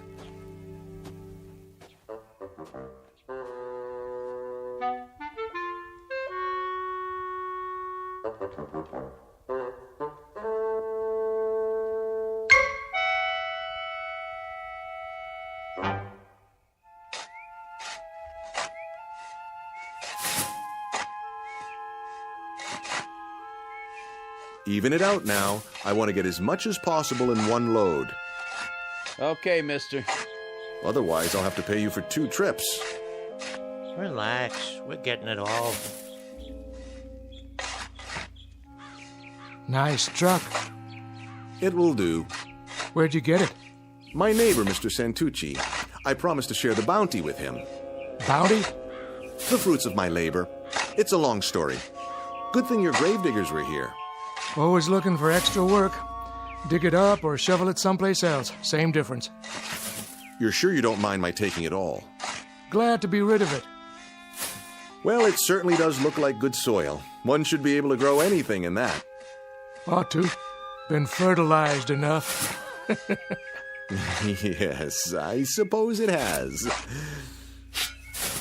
All right, gentlemen, that's the last of it. I'll meet you at the house. Thank you, my good man. You've made my day. Don't mention it.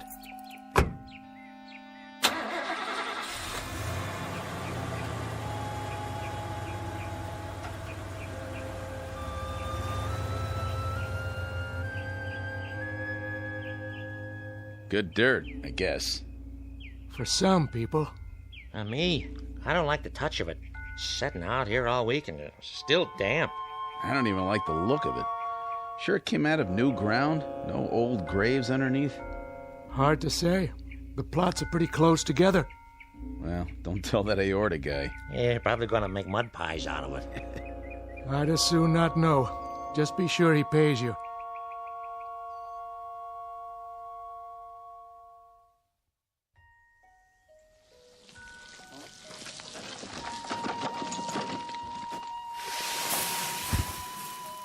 That's about it. Good, very good. You've distributed it perfectly. Isn't it beautiful? Oh, yeah. Real beautiful. I'll set to work while it's still moist. You want to pay us now? Now? That's the general idea. Oh, dear me, no. That wouldn't do at all. For income tax purposes, I'll have to ask you to send a bill. A bill? Don't know the address here. Not here. My office. The Magnetic Cartridge Corporation, 163 Fairmont. Yes, that's it. I'll jot it down for you. Fairmont, huh? What part of the city is that in? The far side. Now, if you'll put the wheelbarrow and shovels in my car, I'll drive you back to Lilyvale. Just give me a moment.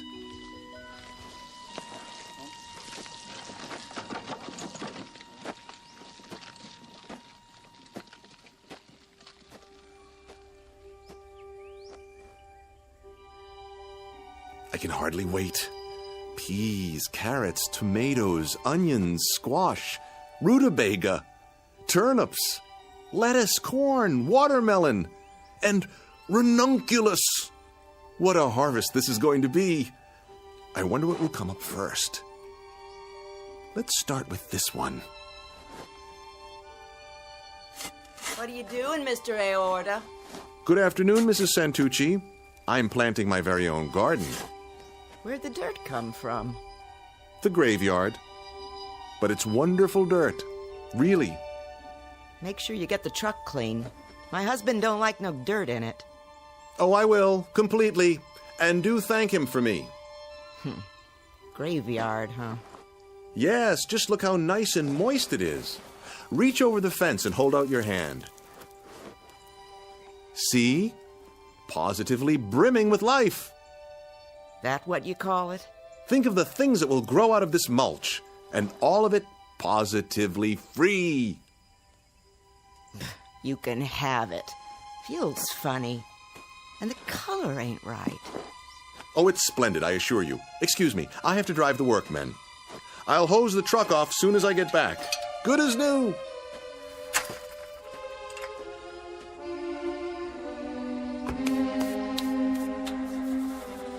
Yuck. Even smells funny. Now I gotta wash my hands. Don't know what it is, but something about that dirt just ain't right.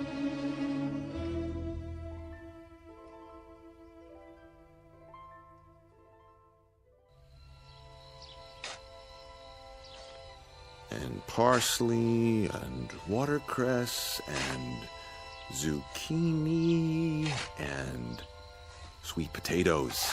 Yes. And cabbage, and string beans, and even red peppers. Oh, what a succulent harvest this will be. There, let the soil do its magic. For now, my precious seeds, prepare to deliver your wonders.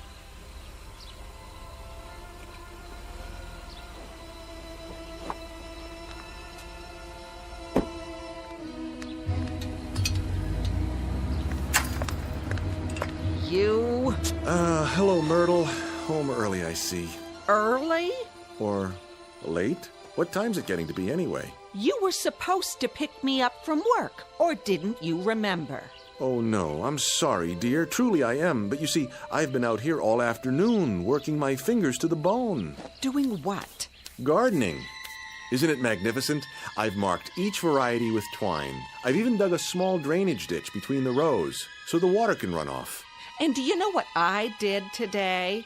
I had to take a cab all the way home because my husband forgot I was alive. It slipped his mind. 1,000 apologies, dear. It won't happen again.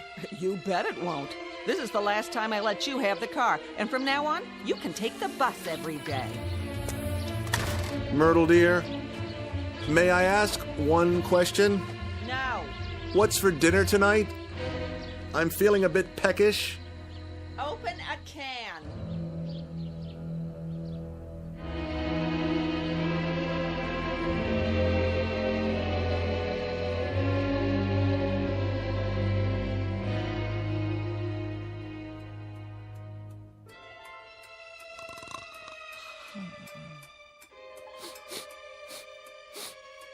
Hmm?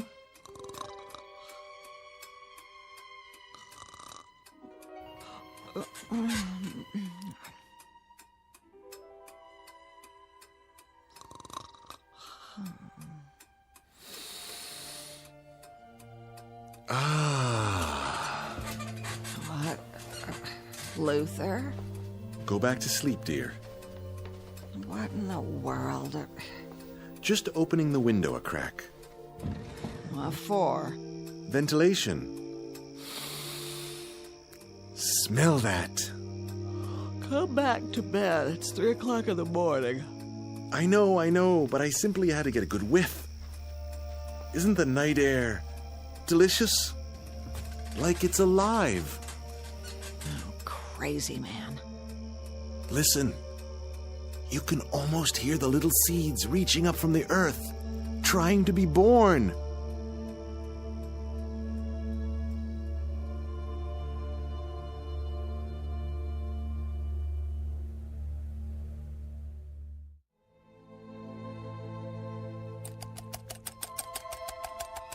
Myrtle!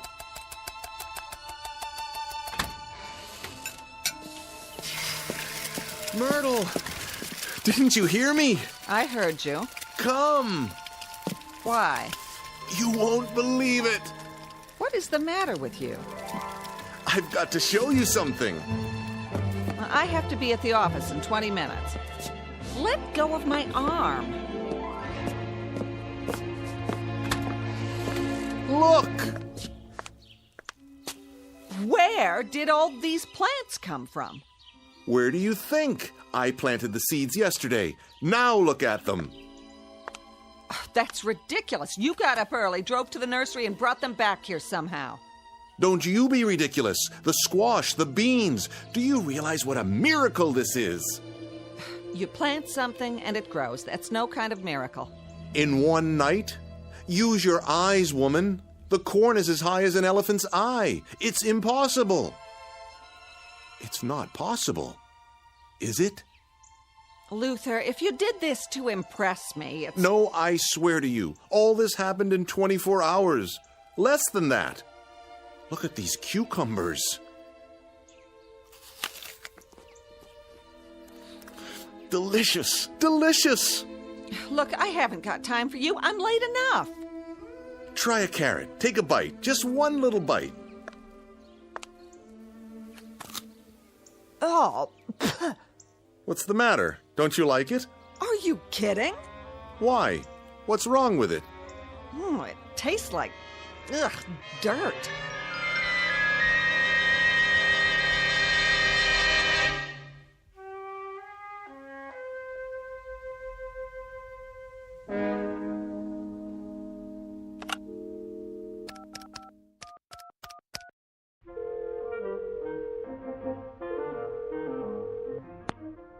KRIS-TV. This is Luther Aorta.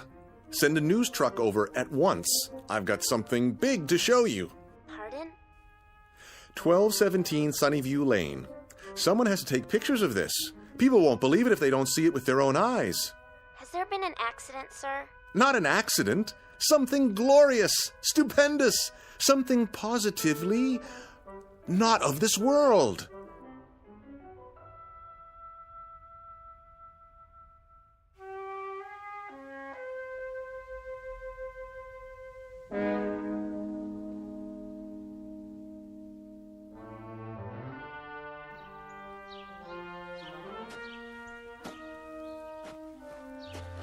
Well? It's a nice garden, I'll give you that. Yeah, same here. But I don't see anything unusual about it. I told you, the seeds were planted only yesterday. It all came up overnight. Is that a fact? Ask my wife. She'll tell you as soon as she gets home. Mr. Aorta, we appreciate your call, but we're a television station, not the university. Do you see the size of it? Well, it looks exactly like what it is. A vegetable garden in someone's backyard. Bigger than most, but that isn't really news.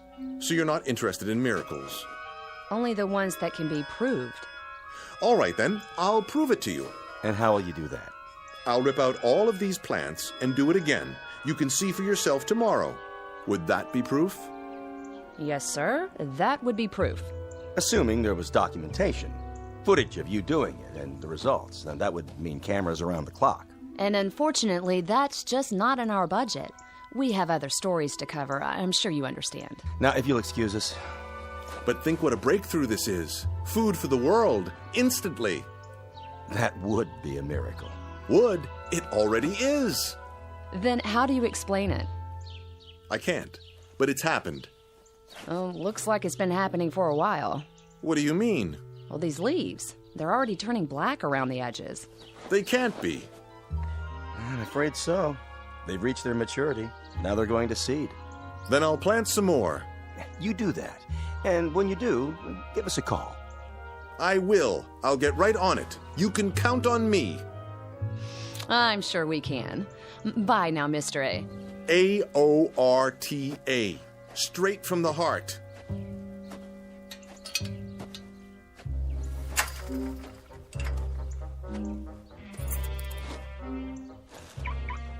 I've seen some nutcases before, but this one is the king. Could have saved us a trip if he told us the whole story in the first place. Make sure he does the next time. Oh, think he'll call again? You know it. But I hope we're out on a real story when he does.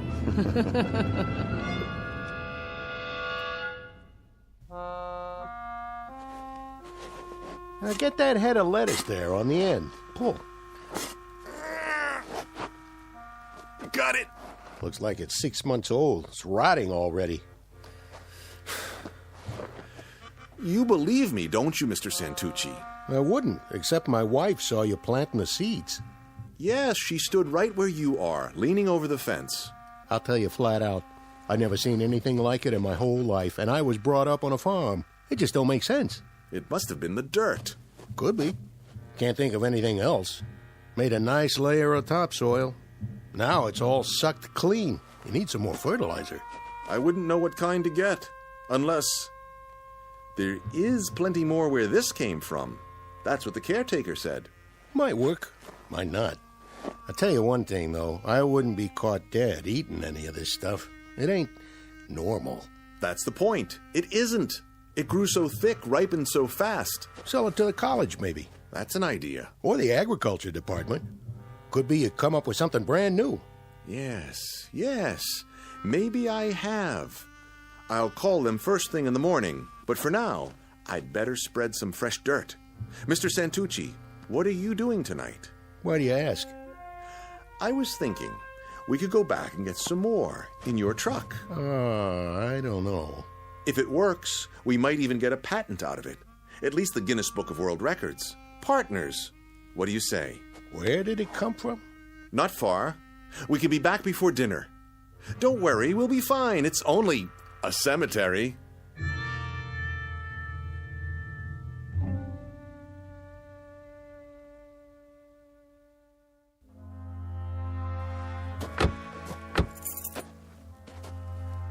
Never liked cemeteries. It won't take long. The caretaker's shack is just ahead. Late for dinner and the missus will kill me. We'll be in and out in no time. You'll see.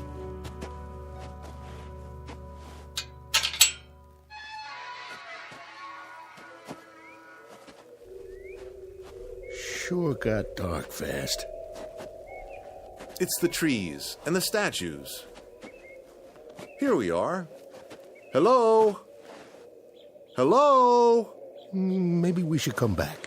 Nonsense. It has to be now, while the plants can be revived. Well, it's my truck, and I say we get gone. There's nothing but dead folks here. Then no one should object if we drive on in. Help you, fellas? Hey! Don't go creeping up on people like that. Sorry, mister. Not many visitors this time of day. Is that you, Mr. A? Yes, I wanted to ask you. How'd that free dirt work out? Very well. I was wondering if you could spare a little more. I guess so. Planted a fresh one this morning. A fresh what? New man for the sod Sheraton. Got his bed turned down and everything. Good. Then we'll bring the truck in if you don't mind. Better watch those tires. Hit a sinkhole and you're stuck for the night. No AAA. Of course. Thank you, my good man. You don't know what this means to me. Hope you brought a flashlight. They like it nice and dark out here. Come on, Aorta. Let's get this fool thing done.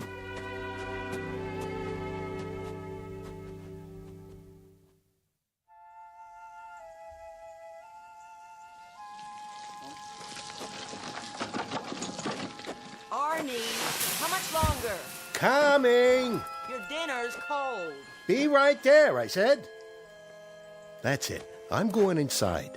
But we're almost done. One more wheelbarrow full, and the whole garden will be covered. Well, it's your yard. You finish it.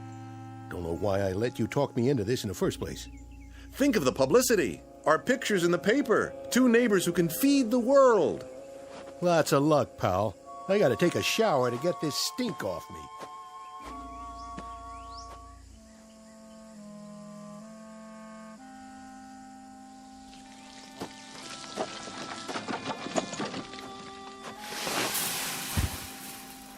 There. A new layer spread out. Nice and even. That ought to do it.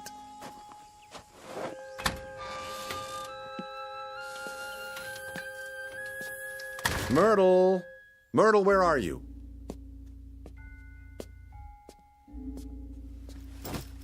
What are you doing with the suitcase? What does it look like I'm doing? I'm getting out. But why? Don't try to stop me, Luther. And I'm taking the car. You can just fend for yourself. I think I deserve an explanation. Oh, you do. Take a guess. I can't stand living with you anymore. Like Mrs. Santucci says, you're a loony. Do this and you'll be sorry. Are you threatening me? No.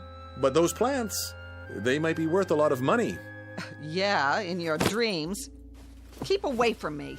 Tomorrow I'm going to have someone from the university come over and take a look. They're worth a fortune. Mr. Santucci agrees. They might be worth nothing. That's what they might be worth. You know why? Because they're as loony as you are. That's not true. They're a miracle of horticulture. Then if you know what's good for you, you'll eat those miracles, because there isn't anything else in the house. Do your own shopping. I've had it. She'll be back. Just you watch.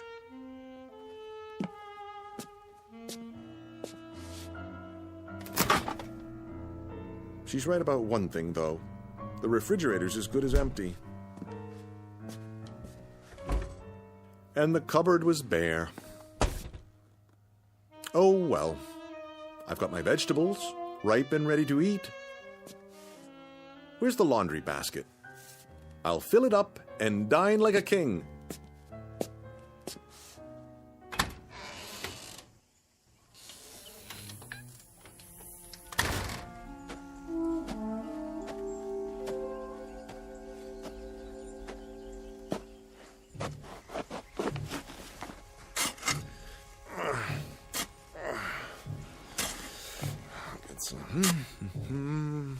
Onions, summer squash, eggplants as big as your head. So what if they're a little ripe? Fabulous, fabulous. Waste not, want not.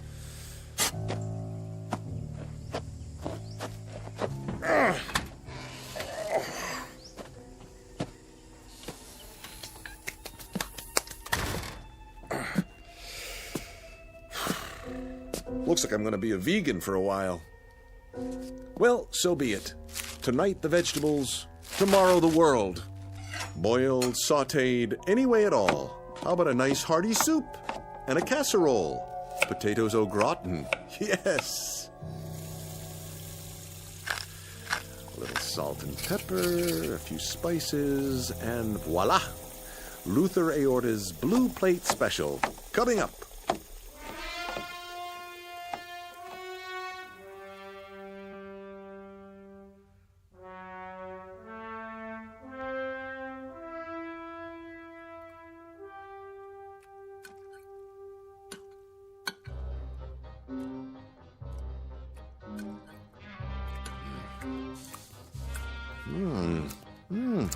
A bit earthy.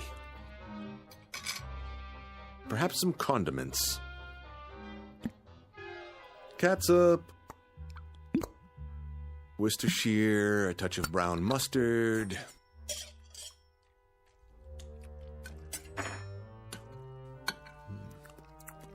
You gorgeous turnip, you. Now, something to wash it down.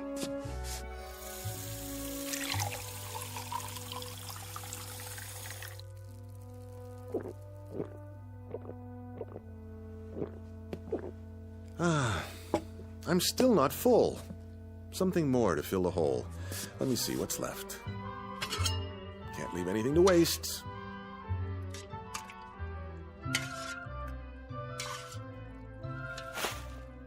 Who's there? That you, Arnie? Who's in my backyard? The cat. Or raccoons. Come to steal by the light of the moon. Well, I will not have it.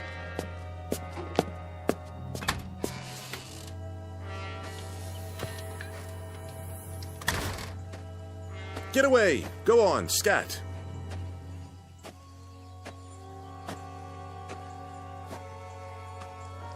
What? Where did this come from? Somebody's dug a hole. A deep one. Someone or something. About 6 feet.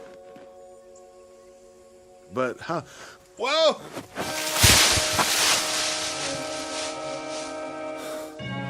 Felt like something tripped me. But what? Gotta climb out.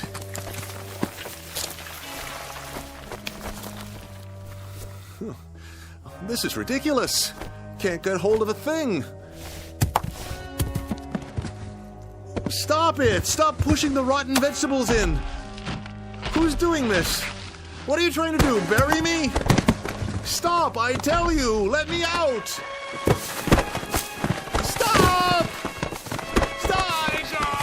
I can't breathe!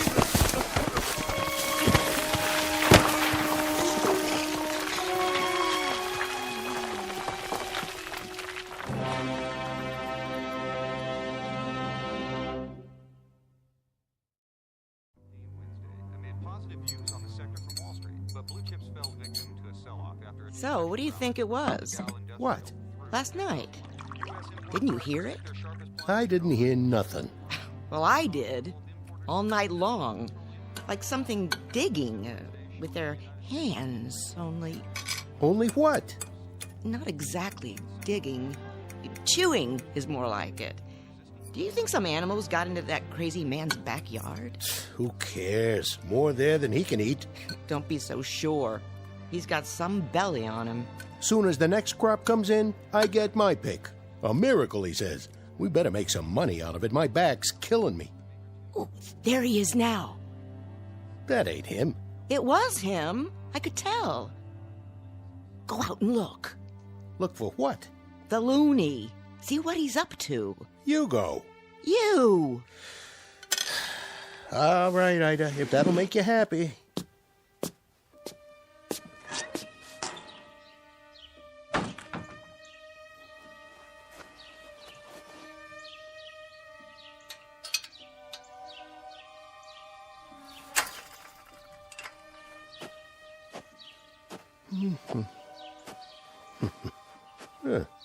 Where's all the rotten stuff? He cleaned them up pretty good.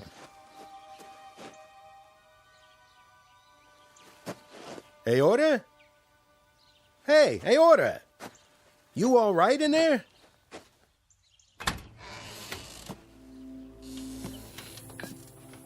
Hey, what did you do with the old vegetables? Hey, are you... Oh, jeez. What happened? You okay, buddy? Wake up!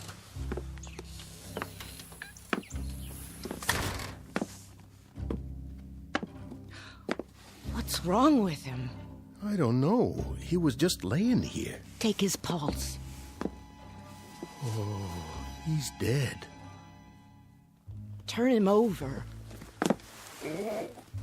Oh, poor guy.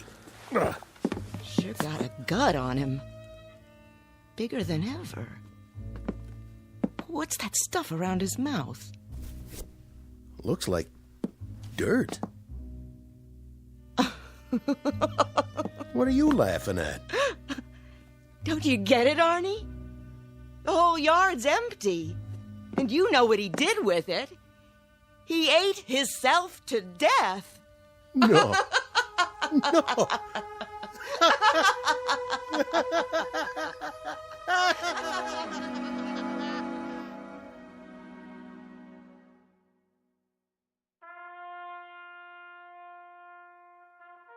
End of a very strange incident in the annals of home gardening.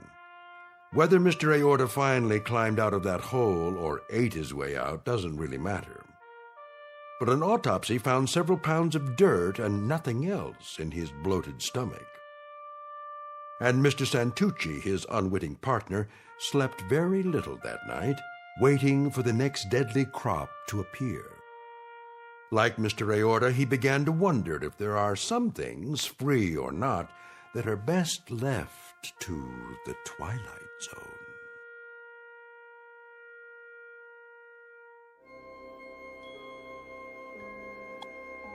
Hi, this is Carl Amari, producer of the Twilight Zone Radio Dramas. I'd like to take a moment to tell you about our official website at twilightzoneradio.com, where you'll get the latest news and information on these Twilight Zone radio dramas. Plus, at twilightzoneradio.com, you can digitally download 3 free episodes or any of our episodes for only $1.95 each. In this age of ever-changing technology, we've decided to make these episodes instantly available to you by making the Twilight Zone radio dramas a digital download-only series. This means that this series will no longer be offered on CD. The CD collections at our website are now being offered while supplies last at buy one, get one free. So be sure to get your favorites before they're sold out. Be sure to visit us often, and I'll see you in the zone.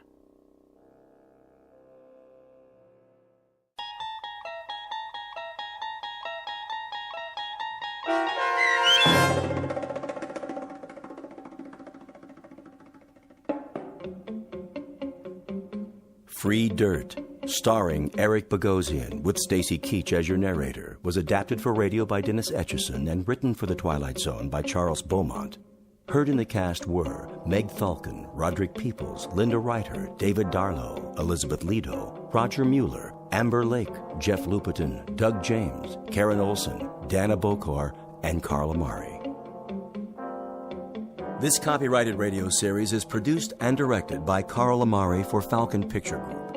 Sound design and custom Foley effects for The Twilight Zone by Cerny American creatives Bob Benson, Craig Lee, Michael Slaybach, and Matt Sorrow. To learn more about the Twilight Zone radio dramas and to contact us, visit our official website at twilightzoneradio.com. Doug James speaking.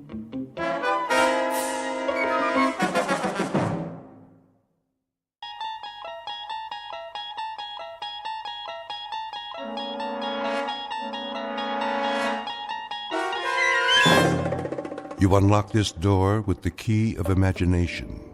Beyond it is another dimension, a dimension of sound, a dimension of sight, a dimension of mind.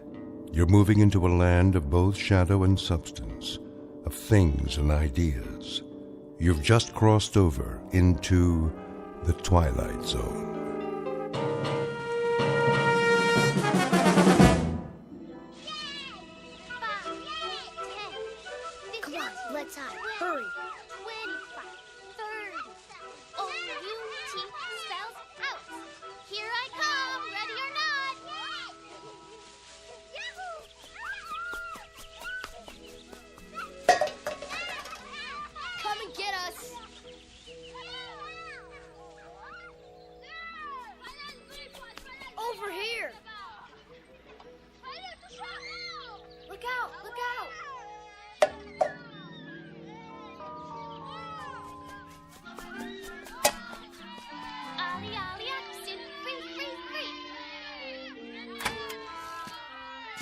Get away, you kids! I've told you not to play here. Go on now.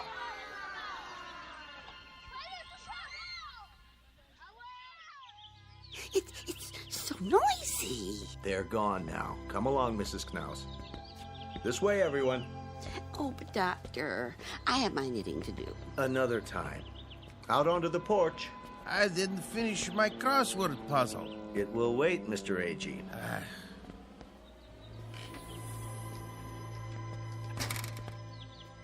Now then, isn't this a beautiful day? I don't know why we have to go. It isn't good to spend all your time inside. Everybody needs the sun once in a while. Even you, Mrs. Summers. I've had my share of the sun. Now I need my rest. We all do at our age. Where's Mr. Conroy? He's not feeling so well this morning. Well, I'm not either. What about Mr. Whitley? Why does he get to stay in? He's waiting for an important call. Watch your step. Nurse will bring the picnic baskets. Well, some of us may not want a picnic. A picnic, is it? On the grass? All those ants. We have blankets and chairs. You'll see.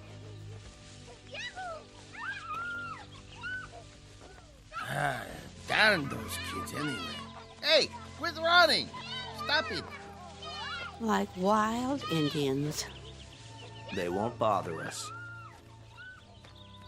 This way, there's a nice place under the trees.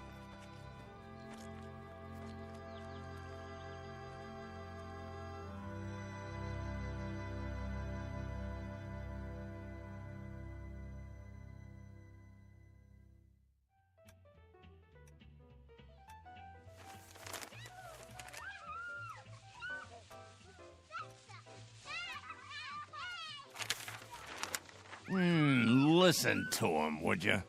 Ah, they're only children. They know they aren't supposed to play on the grounds. How can a body think? Now, Ben, just read your paper. They're not hurting anyone. Well, let them play someplace else. They've got homes, don't they? It's the grass. The what? We have such a big lawn at Sunnyvale. Kids can't resist it. Oh, what are you doing downstairs, Charlie? I thought you had to get ready. Not today. You haven't heard from your son?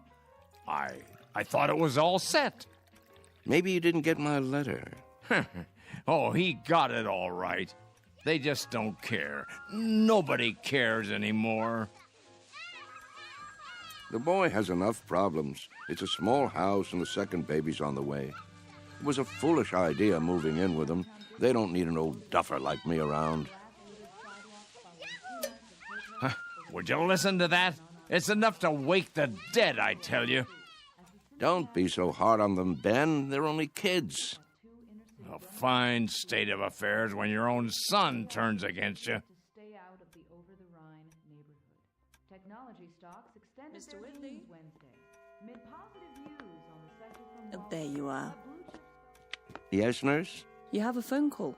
I do? I believe it's your son. Well, what do you know? Be right there. I'll tell him. Isn't that something? Guess he got my letter after all. I never get any letters. Or phone calls. Nope. You will, Ben, you will. Excuse me, I'd better get it before he hangs up.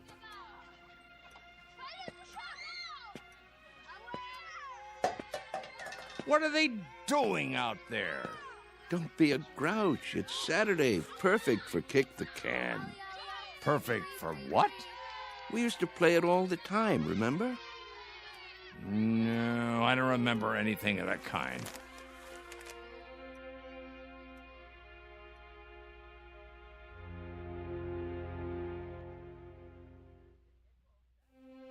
Sunnyvale Rest Home, a place for the aged. The address is 1275 Tranquility Lane on the outskirts of town. It offers room and board, nursing care, and a kind of refuge from the world. Outside, a common game called Kick the Can. Very shortly, a man will have a choice to make. He can either die in this world or escape to another kind of refuge in the Twilight Zone. And now, The Twilight Zone, and our story, Kick the Can, starring Shelley Berman and Stan Freberg, with Stacy Keach as your narrator. Some picnic. Plastic spoons and forks. Well, potato salad was good.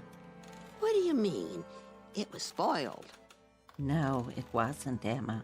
They made it in the kitchen just for us. You must admit, it's better when it's fresh. I think I hurt my back sitting down. Oh. The ground was damp.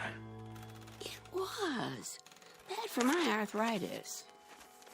Will you people please hold it down? I'm trying to read.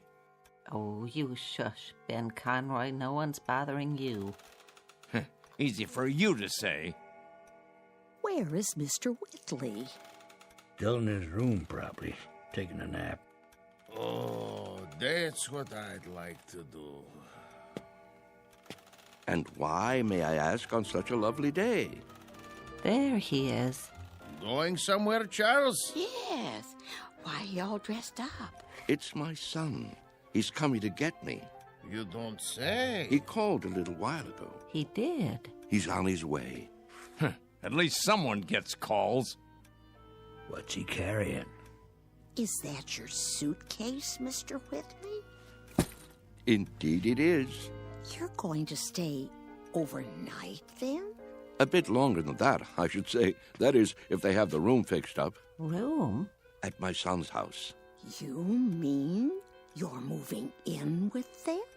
That's the plan, if they'll have me. Well, what about the rest of your things, Charlie? You can't just leave your things behind. No hurry. It all can be packed up and sent over later. Well, we'll certainly miss you. Will you come back to visit us? Of course I will. Meanwhile, I'll call and see how everyone's doing.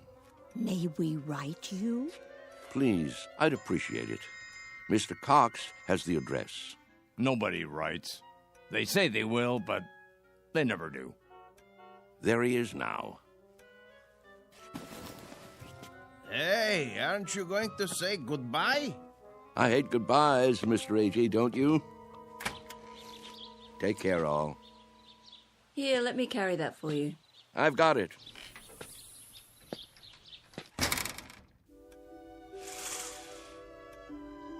Who's that behind the wheel? His son, David, don't you remember? Such a nice young man. Let me see. Some car, huh? Betty costs pretty penny. Everything does nowadays. Don't crowd now. You wouldn't want him to think you're watching.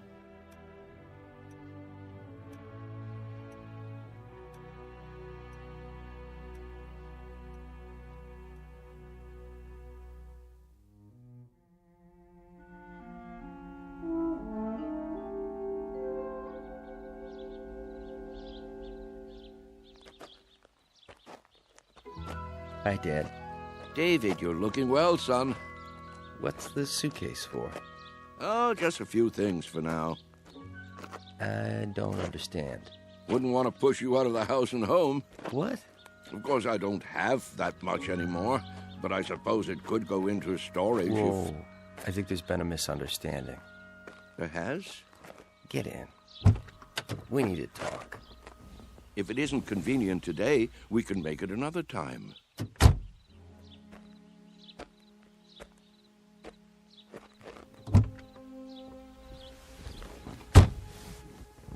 Listen, Dad. Yes? I didn't say I'd come to get you. I said I'd come to see you. But I thought, didn't you get my letter? That's what I wanted to talk to you about. If it were up to me... You don't have to explain. Well, Debbie's turning the extra room into a nursery. Right now it's being painted and... I understand. I don't think you do. Let's drive a bit. Your friends are watching us. It's all right, really. Let's go into town. I'll buy you lunch. That's not necessary. Please, Dad. I want to. This wasn't a good idea. If you'll let me explain. Pull over here, please. I can walk back. But, Dad... The exercise will be good for me. If you just listen... We'll have lunch another Saturday, son. Call first, though. I'm really quite busy these days. You're taking this all wrong. Give my love to Debbie, will you?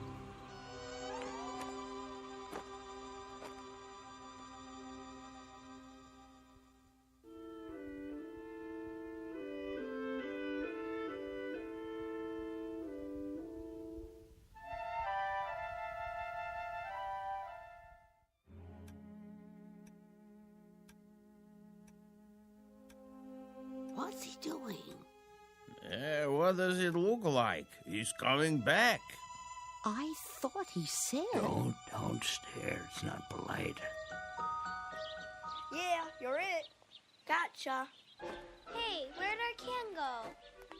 That old man's got it. Hey, mister. What's this? Our can. Your can?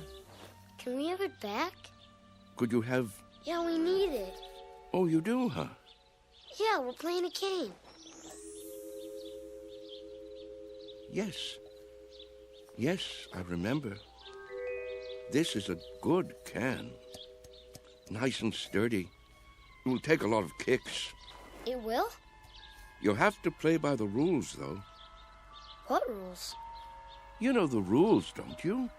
Hey, give it back. Please, mister? I'd say this can is just about the perfect size. Is he gonna keep it? Hey, mister, can we have our can back? You can get another. Any one will do. Tomatoes, beans, doesn't matter. You'll see.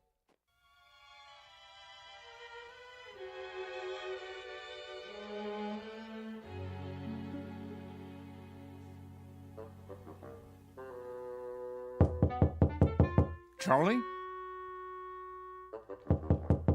You in there? It's going to be a beautiful sunny day today. And Yes? expect much more of the same over the next couple of Just days. wondered might what wanna do happened some to of you. those outdoor Not a activities. thing, Ben, not a thing. Las Vegas, 68. Los Angeles. Thought I'd lie down for a minute. Come on in if you'd like. Sorry about that son of yours. Are you? I'm not. This is a good enough place for me. I don't know what I was thinking. Here, I'll close the window for you. Why? It's a beautiful day, don't you think? Oh, so much noise. Yes, what a great running and shouting. That's what you call it? Such a grouch. You can't stop kids from playing kick the can. It's in their blood, like statues or hide and seek, a ritual this time of year. You surprise me sometimes, Charles. And why do you say that? You actually brought that tin can up to your room? Must be filthy. No, it's not. It's been emptied out and washed clean and baked by the sun till it's shiny as the day it was made, tempered by the wind and the grass and the warm summer air. Sure you're feeling all right? Admit it, Ben. Admit what? Don't you ever think about it? You must. I don't know what you're talking about. All kids play those games the same as we did, and the moment they stop, they begin to grow old. Oh, come on. It's almost as though playing kick the can keeps them young. So that's what this is for. Magic. I'm not sure. Charlie, I'm worried about you. You're not yourself. Aren't I? You don't believe in magic anymore, do you, Ben? What are you talking about? But there was a time when you did believe in it. Never. We've known each other since I can't remember. Since we were tow-headed kids. You believed in magic then. Not me. Yes, you did. When we walked on different sides of the street lamp, you'd say bread and butter. When your baby teeth came out, you put them under your pillow for the tooth fairy. And when you went down the sidewalk, you were careful because you knew that if you stepped on a crack, you'd break your mother's back. Oh, you believed in magic all right. What is wrong with you, Charles? Would you like me to get the nurse? What happened, Ben? Where did the robbery take place? Robbery? A thief stole everything away when we weren't looking. Who was it, Ben? Was it time or something else? We grew up, that's all. Everybody gets older. Do they? Think, Ben. How can we be sure? Maybe there are people who stay young, only we don't know it. Maybe they have a secret that they keep from the rest of us. Now, Charles. Is there something kids know that they forget? That they want to forget? They say, when I get big, I'll be a fireman or a detective or an explorer. They wish so hard to get older that it finally happens. They get taller and stiffer and forget the magic that made it all possible. There is something wrong with you. I've never heard you talk this way before. Maybe the fountain of youth isn't a fountain at all. Maybe it's a way of looking at things, a way of thinking. Charles? Yes? Stop it. Stop what? You're an old man. Don't you understand? Your youth has been gone for 60 years. What I mean is, you lived a full life, Charles. Don't go sloppy now. Don't spoil it by acting like a nut. But it's all so clear. It makes sense. It isn't too late to play kick the can. That's the secret. Can't you see, Ben? Can't you? I see a plain old tin can with dents in it. That's all. Then look again. This can is special. I'm absolutely sure of it.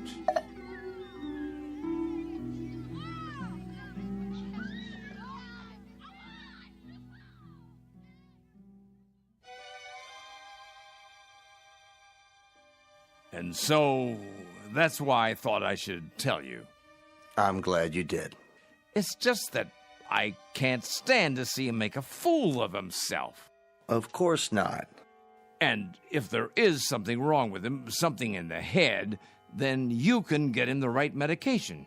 You understand, don't you, Mr. Cox? I do, Mr. Conroy. You were right to come to me. When he acts that way, I feel I don't know him at all. It's foolish talk, I agree. So what are you going to do? Nothing. Beg pardon? At least not for the time being. If I got excited every time someone indulged in foolish talk around here, I'd be upset every minute of the day. Let him go on about kick the can if he wants. He isn't doing any harm. But I'm worried, I tell you. It isn't like him. He's getting on in years. It's common for folks of a certain age to behave like children once in a while. Oh, nonsense. He's no older than I am. In some ways, maybe, but in other ways, when some people get old, truly old in their minds, they may act strangely, out of character. Take Mr. Agee, for instance. He's as sane as they come, but do you remember that ruckus out on the porch the other day?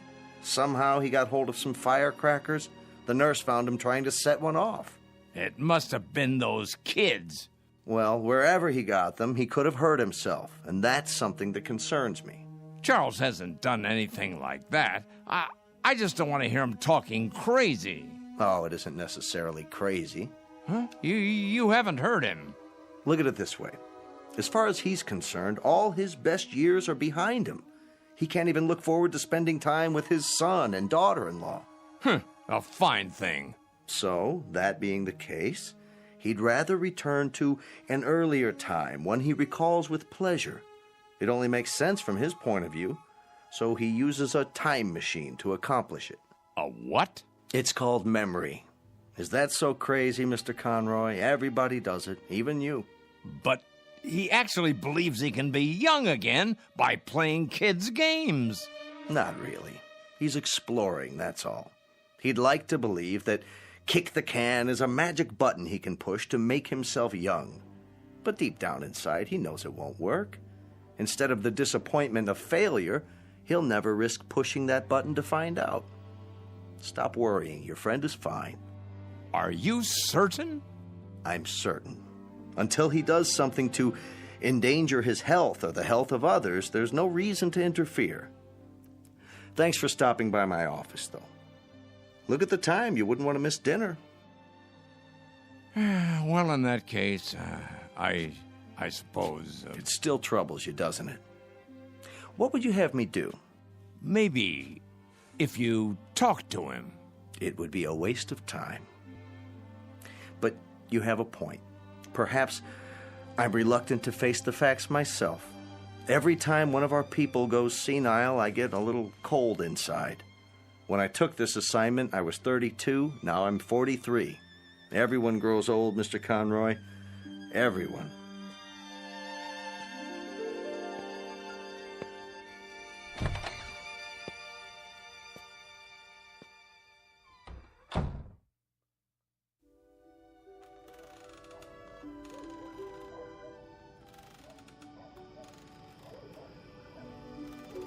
I think we should go in now.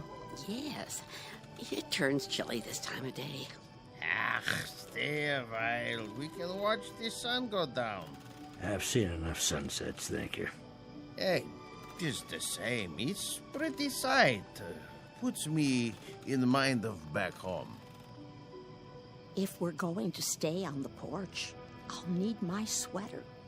Why don't you come inside with me, Mrs. Summers?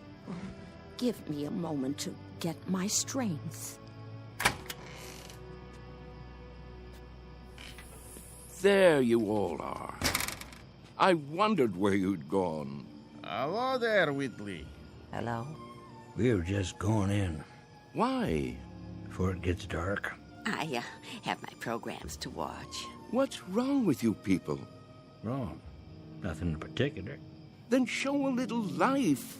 Aren't you the same ones who used to skip rope and hunt pollywogs and night crawlers when the sun went down?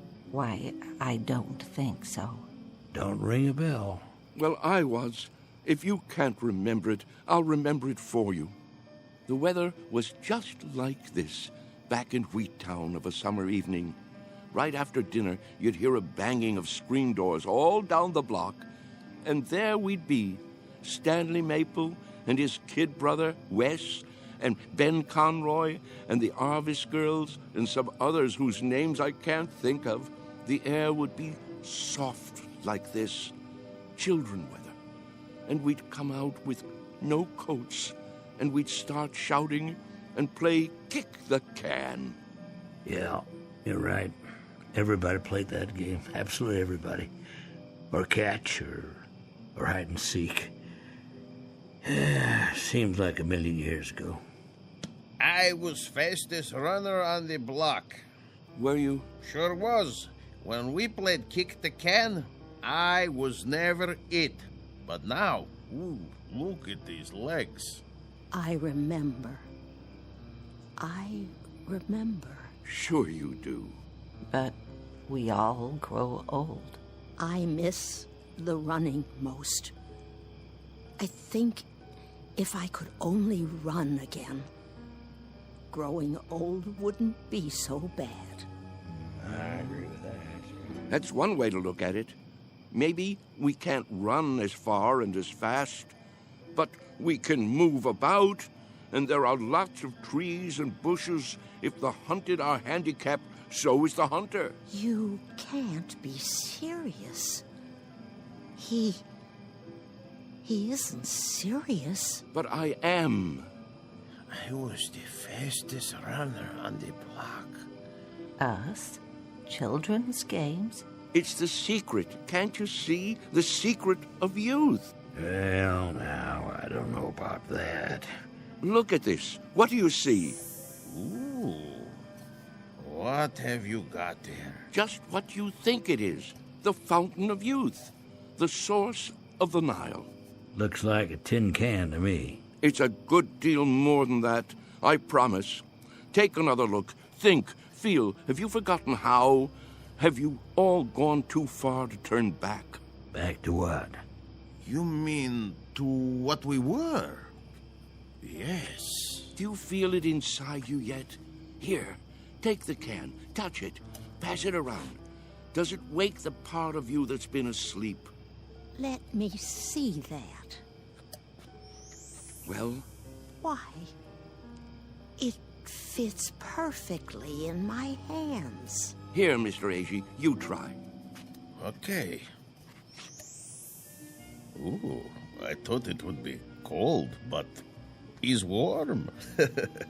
Is it? Of course it is. Put it like a seashell. Now listen. To what? Can you hear it? Summer, grass, running and jumping, youth. I hear something. It's telling you to wake up. This is the last chance. Somebody, tell me I'm not crazy. Or if I am crazy, prove it to me. I can't play kick the can alone. Well, I don't know, Charlie. I'm not quite sure, but I think these legs, they might just work. Oh, there's the sprinkler. Yep, every afternoon at this time. Now we must go in before the spray blows this way. Yes. Sprinklers? I remember sprinklers. We all do, don't we? Hold on. Do you see it? See what? A rainbow. Look at it in the air, above the lawn. Why, I believe I see it. Remember running through the sprinklers on a summer's day? What could be more fun than that? Wait, Charles. What are you going to do? What does it look like? I'm going to do what feels better than anything. Run through the sprinklers and cool off. Somebody hold my shoes.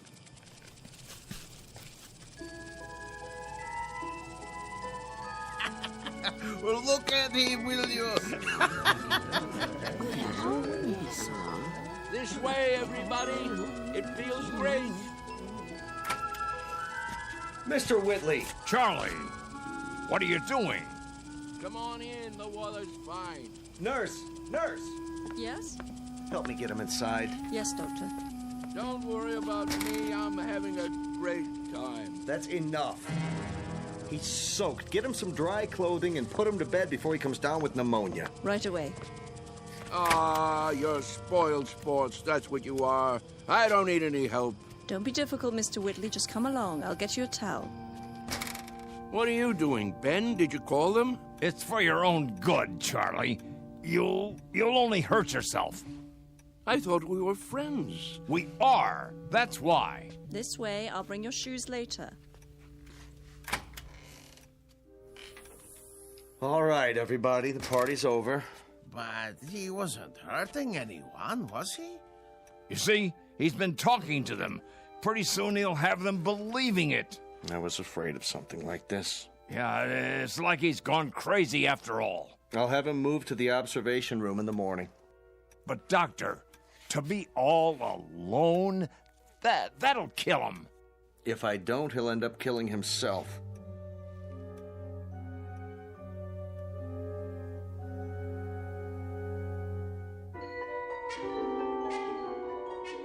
Senile? Me? Mr. Whitley, please try to understand. You want to put me in a special room?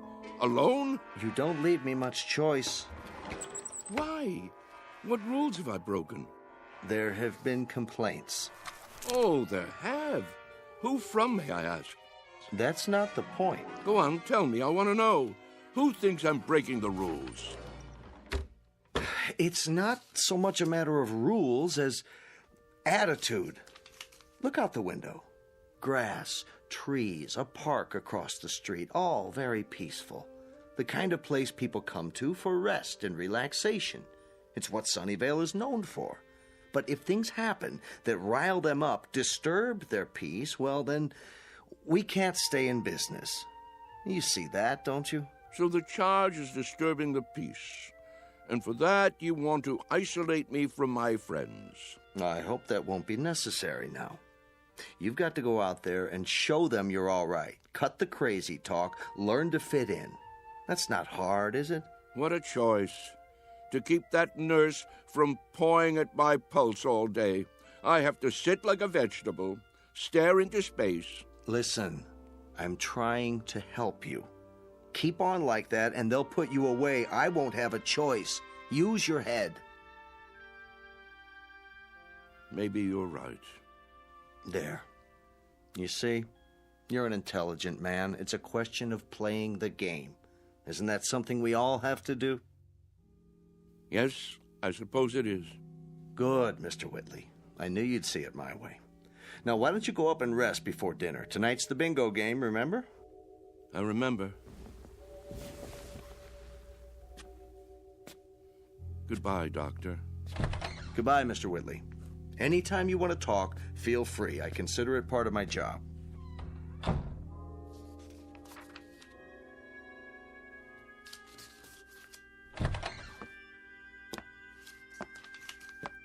I made him change into fresh clothes. So I see. Thank you. Is he going to be all right? I think so. It must be quite a transition. Remind me of that when it's time, will you, nurse? Time for what? To pack it all in. Personally, I think I'd rather go back to the town where I grew up instead of rooming with a house full of strangers.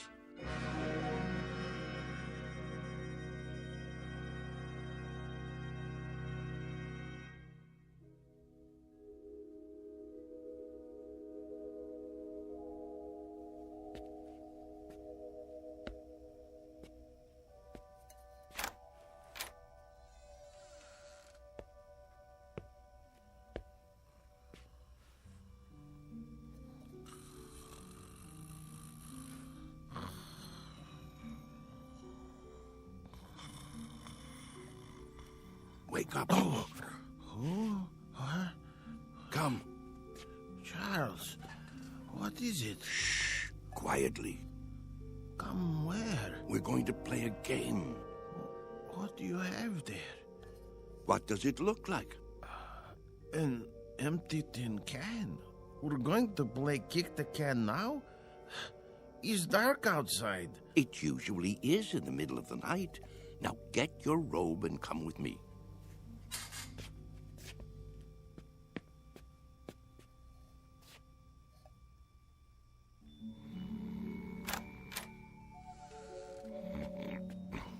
Mr. Freitag. It's us. What? What? It's time. We're all gathering downstairs. Why? Something important. It's a secret. What would Mr. Cox say? He'd say it was dangerous and foolish. He'd say it was crazy, and maybe it is. Maybe it's necessary to be a little crazy for magic to work. He'd say we'd be acting like children, but isn't that the idea? Only children can play kick the can. Now get the others. Freitag, wake Mrs. Summers. A.G., you get Mrs. Wister and Mrs. Knaus. Let me see, who else? There's Mr. Carlson. Everyone? Everyone. Well, what if they won't come? They've got to. Don't take no for an answer. Hurry. I heard people walking around. Whoa, what's going on here? Mr. Whitley has an idea. Would you like to come too? Hello, Ben. Charles? What are you doing? Go on. Do as I said. Yeah. Right away. I'll see you downstairs.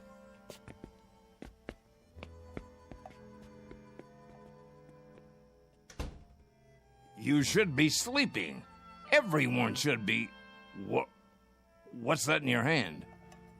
No, Charles, you can't. Who says so?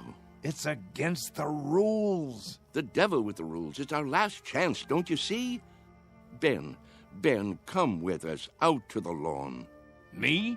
Yes, you. Ben, we always did everything together. Let's not stop now. Even if you think it's crazy, come out and play. Come to your senses, Charles. You think I'm obsessed? You think I've got hold of one crazy idea and won't let it go? Well, haven't you? Maybe so, but where I have one idea that's strangling me, you have dozens. You're the one obsessed. Oh, nonsense. Is it? You're afraid of death, but you're also afraid of life. You think age gives you the right to stop growing. You've sealed yourself inside your shell, and you're afraid to poke your head out and look around. That's enough. You're afraid of a new idea. You're afraid to look silly, afraid to make mistakes. You've decided you're an old man, and that's what's made you old. I am old, Charles, and so are you. It's a fact. Facts be damned. Your bones are old. They'll break if you try to run with them. Your heart is old. Your lungs are old. Don't you get it? You're used up, worn out by a lifetime. Sit down, Charles, before you fall down. Go back to your bed. I can't do that, Ben. Charles? I've got to find out. Won't you help me, Ben? There is magic in the world. I know there is. When I fell in love with Mary and kissed her for the first time, that was magic. When my boy was born, that was magic. The moon is magic, and the stars. Friendship is a magic thing, too. Life is magic. Maybe I'm right, Ben. Can't you consider that? Maybe kick the can is the greatest magic of all. Well, what do you say? There's nothing to say. I just don't know how to get through to you anymore. Then I'll do it alone.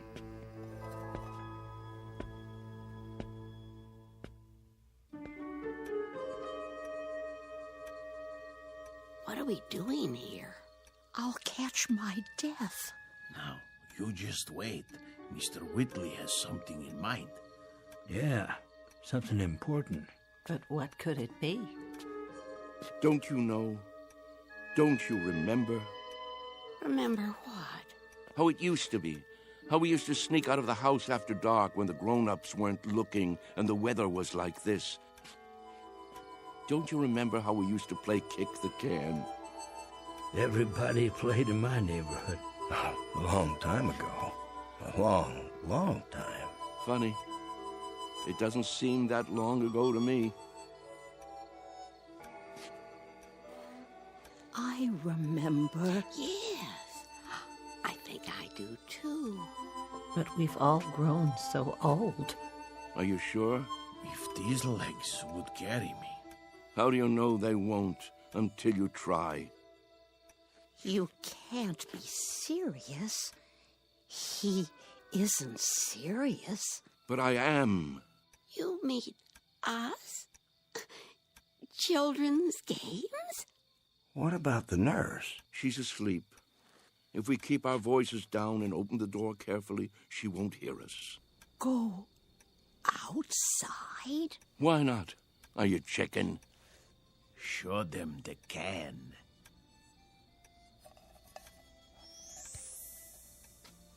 Where did you get that?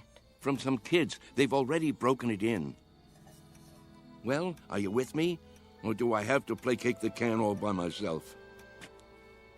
Who remembers the rules?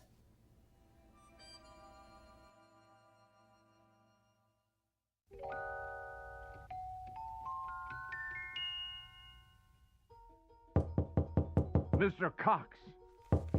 Hold your horses. I'm coming. What is it? Mr. Cox, come quick. Keep your voice down. You'll wake everybody. They're already awake. Hurry, hurry. You've got to stop them. Calm down, will you? What are you talking about? You'll see. Come to the front room. Easy, Mr. Conroy. Now, what is it exactly that I'm supposed to see? There's no time to lose.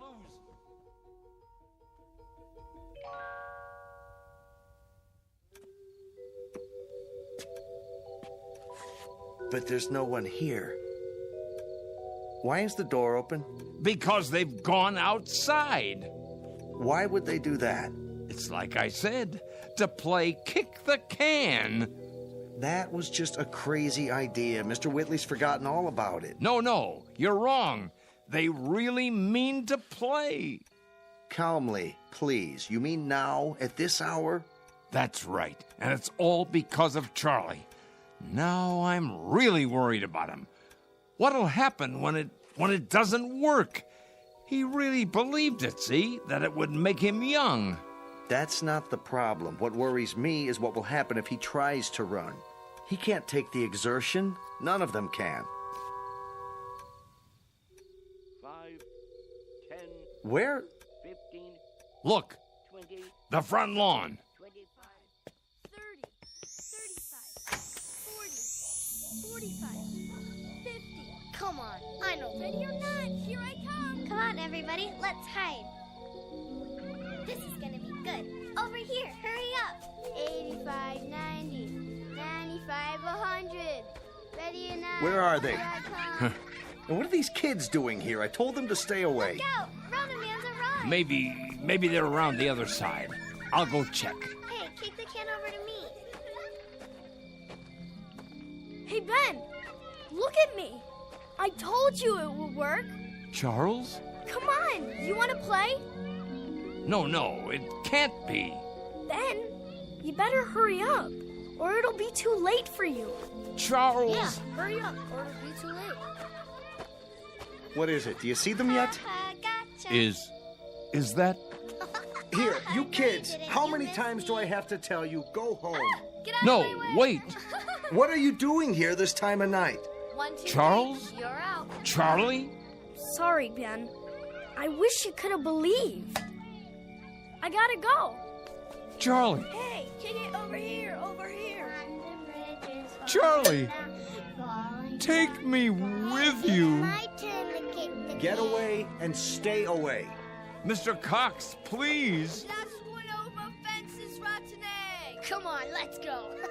I can't climb that Charlie, high. wait. Wait. Charlie! Hey, you guys, wait up. We gotta find the others. They can't have gone far. I bet Whitley's taken them down to the orchard. No. Why? Look all you want, Mr. Cox. You won't find them. Wait here.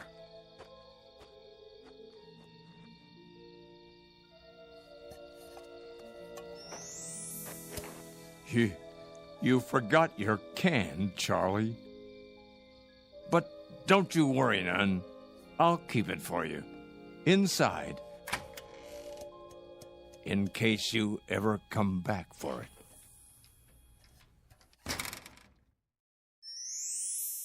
Come on, let's play kick the can. Come on, let's hide. He'll never find me. You can't catch me. I'm too fast. Haha, you missed me. Come on. No, kick it to me. Kick it to me. Gotcha. Yeah.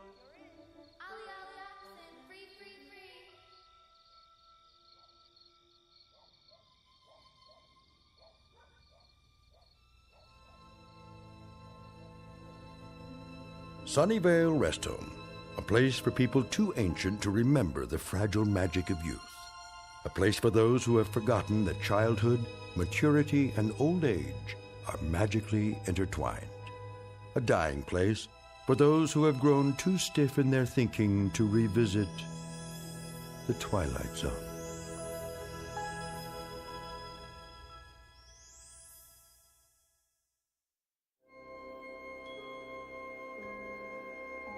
Hi, this is Carl Amari, producer of the Twilight Zone Radio Dramas. I'd like to take a moment to tell you about our official website at twilightzoneradio.com, where you'll get the latest news and information on these Twilight Zone Radio dramas. Plus, at twilightzoneradio.com, you can digitally download 3 free episodes or any of our episodes for only $1.95 each. In this age of ever-changing technology, we've decided to make these episodes instantly available to you by making the Twilight Zone Radio Dramas a digital download-only series. This means that this series will no longer be offered on CD. The CD collections at our website are now being offered while supplies last at buy one, get one free. So be sure to get your favorites before they're sold out. Be sure to visit us often, and I'll see you in the zone.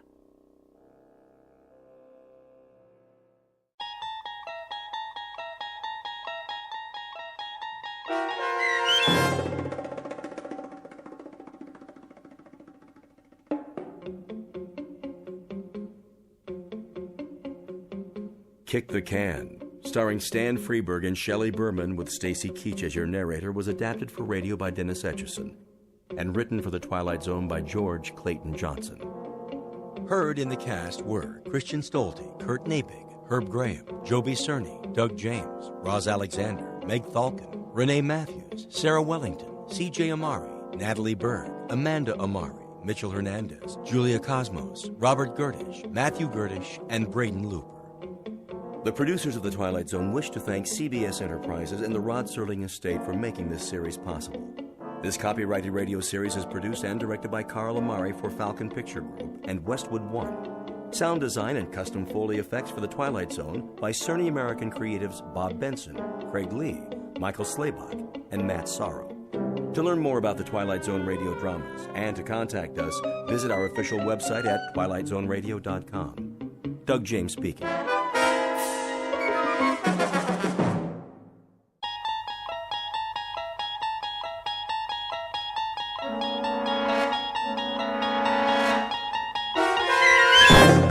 You're traveling through another dimension. A dimension not only of sight and sound, but of mind. A journey into a wondrous land whose boundaries are those of imagination.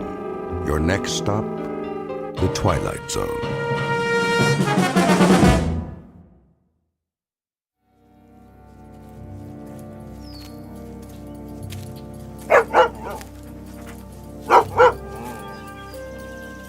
Hey, Rip, what you chasing?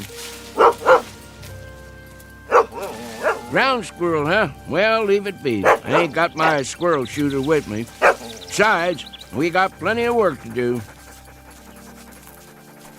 First, though, let's set a spell. Huh?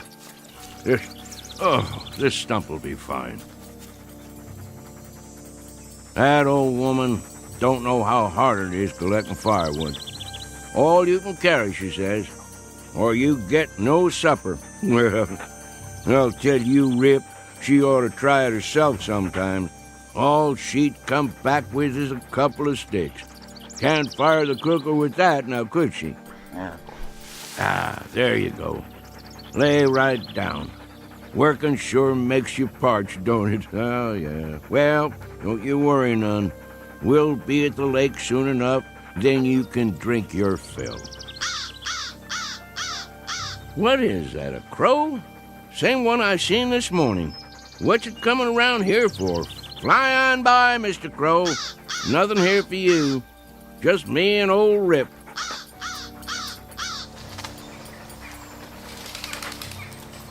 Hold on, dog, while I roll a smoke.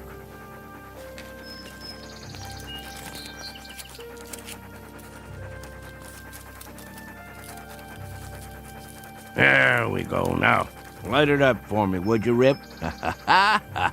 Sure wish you could do that. Make life easier for this old boy.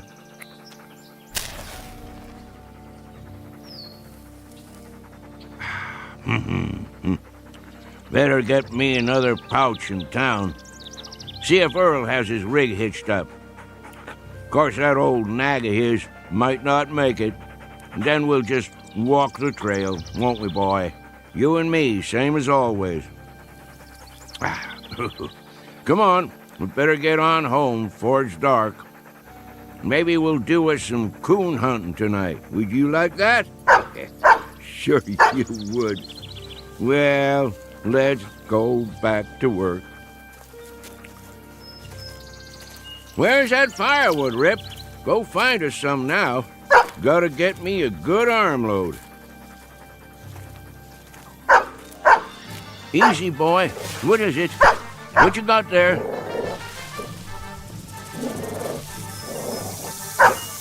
That's a rattlesnake. Mean-looking one, too. Now, just you back off. Leave it, Rip. Come on around. He ain't gonna do nothing if we let him alone. Rip, careful, boy. Oh, there you go. Good boy. All done. By golly, you took care of him, didn't you? You broke his neck clean in two. Well, thank you kindly, Rip. If it weren't for you, I might have stepped right on it. You would have had to suck the venom before it reached my heart. Think you could have done that? Oh, that's a good old hound. Yeah, you sure are. Best friend a man ever did have.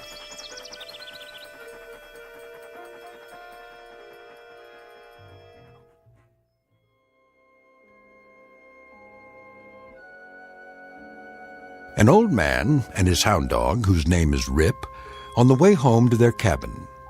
There are no highways or supermarkets here, no electricity or filling stations, and no fuel for fireplaces or wood-burning stoves.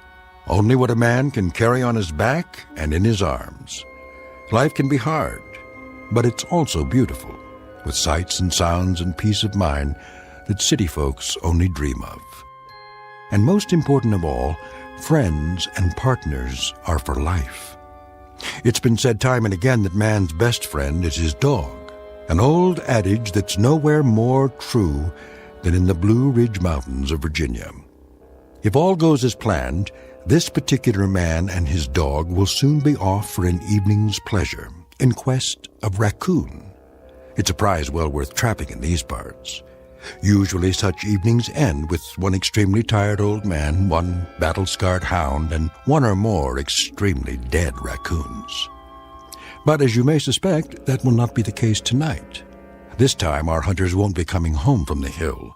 They're headed deep into the backwoods of the Twilight Zone.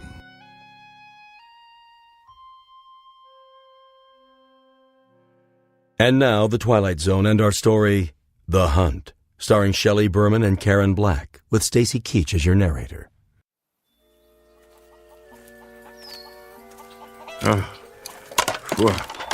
Well, here we are, Rip.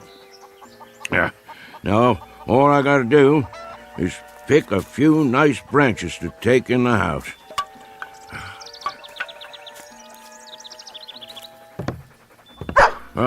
Rachel, open up. What is going on out there?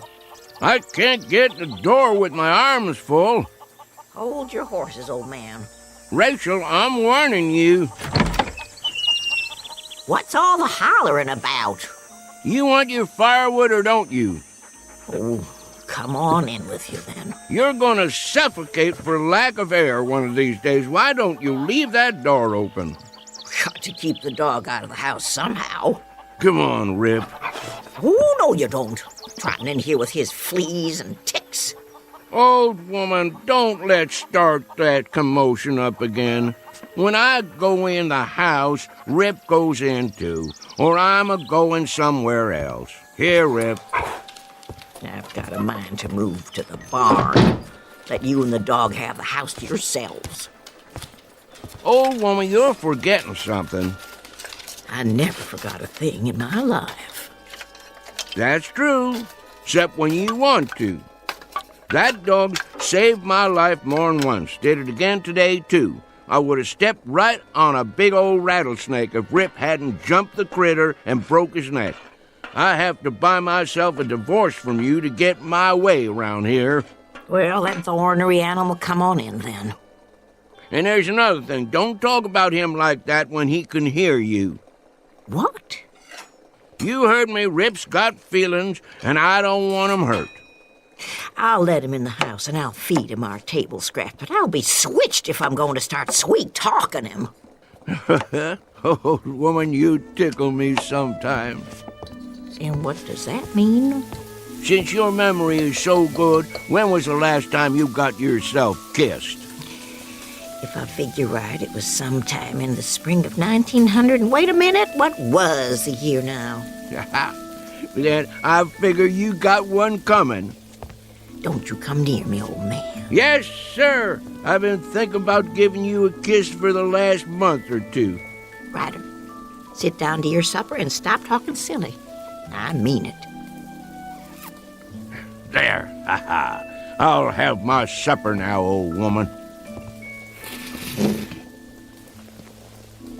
Old man? Yep. I never said this to you, but I do believe we have endured together powerful well. Near 60 years we've been married, ain't it? Come October 16th. It's a long time to travel together. I wouldn't have had it any other way. Thank you, old woman. Me neither. Here's your grub. Much obliged. Rip. Here's a little piece of meat to hold you for now. I'll feed the dog proper after supper. He ain't gonna be here after supper. Where's he going? Where I'm going. And where's that? Coon hunting. Ryder, I wish you wouldn't go hunting tonight. Why not? 3 nights ago, I saw blood on the moon. Ought to have been in bed, sleeping. Then you wouldn't have seen it. That's not all. 2 days ago, a bird flew in the house and lit on the foot of your bed. It scared the life out of me. Wasn't a crow, was it? No. A little brown bird. The kind I never saw before. One of these days I'll put up some screens. Keep the pesky things out. And last night... What about last night? Couldn't get to sleep. Laid there in my bed, tossing, turning, wondering, worrying. At midnight, that mockingbird in the lilac bush woke and sang 3 times. There you go, trying to spoil a good meal. Go ahead, eat. I'm almost finished. Not going to spoil a good hunt, though. I'm going anyway. Them signs don't bother me at all. They bother me. Well, don't let 'em. I can't help it. You should listen to me. Women folk know these things. And I know I don't aim to start thinking about dying till I'm 100 years old. I come from a line of long livers. Wouldn't be surprised if I lived so long they have to shoot me to get rid of me. Where's my shotgun? Ryder, please. Come on, Rip. We got man's work to do.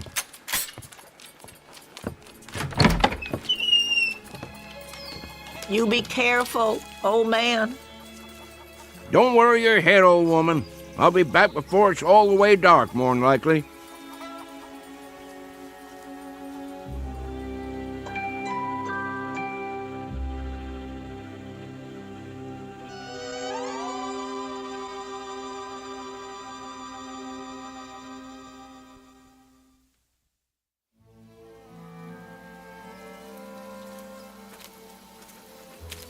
Smell him out there, Rip? Well, I almost can. He's around here somewhere. Take your time, boy. We'll get him. Yeah, here's our stump. Let's set a spell. Oh, my favorite time. Chickens ready to roost, owls just getting up. Used to dig out here for night crawlers when I was a tadpole. Of course, you wasn't around then, but we had some good times, let me tell you. Me and the boys. In the morning, we'd go fishing in the lake. Fish jumping like silver. Sometimes we couldn't wait to eat 'em, clean 'em, and cook 'em right where we was. Then go for a swim. Even had me a dog, too. Oh, not a hound like you. But it was a good old boy. Little bit of a thing. Called him Skipper. Just went missing one day. Must have fell in the lake. That, or a bear got him. Oh, don't you go getting spooked now. No bears anymore, just coons. Big old raccoons, good for meat and hides. Catch a right bushy one and I'll make a dog bed for you. Would you like that, Rip? Gonna be cold come winter. Shh. There he is. Hear him? Big fat one. Looking for a snack. Want to get him, boy? Well, go ahead, do your work. You tree him, I'll catch him. Soon as I light the lantern.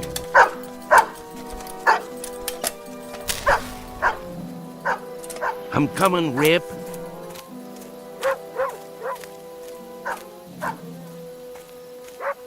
That's it. You got him, boy. I'm on my way. Up a tree, is he, boy? Yep, he must be. Let me shine the light and have a look. Rip, I don't want to doubt your word, but there ain't no coon up there. Nope. If there was, I'd see his eyes in the dark, big as $50. Tricked you, didn't he? I knew it. Now you can't get the scent, 'cause he run up the tree and crossed over to another one. Probably down by the lake already. Don't you go there, boy. He wants you to. Let him go, Rip. You let him go now. I'll see him. He's out on the end of the log, and now he's going to jump in. He's only tricking you. Don't try going after him. He's too good a swimmer. No, boy. He'll pull you under. Come on back here. Oh, now you've done it. Rip, come back here, boy. That coon got you right where he wants you. Get back here before he pull you under. I'll reach down and grab you. You darn fool, don't let him bite you. Swim on over here. That coon's gonna drown you in a minute. Uh-oh. Coon's got him down, and I'm a-losing my balance. Hold on, boy. I'm a-coming.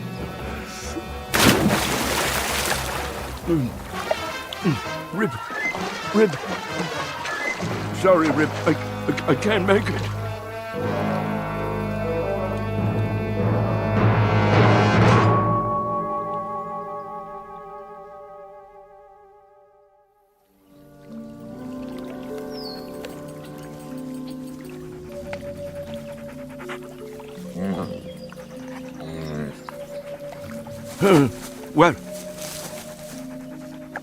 Well, what do you know, Rip? We made it after all.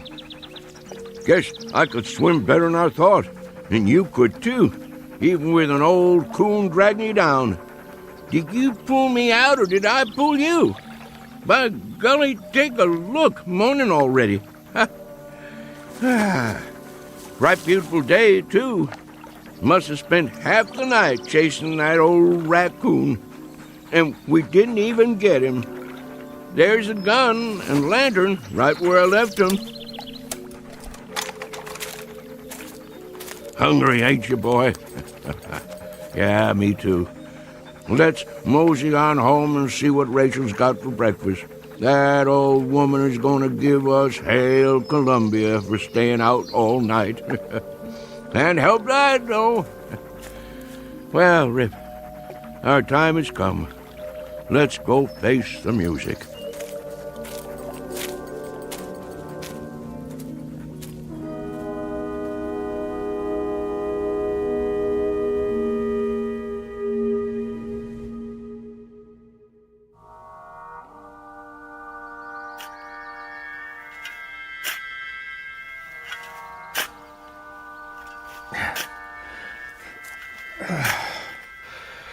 Well, that should about do it. Do what? Deep enough, I figure. Let me see. Man, that hole ain't more than 4 feet. So what? So you can't bury nothing in there? Sure you can. Box will fit. Won't fit proper. Wesley, it's a coffin, you know? Yeah, a little one. Just the same. 4 feet deep's enough for a dog. Well, maybe for an ordinary dog. Old man Simpson claimed there wasn't nothing ordinary about Rip. Old man Simpson said a lot of things. According to him, that dog saved his life. More than once, too. Man, there's a time I've heard that, but I never set much store by it. Don't believe there's a dog that'll jump a rattler. Mr. Simpson swore by it. I've sworn to things. Makes a good story is all. Just the same, out of respect for the old man's feelings, I figure that dog's got a right to 6 feet of dirt. Well then, you dig it. You know I got a bad back. Yeah, and I got a bad arm. Go ahead. All right, I will. Give me that shovel. Be my guest. Show you how it's done. Well, looky here, Rip. It's our neighbors. Morning, boys. Hey, Tillman, throw me your pot so I can roll me a smoke. Get your own. I'm almost out. What's the matter, boys? Ain't you speaking to me no more? Make it deep, then. If that's the way you want it. Oh, I will. Don't you worry. Well, what do you think of that? I reckon them Miller boys is getting hard of hearing. Wait here, Rip. Sit. Hurry it up, Tillman. We gotta get back. I'm hurrying. What y'all boys up to? I say, what y'all boys doing? Well, all right, don't answer me then. I don't give a hoot what you're doing. Shame your daddy ain't alive. He'd teach you some manners. Come on, Rip. We don't need to talk to these boys. Won't be long now. Get the box ready. It don't never mind me that you boys giving me the cold shoulder. But if I ain't mistaken, this hole you're digging is on my land. So if y'all want to dig, do it on your side of the fence. Now get. I say get moving. Boys, you gone blind too? I ain't just talking to move the wind around. If y'all don't get a move on, I'm gonna fill your britches full of lead. Well, all right. I'd say that's about 6 feet. Good. Then I'll bring the box over. Have a little care with that. It's just a dog. Not to some folks. Hand it to me real easy. Oh, now, boys, why didn't you tell me you'd lost your dog? How'd that happen? There. All right. That ought to do it. I don't blame you for not feeling like talking. I don't reckon I would myself. Let's move on now, Rip. We're butting in on other folks' trouble when they're just too heartbroken to talk.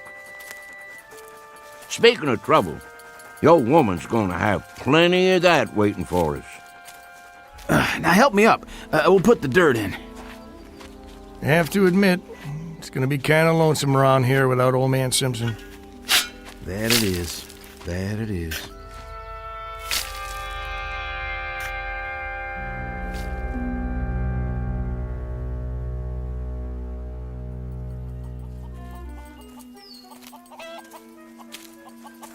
Where is she? Looks to me like maybe we've had a stroke of luck, Rip.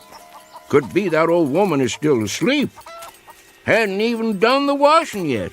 Well, we'll just walk in big as you please and see what comes next. Wait a while this time, boy. Just for a minute. Let me clear the way.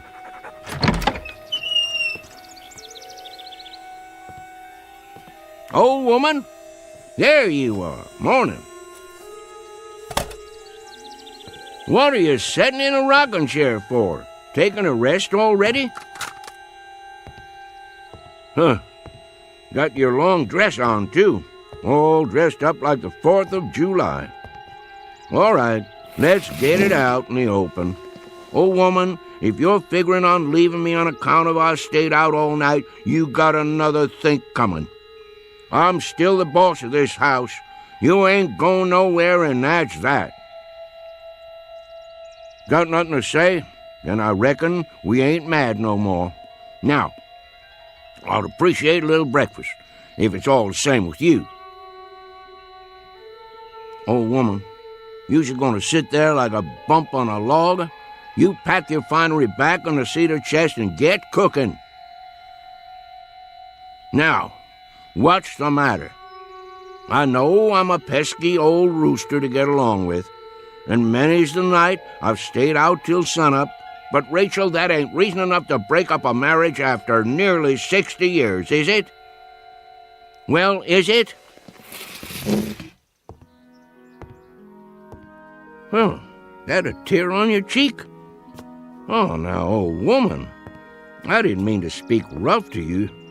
I just don't want you running off and leaving me, that's all. All right, you win, Rachel.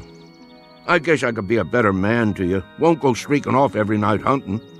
I'll stay home with you, and we'll sit by the fire, and we'll talk about things. And I'll tell you something else. Next time I go down the mountain, I'll stop in the store and buy you a pretty. Some cloth to make yourself a new Sunday dress, or a pair of silk stockings like them city women has. Well, what do you think of that? Oh, woman, I want an answer out of you. What is it? Cat got your tongue? Nobody spoke to me all morning long, is the truth. Something wrong with me? I passed the Miller boys on the way home a while ago, and they acted just about the same way you're doing. Rachel, you can see me, can't you? Woman, what in tarnation is the matter with you? Huh. Who'd be coming to see us now? Mrs. Simpson, may I come in? Yes. Reverend Wood? You sure have come at a time of need. Mighty glad to see you. Something's wrong with my old lady, and I can't figure it out. Seems to me in a daze or something, near as I can tell. The Lord be with you, sister. Amen, brother. I appreciate your coming. Even though he didn't belong to the church, just never could get him to go. I realize Brother Simpson wasn't a religious man, but I figure he's still entitled to a Christian burial. Now just hold everything. Let's not get too far down the road here. If anybody's giving Brother Simpson a Christian burial, they'd better ask Brother Simpson how he feels about it. I've been sitting here, trying to figure it all out. I'm sure you have, with a word close at hand. I've got the good book right here, but I can't work this out. It don't make sense somehow. And just last night he was sitting there at the supper table. I begged him not to go. You did all you could, sister. There's been omens. I've seen signs. But he went. Why'd he have to go and do that? Can you explain it to me? The Lord works in mysterious ways. Rachel, listen to me. There's been some kind of misunderstanding. Somebody's pulled the wrong switch. Me and Rip ain't going nowhere. I'm right here. Rip's out on the porch. Miss Rachel? That you, Tillman? Yes, ma'am. Thank you for coming. What is the matter with that dog? Rip don't take kindly to people coming right on in, but it didn't so much as make a sound. If you're ready, ma'am. Hello, Wesley. Ma'am. Where's the, I mean... Give us a moment, son. No need putting it off. He's in the other room. What are you talking about? Who is? Yes, ma'am. We'll treat him right careful. Don't you worry. They're good boys. He's in good hands. And now, if you're ready, may I offer you my arm? Oh, Reverend, it's all happening so fast. Don't take on, old woman. It's just a dream. Has to be. We'll wake up in a little bit and everything'll be like it ought to be. You'll see. Careful, Wesley. I got my hand. Not too fast. That's a mighty big box. What y'all boys got in there, huh? Watch the door. It'll fit. What y'all taking outside? Mrs. Simpson, I'm afraid it's time. If you're ready. Reverend, if I could just get through this day for his sake. I asked you a question. What's in the box? Come on, Rip. I've got to see where they're going. Something's up all right. Something mighty big, if you ask me.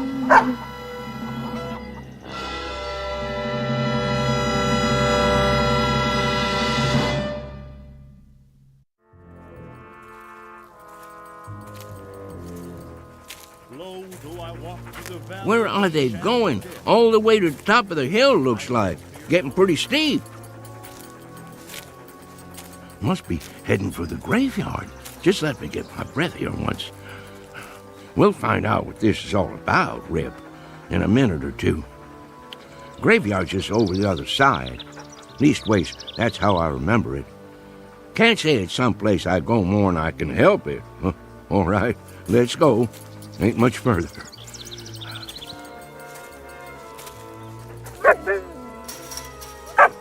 Well, will you look at this now? Who in tarnation built a fence up here? No call to do that. Don't know why they would have bothered. Can't even see the sun over there anyway. Just fog coming down from the top of the hill. How'd Rachel and the Reverend and the Miller boys get through? Gotta be a gate or something. Rip, I don't know what to tell you. We must have taken a wrong turn somewhere along the line. I don't memorize ever seeing this here fence before. Oh, well, just follow it, I guess. We're bound to come out sooner or later. What you see, boy? Well, now, looks like you found it. Here's the gate. All locked up, though. Chain and everything. Hello? Anybody home in there? Howdy, neighbor. Oh, howdy. Think you could open this for me? Sure enough. Wasn't expecting nobody this morning. Don't let me put you to no trouble, friend. Seems like I lost my way. Everybody says that at first. Easy to do. Who put this gate up, anyway?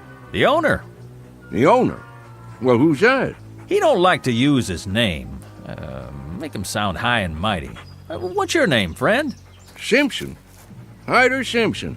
Ah, yeah. Think I heard of you. Just let me check it in my book here. I belong to that bunch of Simpsons over on Wales Mountain. Lived there all my life. I got it. Yep, you're on the list. Guess you can't see it from here, though. Rip and me, we traveled a far piece. I don't never recollect coming so far we couldn't see the top of Wales Mountain. And how old are you, Mr. Simpson? Well, sir, can't say exactly, but I've been walking the earth for more than 70 years now. Arrived at the gate 10:45 a.m. Nice watch you got there. Thank you kindly. It's none of my business, friend, but could I ask you something? Oh, go right ahead. What are you writing down in that book? Oh, this and that. You know, for the record. I just need to know one more thing, Mr. Simpson. And that would be? How'd you die? I was born with a cheap set of ears, friend. I ain't sure I heard you rightly. I said, how did you die? Well, who claims I'm dead? Oh, there ain't any argument about that. You wouldn't be here if you wasn't dead. Then let me pinch myself. Man, that's solid flesh and bone. Want to feel it? Now think back, neighbor. Well, now, my memory's none too good lately. What did you do last night? In your own words. Well, that's an easy one. I'll tell you exactly what I done. Me and Rip left the house long about supper time. Rip, he picked up a coon trail right away, and wouldn't you know it, just like a coon, he headed for water. And Rip didn't do a thing but go in that water after him. I see. Just about that time I got there, and I moseyed out on this log, and, say, let me ask you something else. Sure thing. What's on the other side of this gate, anyway? Must be pretty all-fired important if you keep it locked up. Well, you see that pasture right up there? Yeah? They call it the Elysian Fields. You don't say. Mm-hmm. You cross that and you come to the Golden Street. And that takes you to the Celestial Palace, where the old master's got his headquarters. You wouldn't be pulling my leg now. Why'd I want to do that? Then I take your name to be St. Peter. I keep the gate, that's a fact. I'm proud to meet up with you. Oh, just as proud to have you here, Neighbor Simpson. Something wrong? I was just listening. To what? I thought they did a lot of singing and dancing in heaven. How come I don't hear no music? 'Cause you're on the outside. Minute you step inside the gate, you'll hear your favorite hymn. Don't much care for hymn singing. Favorite guitar music myself. Well, don't stand out there in the cold, cold world. Come on in and reap your heavenly reward. You've sure earned it. Mighty nice of you. Rip? Hold on, Neighbor Simpson. You can't take that dog in here. And why not? It ain't allowed. Ain't no fleas on him. That don't make no never mind. He can't go in. How come? This here is folks' heaven. There's another place we can put him in, up the road a piece. You just tie him up to the gate, and I'll walk him over there a little later on. If that's how it is. Well, where do you think you're going, Mr. Simpson? I thank you all the same, but I don't reckon in there's any place for me. Well, why not? Any place too highfalutin for Rip is too fancy for me. How thoroughbred has a dog got to be for you to let him in there anyway? Ain't no dogs allowed in there at all. What kind of outfit you running don't allow no dogs? I tell you, they got a special place for dogs just up the road. Well, me and Rip will go on up there then. They won't let you in. The dog maybe, but not you. What kind of heaven would it be with nothing in it but dogs? A dog has got the right to have a man around, same as a man has got to have a dog around, if he's going to be happy anyways. Neighbor, let me make you a little proposition. What is it? See this place in the fence? That's a spot that needs repairing. Now, why don't you go on in the gate, and a little later on, I'll slip your dog through this hole. It's breaking the rules, but I'll do it. Friend Peter, if I go in the front gate, Rip goes in the front gate likewise. I don't want him getting the feeling he ain't welcome. Well, I got another idea. Here, boy. What's going on there, mister? Let go of his collar. Well, I thought maybe I'd hold on to your dog and let you go in and take a look around. See how you like the place. I ain't got to see it to make up my mind. Let me ask you a practical question. How do they expect me to do any coon hunting in there without Rip? Man, they don't allow coon hunting. You don't say. Rip, heel. Now, where do you think you're going, Mr. Simpson? Me and Rip is going somewhere else. There ain't no place else to go. I'll go wherever this road takes me. That don't lead nowhere. It's Eternity Road. Just keeps on, never stops. Me and Rip will be all right. Neighbor, this is a right serious step you're taking. I'd say the best thing for you to do is sit out there and think it over. You got all eternity to make up your mind. Good day to you, sir. Well, if you change your mind, just let me know. Much obliged. I'll do that.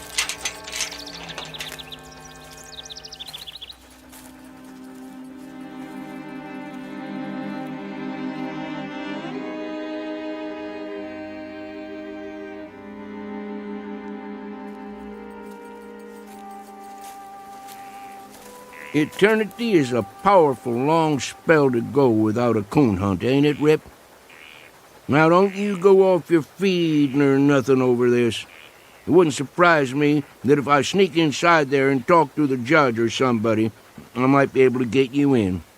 Don't you trouble your head over it the least little bit. We'll figure out something. Wonder what kind of tea party they keep in there anyway. Must be lots of city folks. They'd be the ones to outlaw coon hunting. Rip, I don't want you to take this thing to heart now. Sure, I'd like to walk that golden street, and there's some folks I always hoped I'd see again, but by mudhole, I ain't a-gonna leave you. They can sit in there a-tootin' their harps or whatever they do for relaxation, but you and me stays together, same as when we was traveling down below. At least we ain't all by ourselves on Eternity Road. Howdy, son. I'm looking for Mr. Hyder Simpson and a hound dog named Rip. That's us, son. I figured it was. Well, if you and Rip's all set, we might as well mosey along to heaven, Mr. Simpson. Like I told that other fella behind the fence, I ain't gonna set foot in heaven without Rip. Oh, you didn't get messed up with nobody in there, did you? That fella at the gate, he wouldn't let me bring Rip in, so I wouldn't go. Son, that would be a hell of a place without Rip. Mr. Simpson, you ain't far wrong. That is hell. Heaven's up the road a piece. I'll be jiggered. Wonder how come that fella lied to me. They don't never give up. Always trying to get folks in there right down to the last minute. What reason would they have for wanting to keep Rip out? They was feared Rip would have warned you, and he woulda, time he got a whiff of that brimstone. You see, Mr. Simpson, a man, he'll walk right into hell with both eyes open. But even the devil can't fool a dog. You wouldn't be St. Peter, would you? No, sir, I'm just a regular angel. Where's your wings, son?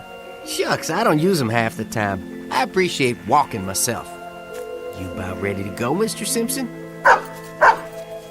Rip! Look at that dog go. We'll just have to catch up with him. He can hardly wait. How's the coon hunting up there, boy? Oh, just prime, Mr. Simpson. There's one tonight right after the square dance. You want to come along? Wouldn't miss it for the world. Here's the gate.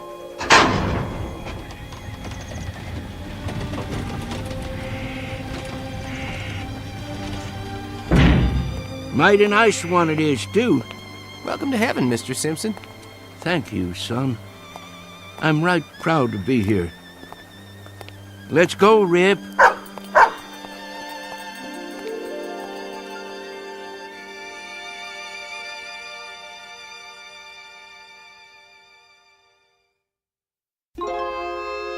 Travelers to unknown regions, off the beaten path, would be well advised to take the family dog, because in a pinch, he might just save you from entering the wrong gate. At least, it happened that way once in a particularly mountainous area of the Twilight Zone. More from the Twilight Zone after this. Hi, this is Carl Amari, producer of the Twilight Zone Radio Dramas. I'd like to take a moment to tell you about our official website at twilightzoneradio.com, where you'll get the latest news and information on these Twilight Zone Radio dramas. Plus, at twilightzoneradio.com, you can digitally download 3 free episodes or any of our episodes for only $1.95 each. In this age of ever-changing technology, we've decided to make these episodes instantly available to you by making the Twilight Zone Radio Dramas a digital download-only series. This means that this series will no longer be offered on CD. The CD collections at our website are now being offered, while supplies last, at buy one, get one free. So be sure to get your favorites before they're sold out. Be sure to visit us often, and I'll see you in the zone.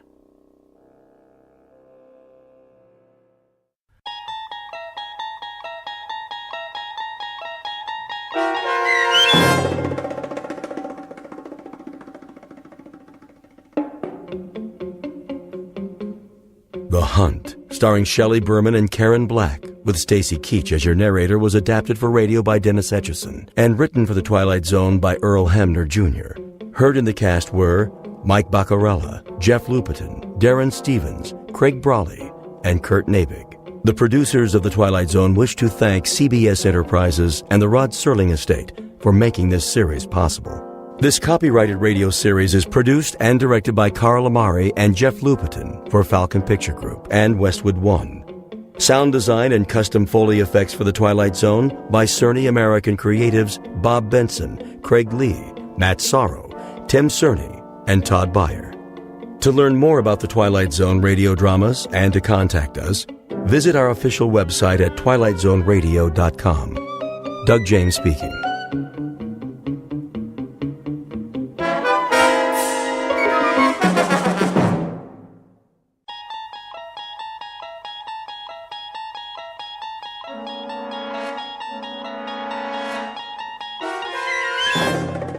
There is a fifth dimension beyond that which is known to man.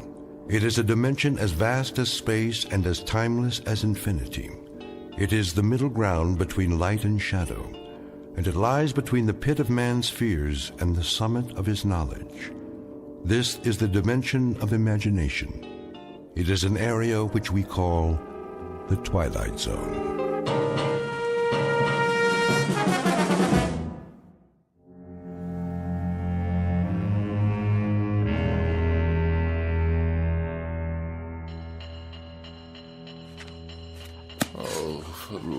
What's the matter, dear? Don't you hear it? Of course I hear it, Walter. It's that nice janitor fixing the pipes. Why don't you go on reading your book until he's finished? And when, pray tell, might that be? I'm sure it won't be much longer. Then the radiator will get just as hot as you want it. Isn't that what you told him?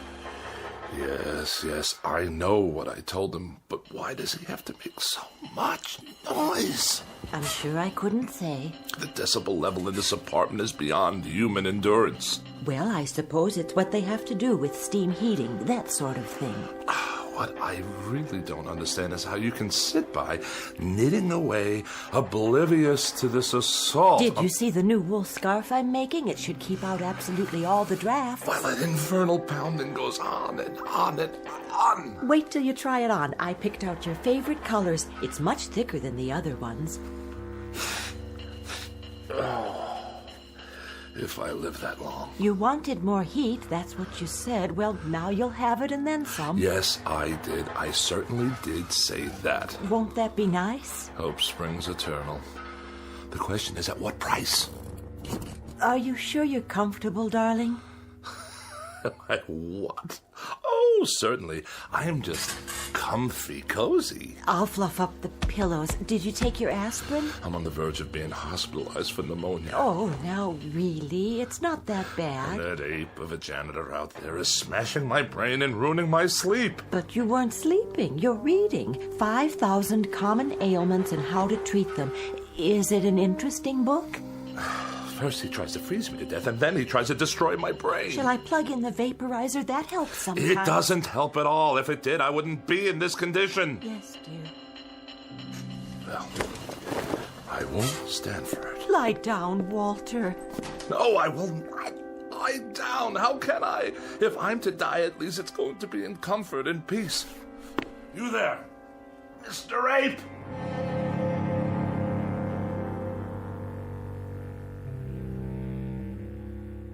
Witness Mr. Walter Bedecker, age 44, afraid of the following: death, disease, other people, germs, drafts, and just about everything else. He has one interest in life, and that's Walter Bedecker. One preoccupation: the life and well-being of Walter Bedecker. One abiding concern about society: that if Walter Bedecker should happen to die, how will it survive without him? But there's one thing he hasn't asked himself yet, and it's simply this: what happens if, despite all his precautions, Walter Bedecker should happen to stumble, not into the grave, but into the Twilight Zone?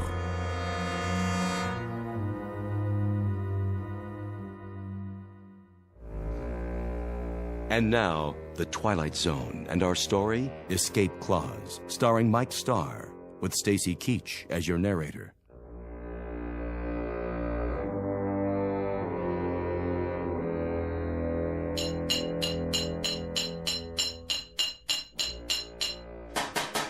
I asked you a question. You want more heat, don't you? That's not the answer, so I'll ask you again. How much longer? Put it this way. In 20 minutes, it'll be about 105 in here. Hot enough to fry an egg. That good enough for you? 20 minutes, you say? After hour upon hour of your clanking around in my living room while I'm on my deathbed, I have to wait 20 minutes more? If you do die, Bedecker, and you go where I think you're going, as far as the temperature's concerned, you ain't going to be able to tell the difference. You ape! Get out! My pleasure.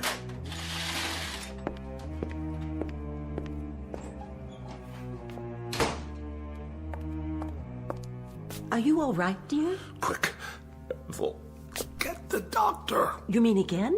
There's a tightness in my chest. It must be my heart. Come back to the bed. Call him now. Tell him to hurry. I don't think I have much time.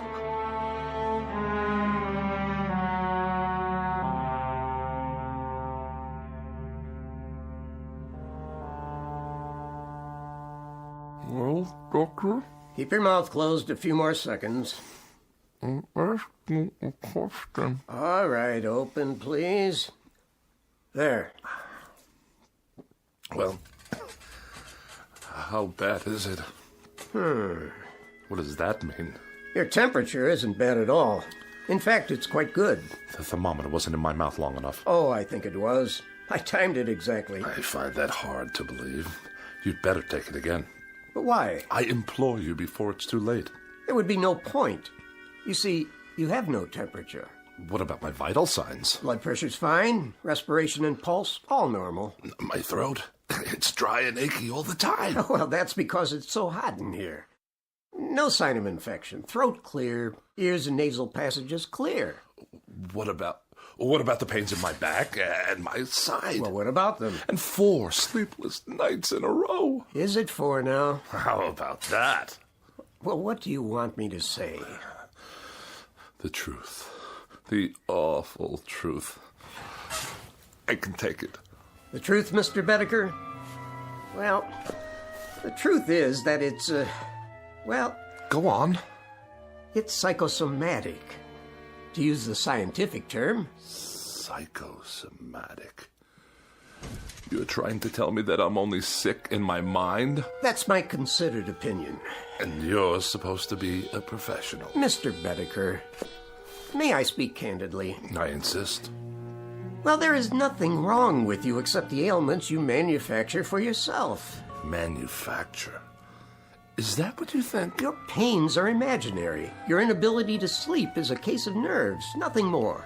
In short, Mr. Bedecker, you are a very healthy man. This man calls himself a doctor. 4 years pre-med, 4 years medical school, 2 years internship, 2 years residency. And what is he, I ask you, what is he? A quack. Doctor? Oh, hello, Mrs. Bedecker. What's the prognosis? Don't ask him. The man's an idiot. Walter, darling, I beg you, don't excite yourself. Don't whisper. You're looking at half my troubles right there, Doctor. This woman, this awful woman who runs around whispering all day long to make me think I'm sick, even if I'm not. Oh, and I am. I'm lying here at death's door, and who's ushering me out? A quack and a whispering woman without a mind. Well, I'll call tomorrow, Mrs. Bedecker. Meanwhile, try leaving the window up an inch or so. Let some fresh air in. There'll be no need to call. Just come on over with the death certificate and fill it out. Oh, Walter. Don't drench me with those crocodile tears of yours. She'd be so happy to get rid of me. I just can't tell you. Goodbye, Mrs. Bedecker. Take care of yourself. I'll see you out.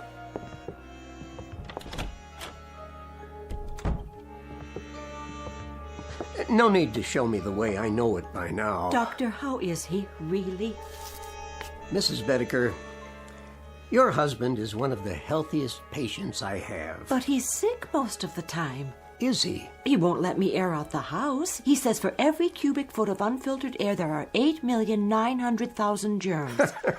Well, he's probably right. And he's just quit his job. The 5th job he's quit since the first of the year. He says they make him work in a draft. Well, I suppose I'm oversimplifying it when I say there's nothing wrong with him, because in a sense, there really is. This constant worrying about himself is an illness of a sort.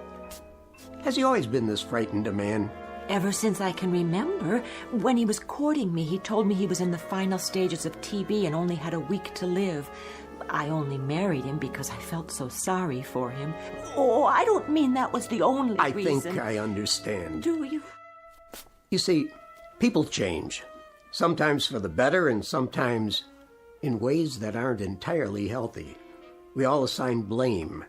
Your husband is taking it out on those nearest him.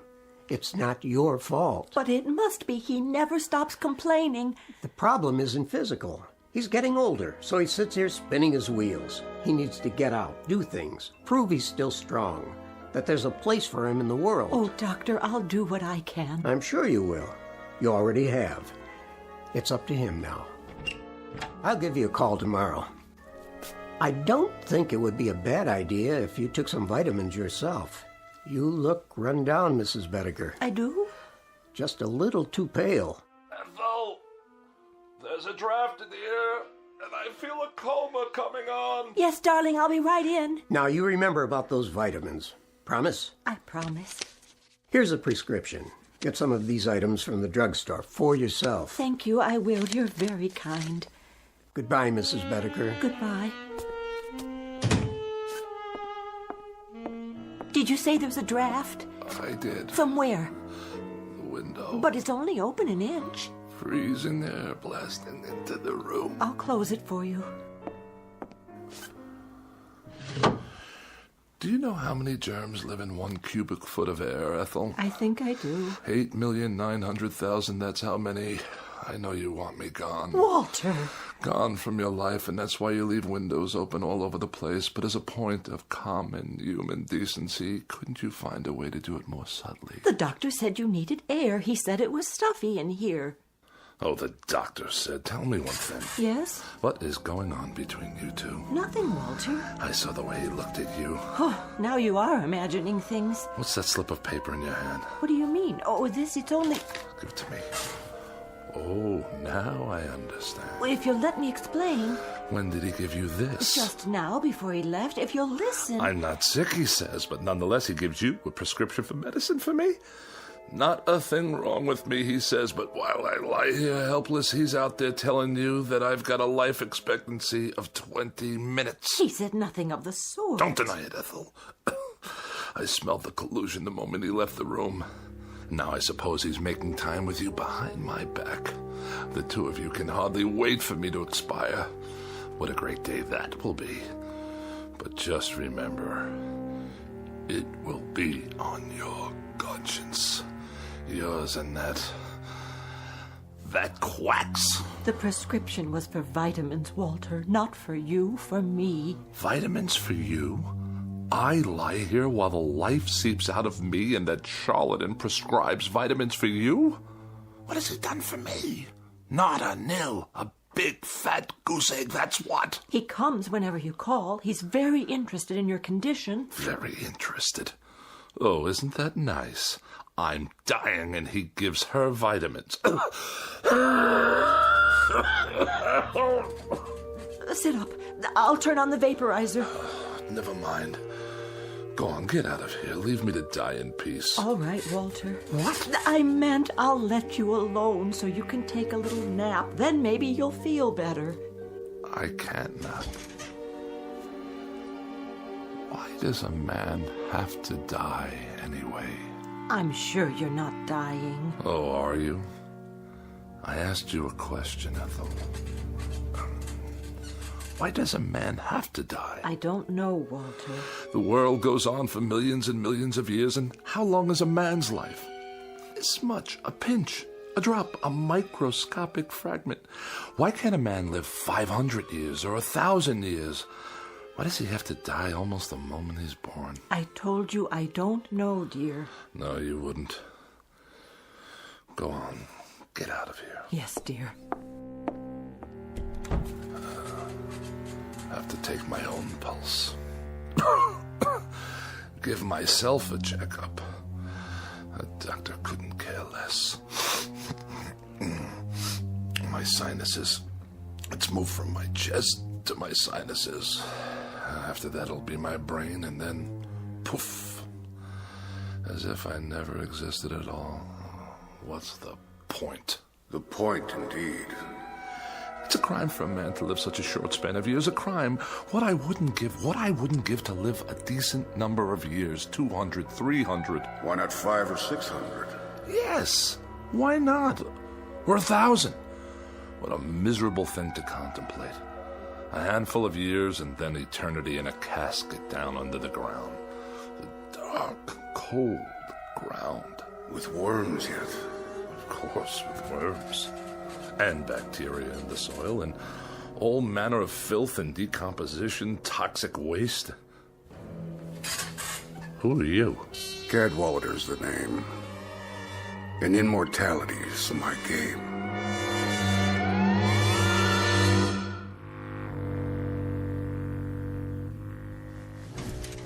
Your name is what? Cadwallader. At least that's the one I'm using this month. Rolls off the tongue, don't you think? How did you get into my bedroom? Let me see. Through the mirror? That would be a nice touch. Or through the walls? Too prosaic. Look here, The truth is, I've never been gone. I've been in here for some time. I must have a fever. I'm hallucinating. Not at all. I've merely chosen to reveal myself in order to tell you that I subscribe wholly to your views, Mr. Bedecker. I mean, wholly. Delighted to hear it. I'll be brief, Mr. Bedecker. You look like a man with a nose for a bargain. I'd like to make a proposition to you. What kind of proposition? Each of us has something the other wants, and that seems a relatively solid basis for a bargain. Do we? Indeed. What in the world do you have that I could possibly want? Oh, many things, Mr. Bedecker. You'd be surprised. Many things. Varied and delightful. Now, what do I have that could remotely interest you? Actually, a minor item. Minor? Extremely. Are you sure? Smaller than minor. Insignificant. Of no importance whatsoever? Absolutely none. Microscopic? Teensy-weensy. What did you say your name was? What's in a name, Mr. Bedecker? Just a question of semantics, after all. Language, a stretch of words. For example, what is it you want? Can you put it into words? I think you already know. You want an extended lifespan. Doesn't everyone? A few hundred years to play around with. Some people would call it immortality of a sort. But why give it that kind of description? Why make it sound so imposing? What would you call it then? Let's call it some additional free time. After all, what are a few hundred years in the grand scheme? Or a few thousand? A few thousand? Or 5,000? Or 10,000? What's the difference? The world will go on ad infinitum, so what's a few thousand years more or less, give or take, add or subtract? And this little item I'm to give you in exchange, or what do we call that? What do we call it? That's a linguistic conundrum. We could call it a little piece of your makeup, a little crumb off the crust of your, structure, a fragment of an atom, so to speak, from your being. Or a soul. Or whatever. After all, what is it? And when you're gone, thousands of years hence, what will you need it for, practically speaking? Yes? You're the devil. What's in a name? I'm at your service. Good Lord. How about it, Mr. Bedecker? Why not? That must be a good reason. There must be. You'd deed me over your so-called soul, and I'd give you immortality. Life everlasting. Or as long as you want it to be everlasting. And indestructibility, Mr. Bedecker. Complete and total indestructibility. Nothing can hurt you ever. Now that part's fun, let me tell you. Nothing can hurt me? And I live forever? Why not? Certainly. Forever. Again, Mr. Bedecker, just terms. And everything's relative. For you, it's forever. For me, it's a walk around the block. But we're both satisfied. Think about it. Oh, I am. I am thinking about it. To be without fear of dying. To be indestructible. Invincible. Not to have to worry about disease, accidents, pestilence, war, famine, anything. Governments and institutions disintegrate. People perish. But Walter Bedecker goes on and on. Walter Bedecker goes on and on. The ultimate dream, is it not? Mr. Cadwallader, about this soul, you say I won't miss it. You'll never know it's gone. And you say I'll go on and on, quite unable to succumb? Quite. No tricks, no hidden clauses. I'll just live as long as I want to live. Is that it? That's it. That's precisely it.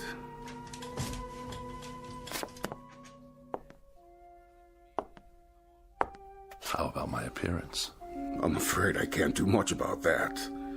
Oh, I see what you mean.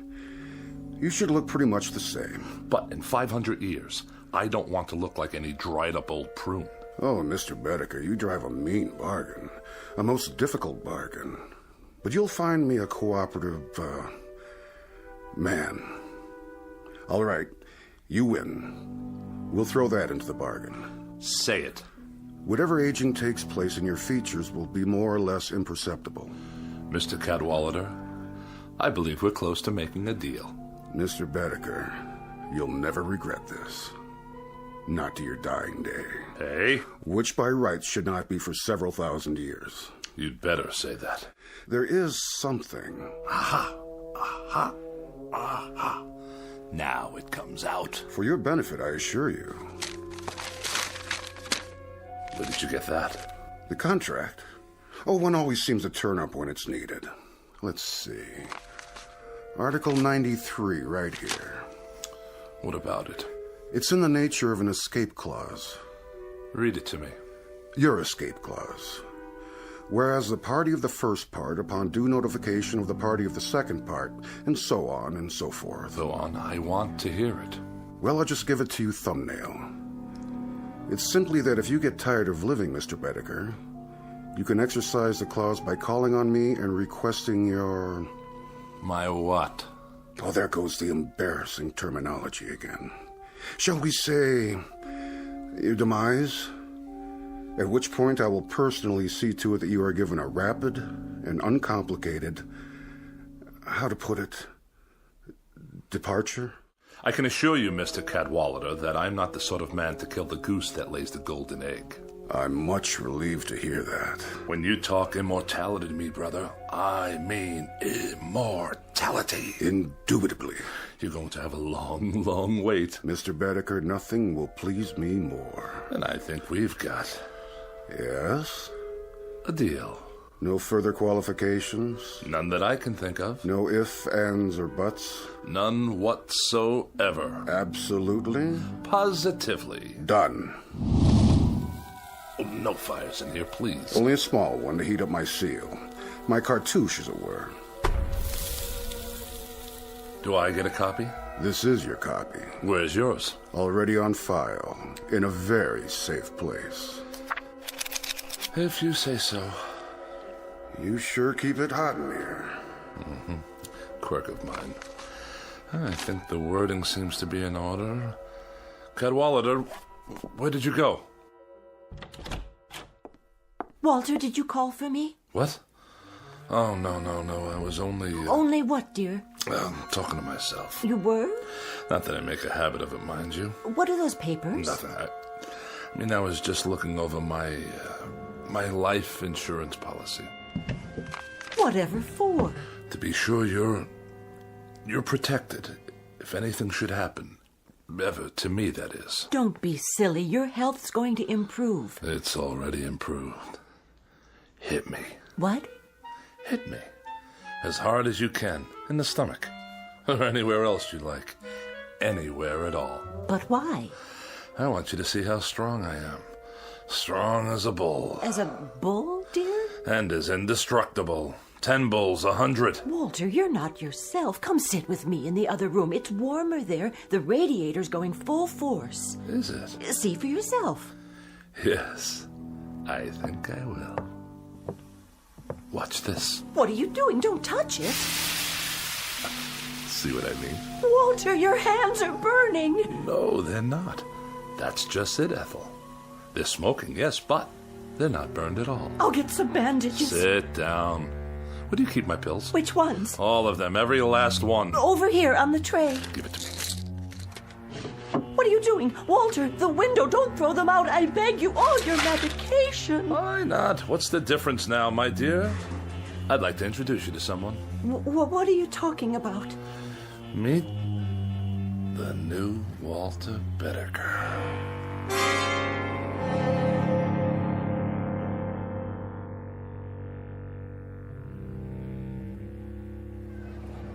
Get your paper! Boy rescued from well, lives to tell about it. All the latest news, right here. Let me see that.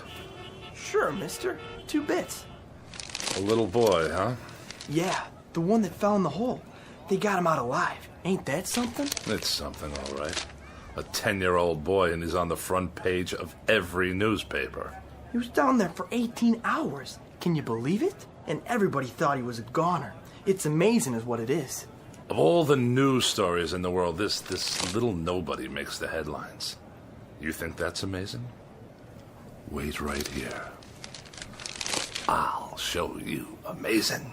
Hey, where you going, mister? You owe me 25 cents. Watch this. Watch where you're going. Excuse me? Hey, buddy. I must get to the corner. Some people are so rude. Don't want to miss the crosstown? Wait your turn, do you mind? Look out! Get back on the curb. There's a bus coming. That man, stop!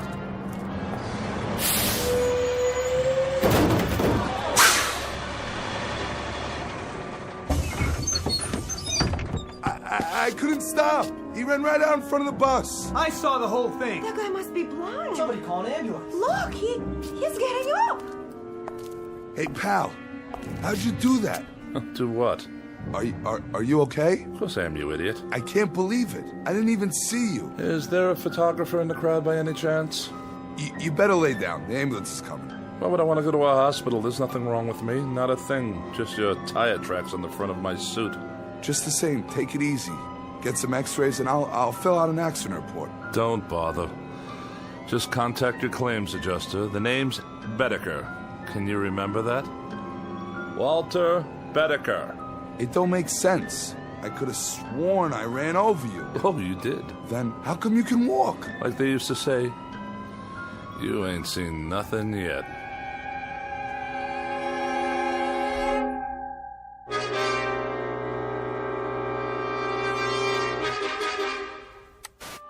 One survivor, Walter Bedecker. By now, these words should be familiar. You've heard them before on the Eyeball News, and if the past is any indication, you'll hear them again and again. It started when he was hit by a bus, then a car, and finally a subway train, but that wasn't enough for Walter Bedecker, the man whose luck never runs out. After an explosion at a construction site, what else could happen? Last week's plane crash killed 23 people, but not Mr. Bedecker. He's certified as the unluckiest man alive and the most indestructible.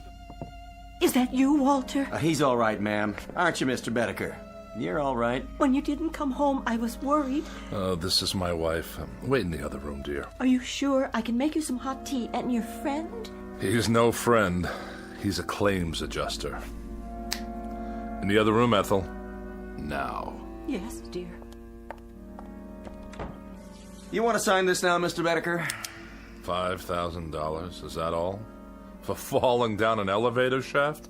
Well, considering that you're not even scratched, Mr. Bedecker, I think the company's being very fair. Just keep your mouth shut, will you? I'll sign it just to be done with you.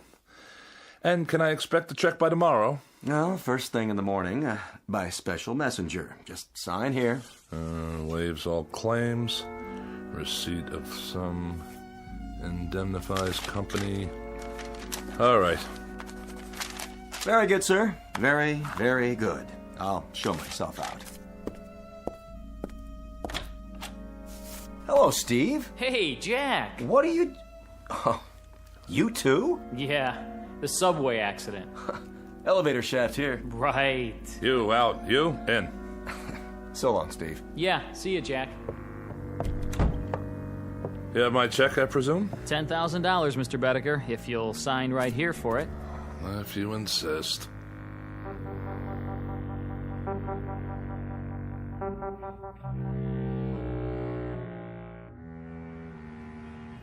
"14 accidents. More than anyone should have to bear. Now, wouldn't you think that there would be an element of thrill in 14 accidents? I'd appreciate it if you'd step away from the window, Walter. It's open, you know. 14 accidents in which you know nothing can happen to you?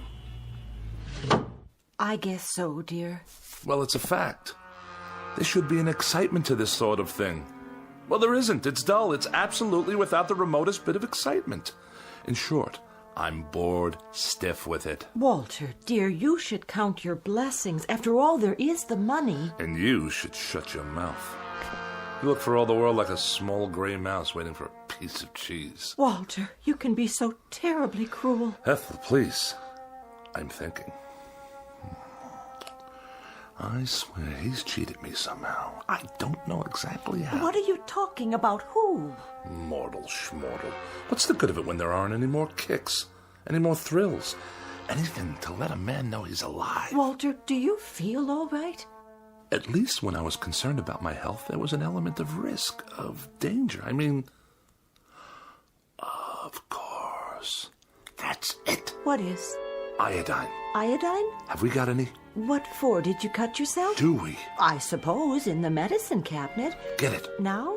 And rubbing alcohol. And ammonia. Walter? I'll get it. You find me a drinking glass. A large one. There's one right there. I'll mix them all together like so. And stir them up. Wait! And drink it. Oh.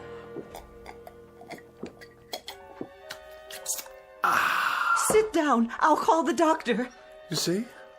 What I just drank should kill a dozen men. To me, it tastes like lemonade. Walter. Yes? What's this all about? You really want to know? All right, I'll tell you.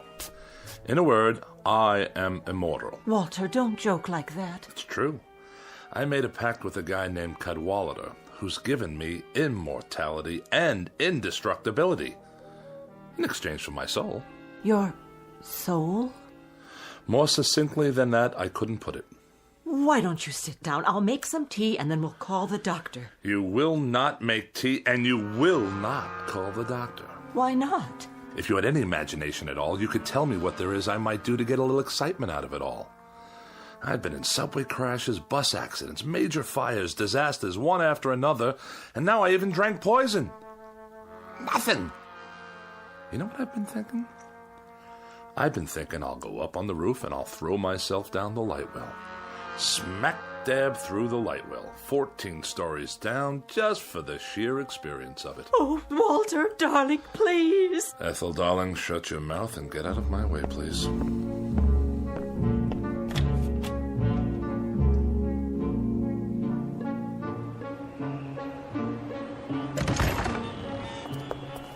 Please, Walter, please, darling. Ethel, go drown in a tub and leave me alone. I'm going headfirst down the light well. Get out of my way. Walter, no. Will you get out of... Ethel, be careful or you'll trip. Ethel!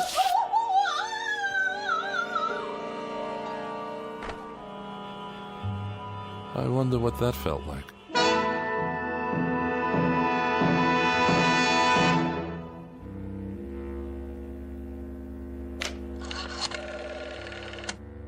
Operator, get me the police, please. Immediately, it's an emergency. Hello? Is this a police station? This is Walter Bedecker, 11 North 7th Street. That's right. Apartment 14B. Will you please come over here right away? No trouble. I just killed my wife. That's right. Yes, I'll stay right here. Goodbye. Now, this is going to be an experience.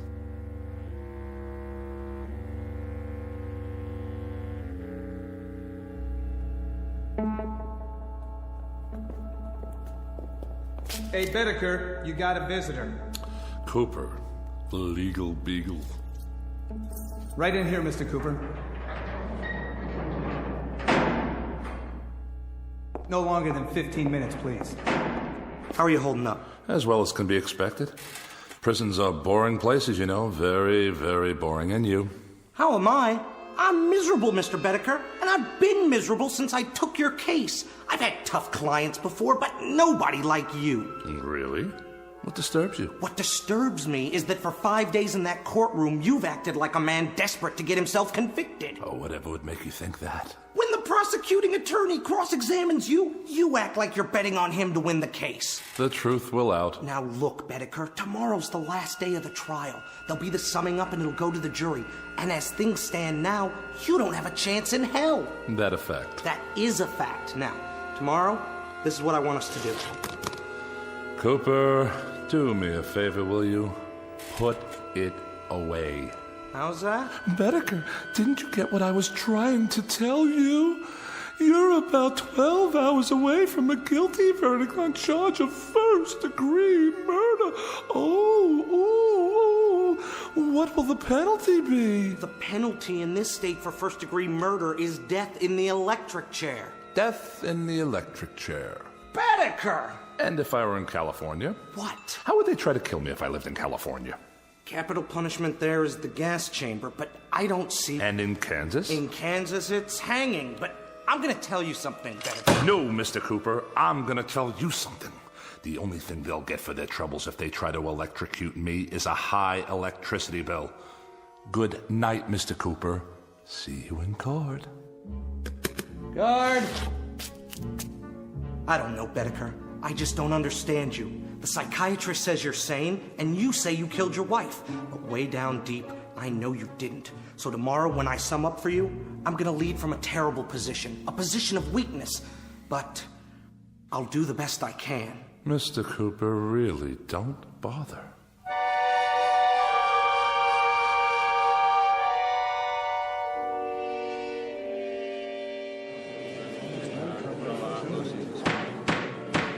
Mr. Bedecker, you've been tried and found guilty of murder in the first degree. Have you anything to say before the court pronounces sentence upon you? Oh, I don't have anything to say, Your Honor. Not a thing.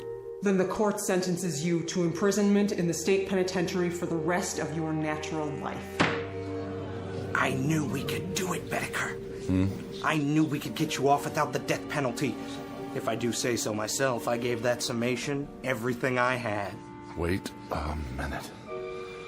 Does this mean that... It means that you're not going to the electric chair. You've been given life instead. You're a very fortunate man, Mr. Bedecker. Life? Did you say life imprisonment? We need help here! My client's fainted!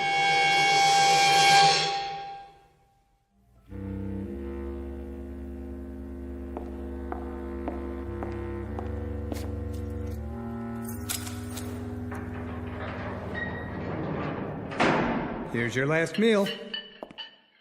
My last? With us. You're going to the penitentiary tomorrow morning. The penitentiary. For life. Look at it this way, Mr. Bedecker. What's life? 40, 45 years? You can do that standing on your head. Life. That's all. 45 years. Maybe not even that much. After all, what are a few hundred years in the grand scheme? Or a few thousand? Or 5,000? Or 10,000? No!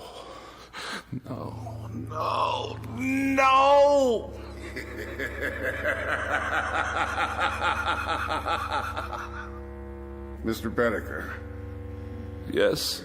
About the escape clause. Care to utilize it now? Yes. That's a wise man. Odd thing, Mr. Bedecker. You look like someone having a heart attack. Exactly. Like a man having a heart attack.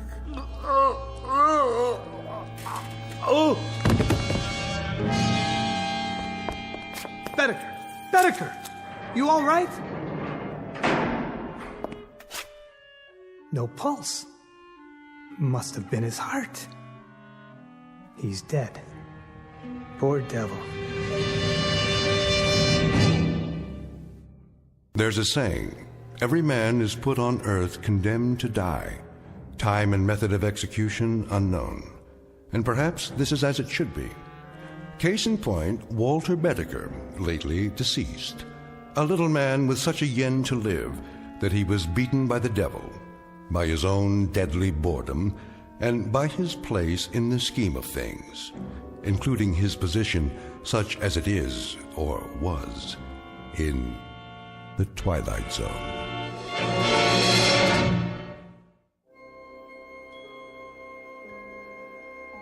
Hi, this is Carl Amari, producer of the Twilight Zone Radio Dramas. I'd like to take a moment to tell you about our official website at twilightzoneradio.com. where you'll get the latest news and information on these Twilight Zone radio dramas. Plus, at twilightzoneradio.com, you can digitally download 3 free episodes or any of our episodes for only $1.95 each. In this age of ever-changing technology, we've decided to make these episodes instantly available to you by making the Twilight Zone radio dramas a digital download-only series. This means that this series will no longer be offered on CD. The CD collections at our website are now being offered while supplies last at buy one, get one free. So be sure to get your favorites before they're sold out. Be sure to visit us often, and I'll see you in the zone.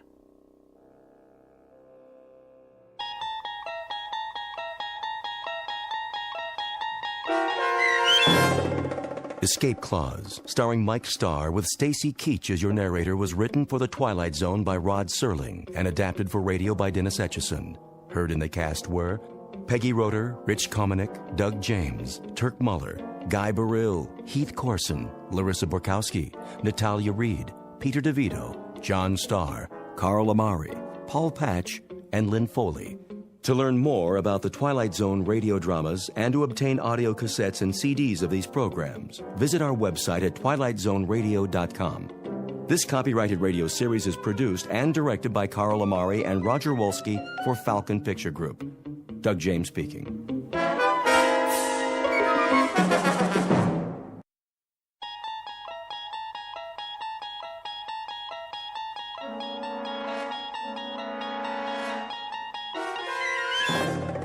You unlock this door with the key of imagination. Beyond it is another dimension, a dimension of sound, a dimension of sight, a dimension of mind. You're moving into a land of both shadow and substance, of things and ideas. You've just crossed over into the Twilight Zone.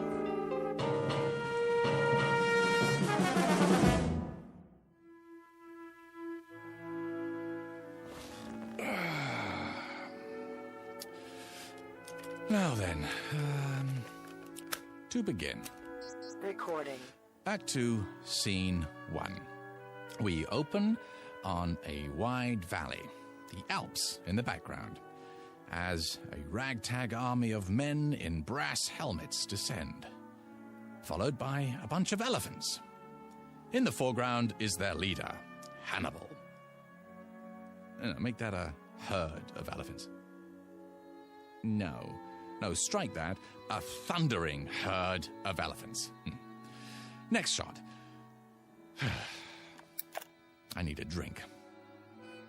I say, I need... Oh. Yes? Greg? You have reached the home of Gregory West. At the tone, please leave... West, I know you're there. For one thing, you don't have an answering machine. For another, I can hear you sweating. Hello, Sammy. You know what day it is? It's Monday. You were supposed to have the script on my desk this afternoon. Oh, that, yes. My typist is running a little behind schedule. Your typist? Well, you know I don't use a typewriter. So get a word processor or a laptop. Never. Dictation is the only way. Helps me get the dialogue right. What's her number? Who? Your typist. I'll send a messenger. Not until I have a chance to look it over. Make any last-minute corrections. The network wants pages, Greg. They don't have to be perfect. Just give me a couple of more days. I can't stall them much longer. They want to shoot Hannibal's animals in the spring. They doubt me? They doubt their own grandmother if they had her under contract. They've got a lot riding on this. Well, you tell them I'm not some Hollywood hack. I'm a legitimate writer. They're lucky to have my services. And you're lucky to have a six-figure deal. This isn't Broadway, it's TV. And you've got a mortgage to pay off. I'm aware of that, Sammy. Oh, I shouldn't have answered the phone. The one time I do, is it Harold Prince? Is it the Theatre Guild? No, it's my agent with dialogue out of a Bud Schulberg novel. Bud who? Look, the script will be ready when it's ready. Do they want it fast or do they want it good? Ask them that, would you please? They want it tomorrow. That's what they want. I'm telling you. Bye, Sammy. We'll talk in the morning. Oh, my. Now I do need that drink. Mary? Did you hear what I said? Yes, darling? Ah, there you are. I was wondering. Scotch and water? How did you guess? I think I know you by now. Relax, Gregory. You deserve a break. How right you are. Sit on the couch. I'll massage your temples before you go back to work. Ah, what a fine idea. Is the drink all right? Perfect. As always. There. Now close your eyes. Doesn't that feel better? I swear, Mary, you have, magic fingertips. The least I can do for such a talented man. That brain of yours must get overheated, working hour after hour, morning till night. I couldn't have said it better myself. Oh, yes, you could. You're a genius with words. I know. Oh, Mary, Mary. Yes, Gregory? Hold me. It would be an honor.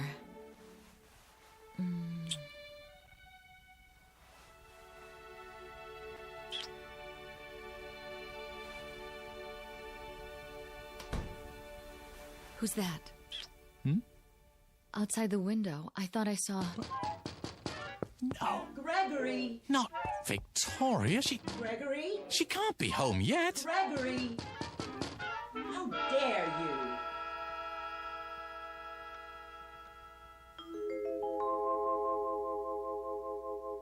The home office of Mr. Gregory West, noted playwright, and now a resident of the Hollywood Hills.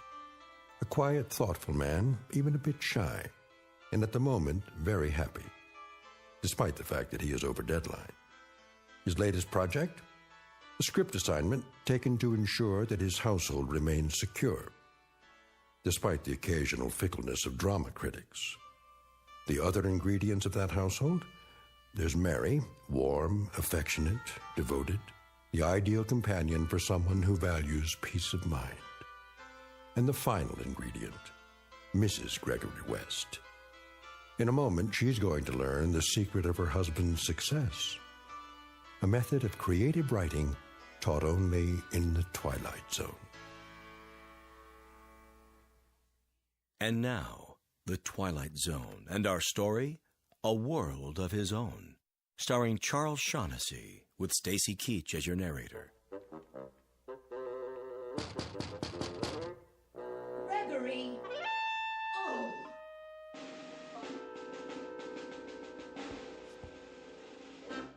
Is she gone? Yeah, for the moment. Are you cold? What? The air, it's chilly this evening. It was. Shall I light the fire? Not if you're with me. You're so lovely. Oh, Gregory.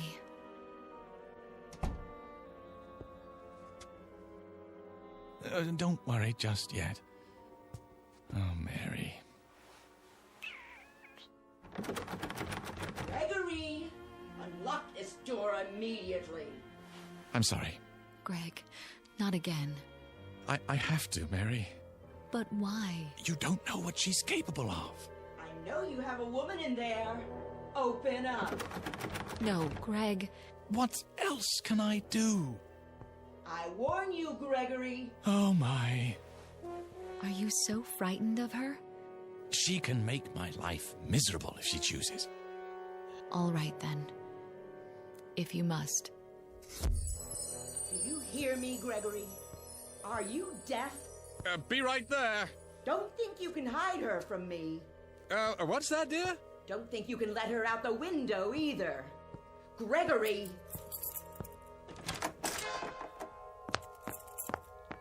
Ah, I thought that was you. Where is she? Who, my dear? Not behind the drapes. I'm sorry, I don't understand. Under the desk?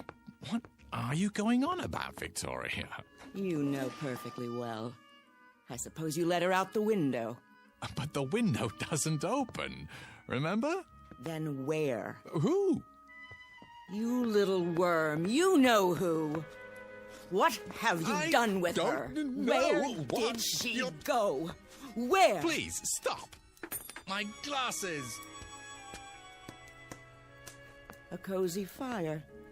Your smoking jacket. Oh, only because it's comfortable.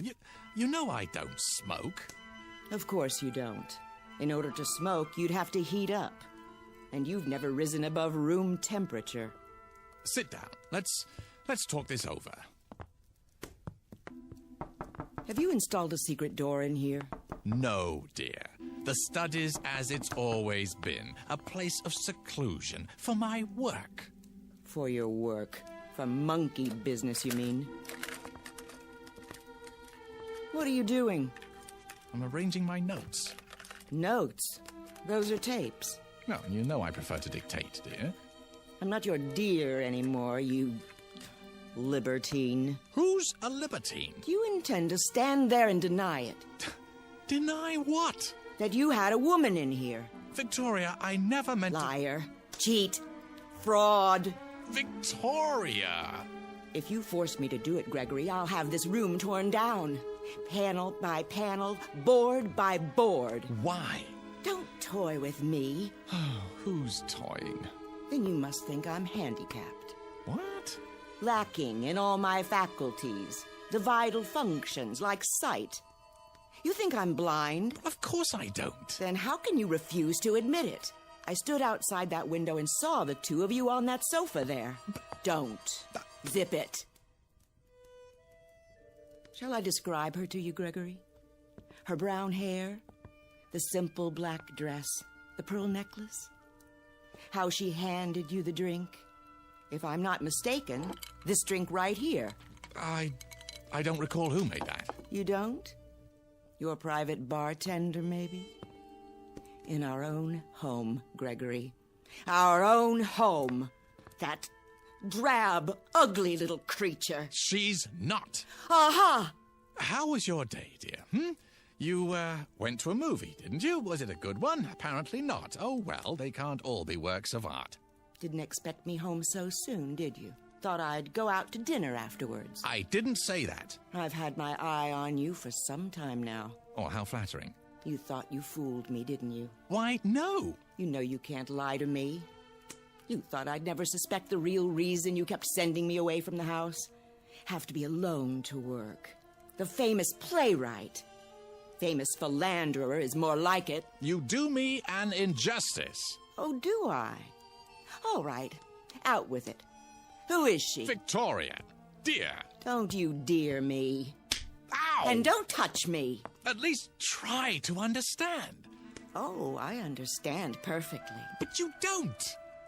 Why don't you enlighten me then? There's no other woman in my life. There certainly isn't. Not anymore. Because you don't have a life. How can I explain it to you? That's the question of the evening. How? Well, I'm waiting. I'm a very patient person. I'm not going anywhere. Go ahead. Take your time. Choose your words carefully. Because I intend to report each and every one of them to my lawyer. No, that won't be necessary. I'll be the judge of that. Victoria. All right, then. You recall my play, The Fury of Night, Dear? The one that made my reputation? It won a Tony Award? Then there was interest from Hollywood, and we moved out here. I'm listening. What about it? Well, you remember the character of Philip Wainwright. He was the first character that I was ever really successful with. The critics said he lived on stage, not a collection of mannerisms. He breathed, What's her name? What? Her name. What do you call her? Fifi? Foofy? Or do you just call her whenever you feel like it? Mary, but... Mary!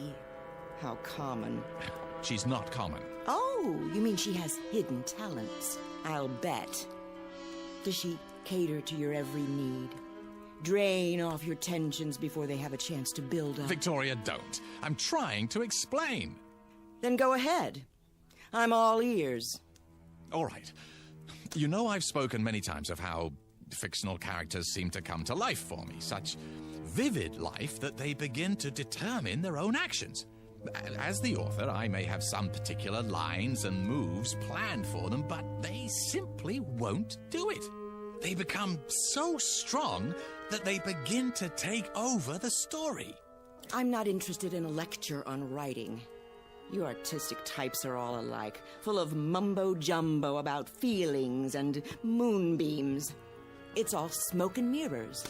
A cover, a front for self-indulgence, wish fulfillment, laziness. I don't know what you'd do if you had a real job to go to. If your delicate sensibilities could stand up Victoria, I'm asking you to bear with me. Bear? I've borne you too long. And now it's over. Finny, kaput. 10-4, over and out. Wave bye-bye, mark it and strike it. But this is important. Philip Wainwright. He was the first one of my characters ever to behave like this. Like what? Like you? With a complete lack of morals? With duplicitousness? Duplicity? What? The word is duplicity. Is it? Well, I've got a word for you. Look, I must finish this, so please don't interrupt. Now, no matter what I tried to make him do in the service of the story, he balked. Flatly refused to take direction. Wouldn't accept my choices any longer. This is ridiculous. He was real. Alive, do you hear? Alive. With a will all his own. We're off the subject. No, we're not. This is the subject. Philip Wainwright was alive. So much so that one night while I was working right here in my office, he came walking in through the door. My God. You're delusional. Victoria, believe me, he did. He walked right in and took a chair in front of the fireplace. A real flesh and blood man. Not just words anymore. And I had created him. What are you doing? I think psychiatry is next on the agenda. No, put the phone down. I'm telling you the truth, Victoria. Characters from my plays began to come to life. I saw them. I talked with them. I shook their hands. And made love to them? Yes! No, I mean no! You want me to put the phone down? How's this? Right on your fingers. Ow! Get out of my way. Look, hear me out. You know how I work, how I dictate my dialogue and descriptions into the tape recorder. The lazy man's way to riches. I can describe any character at all into it, and now, if I do it well enough, truly enough, the character will come to life. Real life, Victoria. Listen to yourself. They don't even have to be characters in my scripts anymore. They can be any kind of characters I want. You belong in an asylum. You told me that you saw Mary in here, didn't you? Oh, I saw her. Then how did she leave? I don't know. But I trust my own eyes before I trust you. Well, think about it. She didn't use the window. And you know very well that there's no secret door in here. The magician reveals the tricks of the trade. I'll tell you how she left. Because I want you to understand. Look in the fireplace. The what? The grating. Go ahead, look. I'm supposed to believe that she went up the chimney? Well, in a sense, but not the way you mean. Here, I'll show you. See this? What is it? A melted cassette tape. Is that what you do with your so-called notes? Burn them? Only on occasion. When I have to get rid of something in a hurry, or someone. The tape I had recorded her on, I threw it into the fire just before you entered the study, and she was gone. Poof! Just like that. Uncreated. Look, if you'll come over here, you can see what... I've heard enough. Wait! I'm leaving. I'm telling you the truth. Get out of my way. Where are you going? I'm going to have you committed. Look, you've got to believe me, Victoria. What do you think you're doing? Trying to save our marriage. By locking the door? Don't waste your time. It's so simple. Look, I could describe a cat or a dog or any kind of character you wanted, but I assume you'd rather see Mary. Besides, I've created her so often that she's readily available. Oh, is she? Give me that key. No, not yet.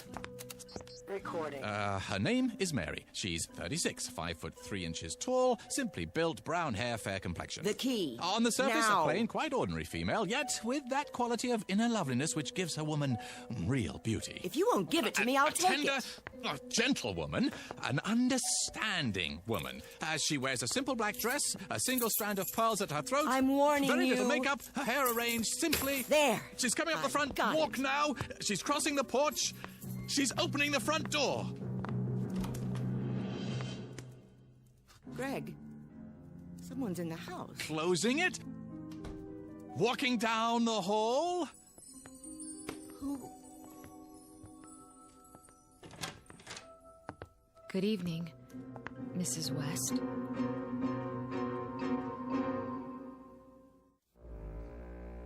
Well? She's real. How did you do that? Do what? Bring her here. On cue. Don't you understand? I described her on the tape. You heard me. But why, Greg? Why do you bring me here now? Because... it's a bit tricky to explain. Try. Come in, Mary. Thank you. I'd love to. She asked you a question. I'm trying to think of the best way to put it. Give me a moment, Mary. You do know each other. Oh, yes. Your husband's a wonderful man. What do you want here? There's nothing to be afraid of, Mrs. West. I'm here because it's Gregory's wish. It's not mine to doubt him. Doubt him? You mean you don't? I'm sure he has his reasons. There. See? Well, Victoria? Do you believe me now? This is some kind of plot. You did let her out of here through a secret door somewhere. Behind the bookcase? I'll find it. Then you tell me some fool story about characters who come to life and walk around as big as you please. It's not a plot, I assure you. Not a very clever one, that's obvious. You lock the door and pretend to make her real. And she slips around from the backyard and comes in through the front door and tries to make me think she's... Oh, no. That's not what happened. Not at all. I swear. You're trying to drive me insane. You want to have me committed. I only did it because you said you were gonna have me committed. Oh, no. You want to get rid of me so you'll have our property all to yourself. So you can share it with this... Nothing of the kind. I only wanted to show you. Yeah? It's a demonstration. Greg? What is it? Is that why you brought me here? Not because you wanted to see me, but only to show her? Mary, try to understand. I am trying. Only... Victoria's my wife. Not anymore. Not after this diabolic conspiracy. Oh, come on, Victoria. Can't I do anything right? That's something I've been wondering for years. You haven't answered me, Greg. Answered what? Is that all I am to you?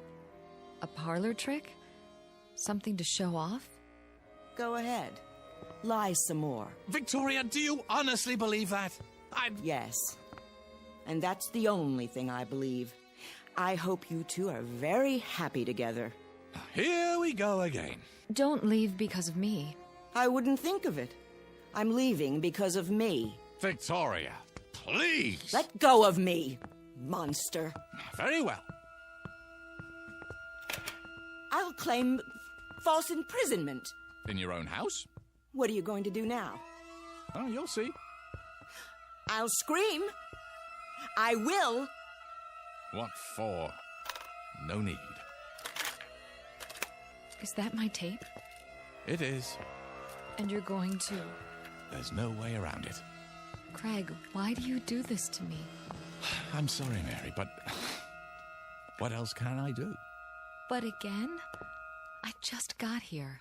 I have no choice. That's all you ever say. Don't you think I'm nice enough?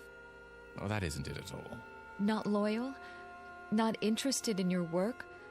Not sensitive to your needs? Not giving enough? No, quite the contrary. If you're going to be cruel to her, don't do it because of me. No, of course not. Wouldn't believe me. Oh, no. Had to make me prove it. Make me force poor Mary to... Oh, Victoria. Sometimes I wonder. A man has feelings. Feelings that get turned into thoughts, and then into words. And those words go onto paper, and eventually they live, and breathe, and walk, and talk, and strut upon the stage in their petty pace for a paying audience. But you wouldn't know anything about that, would you? Not even after living with me for so many years. I really don't want to do this. If you do, don't bring me back again, Greg. Mary. Just don't. I can't stand it any longer. You're a part of me. You know that, don't you? I'm not speaking figuratively. I give you my word when I say, this hurts me more than it hurts you.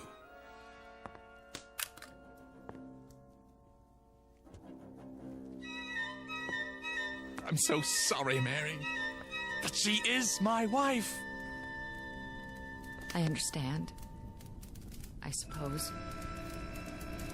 Greg, I feel so strange. What's happening to me? Help me. Greg, help me. Please. Greg. I feel so strong.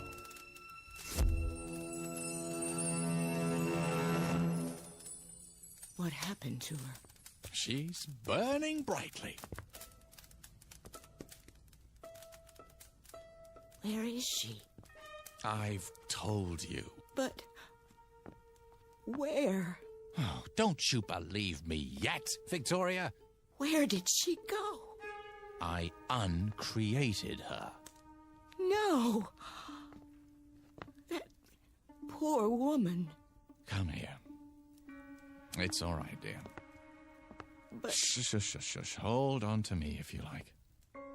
What have you done? It won't happen anymore, I promise you. I'll never do it again. I never would have done it in the first place if I hadn't been so lonely.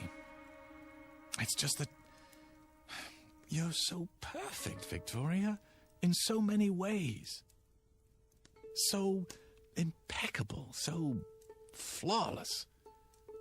You make me feel inferior. Really, Gregory? I can't help what I am.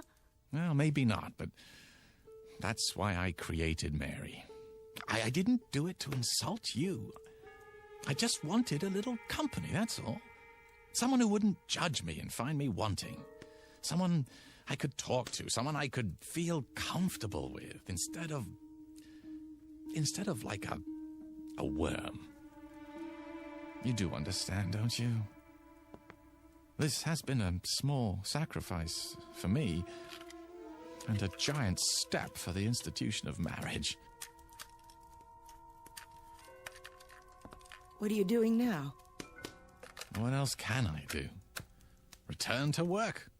Burn the midnight oil. And all for a paycheck to maintain the lifestyle you so richly deserve. Another tape, another dollar. We'll work it out, Victoria. You'll see. Somehow we'll work it out.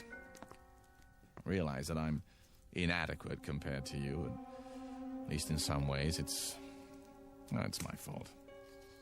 I should have been a pair of claws scuttling across a Victoria? What do you have there? Got your keys out of your pocket. Well, but I thought... Don't try to stop me. Well, where are you going? To the nearest lawyer. What? I'm going to have you put away for the rest of your unnatural life. Away from tape recorders. I'm going to live in this house alone from now on. In peace. Free of your diseased mind. No, Victoria. Yes, Victoria. Wait! No, wait! I can't let her go. I can't. I have to stop her. But how? Recording. A giant red-eyed elephant is standing just inside my front door, and he's mad. He isn't going to let her pass.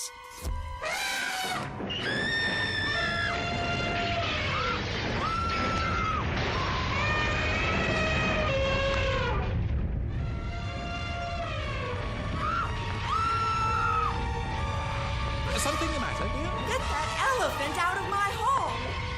Will you stay? Yes! What did you say? Yes! I can't hear you. Yes! Yes! Yes! Very well. Hurry! Just a moment. Gregory! Yes, yes, yes. I can't hold the door. He's drunk. He's grabbing my hair. Another second or two.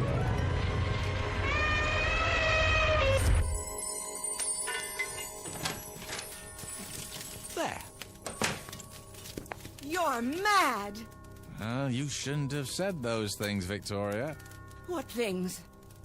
You'll stay now? You think you can keep me here? You don't want me to do it again, do you? How about a herd this time? No. It's just a simple matter of recording on another tape. Well, I have plenty. I said no. I'll stay for now, Gregory. Good. But I can't promise for how long. No? You think I can live with a madman? I don't know, can you?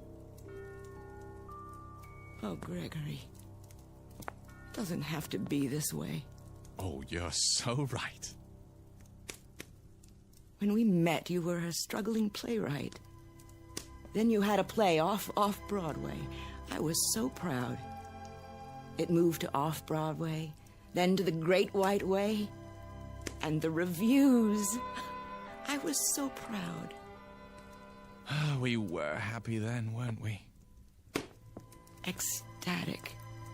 We were a team. Onward and upward. There was no stopping you. No stopping us. I remember. And then the next play, and the next. It was like a dream. Yes. I could sit up all night, listening to you talk about your writing, reading me scenes out loud, and it was wonderful. I wouldn't have had it any other way. Neither would I. But then, something happened. I'm not sure how or when. You began withdrawing from me, living in your head. You shut me out, Gregory. I thought when we moved here we'd be close again. But the deadlines, the pages, you didn't have time for me anymore. You didn't have time for a wife. Well, I'm truly sorry for that, Victoria. But I think we can salvage it, don't you? Start fresh, as soon as I finish the script. And will we move back to New York? Well, I don't see how we can afford to. Broadway isn't what it used to be. Nothing but revivals and musicals now. This is where the money is. Our future is here. What future? Well, if Hannibal's Animals gets good numbers, I'll be flooded with offers. But what I really want to do is produce. Sammy says that's where the real money is. We'll form a production company, get some pilots going, and, well, by this time next year, we should be sitting pretty. We'll move to a bigger house with a pool, and I'll have every room wired for sound with hidden recorders. That way I can dictate no matter where I am. And after a while, I won't have to write at all. My characters will do the work for me. I'll straighten their collars, wash behind their ears, and send them out into the world to make me famous. Can you see the future, Victoria? Can you? Thank you, Gregory. For what? I can see the future. What it would be like with you. And now I know I was right. You are insane. Oh, come now. The first chance I get, I'll have you in a padded cell. Believe it, Gregory. I do. Well, I guess that's it.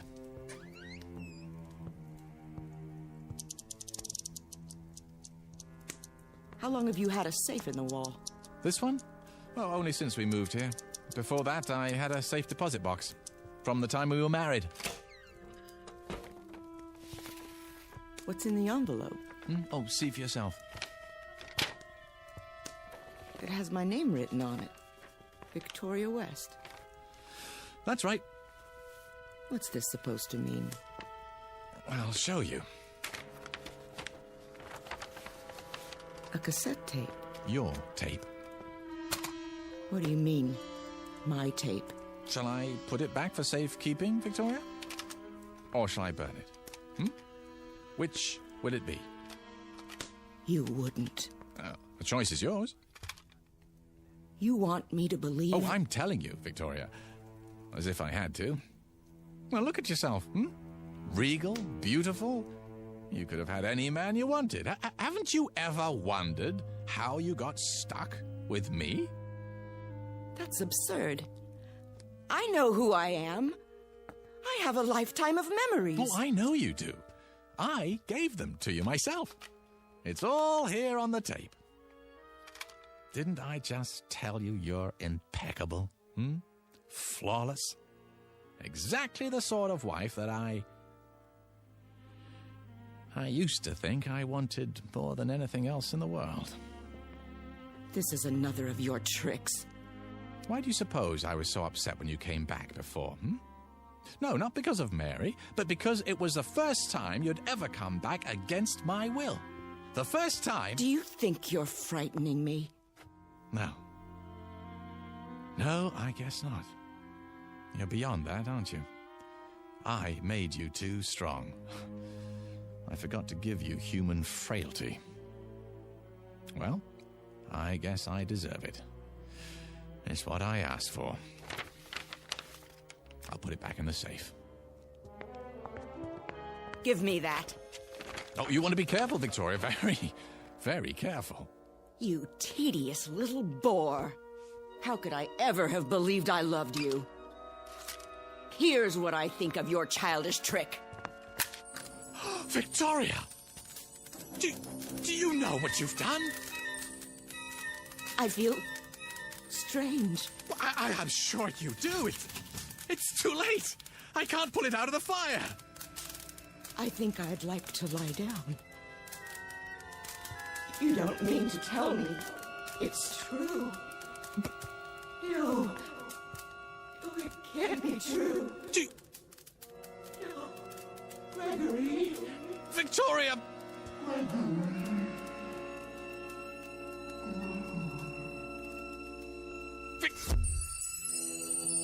Oh. I told her.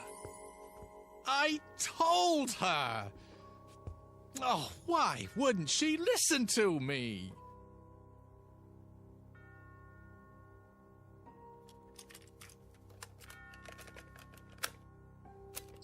Recording. Her name is Victoria West. She...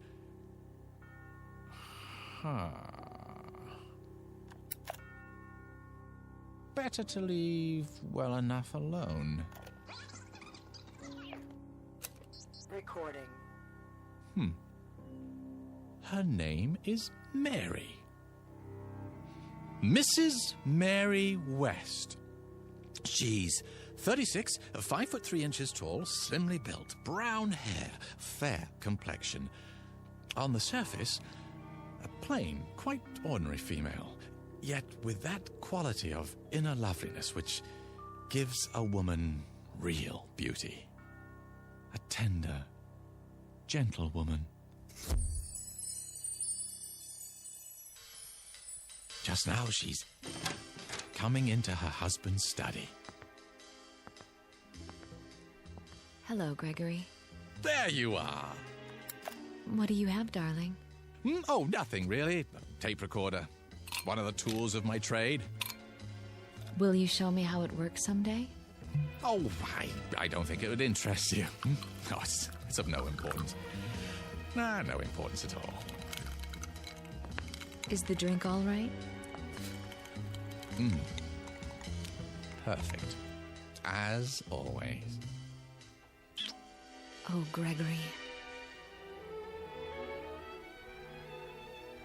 Mr. Gregory West, still shy, quiet, very happy, and apparently in complete control of the Twilight Zone.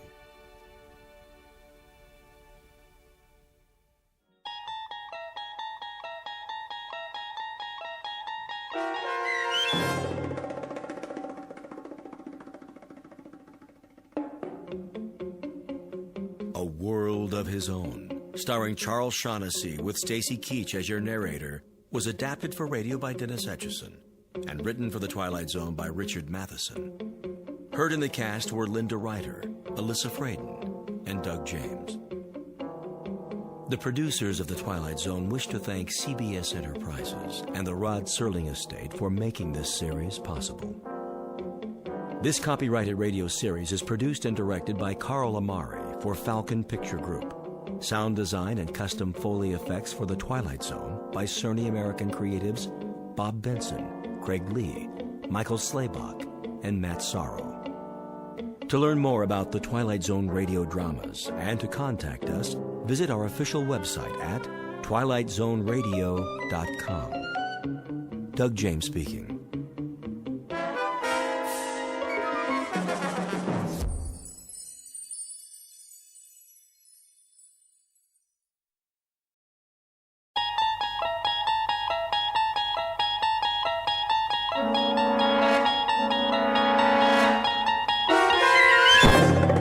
There is a fifth dimension beyond that which is known to man. It is a dimension as vast as space and as timeless as infinity. It is the middle ground between light and shadow, and it lies between the pit of man's fears and the summit of his knowledge. This is the dimension of imagination. It is an area which we call the Twilight Zone.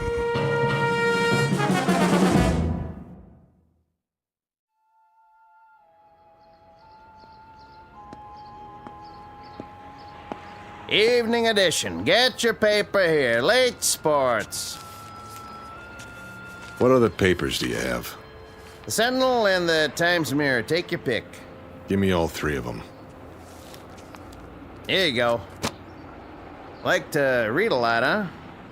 Say, do I know you? I don't know. Do you? Arch Hammer. Hey, it's me, Sam. Sam Marshak. Oh, yeah. Sam. Let me get a good look. By golly, you haven't changed a bit. That right. Look, just like in the picture here. See? I still got it by the register. You and Andy and Eddie Walsh and Barney. The old gang. Remember? Sure. How you doing? Same as always. Haven't seen Andy in a while, though. Where you staying? Down the street. The Royale? Yeah, the Royale. How much for the papers? 6 bits. Wait a minute. Forget it. Arch, it's on me. We got a lot of catching up to do. Been too long. Right. See you later. Anytime.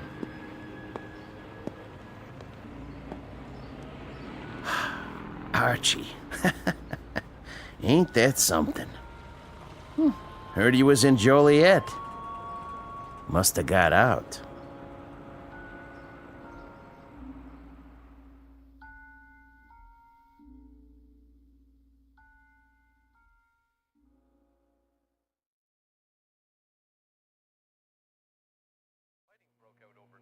Rival forces along the Israeli-Syrian border. Initial reports claim Israeli jet fighters bombed guerrilla base, killing at least 49 soldiers and 13 civilians. Hold your horses.